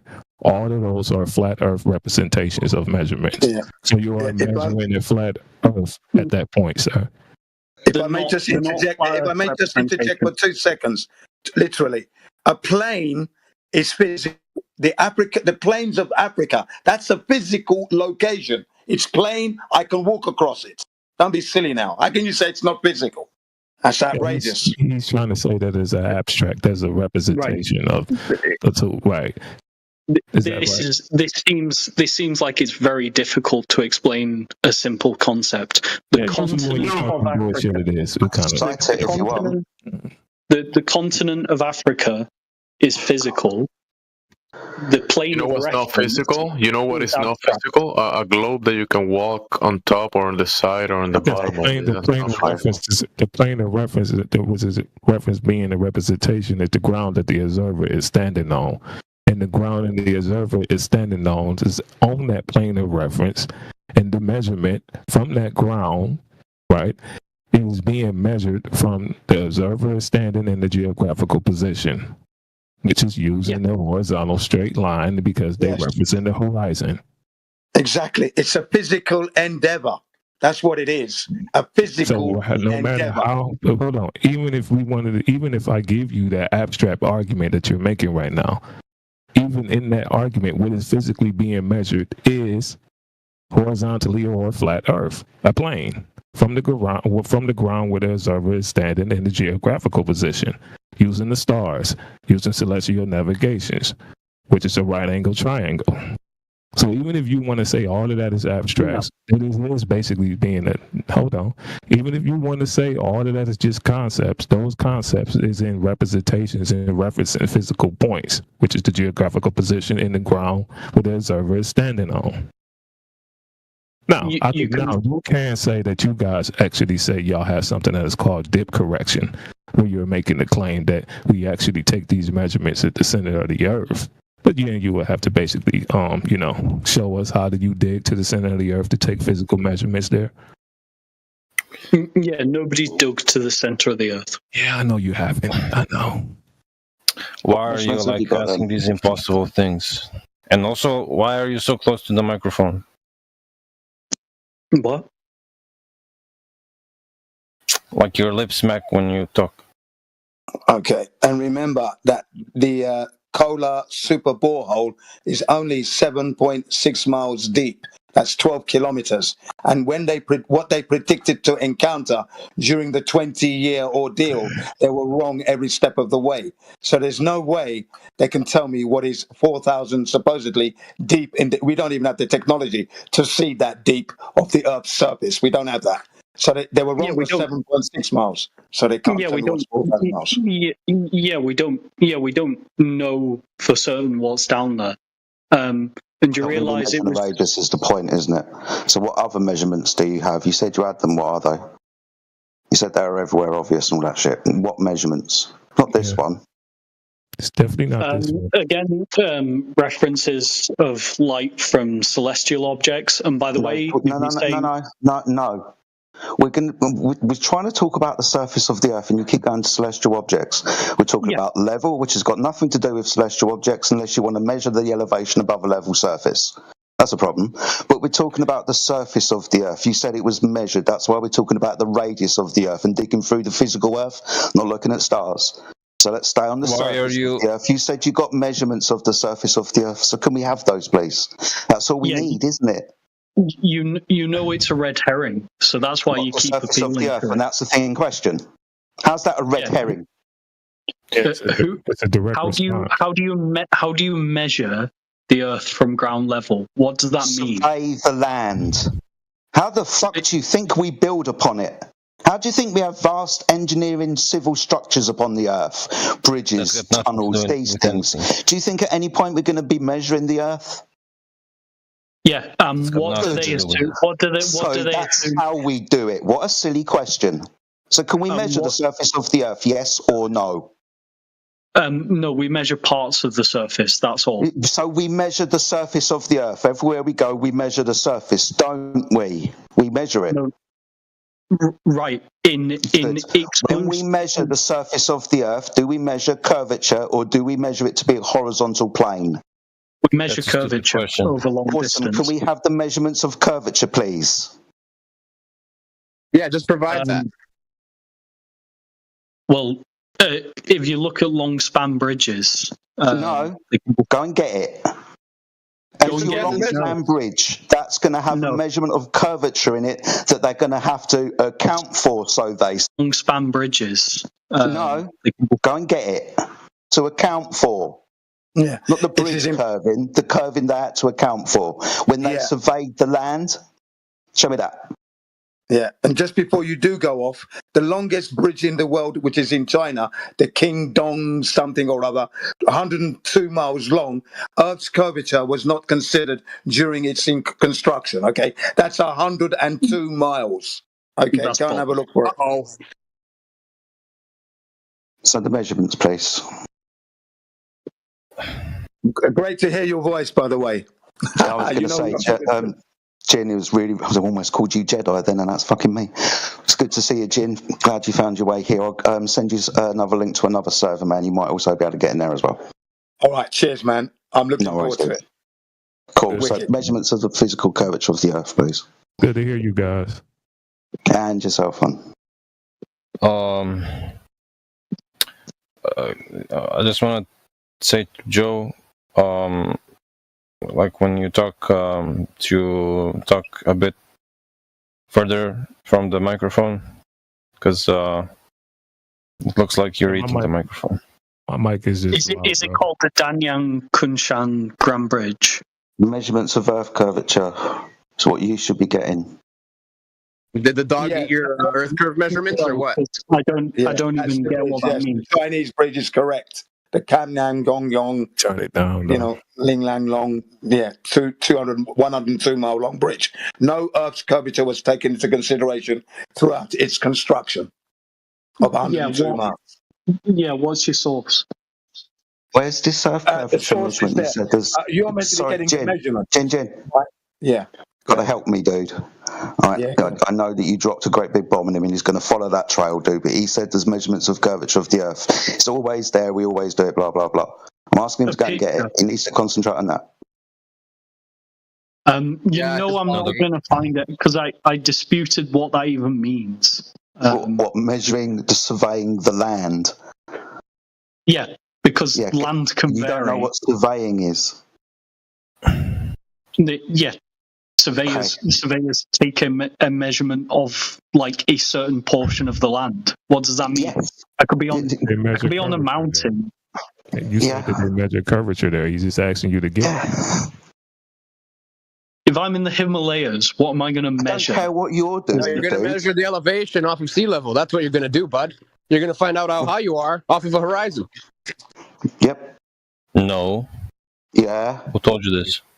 It's quite simple. It's a right angle fucking triangle. When you're at distance, you can measure the angle of an object from the surface, its elevation. When you measure that angle, and for example, you know the distance to the mountain, you can do some very basic math we all learn at school, figure out the height of the mountain. Transversely, if we know the height of the mountain and we measure its elevation angle from mean sea level, we can figure out our distance to it. It's quite handy when we're navigating. So these two processes, surveying the land and then navigating the land that we've just fucking surveyed, is going to take place on a horizontal plane. Now, where's the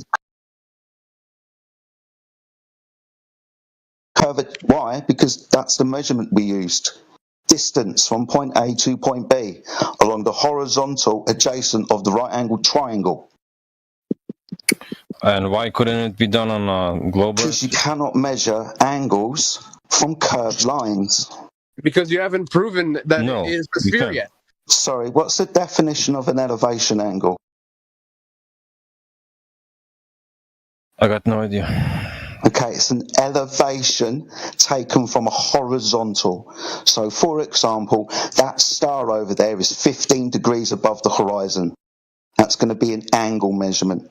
Now, within the definition of an angle, the intersection of two straight lines that meet at a vertex, and the measurement in separation of those two straight sides, you can't have a curved line because you won't be able to measure the separation.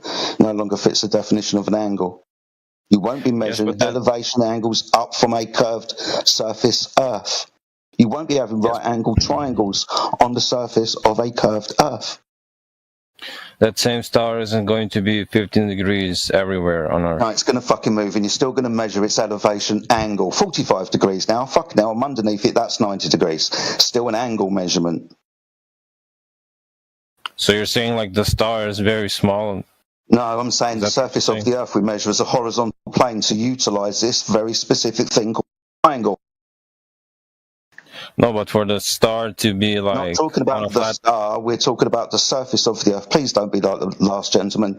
We're asking for surface measurements of the Earth, not about the stars. Yeah, notice we. Why does it matter?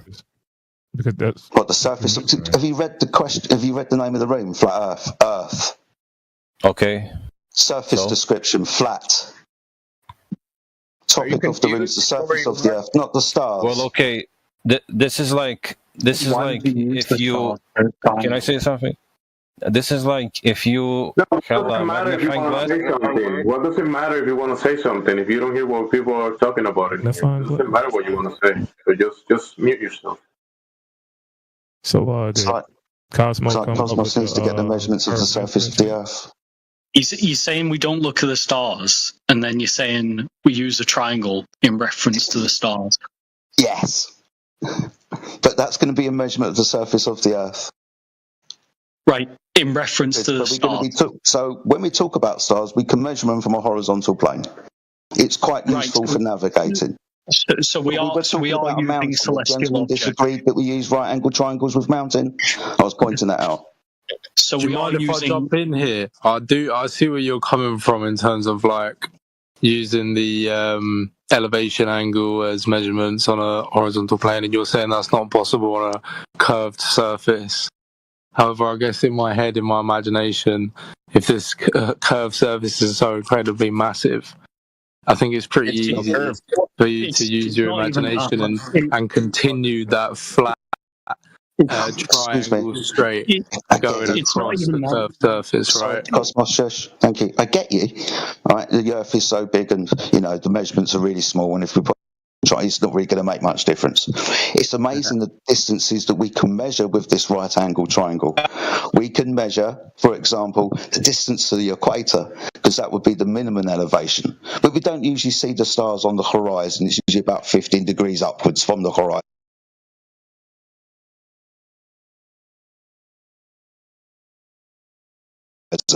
And then so on up.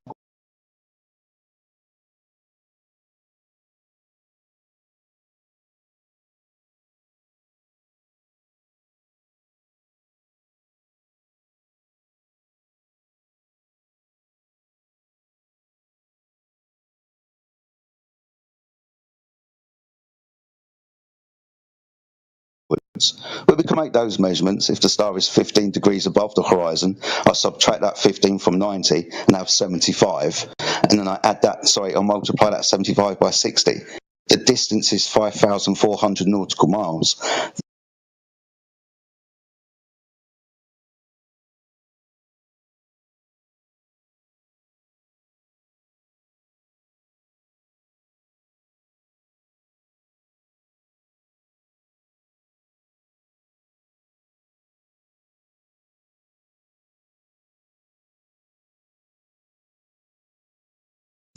That's a long distance. That's almost a distance from the North Pole to the equator. In actual fact, it's 15 degrees north of the equator. So that's a straight line measurement, dude. Over 5,000 miles in this.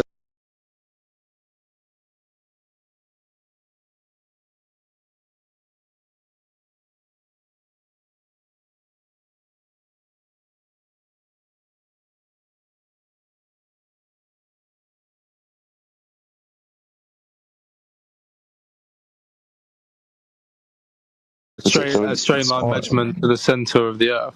No, straight line measurement along the surface of the Earth, because we're navigating now. And it's all using a plane to be a horizontal reference. That's the point.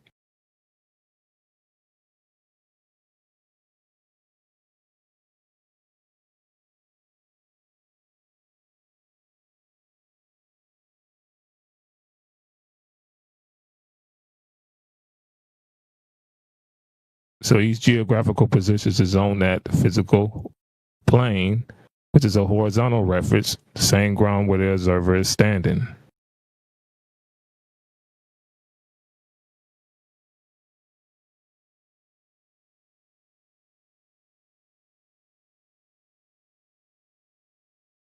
Now, you guys claim that the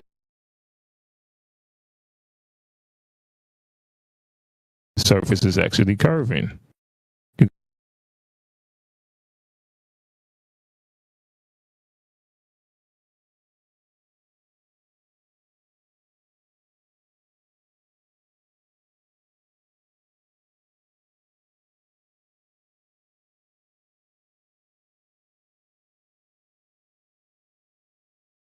Which is a horizontal reference, the same ground where the observer is standing.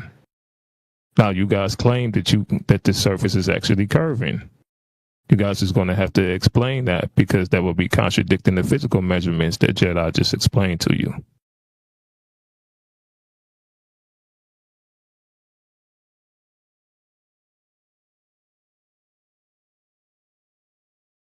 Why has it gone so silent? You waiting for me to respond?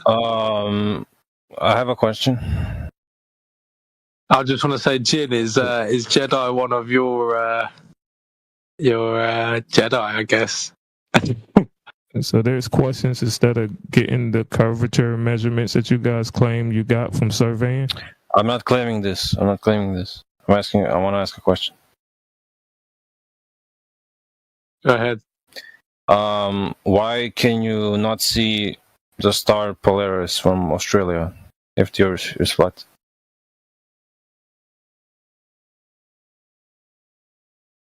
The star Polaris is the North Star.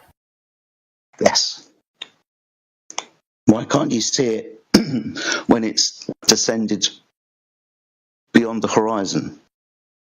No. Why can you not? Why is it not visible from Australia? I've just told you, because you're too far south. The equator, that was at 0 degrees, right? Now you're south of the equator. This perspective or view of the sky is known as the celestial sphere. It doesn't mean that the things are actually getting closer to the fore, by the way. That's just a form of perspective. But the reason why you can't see Polaris anymore is it's too far away for you to observe. Your eye, can't see everything in the world around you, dude. You have a hemispheric dome of vision above you and around you, as we all do, where the stars go from one horizon over your head to the other horizon. Those stars fill that hemisphere of vision.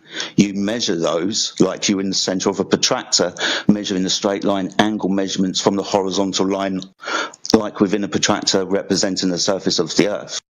But the reason why you can't see Polaris is quite simply because you're too far away. So how far away is Polaris? I don't know how far away Polaris is. I know where its geographical position is.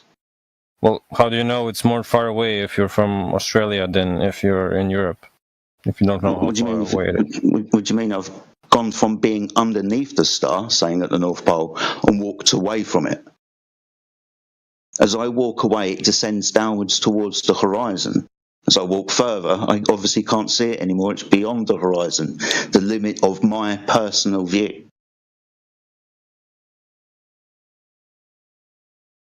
But the stars are above the Earth anyways. So yeah, like a ceiling, which appears to descend downwards towards the floor as you look horizontally down the corridor. It's not actually getting closer to the floor. The floor is not actually ramping up to meet the ceiling. But that's just perspective. Same thing when you look up at the sky at night. It looks like a dome of vision around you. But like I said at the beginning, the stars aren't actually closer to the floor on the horizon. I don't think we actually had the physical location of the stars in the sky.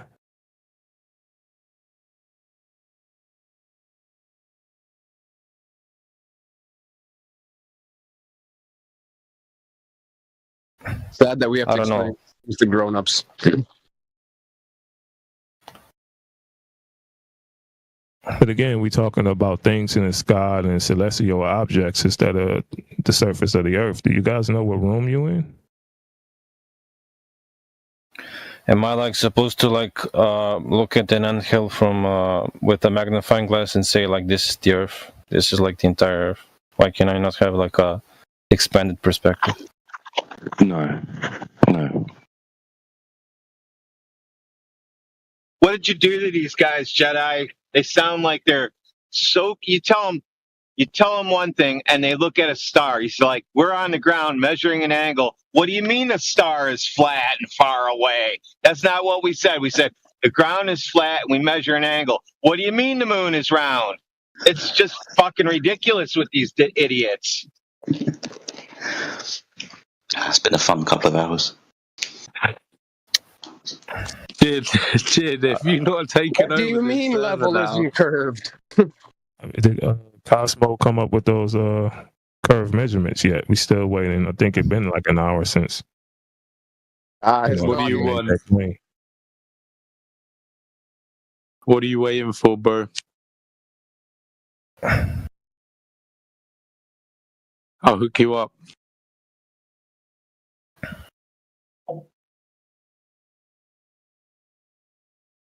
Wait, so what is hiding the North Star? Oh, so no measurements of the Now we've got people hiding in a fucking star. I don't know what you did to them, but I'm pretty sure they're mentally retarded at this point.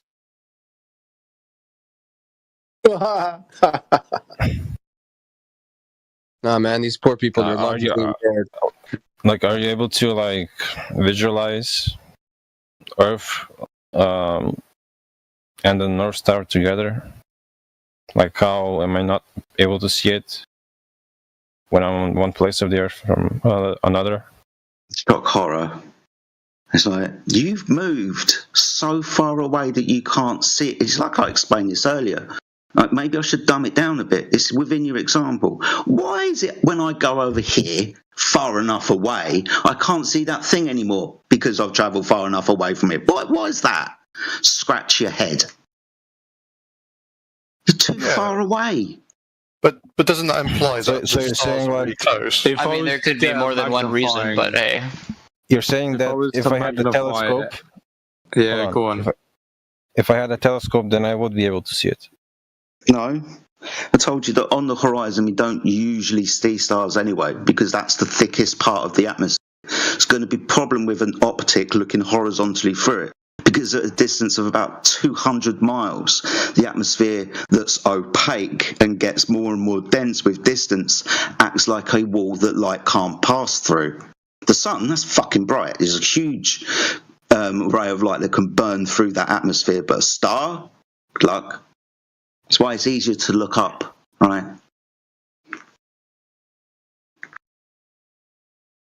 Yeah, but doesn't Polaris align with the poles? That's where we get it from. Polaris, the North Star, is a circumpolar star. It rotates around a point in the sky, a centre of rotation. Directly underneath that, expressed as 90 degrees north, where the vertical line from the star meets the horizontal plane perpendicularly, that's the geographical position on the surface of the Earth. Measured from a horizontal plane. So Polaris would have to be very close in order for you not to making lose. a claim to the distance of the star. We're just expressing the geographical position. You asked where North was. Yeah, I think it's fair to say, though, that as a flat earther myself, I don't accept the number of 430 trillion 430 light years away. 1 light year being 6 trillion miles. So that'd be 6 trillion miles times 430, and that's the distance to the North Star. Now, I'm not accepting that as a distance. Okay, so it's not that distance. I can say that. So from what I understand, the reason why you won't accept stars is literally you don't see them as distant suns. You're thinking that they're much more closer, and because they're much more closer, visibility will change depending on where you are on the planet. Well, not exactly. We don't know the distance to those stars. They're there. We don't know the distance to them. So whatever number's given to us, we don't accept it. And the thing about the North Star is that, as Jedi's been trying to tell you, as you move across the flat Earth, moving towards, let's say, Australia, and you're walking backwards, you will see that Polaris starts to drop because you're moving away from it. It starts to drop down to the horizon. It will drop to a point where you won't see it anymore. You're out of range. I'll give you another example. You're walking down on the pavement in England. There's a manhole cover. You can't see it yet. But then suddenly you see this black oval thing, it's an oval. It's actually a 360-degree circle, but it looks like an oval. As you move towards it, it starts to become circular. You get 90 degrees right above it, it's a circle. You see what I mean? That optical illusion. A flat surface can obscure your visibility, and you're standing up in this case, but you didn't see that manhole cover because you were out of range of it. See what I mean? Do you get it? The manhole cover is on the ground, though. Yes, it's on the ground. Okay, but the thing is, you couldn't see it until you got close to it. That's yes, but if it was in the sky, I would be able to see it, though. You see it, yeah, but then as you move away from it, it will drop. Same principle. No, it wouldn't. Drop. It would. Wouldn't. It would. On a flat Earth, no. It does. It would not. Not only it wouldn't. Not only wouldn't it. It does. Sorry, Jim. Because you can't see Polaris from Australia. Sorry, Jim. Very quickly. Does perspective exist? Who? To you, who said no, it wouldn't. No, it wouldn't. Does perspective exist? Sure. Cool. So, for example, the light in your room, when you stand underneath it, it's directly above your head. Okay. But the light on the other side of your room that's attached to the ceiling, that's not directly above your head, is it? Sure. You notice that the ceiling appears to get closer to the floor when you look down your room. Like when you look down a road at night. No, it doesn't. It doesn't. When you look down the road at night, does the road not ramp up to the midpoint of your view and the street lights appear to descend downwards towards the horizon? Well, it depends on if it's a straight road or not. Yes, it's actually a straight road. Is this perspective? And what does this prove? Proceed. Let's say you've got two objects: the top of a light, like the street light, and a car on the road. Do they appear to get closer the further the car gets down the road? Do the lights appear to get closer to the car? Well, they are physically getting closer to the car. No, not physically. They appear to. They actually haven't changed their height above the road surface. Let's say they're 14 feet above the road surface, continually down the road. It looks that way, though, doesn't it? So you're saying that, you know, as it's further away, it seems like it's closer to the ground, and when I come closer to it, it seems like it's above me. Is that what you're saying? Yeah, things appear with distance to arc downwards towards the horizon. So that would mean the Polaris star is like in the atmosphere. It's so like close to the Earth. No, it's just above your eye line, and as you walk away from being underneath it, because you're no longer underneath it, it appears to get closer to the horizon the further the distance you walk. Yeah, does anybody have any? Anybody can draw this with crayons and then take a picture and show them how this works, because this isn't working. I would love to. I would love to. Hang on, this is like a double-edged sword because from the North Star you can see from our globe from the Northern Hemisphere. So when you're talking about like changing your location, like vast distance, I can go from France to like North America and I can still see Polaris. But if I go to Australia, then I can't see Polaris. Yeah, that's because that's speaking from the real east level. You cannot observe stars from a globe. You can't do that. Sorry, Jamesy. Apologise. Sorry. Can someone send me a map of a flat Earth so I can sort of visualise? You cannot observe stars. Is there a reason why you guys is not like avoiding showing any globe proof, or what's going on? Well, it's like we had to explain perspective to you. Like you guys don't know what that means. Or you guys we know what perspective is. And that's when we ask clarifying questions, the other guy didn't. Go, oh, we're not proposing a model. We're not proposing a model. Speak for yourself. Don't speak for your friend. He didn't know. You had to have it explained to him. Yeah. He's not my friend. Okay. But that is like indirect, like reasoning anyway. Is like when someone comes with evidence, basically making a claim about the Earth's surface and saying that, well, here it is, was backing up my claim, which is deductive reasoning. You should be dealing with that. You shouldn't go to the inductive part. Like the stars that are physically in the sky, you don't know the physical location of the stars. That's why they in their apparent location to begin with, because of perspective. So I don't know why would you try to use that as an argument when you guys is talking about the surface of the Earth. That's why Jedi said, like, okay, hold on. That's why Jedi said, and you guys seem to miss that part, that he's not referencing the stars or any celestial body right? Like the sun or the star Polaris. He's not referencing the stars for the physical distance in the sky. He's referencing the stars to the geographical position, which is the ground position on the Earth's surface and how it's being measured. Yeah, but to be That's fair, what so you should be dealing with. Yeah, but no, so is he. He's using. Yeah, I get what you're saying. He's using the star as a tool to help explain the shape of the Earth. So is this guy using it as a geographic? Yes, but he's using the star as a point, as a geographical position, which means that where the star seems to be aligned using the celestial navigation or using celestial angles or elevation angles, where the stars being aligned. The geographical position is at its zenith of the star. He's not using it as, well, here's where I could see the star, or this is the physical location of the star. And he's not using the position of the star in that point. He's using the star to reference the ground. And that's what you guys should be dealing with. Okay, let me reply now, because I tried jumping a few times to get going in circles. I don't know, man. But I'm pretty sure he was. That's what he was doing. Listening. Sorry, I'll let you speak. Why are you talking over me, bro? What's this? You was talking over me the whole time. I'm trying to get you to understand what I'm saying. Okay, listen. I want you to understand what I'm saying. He's not using the star as, I'm on the ground and this is where I see the star. He's not using it as a reference. He's not using the star as, this is the physical distance to the star. He's using the star as, using it as a measurement, right, from the ground where the observer is standing in the geographical position. Now, it seems like you don't know what a geographical position is. A geographical position is a ground position that is at the zenith of the star that you are referencing and your line of sight, using elevation angles. That's what he's saying when he's saying, I'm using the Polaris. So that's what you guys should be attacking, because that is an actual flat Earth proof, because you need a horizontal baseline in order to do that. I'm trying to respond to you, bro. You just keep rambling. So thank you so much for repeating everything all over again, just because you felt the need to interrupt me. I don't know what that was all about.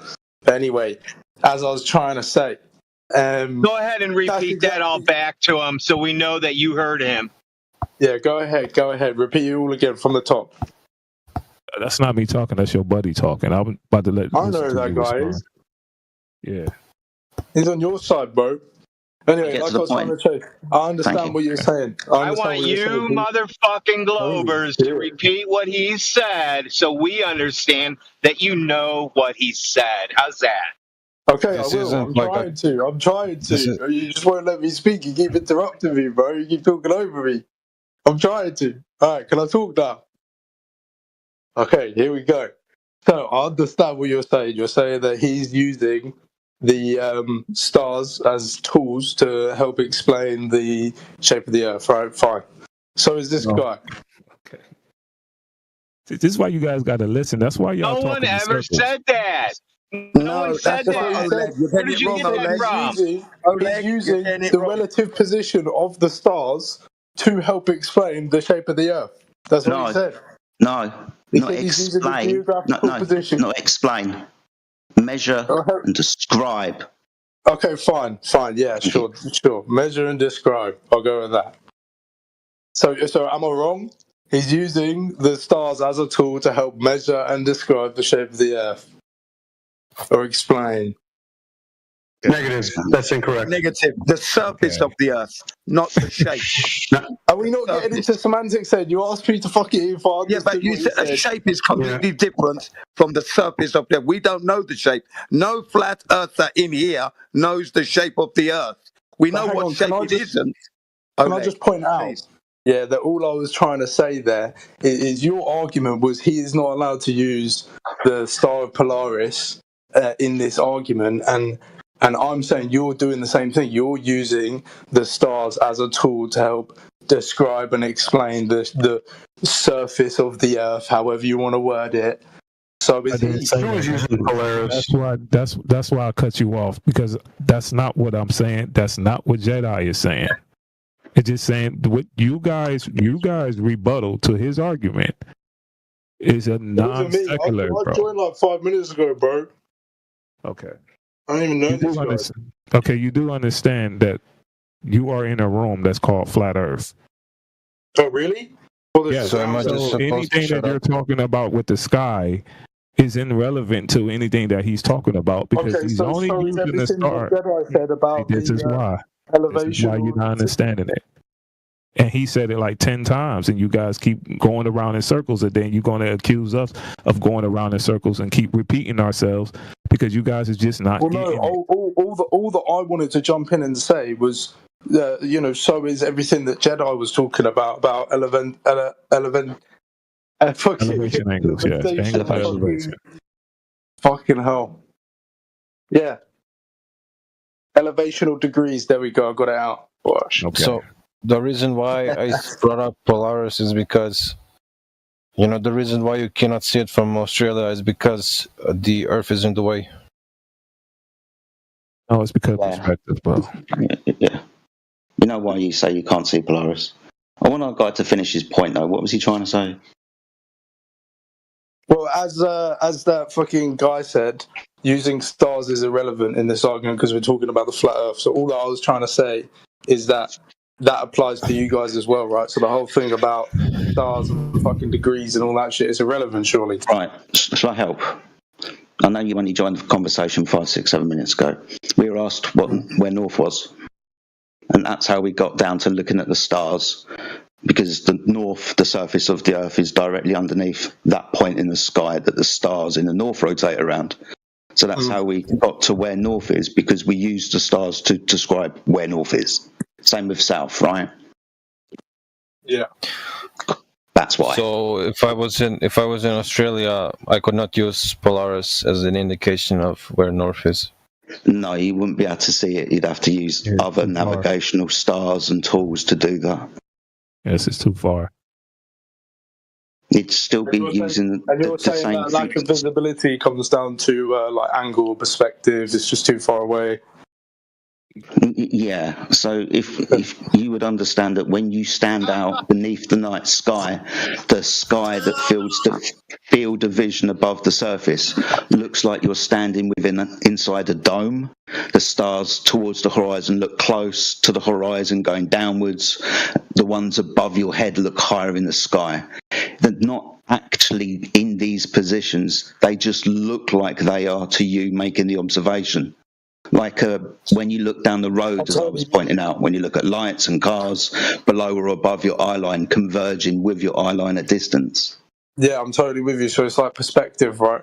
So like this is one thing I wanted to ask you earlier is the whole horizontal elevation degree measurements. I've seen this before, this kind of image, but I'm pretty sure those triangles, when they're drawn out, are bent and curved with the shape of the Earth. I'm pretty sure the measurement calculates them. No. You don't have an angle in. No.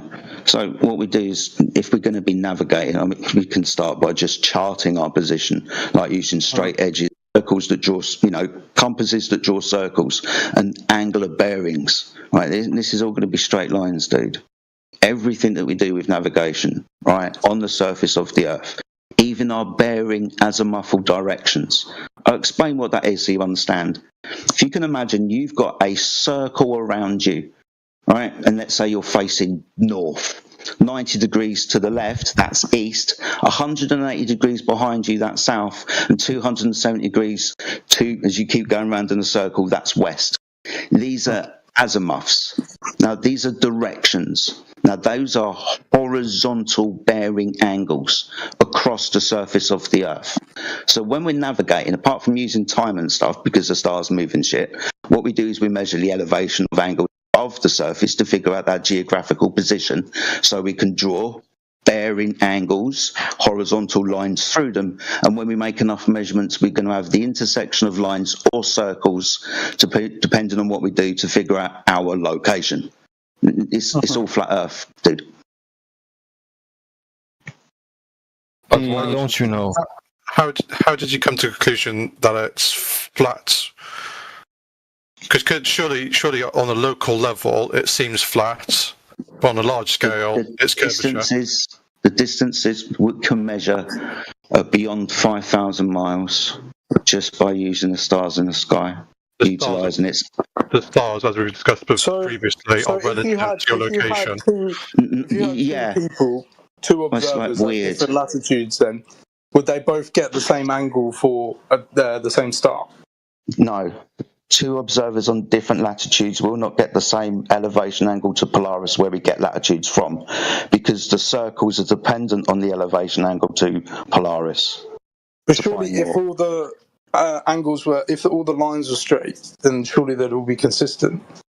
Dude, circles around a geographical position. I'll give you an example. If I'm standing directly underneath the North Star, this is going to be 90 degrees north. I move backwards, still facing Polaris, and it descends by 10 degrees from the vertical. That's going to be 80 degrees north. Keep moving backwards by 10 degrees, and they're going to be circles of equal altitude around that geographical position. Each latitude line is going to be measured by the descending angle of Polaris towards the horizon. When I get to its minimum elevation, this is going to be a circle around the geographical position at 0 degrees. We call this the equator. These are all measured utilising a right angle triangle and then drawing circles around that one geographical point. So would you would agree that it should be like 100% predictable then? If you know exactly where north is, where that starting point is, you should be able to predict where the sun will be, or sorry, the North Star will be on every position, right? Yeah, it's if it's 100% straight, you should be able to fully predict the North Star is also a circumpolar star. It moves, but it moves around a stationary point. That but I believe that's point why is they use above time, right? Why are you talking for me, dude? I'm trying to help you. I'm sorry, I thought we were having a conversation, mate. Bloody hell. It's fine, but ask your question, dude. I can't hear you when I'm talking, right? So ask your question.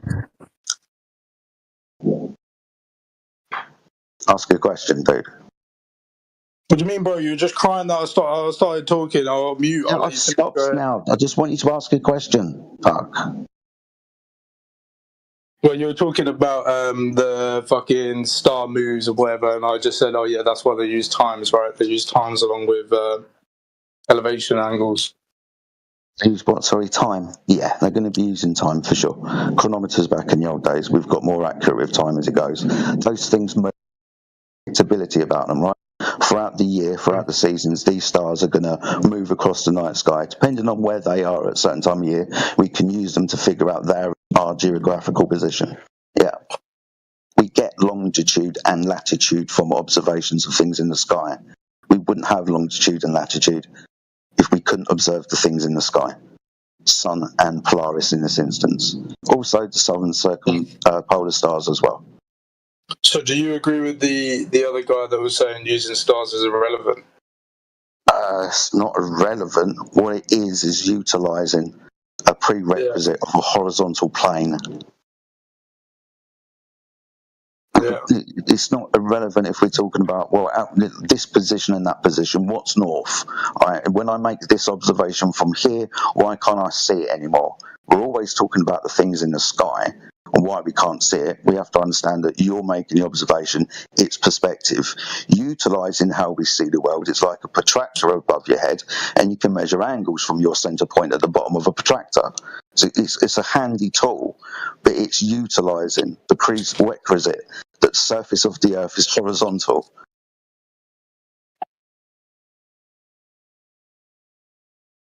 Yeah, man, for shizzle, man, there's all. Sorry, I don't want to speak over you. I don't want you to lash out at me again. I'm scared now. I mean,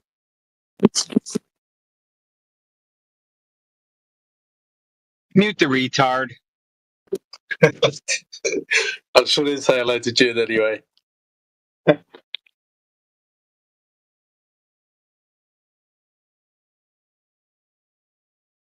Yeah, how you doing, Oleg? You're doing all right, yeah? You're learning about the flat Earth now. Yeah? I'm very well. Yeah, I was enjoying the conversation. It does seem pretty hostile in here. I wasn't even trying to talk shit. I was genuinely just coming with some questions, but yeah. But it seems like you've definitely built up a bit of an army in here, Jin. Fucking hell. This is the place where you learn the truth. This is the flat Earth 24/7 university. What you're learning here, they don't teach you in university at all. Okay, yeah, it's just quite intense. Yeah, has to be. Because we're trying to break the indoctrination, or let's not use that word, but you know, the information you got, which is misinformation, which you're hanging on to because That's what you've learned. We're now trying to undo that and help you to see that what you have learned is misinformation. It's not correct. And the reason why you're carrying it is only because you haven't tried to validate what they've taught you. Now you're trying to do that. I think it's a very valiant mission. I mean, I'd love to see how I can help, maybe marketing, something like that. We get some posters designed, made up. Do you know what I mean? Get on a recruitment hype. You could do that. Yes, that's going to go a long way. I'm going to pull over so I can meet him. You can get some brownie points with that, so that's going to be good. Yeah, come on. Well, let me know what to like put on there or whatever. Yeah. But anyway, so you understand now that, you know, of course, we use the North Star for navigation. Okay. We're not saying it proves shape because we don't know shape, but we know that it's not because you can't see it, not because of the curvature of the Earth. It's the flatness of the surface that's doing that. Okay. A flat surface can obscure your ability to see an object. Okay. Aha. No, I see where you're coming from, and I guess, you know, the maths doesn't lie. I liked your analogy with the whole brain on the street. You know, I get you. Yeah. Because, I mean, you are right. I mean, if you just mirror it, it doesn't make a difference. I see what that guy's saying. You would have thought if it's above you, you'd still be able to see it. But I guess if you actually just mirror it, it doesn't make a difference. I mean, right. I guess there's another one as well, Oleg. Massive distance could help. You know, you'd have to be a lot further away to... I don't know. Sorry, go on. Yeah, I was going to say the basketball court where you put your mobile phone face downwards underneath the basketball net, and then you walk back from it to the other basketball net, lie down, you won't see your phone until you get onto your knees, and then what you will see is the slither of your phone, you know, the edge of it, because you won't see the whole thing. You stand up, and as you walk towards it, that optical illusion is happening where the phone begins to morph its shape into what you recognize it when you're 90 degrees above it. And as you walk back away from it again, it starts to change shape again. There's an optical illusion, real time happening. We are surrounded by it. It's just that we take them for granted. I'm a bit curious because you're saying it's an optical illusion. So are you saying that the stars are far away and there's just some sort of an illusion that warps the image, or are they more closer and they're still the image is still being changed? Stop talking about how far the stars are away. Yeah. You took the words out of my mouth there. We don't really talk about the stars because we don't really know what they are. No human being does. There's a lot of lies going on. Hang on, you guys were talking about angles, about how like sailors navigated. Can't you do the same? Can't you use parallax to work out where the stars are? Not really. Sorry, Jim. Sorry. This is one of the phenomena about stars, right? So, for example, if you're taking an angle measurement object, let's say a mountain, right? As you increased in angle, the angle to the top of that mountain is going to descend downward, change. Now, when we do the same thing, like go to the top of it and then measure the elevation of the star, the angle changed from whence we measured it at sea level. So the stars don't act in the same way as terrestrial objects. As we increase in angle, the angle that should change if they were to have a point in the sky of location that should change, it appears to not. So using this triangle, we can't figure out the distances to stars, and it's kind of a false premise anyway. It would mean using this method 2 times earlier, that with distance, the star measurement would be getting closer to the floor. Yeah, you were breaking up quite a bit there. I missed. Sorry, I do apologise. I want to hear what you have to say. Can you say it again? Because I missed some of that. I think he left. Dropped. Oh no! Does anyone remember what he was saying about parallax? Can they rephrase it to me? Maybe they got it better than what I was getting. Yes, I remember. He never said anything about fucking parallax. How's that? Well, no, but he's talking about navigating using the stars, and parallax does the same thing. So correct. We don't use parallax to navigate. It's not even in the book anywhere. So I don't know what you're talking about. Okay, would you agree, depending on what time of year it is? No, I don't. I don't agree. No, I don't. You use an angle to a star to navigate.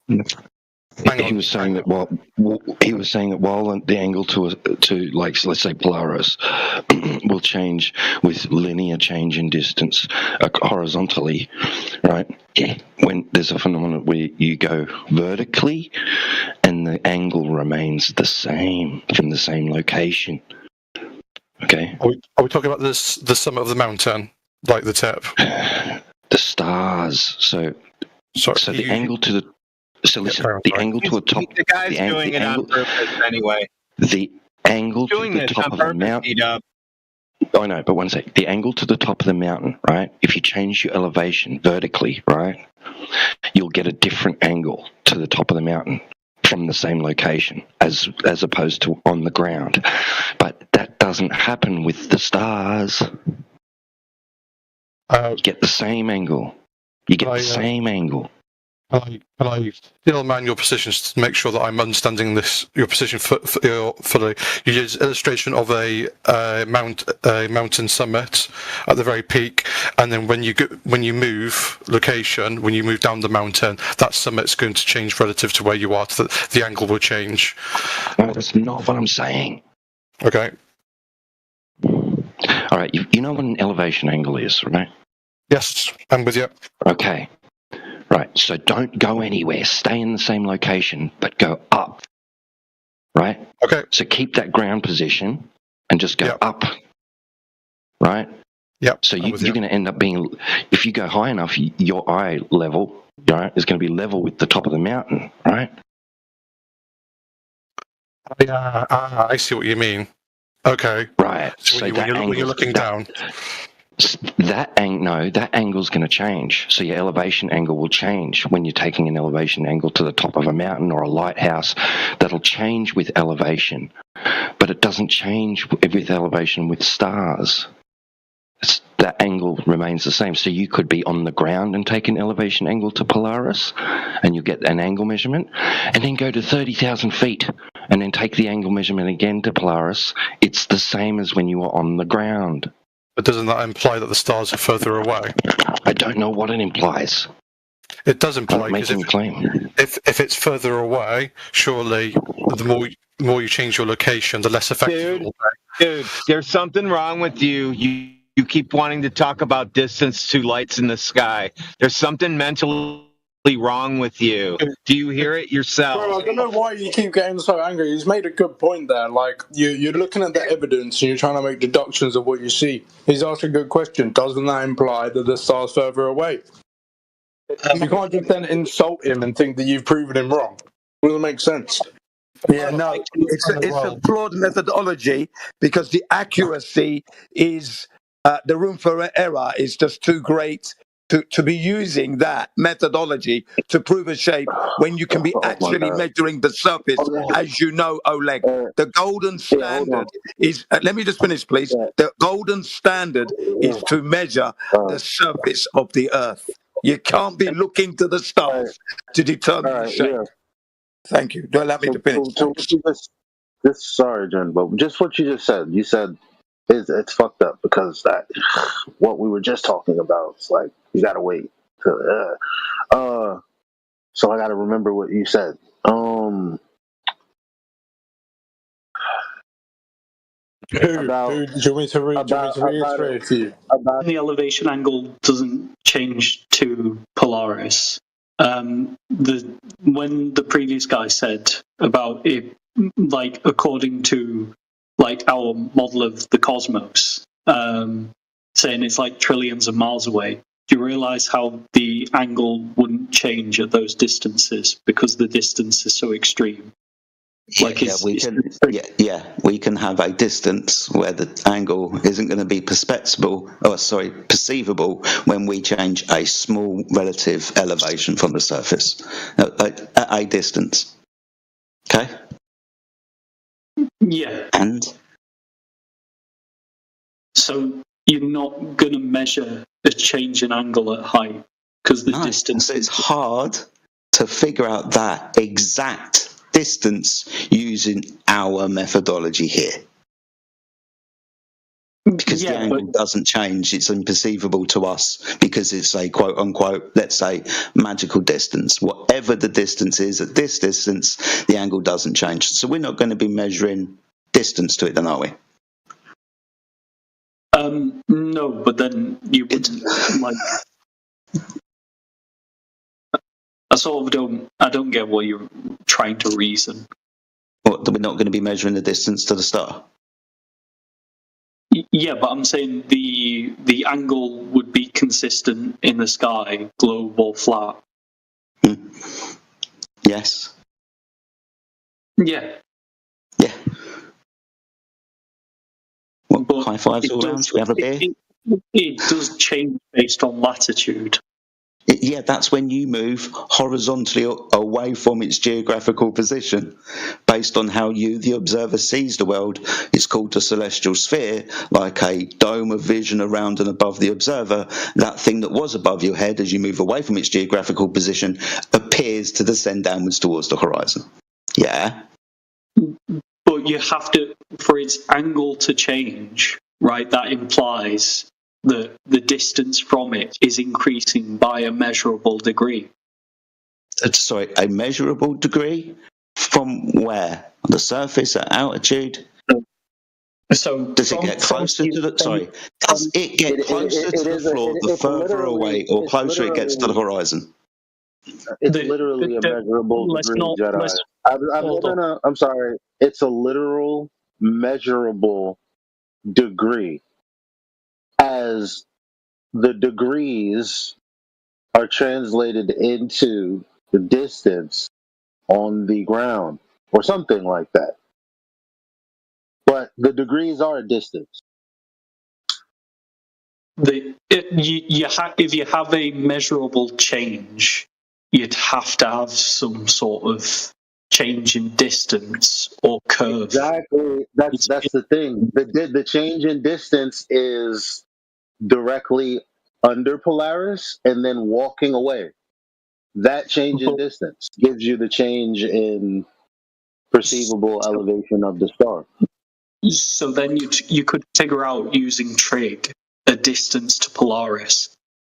No, you can't. Because, sorry, Eli, because like I've said, I think it's 6 times now, the star is not actually getting closer to the floor with distance. Basic trigonometry. So you guys not familiar with parallax at all? No, it's not that the star is getting closer to the floor, right? It's that you are getting closer to the star. That's trigonometry.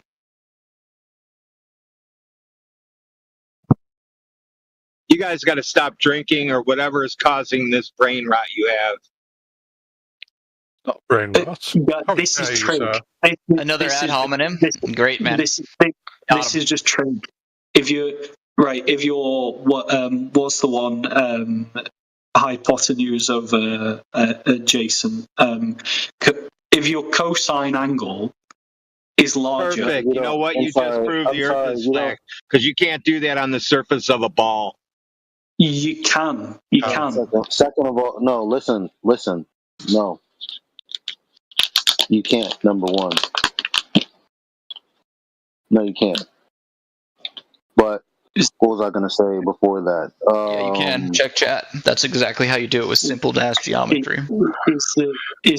No. We're not doing. The thing is, when it comes to celestial bodies, you don't do trigonometry. So why are you doing that? What? Why? What? What do you mean? Google it. Because you don't do it. What do you mean? I just gave you an example in chat right now. What are you talking about? That you're just flat out lying. That's a lie. You can't do trigonometry. We can, and I just presented evidence in chat. So chat is just non-existent. Wait, hold on. So what's his name? We've already said we're going to slow down right here because I'm going to mute you both. But not what you're using the stars though. Well, so if you look at his diagram, how he's using trigonometry is he's waiting for the Earth to be on one side of the sun, and when it goes all the way around to the other side, he'll take a map of the stars and see which stars have moved, and then we get your angles from that. just to help you out. That's been the question. So I think if you want to argue it, I would try and attack the angles of the changing of the stars. I think that's.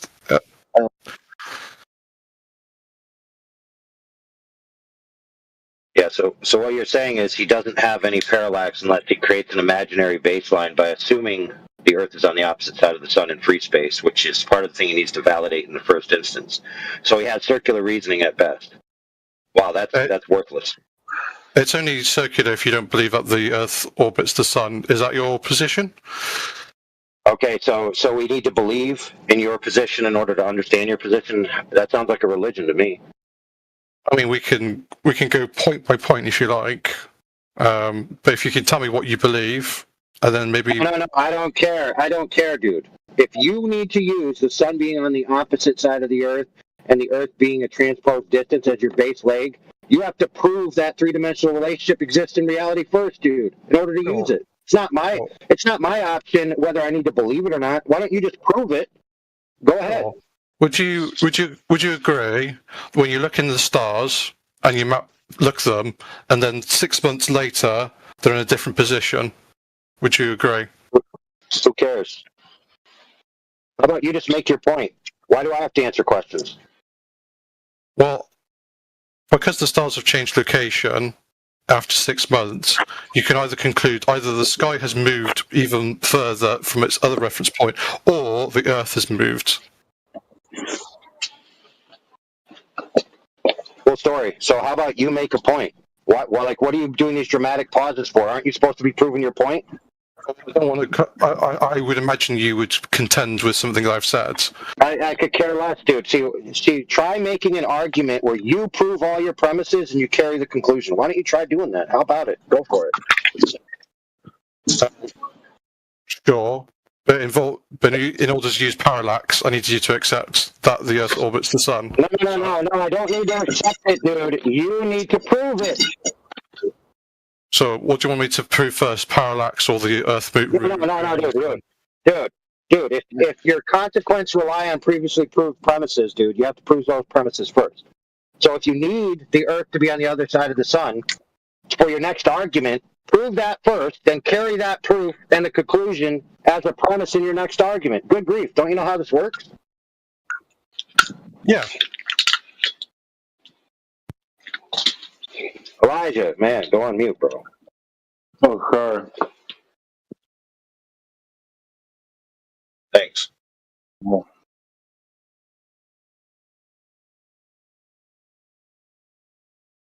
I know, bro. Cat got your tongue. You don't know how to prove your case. You just want to make everyone get on a belief ladder. Do you believe? Do you believe? Do you believe? Do you believe in the Holy Ghost now? He'll make the world a globe now. Do you believe faithful in the pews now? How about you just prove your case? How about that? Is that so hard? I just wasn't expecting someone to say that they didn't think the... Oh, you weren't expecting somebody to ask you to prove your case? Wow. Hard one, bro. How about you just prove your case? I did give you evidence, and it's this changing of the stars over the 6 months. No, dude. That's not evidence of anything. What you gave me was an assertion that that's what the stars do. Maybe a claim. It's not. Maybe a true observation. Hold on. Maybe it's a true observation. But you didn't put it in the form of an argument that it helps your case or proves your case or does anything to advance your case. You just left it as an open-ended, question for the faithful to stand to and say, I believe, sir. Amen, sir. Okay, here's the argument that the Earth orbits the Sun. First one is obviously the movements of the stars, which I've always mentioned. So if the Earth is literally moving its position, then the Earth is moving, and it's not the Sun that's moving, it's the Earth moving around the Sun. And then we know this because the stars are moving, and we can map this every 6 months. Oh, hold on, brother. Hold on, bro. That was a circular tautology loop, bro. You said either the stars are moving or the Earth is moving. And if the Earth was moving, the Earth would be moving. And we know the Earth is moving because the stars are moving. So you got nowhere, dude. You ended up back where you started, where you have a possibility of either one being the one that's moving. You didn't exclude one or the other. Dude, what do you think this is, amateur hour? What did you think you were in the vegan room? Hey, brother, did you think you were in the vegan room dealing with retards or something? Saying that the Earth doesn't move. Some vegans make good points, by the way. I know, but that's not the point. It's rhetorical. When they have a stake, they can make a good point. Right. Well, look, I just want to point out that this guy made no logical advancement to his case at all. He said it could be this or it could be that, and it's the one because I say so. It's basically what he said. He didn't provide any evidence of why one explanation is excluded over the other whatsoever. So for the love of God, can you do that, please? I mean, how long do I have to be here, dude? I got a finite lifespan. I'd like to get to you making an argument before I die. How about that? Is that fair? Whenever I have made an argument, but we'll go slowly. No, you didn't, dude. You know you didn't. Let me explain it to you. Let me explain it to you very simple. Here's what you said. Either the stars are moving or the Earth is moving. If the Earth was moving, it would be moving. And we know the Earth is moving because the stars are moving. That's what you said. That is a horrible argument, dude. That is a big pile of steaming turd. What position do you hold? I don't think you said that, though. Yeah, that's what he said, dude. Stars moving. And that's how he wants to justify a relationship between the Earth and the Sun. It makes no sense to make a claim about a relationship between one party and another party, and then your proof for that or your justification for that is to bring up the third party, as if that has any. For example, Alicia, why is he asking me which one I believe? Isn't he supposed to be proving one is true? I thought that was what he's supposed to be doing. Why is he again asking me what I believe? I forgot. I thought I was in a 24/7 flat Earth, not in a church. He doesn't know what he's doing. I think he's confused. I'm not confused. No, he's been eating too many carrots. I don't know. I'm trying to explain it, but you just yell at me. I don't care, dude. I don't care. I don't care. What I'd like you to do is I'd like to stop talking, and what I'd like you to do is to make your claim, and then you explain why your parsing is correct with evidence and reasoning that actually is a sequential reasoning and not just a circular loop that leads to a conclusion. For example, you might say, I know the Earth is moving relative to the stars because of this. A, B, C, and D. Kablam. There's the conclusion. Like, it doesn't require you asking me what I believe. I don't know why you don't get that. All right, go ahead, for the love of God, please. Sure. We know the Earth is moving around the Sun because we see a shift in the stars. That's retarded. How can you know that How can you know that the apple came from the tree because of the grass? Let him finish. It's retarded. A is this with respect to B because of C. It's stupid. I know that. That's you haven't fair. established any relationships. You haven't established any core proof, core principles. All right, Alicia, stop talking or get kicked. Thanks. Was I over talking? Okay, we yielded the floor to that guy. Okay, we run this room. So if we yield the floor to somebody to complete a point, and you guys want to butt in on his point, you better be a mod. Otherwise, you're getting yeeted. Does that make sense? Yes. All right, I want him to just make his point. Now, before he goes on, I just want to point out to the previous person who told me that he didn't say we know the Earth is moving because the stars are moving. He just said that again, dude. Doubled down, tripled down. For the love of God. I'm right, as usual. All right, now, I'm going to mute this kid. Please don't interrupt him so we can just get through it, as painful as it is.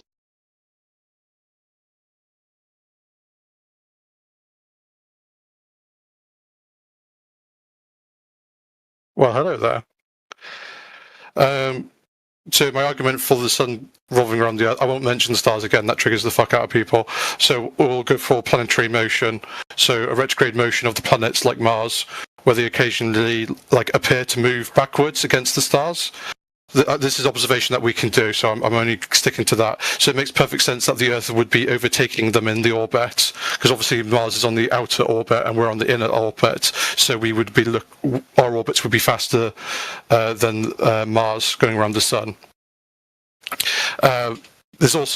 We can also look at Venus, because Venus is in a tighter orbit. Through telescopes, we can see that Venus goes through a full cycle of phases, like the Moon. which can only work if Venus is orbiting the Sun much more closer than the Earth does.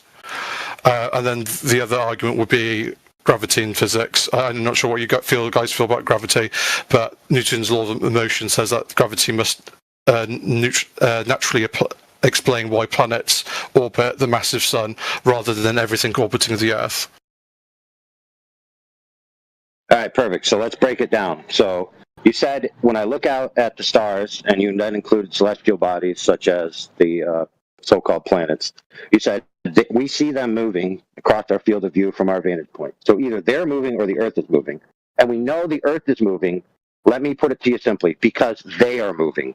So again, that was your argument. The Earth is moving because they're moving. That's what it boils down to, bro.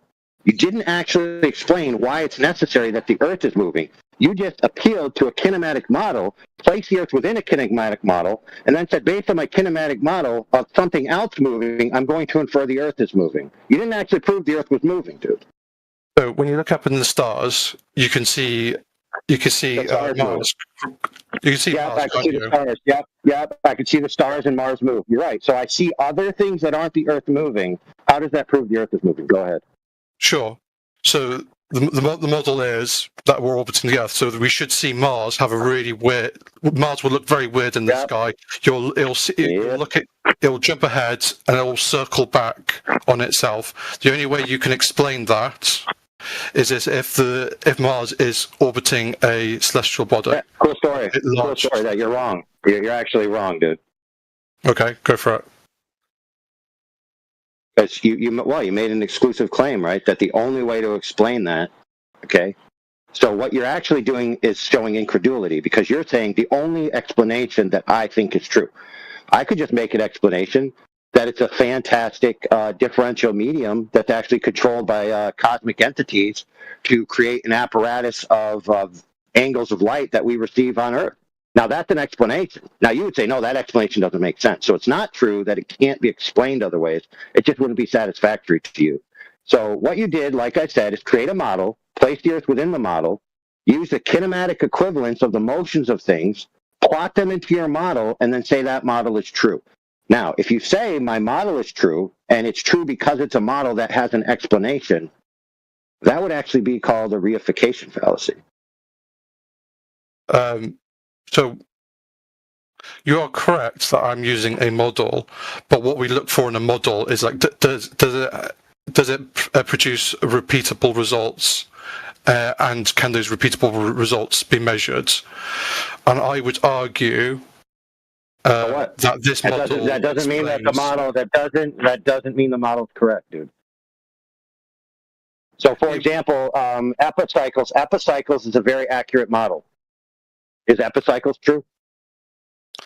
This is the first time I've heard of Apple cycles, or whatever you call it.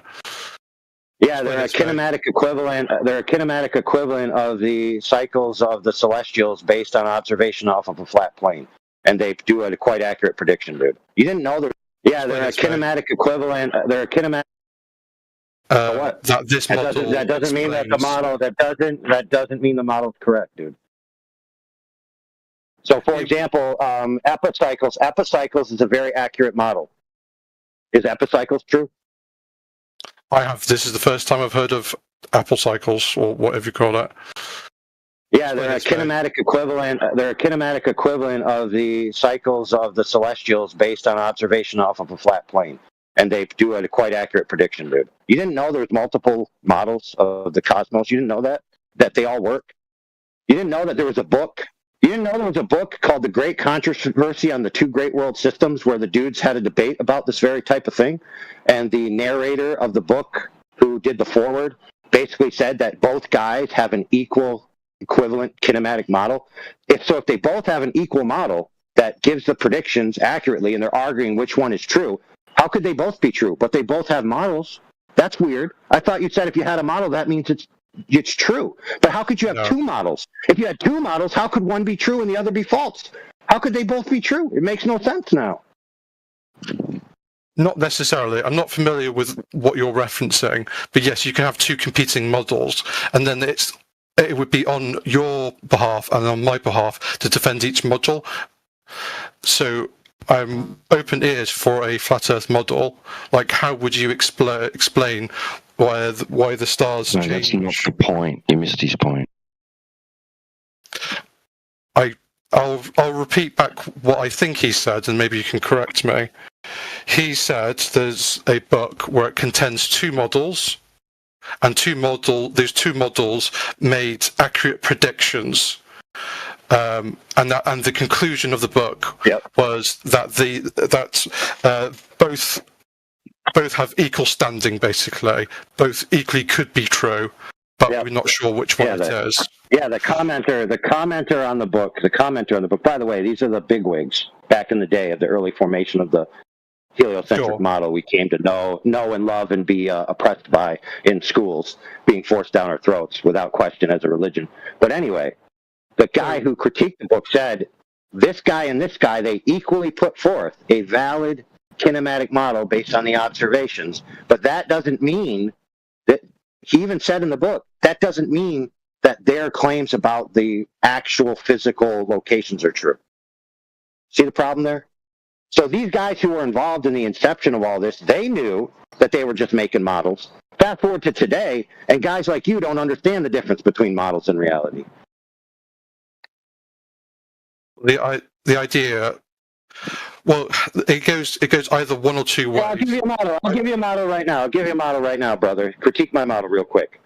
The cosmos are the cosmos, and uniformitarianism isn't necessarily true. That means that the Earth can operate one way and the cosmos can operate one way. And the assumptions of physics and interactions between three-dimensional free space on Earth isn't necessarily projected into the cosmos. Therefore, the Earth can be flat and the cosmos do something that falsely interpreted would give you the impression the Earth could be a globe based on a model, but the actual surface of the Earth measures flat because your assumptions about what the lights are doing and where they are is false. There, how would you like that? Sure. Can you define for me what the cosmos is? Yeah, everything that's not the Earth, dude. So would you include the vacuous space? Right. So, in case you didn't know this, friend, and I'll just drop this knowledge on you. Throughout the majority of human history, the idea of uniformitarianism, which is that everything is the same everywhere in the universe, right? It all operates on the same principles. That wasn't believed. Most people believed that the Earth was a terrestrial realm, and it had a certain level of operations, and that the cosmological realm, the greater than the Earth, had much different types of interactions or forces or powers or even elements. It wasn't until modern day that they tried to synergize everything into one, grand explanation. Right. So your premise that there are like multiple models, and you're objecting to this unifying model. If I did a very short summary of what you're saying, I'm objecting to the fact that you haven't validated any of your claims about the locations of these things in free space any more than the guys that were in that book, or the guys like Ptolemy and Copernicus and Galileo and all those guys did. Like, you haven't advanced any evidence or any proof that what your claims are true. You're just presenting model upon model upon model, and then you make predictions within the model that are kinematically equivalent. That just means where the thing appears to be in its motions. It's not dynamic, which has nothing to do with the forces of why things are doing what they're doing. Yeah, because there's two ways we create models. One, we perceive what we can gather and then make models around our perceptions, or we make models and then do the perceptions and seeing which was correct. I believe when it comes to when you're looking for evidence, I've always started my arguments by looking at something. So I reject the idea that no evidence presented. I am actually presenting something that you yourself can observe, provided that you're not in light pollution area. No, you're wrong, sir. You're wrong. See, here's the problem. You think I can observe what you're saying. But what you're saying is that the Earth is orbiting around this or that. But no one's actually observing that. The only place you're observing that is if you draw it on paper or put it into a computer program and make a graphic that's moving. No one observes what you're saying. What we do observe is the celestials moving around the sky. That's the only thing we observe. Everything else, it's some kind of model that you're creating in your mind. It's not an observation. Do you think we can extract reality from models? No. That's called a reification, dude. Isn't I would agree with that. Isn't a flat Earth a model? I made a model of a magic wand and it doesn't produce unicorns for me. What happened? I think we're talking past each other. I think we're talking past each other. When I say model, I'm not talking about like a physical model that you have in your room. I'm talking about basically a set of principles or maths or observations, and that creates predictability. Yeah. I'll take you that, brother. Predictability based on a model. Perfect. So I'll explain it to you. The flat Earth model. I'll lay it down for you like a ton of bricks. Here we go. Flat. The only way to model flat, okay, in any sense, is all extents of the variations of the height and depth is much less than the extents of the width. All points on the surface between two parallel planes. That is the model of flat. Now, when you go out into the Earth, if that were true and it was predictable, then you would find out that all points on the surface are between two horizontal parallel planes. Now, we know that the standard of level is sea level, and all heights on the surface and depths on the surface are measured from sea level, right? And we know that sea level is in reference to the seas, the waters that cover the vast majority of the Earth, greater than 70%, some say, 60% being contiguous bodies of water. Now, since water is the gold standard of level, and we know that water at rest is flat and level on the surface, you then have a claim based on a different model that flat water is actually curved. Therefore, curved, wrapping around itself, wouldn't fit the previous model of the definition of flat that's practical and mechanically able to be executed in reality. So all you have to do, my friend, is just measure the water, and if the water isn't curved, then that means that level that extends across 70% of the territory isn't curved. And if all the points on the surface aren't curved, but are actually parallel to sea level, between two parallel horizontal planes, then the Earth is flat. So yes, it's very consistent with that model, because there is no curvature on the surface of the water. Sure. I'm going to say something, and then I'm going to tag. People are asking me to be tagged out, so I'll let you have the last word on this. But the water he left. Don't worry about it. He left already. He got out of here. I have a question though. Whenever you're done. Sure. I don't want to take up all the floor, but to answer your question, I would say that the sea is actually curved, but at a local level, it would seem flat. Doesn't matter. And the reason why we would know this is because you can't see past the horizon, not without. Okay, yeah. So that's another model, dude. That's another model in your mind. You created a model of your mind of what's going on at the horizon. You didn't witness that. You created that in your imagination.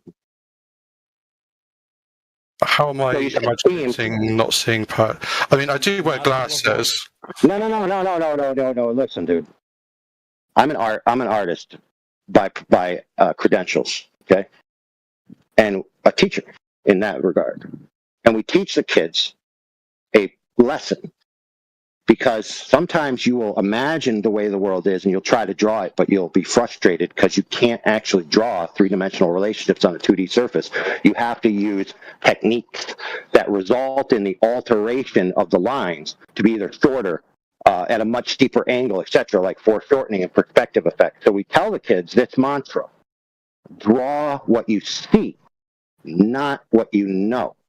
So if you see out into the horizon, you see, oh, there's a horizon line. I have, the color field of the water, and then above that's the color field of the sky, and I really can't see anymore. That's an accurate description of what you're seeing. Now, some people will look out and say, oh, I'm seeing the curve of the Earth curving away from me around a giant ball floating in space. Well, guess what, friend? You didn't see that with your eyes. You imputed that onto the observation with your mind. Not a hill of water. I see what you're saying. So I think the next question would be how would you determine how far can you see in your model? And I would argue in my model, there would be a limit to how far you can see, because eventually it would curve off. Okay, so you made that sound like if the Earth was flat, there wouldn't be a limit. That's weird. I mean, you can see the stars, and then they're pretty far away. Okay, so let me ask you this question. Can you see through something that is opaque? And the definition of opaque is cannot be seen through. So can you see through something that can't be seen through? Yes or no? The answer is yes, obviously. I'm sorry, yes. The answer is no. No. You can't see it. Yeah, sorry. We agree that you can't see through something that can't be seen through. Now, interestingly enough, friend, we get it all the time. If the Earth was flat, why can't I see the Eiffel Tower from New York City? Right? Here's a simple thing. Simply enough, the atmosphere at ground level has an occlusion rate defined by Raleigh's atmospheric occlusion extinction coefficient, which means that approximately, as with general specifics, the maximum you're going to be able to see before the atmosphere becomes opaque is approximately 300 miles on the deep end. So that means that looking out across the oceans, you'd never see past 300 miles. Now, you might say, oh, but I can see a star. I'm glad you asked. Notice how I said looking out across the ocean. Once you start looking diagonal, the coefficient wanes because the atmosphere wanes. So the amount of ambient occlusion between you and the target is reduced. So the idea that you could see stars up in the sky is highly irrelevant to what you could see looking across the ground. So we already have one factor that would limit your ability to see indefinitely. Secondly, all optics have an angular field of view, right? That means light's coming in at angles. Now, the fact that light comes in at angles means it has to cross the focal plane, and then those angles are flipped. And then they get bigger, and then they're cast on the sensor, which is where the image is resolved. Now, the problem is that light, once it reaches critical angles, actually interferes with itself, and it interferes with the same receptor, which means you don't have an infinite resolving ability. You cannot see everything in your field of view. You have a limit, and it's called an angular resolution limit. Now, interestingly enough, as light approaches a critical angle, for example, the human eye, the critical angle is 0.02 degrees. That means that in an ideal situation, you couldn't resolve anything smaller than 0.02 degrees. If the light is entering straight into your eye, below that resolving limit, you're not going to resolve any of that light. Can't be done. Now, you might be able to resolve less because your eyesight sucks, but you're not going to resolve more because that is based on physical limitations of the aperture. That means the size of the hole that the light's coming in and the physics of light itself, because light actually has wavelengths and stuff and it can interfere with itself. So as you look out into the distance, this angle starts to compress. And you think, because you learned linear perspective, that this is going to be a linear rate all the way out as it keeps going, but that's false. The actual physics of light cause it to be a hyperbolic rate. So it appears linear as it approaches a critical angle, and then it takes off dramatically, very quickly, and you lose resolution.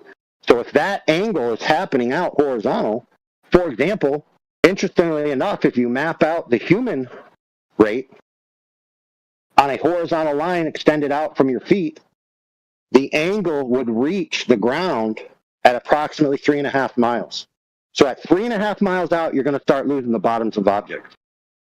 Nothing will be resolvable. The stuff above the horizon and below the horizon will merge and become lost.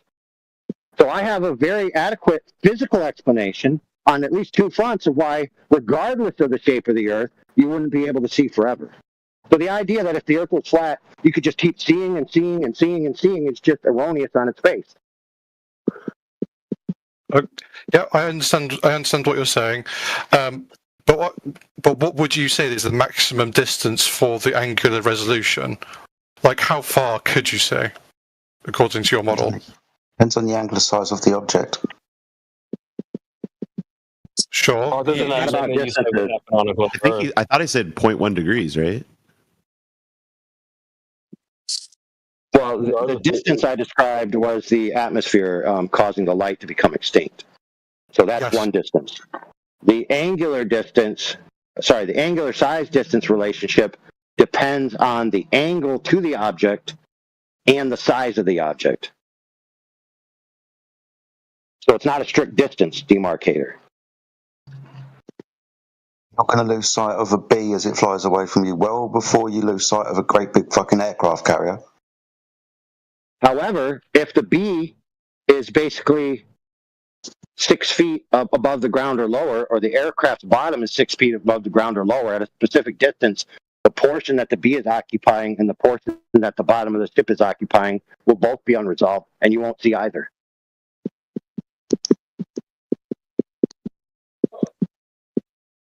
Now, I got an awesome video for you, bro, if you're actually interested in this. And it shows you the angles. Now, this is 8 minutes long. 6 minutes of talking about it and 2 minutes of demonstration. But the 6 minutes shows you... The 6 minutes shows you just very distinctly and quickly, like I think 4 different points. So point 1 is like angular resolution in the eye. Point 2 is why are things cut off from the bottom, and the other 2 I can't remember, but they're done in a graphics program. They show some graphics that are like infographics, and then it shows you the angles from the observer to the object, and it shows you the portions of the objects occupying these angles. It's very descriptive, very simple. It's not even narrated. It's just straight text. It's super, super quick, easy, and simple to get this point across. Sure, I would definitely give that a watch if you can link it in the side chat. Nigger. Yeah, cool story, bro. Yes, I'm here. Just to contend with what you're saying, I would agree there is such a thing as angular resolution. I also agree that light does dissipate. God damn it, that word, dissipate the further away it is. However, I just don't feel that it dissipates enough. Like you would be able to see large buildings. Cool. What a feeling. Yeah, that's cool. Yeah, but they're just very blurry. That's I know, bro. I know you think that, and that's why I'd love you to watch this little video. But keep in mind, bro, you switch from facts to feelings real quick. So can we just take feelings and put them in the garbage can for a minute? Very interesting choice of words you're using. You didn't come through there, Palmer. Disagree. This is disagree matter. He's telling you exactly how your eyes and optics work. There isn't a disagree or agree. All right, I'm going to post this video right here, right now. So who was the guy who was supposed to tag with it? That is Joshua. All right, super cool. All right, so let me go. Let me do. Let me get there. There we go. So at Joshua. Yo, AI is freaking cooking right now. Good job, AI.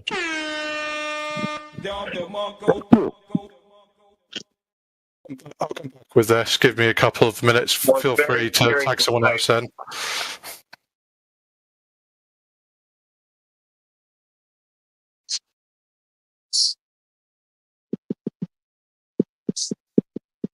Well, dude, there's no reason to attack anyone if unless they're being a dick. But if they're just presenting a worldview, which, by the way, is a worldview they were taught, they really never parsed it out or made it their own.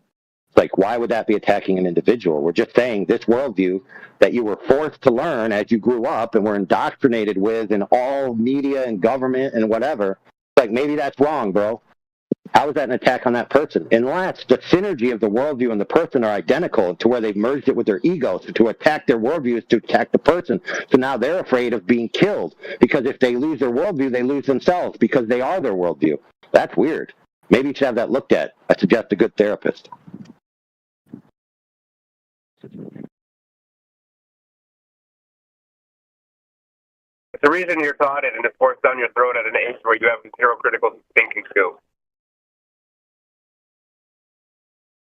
No, it's worse than that, brother. It's that as you're a child... You don't even have the idea or concepts of critical thinking. Yep, cool, yep. We got that, dude. So now you just repeated yourself. So I'm telling you, it's worse than that. So let me explain. When you're a child, you have psychological developmental stages to where your mind and your body are coming online to new rank ups, essentially. So, for example, one of the first ones is walking. Then after that, it's language. So you don't actually have to teach your kids language. You just have to teach them the conventions and the token association pairs. They already are coming online with the process of language. And by the same token, there's another one that has to do with who your identity is, and that part of that is who your family is, who your loved ones are, who your enemies are, what to be safe with, what to be afraid of, and where you are. And so when they give the kid the globe idea, they're giving it to them at a time when they're psychologically predisposed to craft where I am, who I am, my tribal identity, my location identity onto their psyche. So yeah, it's much worse than just they don't have critical thinking skills, is that they're literally in the mood internally to adopt that identity onto themselves. Normally that comes from your tribal parentage, right? But the government has decided, no, we're going to take over. We're going to tell your kids who they are. We're going to tell your kids where they are. And then they're going to be stuck for life with this imprinted on their psyche. Now, by the way, friend, this is well known in psychological circles, that children operate and believe and talk as if the world is a flat, motionless plane. And that it is not until they're told the earth is a globe that they even think about it. And they then have a conflict with how they directly experience the world and what they're told the world is. And so how kids deal with this is they compartmentalize the cognitive dissonance by saying, okay, while I'm living in the world, it's flat and stationary. But when I go out of the world and look back at the world, it's a globe. This is well known in psychological circles, written about all this.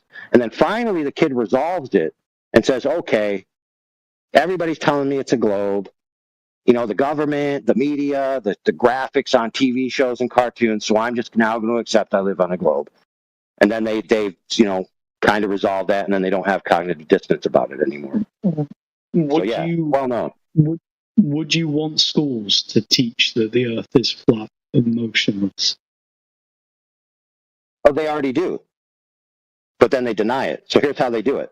They say, you experience the Earth as flat and motionless. That is exactly what you experience every day. However, that's not true. That's a lie. Your experience is a delusion. The actual truth is that you're hurtling through space with 11 different vectors, some of which are millions of miles an hour. And not only that, but the Earth is a globe. And even though you experience it as plumb and level everywhere you go, there are people in Australia upside down compared to you. So they basically teach the kids to deny their own experience and to accept a delusion, which is something that they can't validate. Would you not think a significant portion of the population, just like we see in science with contentious theories, and you're saying this is not only contentious, it's like plain ridiculous, would you not expect to see a massive split? We do not care.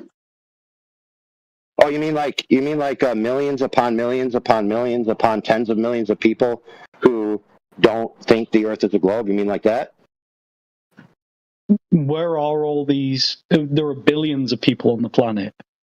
So what? Where are all these people?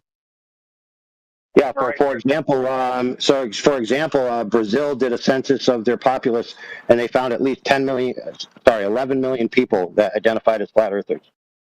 Oh, they did a poll. Hold on, they did a poll in the Western world, the United States specifically, and a couple European countries, where 40% of the ages of I think 18 to 32 said they didn't believe in the standard model of the cosmology, or that Earth was necessarily a globe. So yeah, not only that, but we have over the past 10 years, the relevant search results for flat Earth overtaking the most popular search results, like Justin Bieber, even overtaking Donald Trump. And then shortly thereafter, the United States Congress got involved, had a hearing, and decided to censor flat Earth. Do you think, because obviously if I type in stuff, that's not saying I'm a flat earther. It's saying that I'm interested in this idea of the flat Earth. But do you get the difference there? Yeah, dude. I'm talking about content creation, because we watched it happen, dude. In fact, Mark Sargent chronicled it every week on his radio show. He kept up with it. So we know that it was resurgent of people who were actually producing flat Earth content and claiming to be flat Earthers, not just simply people who were interested in it. And keep in mind that the rise of people being interested in it was only the case because of the rise of people believing it or accepting it as true or questioning the globe. It wasn't just like all of a sudden the majority of globe earthers in the millions that were interacting with the search results just decided of their own free will for no other reason to just be like, oh, I'm just going to search flat earth for some reason. So wait.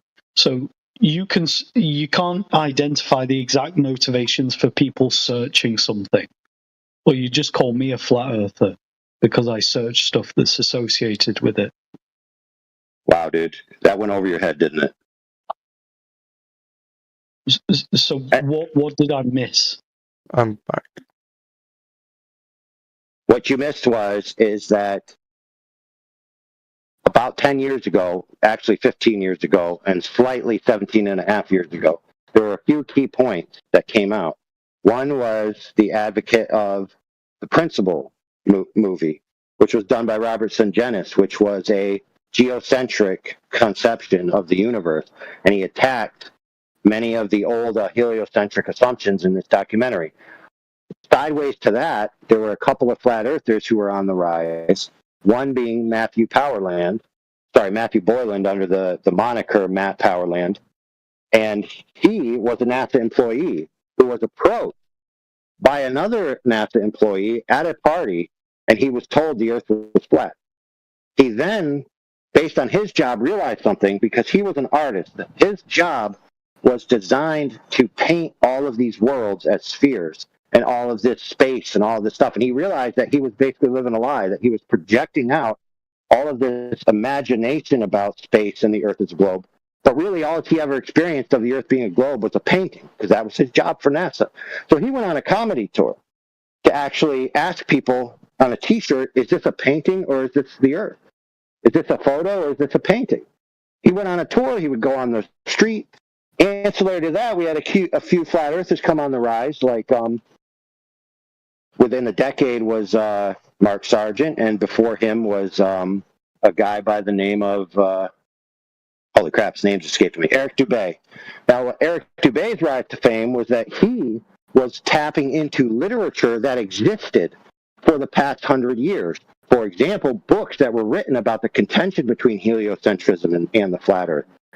In case you didn't know this, flat earthers used to go on collegiate tours. They would go to universities and colleges and debate flat Earth, and they wrote books about it. I know. So all this came to a head. All this came to a head in the social media and that type of venue on the internet about 15 rolling into 10 years ago. And then in the 10 year, it really took off. And that is when the people making flat Earth content and saying they were flat earthers started getting into the millions. Okay? And when I say relevant search results, the relevant search results are not people searching for the term, dude. They're what they find when they search for the term. That content was created by flat earthers.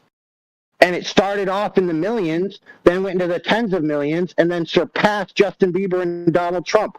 And very shortly after that happened, YouTube decided to change their algorithm and coordinate with the Congress of the United States to shadow ban and intentionally thwart the efforts of flat earthers who were just talking to each other to skew the results and to make it to where you could no longer find that good content. So yeah, we all witnessed this happen, dude. Why would they not just censor you? You're on YouTube Live now. Why would they not just censor you? Dude, why do you think? That's why I'm asking.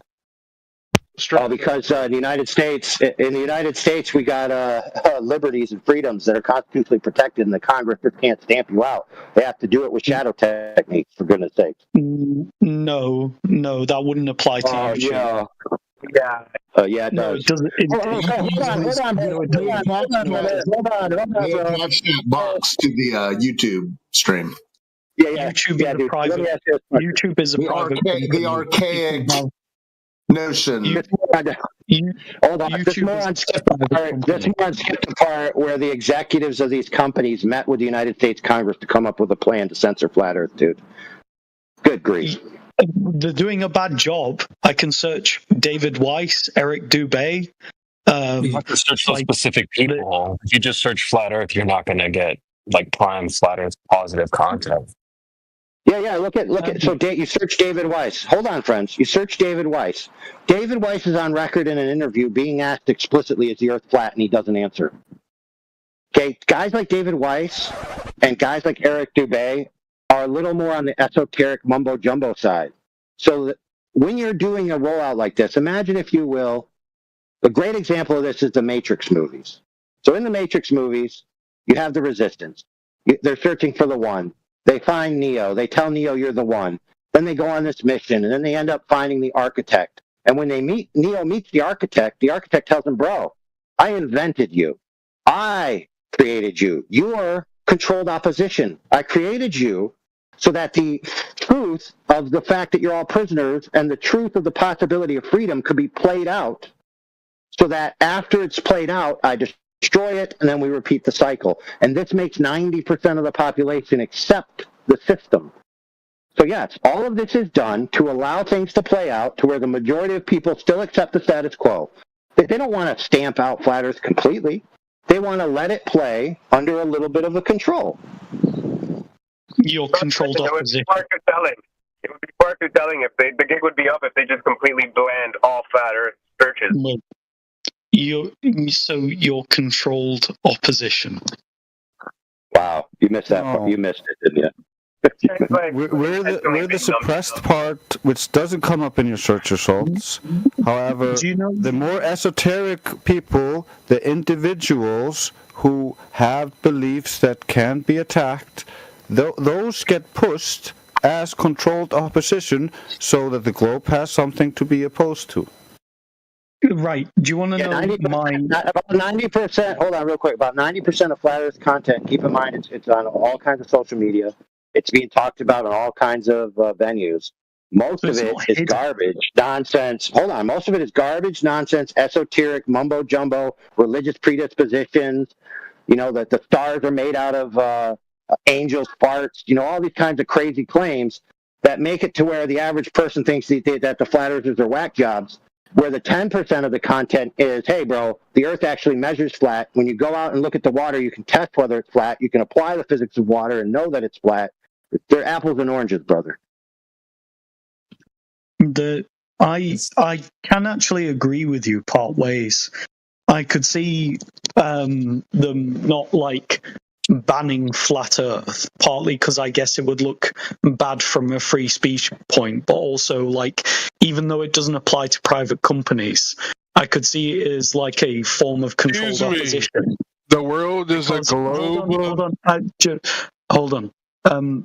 I'm just saying, because I think when the government commits like actual conspiracies, they can point to flat Earth and be like, "Ha, you believe a stupid thing like that?" I think you are like the village idiots of like, you know, the government distracting from like actual conspiracies it commits. Yeah, you're right. No. See, if you missed the problem. You missed the point there, dude. Saying you are the village idiots applying it to us is wrong.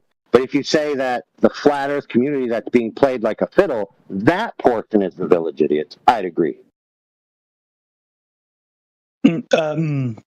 Well, yeah, but I don't. If you think you're going about it in a more rigorous way, then fine. But you know, even in the 19th century, with that guy's book, like 200 proofs that the Earth is flat. In the 19th century, it was still disregarded by like most people because they just. Hey, who cares, dude? Who cares? Who cares? I could care less if the truth. I could care less if the truth is disregarded by the majority of the retards of the world. I could care less about that, bro. well, that's the thing. AI. He doesn't seem like he's concerned with the truth. He's just doing that about flat earthers and how they get searched up on YouTube, right, bro? Yeah, Not how actually trying to. How you get to the truth is by disregarding information. The scientific community retards, are they massive retards? Yeah, a lot of them are, dude. So, for example, in case you didn't know, many of the pillars of the modern cosmogony and cosmological paradigms themselves, like Hubble and other such, echelons of greatness, they're on record admitting that they had philosophical predispositions that overrode the science, that they had choices that they had to make, and the evidence was going this way, but they went the other way because they hated where the evidence was actually going. In fact, in their own words, Hubble himself said, the idea that the Earth is the center of the universe is horrifying. Interesting. The idea that the Earth is in a physical location has a horror connotation to this man. Why? That's weird. I find that odd. And a scientist would be horrified. Who cares about what poetic language some scientists use at some point? Who that's the problem with you, dude. No, see, Cosmos, here's the problem with you. Yeah, because I don't make arguments based on poetry. No, you're not getting it, dude. You're talking about scientists as if they're this echelon of purity and that everything they do is noble and that their consensus should be trusted. I'm telling you that they are dripping with philosophical and predispositional religious biases that they force on in their interpretations of the data, just like any other person. They're not some paragons of virtue, okay? So they're stupid. Some of them are, yeah. Well, they're believers, for example, like you are. Yeah. Let me tell you one such stupid guy. He was asked by Ben Stein, so you admit that life on Earth could be designed. And he said, oh, yeah. Life on Earth, based on everything we've discussed, could be designed. But it only could be designed on Earth if it was designed by an alien species that evolved on some other distant world. Yeah, that guy's a retard. Let's see another guy. So another guy, he said, if you take all the positive numbers and all the negative numbers, and you add them together, that equals nothing. 0. So because of a force called gravity, surely something can come from nothing. Yeah, that guy's a retard too. He accused you of misquote AI. I don't know if you heard him. I'm struggling to find the Hubble quote myself. What do you distinguish as like a retarded person versus like a very clever person? What traits do you distinguish in that? The clever people aren't infallible, you know? Like Dre said, they're human. They're not like some god-like entity that have all omnipotent knowledge or whatever, you know?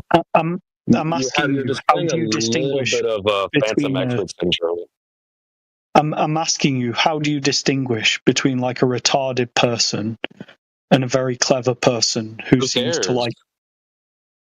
Well, when you have people like you that claim that you don't feel movement, but you're moving in all these... Yeah, I saw that coming. Yeah, you can give up.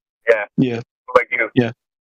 No one's giving up, but you're not really trying to dig down towards the truth of what the Earth. Yeah, but you gotta be real like this, bros. It don't matter. See, when we scrutinize scientists as a person, it's actually irrelevant to scrutinizing the body of their work, because if the body of their work was done correctly, it can be presented, and it actually did follow the correct methods and leads to a conclusion, that stands alone from the fact that he, cheated on his wife, or, beat his kid with a stick that had, nails put through it. I mean, it doesn't matter how much of a dirtbag he was. If his science was correct, then that's a different story.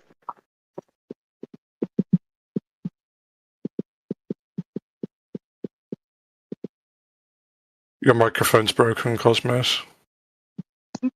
By the way, he's just typing in ChatGPT. By the way, can the person who called me a retard, if I give you a maths question that isn't even that hard, and you... Oh my goodness, dude. Who cares? I don't think anyone actually called you a retard. Can you...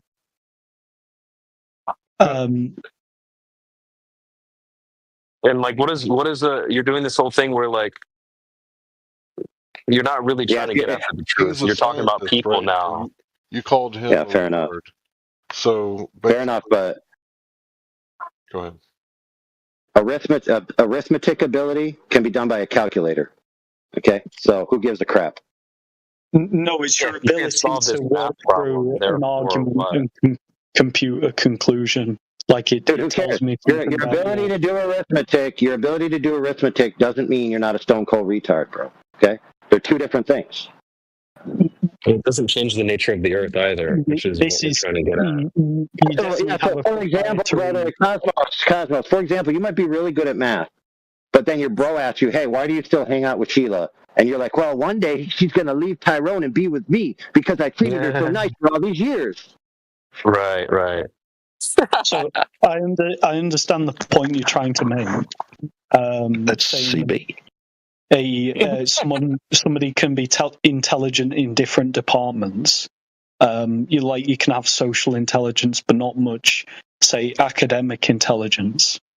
But I feel like if you're going to go as strong as calling someone a retard, like, you should probably, like, put your foot.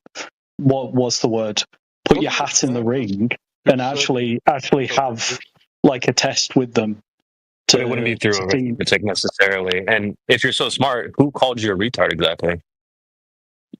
Hey, do I need to get in the ring with somebody who thinks that numbers can cause something to come from nothing? Do I need to get in the ring with somebody like that? No, to get in the ring with somebody like that would be to dignify their retardation, dude.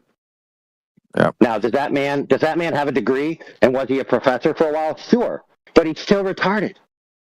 It's self-evident. No, if you think numbers could cause material realities, you're retarded. Math is the language of the universe. I think the person becomes a retard when that he thinks that straight lines can bend. It's not about what you can remember. It's about how you reason. It's about how you reason what you think about. Hang on. Did someone just say someone's a retard if they believe that land can bend? No, straight lines can bend. Straight lines. So if you were smart, you would hear properly. I mean, so you think the surface is a straight line? What do you do with mountains then? That goes against the straight line. You didn't say the surface was a straight line. Are you retarded? Okay, it's actually starting to seem like he's retarded. What the fuck? Wow. Obviously. Wow. You revealed your low IQ. Oh, Creation Bear, keep in mind that they're just distracting from the point and talking about whether scientists are respectable or retarded or not. Because I laid it down earlier. I laid it down earlier that you could just measure the water and find out whether it's fine or not. And that was talking about something. Speaking of points, you sent me off with a video, which is another like Dr. John D video, which I was sent another video, I think yesterday. I think it's called Peer 2, and this guy's a little bit. I think he did a good job at like trying to making sure that like, the temperature's right, but I think he misses like quite a few critical points. Like he doesn't measure the temperature of the water. He says there's no light refractions, and yet when you go to like minute 23, 20 seconds, there's literally a mirage of the red light. So that's quite literally a refraction. Also, they're all refraction. They don't try repeatability. They don't try in different conditions. They never try to validate stuff they do in various experiments. But literally, all of these people. Yeah, Dr. John D got numerous videos on his channel, dude. Okay, yeah. So does the MLSB 69. What do you mean? They don't just do. He has one. Yeah, John D. Videos. Real quick, dude. John D has one where he uses two different light-colored lasers because then he can start the refraction, right? Hang on, that's the one. That's the one I've been watching. I shit you not. Watch it again. He says there's no light refraction, and then I'm looking at it right now. At 23 minutes. There's light refraction from his red light. You literally just see it. It's blurry as shit. Okay, so post it. Clip it and post it, dude. Like, why do we got to do the work? You're bringing it up, dude. You know how hard it is to just type out, colon 23, semicolon 50, enter? Or take a screenshot, too. Take a screenshot. Fine. He said a refraction too. What is a refraction? Whatever. So if you know what refractions are, they look like a mirage. Think of it like in the desert. There's like everything looks like wavy and blurry. That's light refraction. Not necessarily. You watch that video, please. Just watch that video and tell me that's not a light refraction. tell me to my face. Wait. What does not necessarily mean? What do you mean? Well, dude, refraction is a specific case condition of light redirection, much like reflection, right? So all light redirection is not either refraction or reflection, right? There's other things. So, for example, there's Fresnel drag. So in a moving medium, right, light is redirected in the direction of the motion of the medium, right? Is that refraction? No. Is that reflection? No. Where do you get that sort of drag? So if it quacks like a duck, you could get it. You could get it from a rising heat. So, for example, one such thing with that is refraction. Holy fuck, dude. No, it isn't. Glad you mentioned not that. refraction. Weirdly enough, earlier in his video, he talks all about temperature, but not enough to cause a fucking heat wave refractions. So, I don't know, try again. Right, so you still haven't posted your thing, dude, about your claim about this video, dude. So how about do that first before you move on to the next claim? Sorry, am I going mad? Can anyone see the video that I posted? Or Post a screenshot. Post a screenshot. Well, you won't see the mirage if you won't see the refraction if it's screenshotted. You'll just see a blurry image. Wait, can you, AI overlord? Can you say the term? Because I can almost guarantee it's a form of refraction. Fresnel drag. Sorry. Jeez, he's so high IQ. He said it. We said it twice now. You said it really quickly. What was the word? I caught it. Fresno. Fresno drag. Yeah. You want to spell it for it? Do we need to spell it out?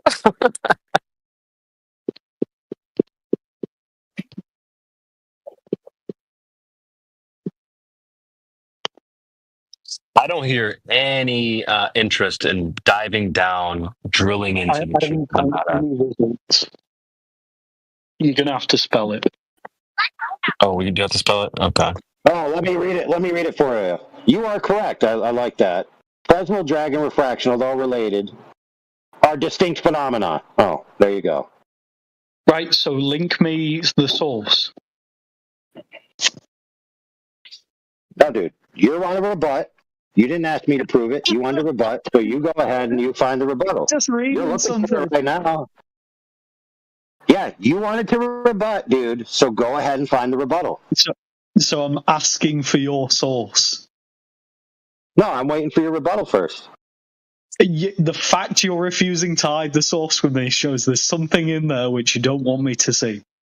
Oh, no. Really? Holy crap, dude. So show me the source.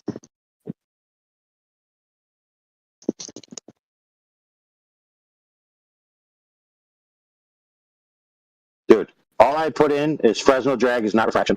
Into a search box. That's what came up. You are correct. Fresnel drag is a related phenomenon to refraction, but they're not the same thing. Refraction is the redirection of light as it passes from one medium to another due to the change in speed of light because of the change at the boundary in the optical densities, in which the angle of incidence equals angle of refraction in the direction of the less dense or more dense medium. Fresnel drag, on the other hand, describes how a moving medium affects the speed of the direction of light. Essentially, dragging the light along with it. This effect was first theorized by Fresnel, pronounced Fresnel, to explain the null result of the Arago experiment, which attempted to detect the Earth's motion relative to the ether using refraction. Good grief. So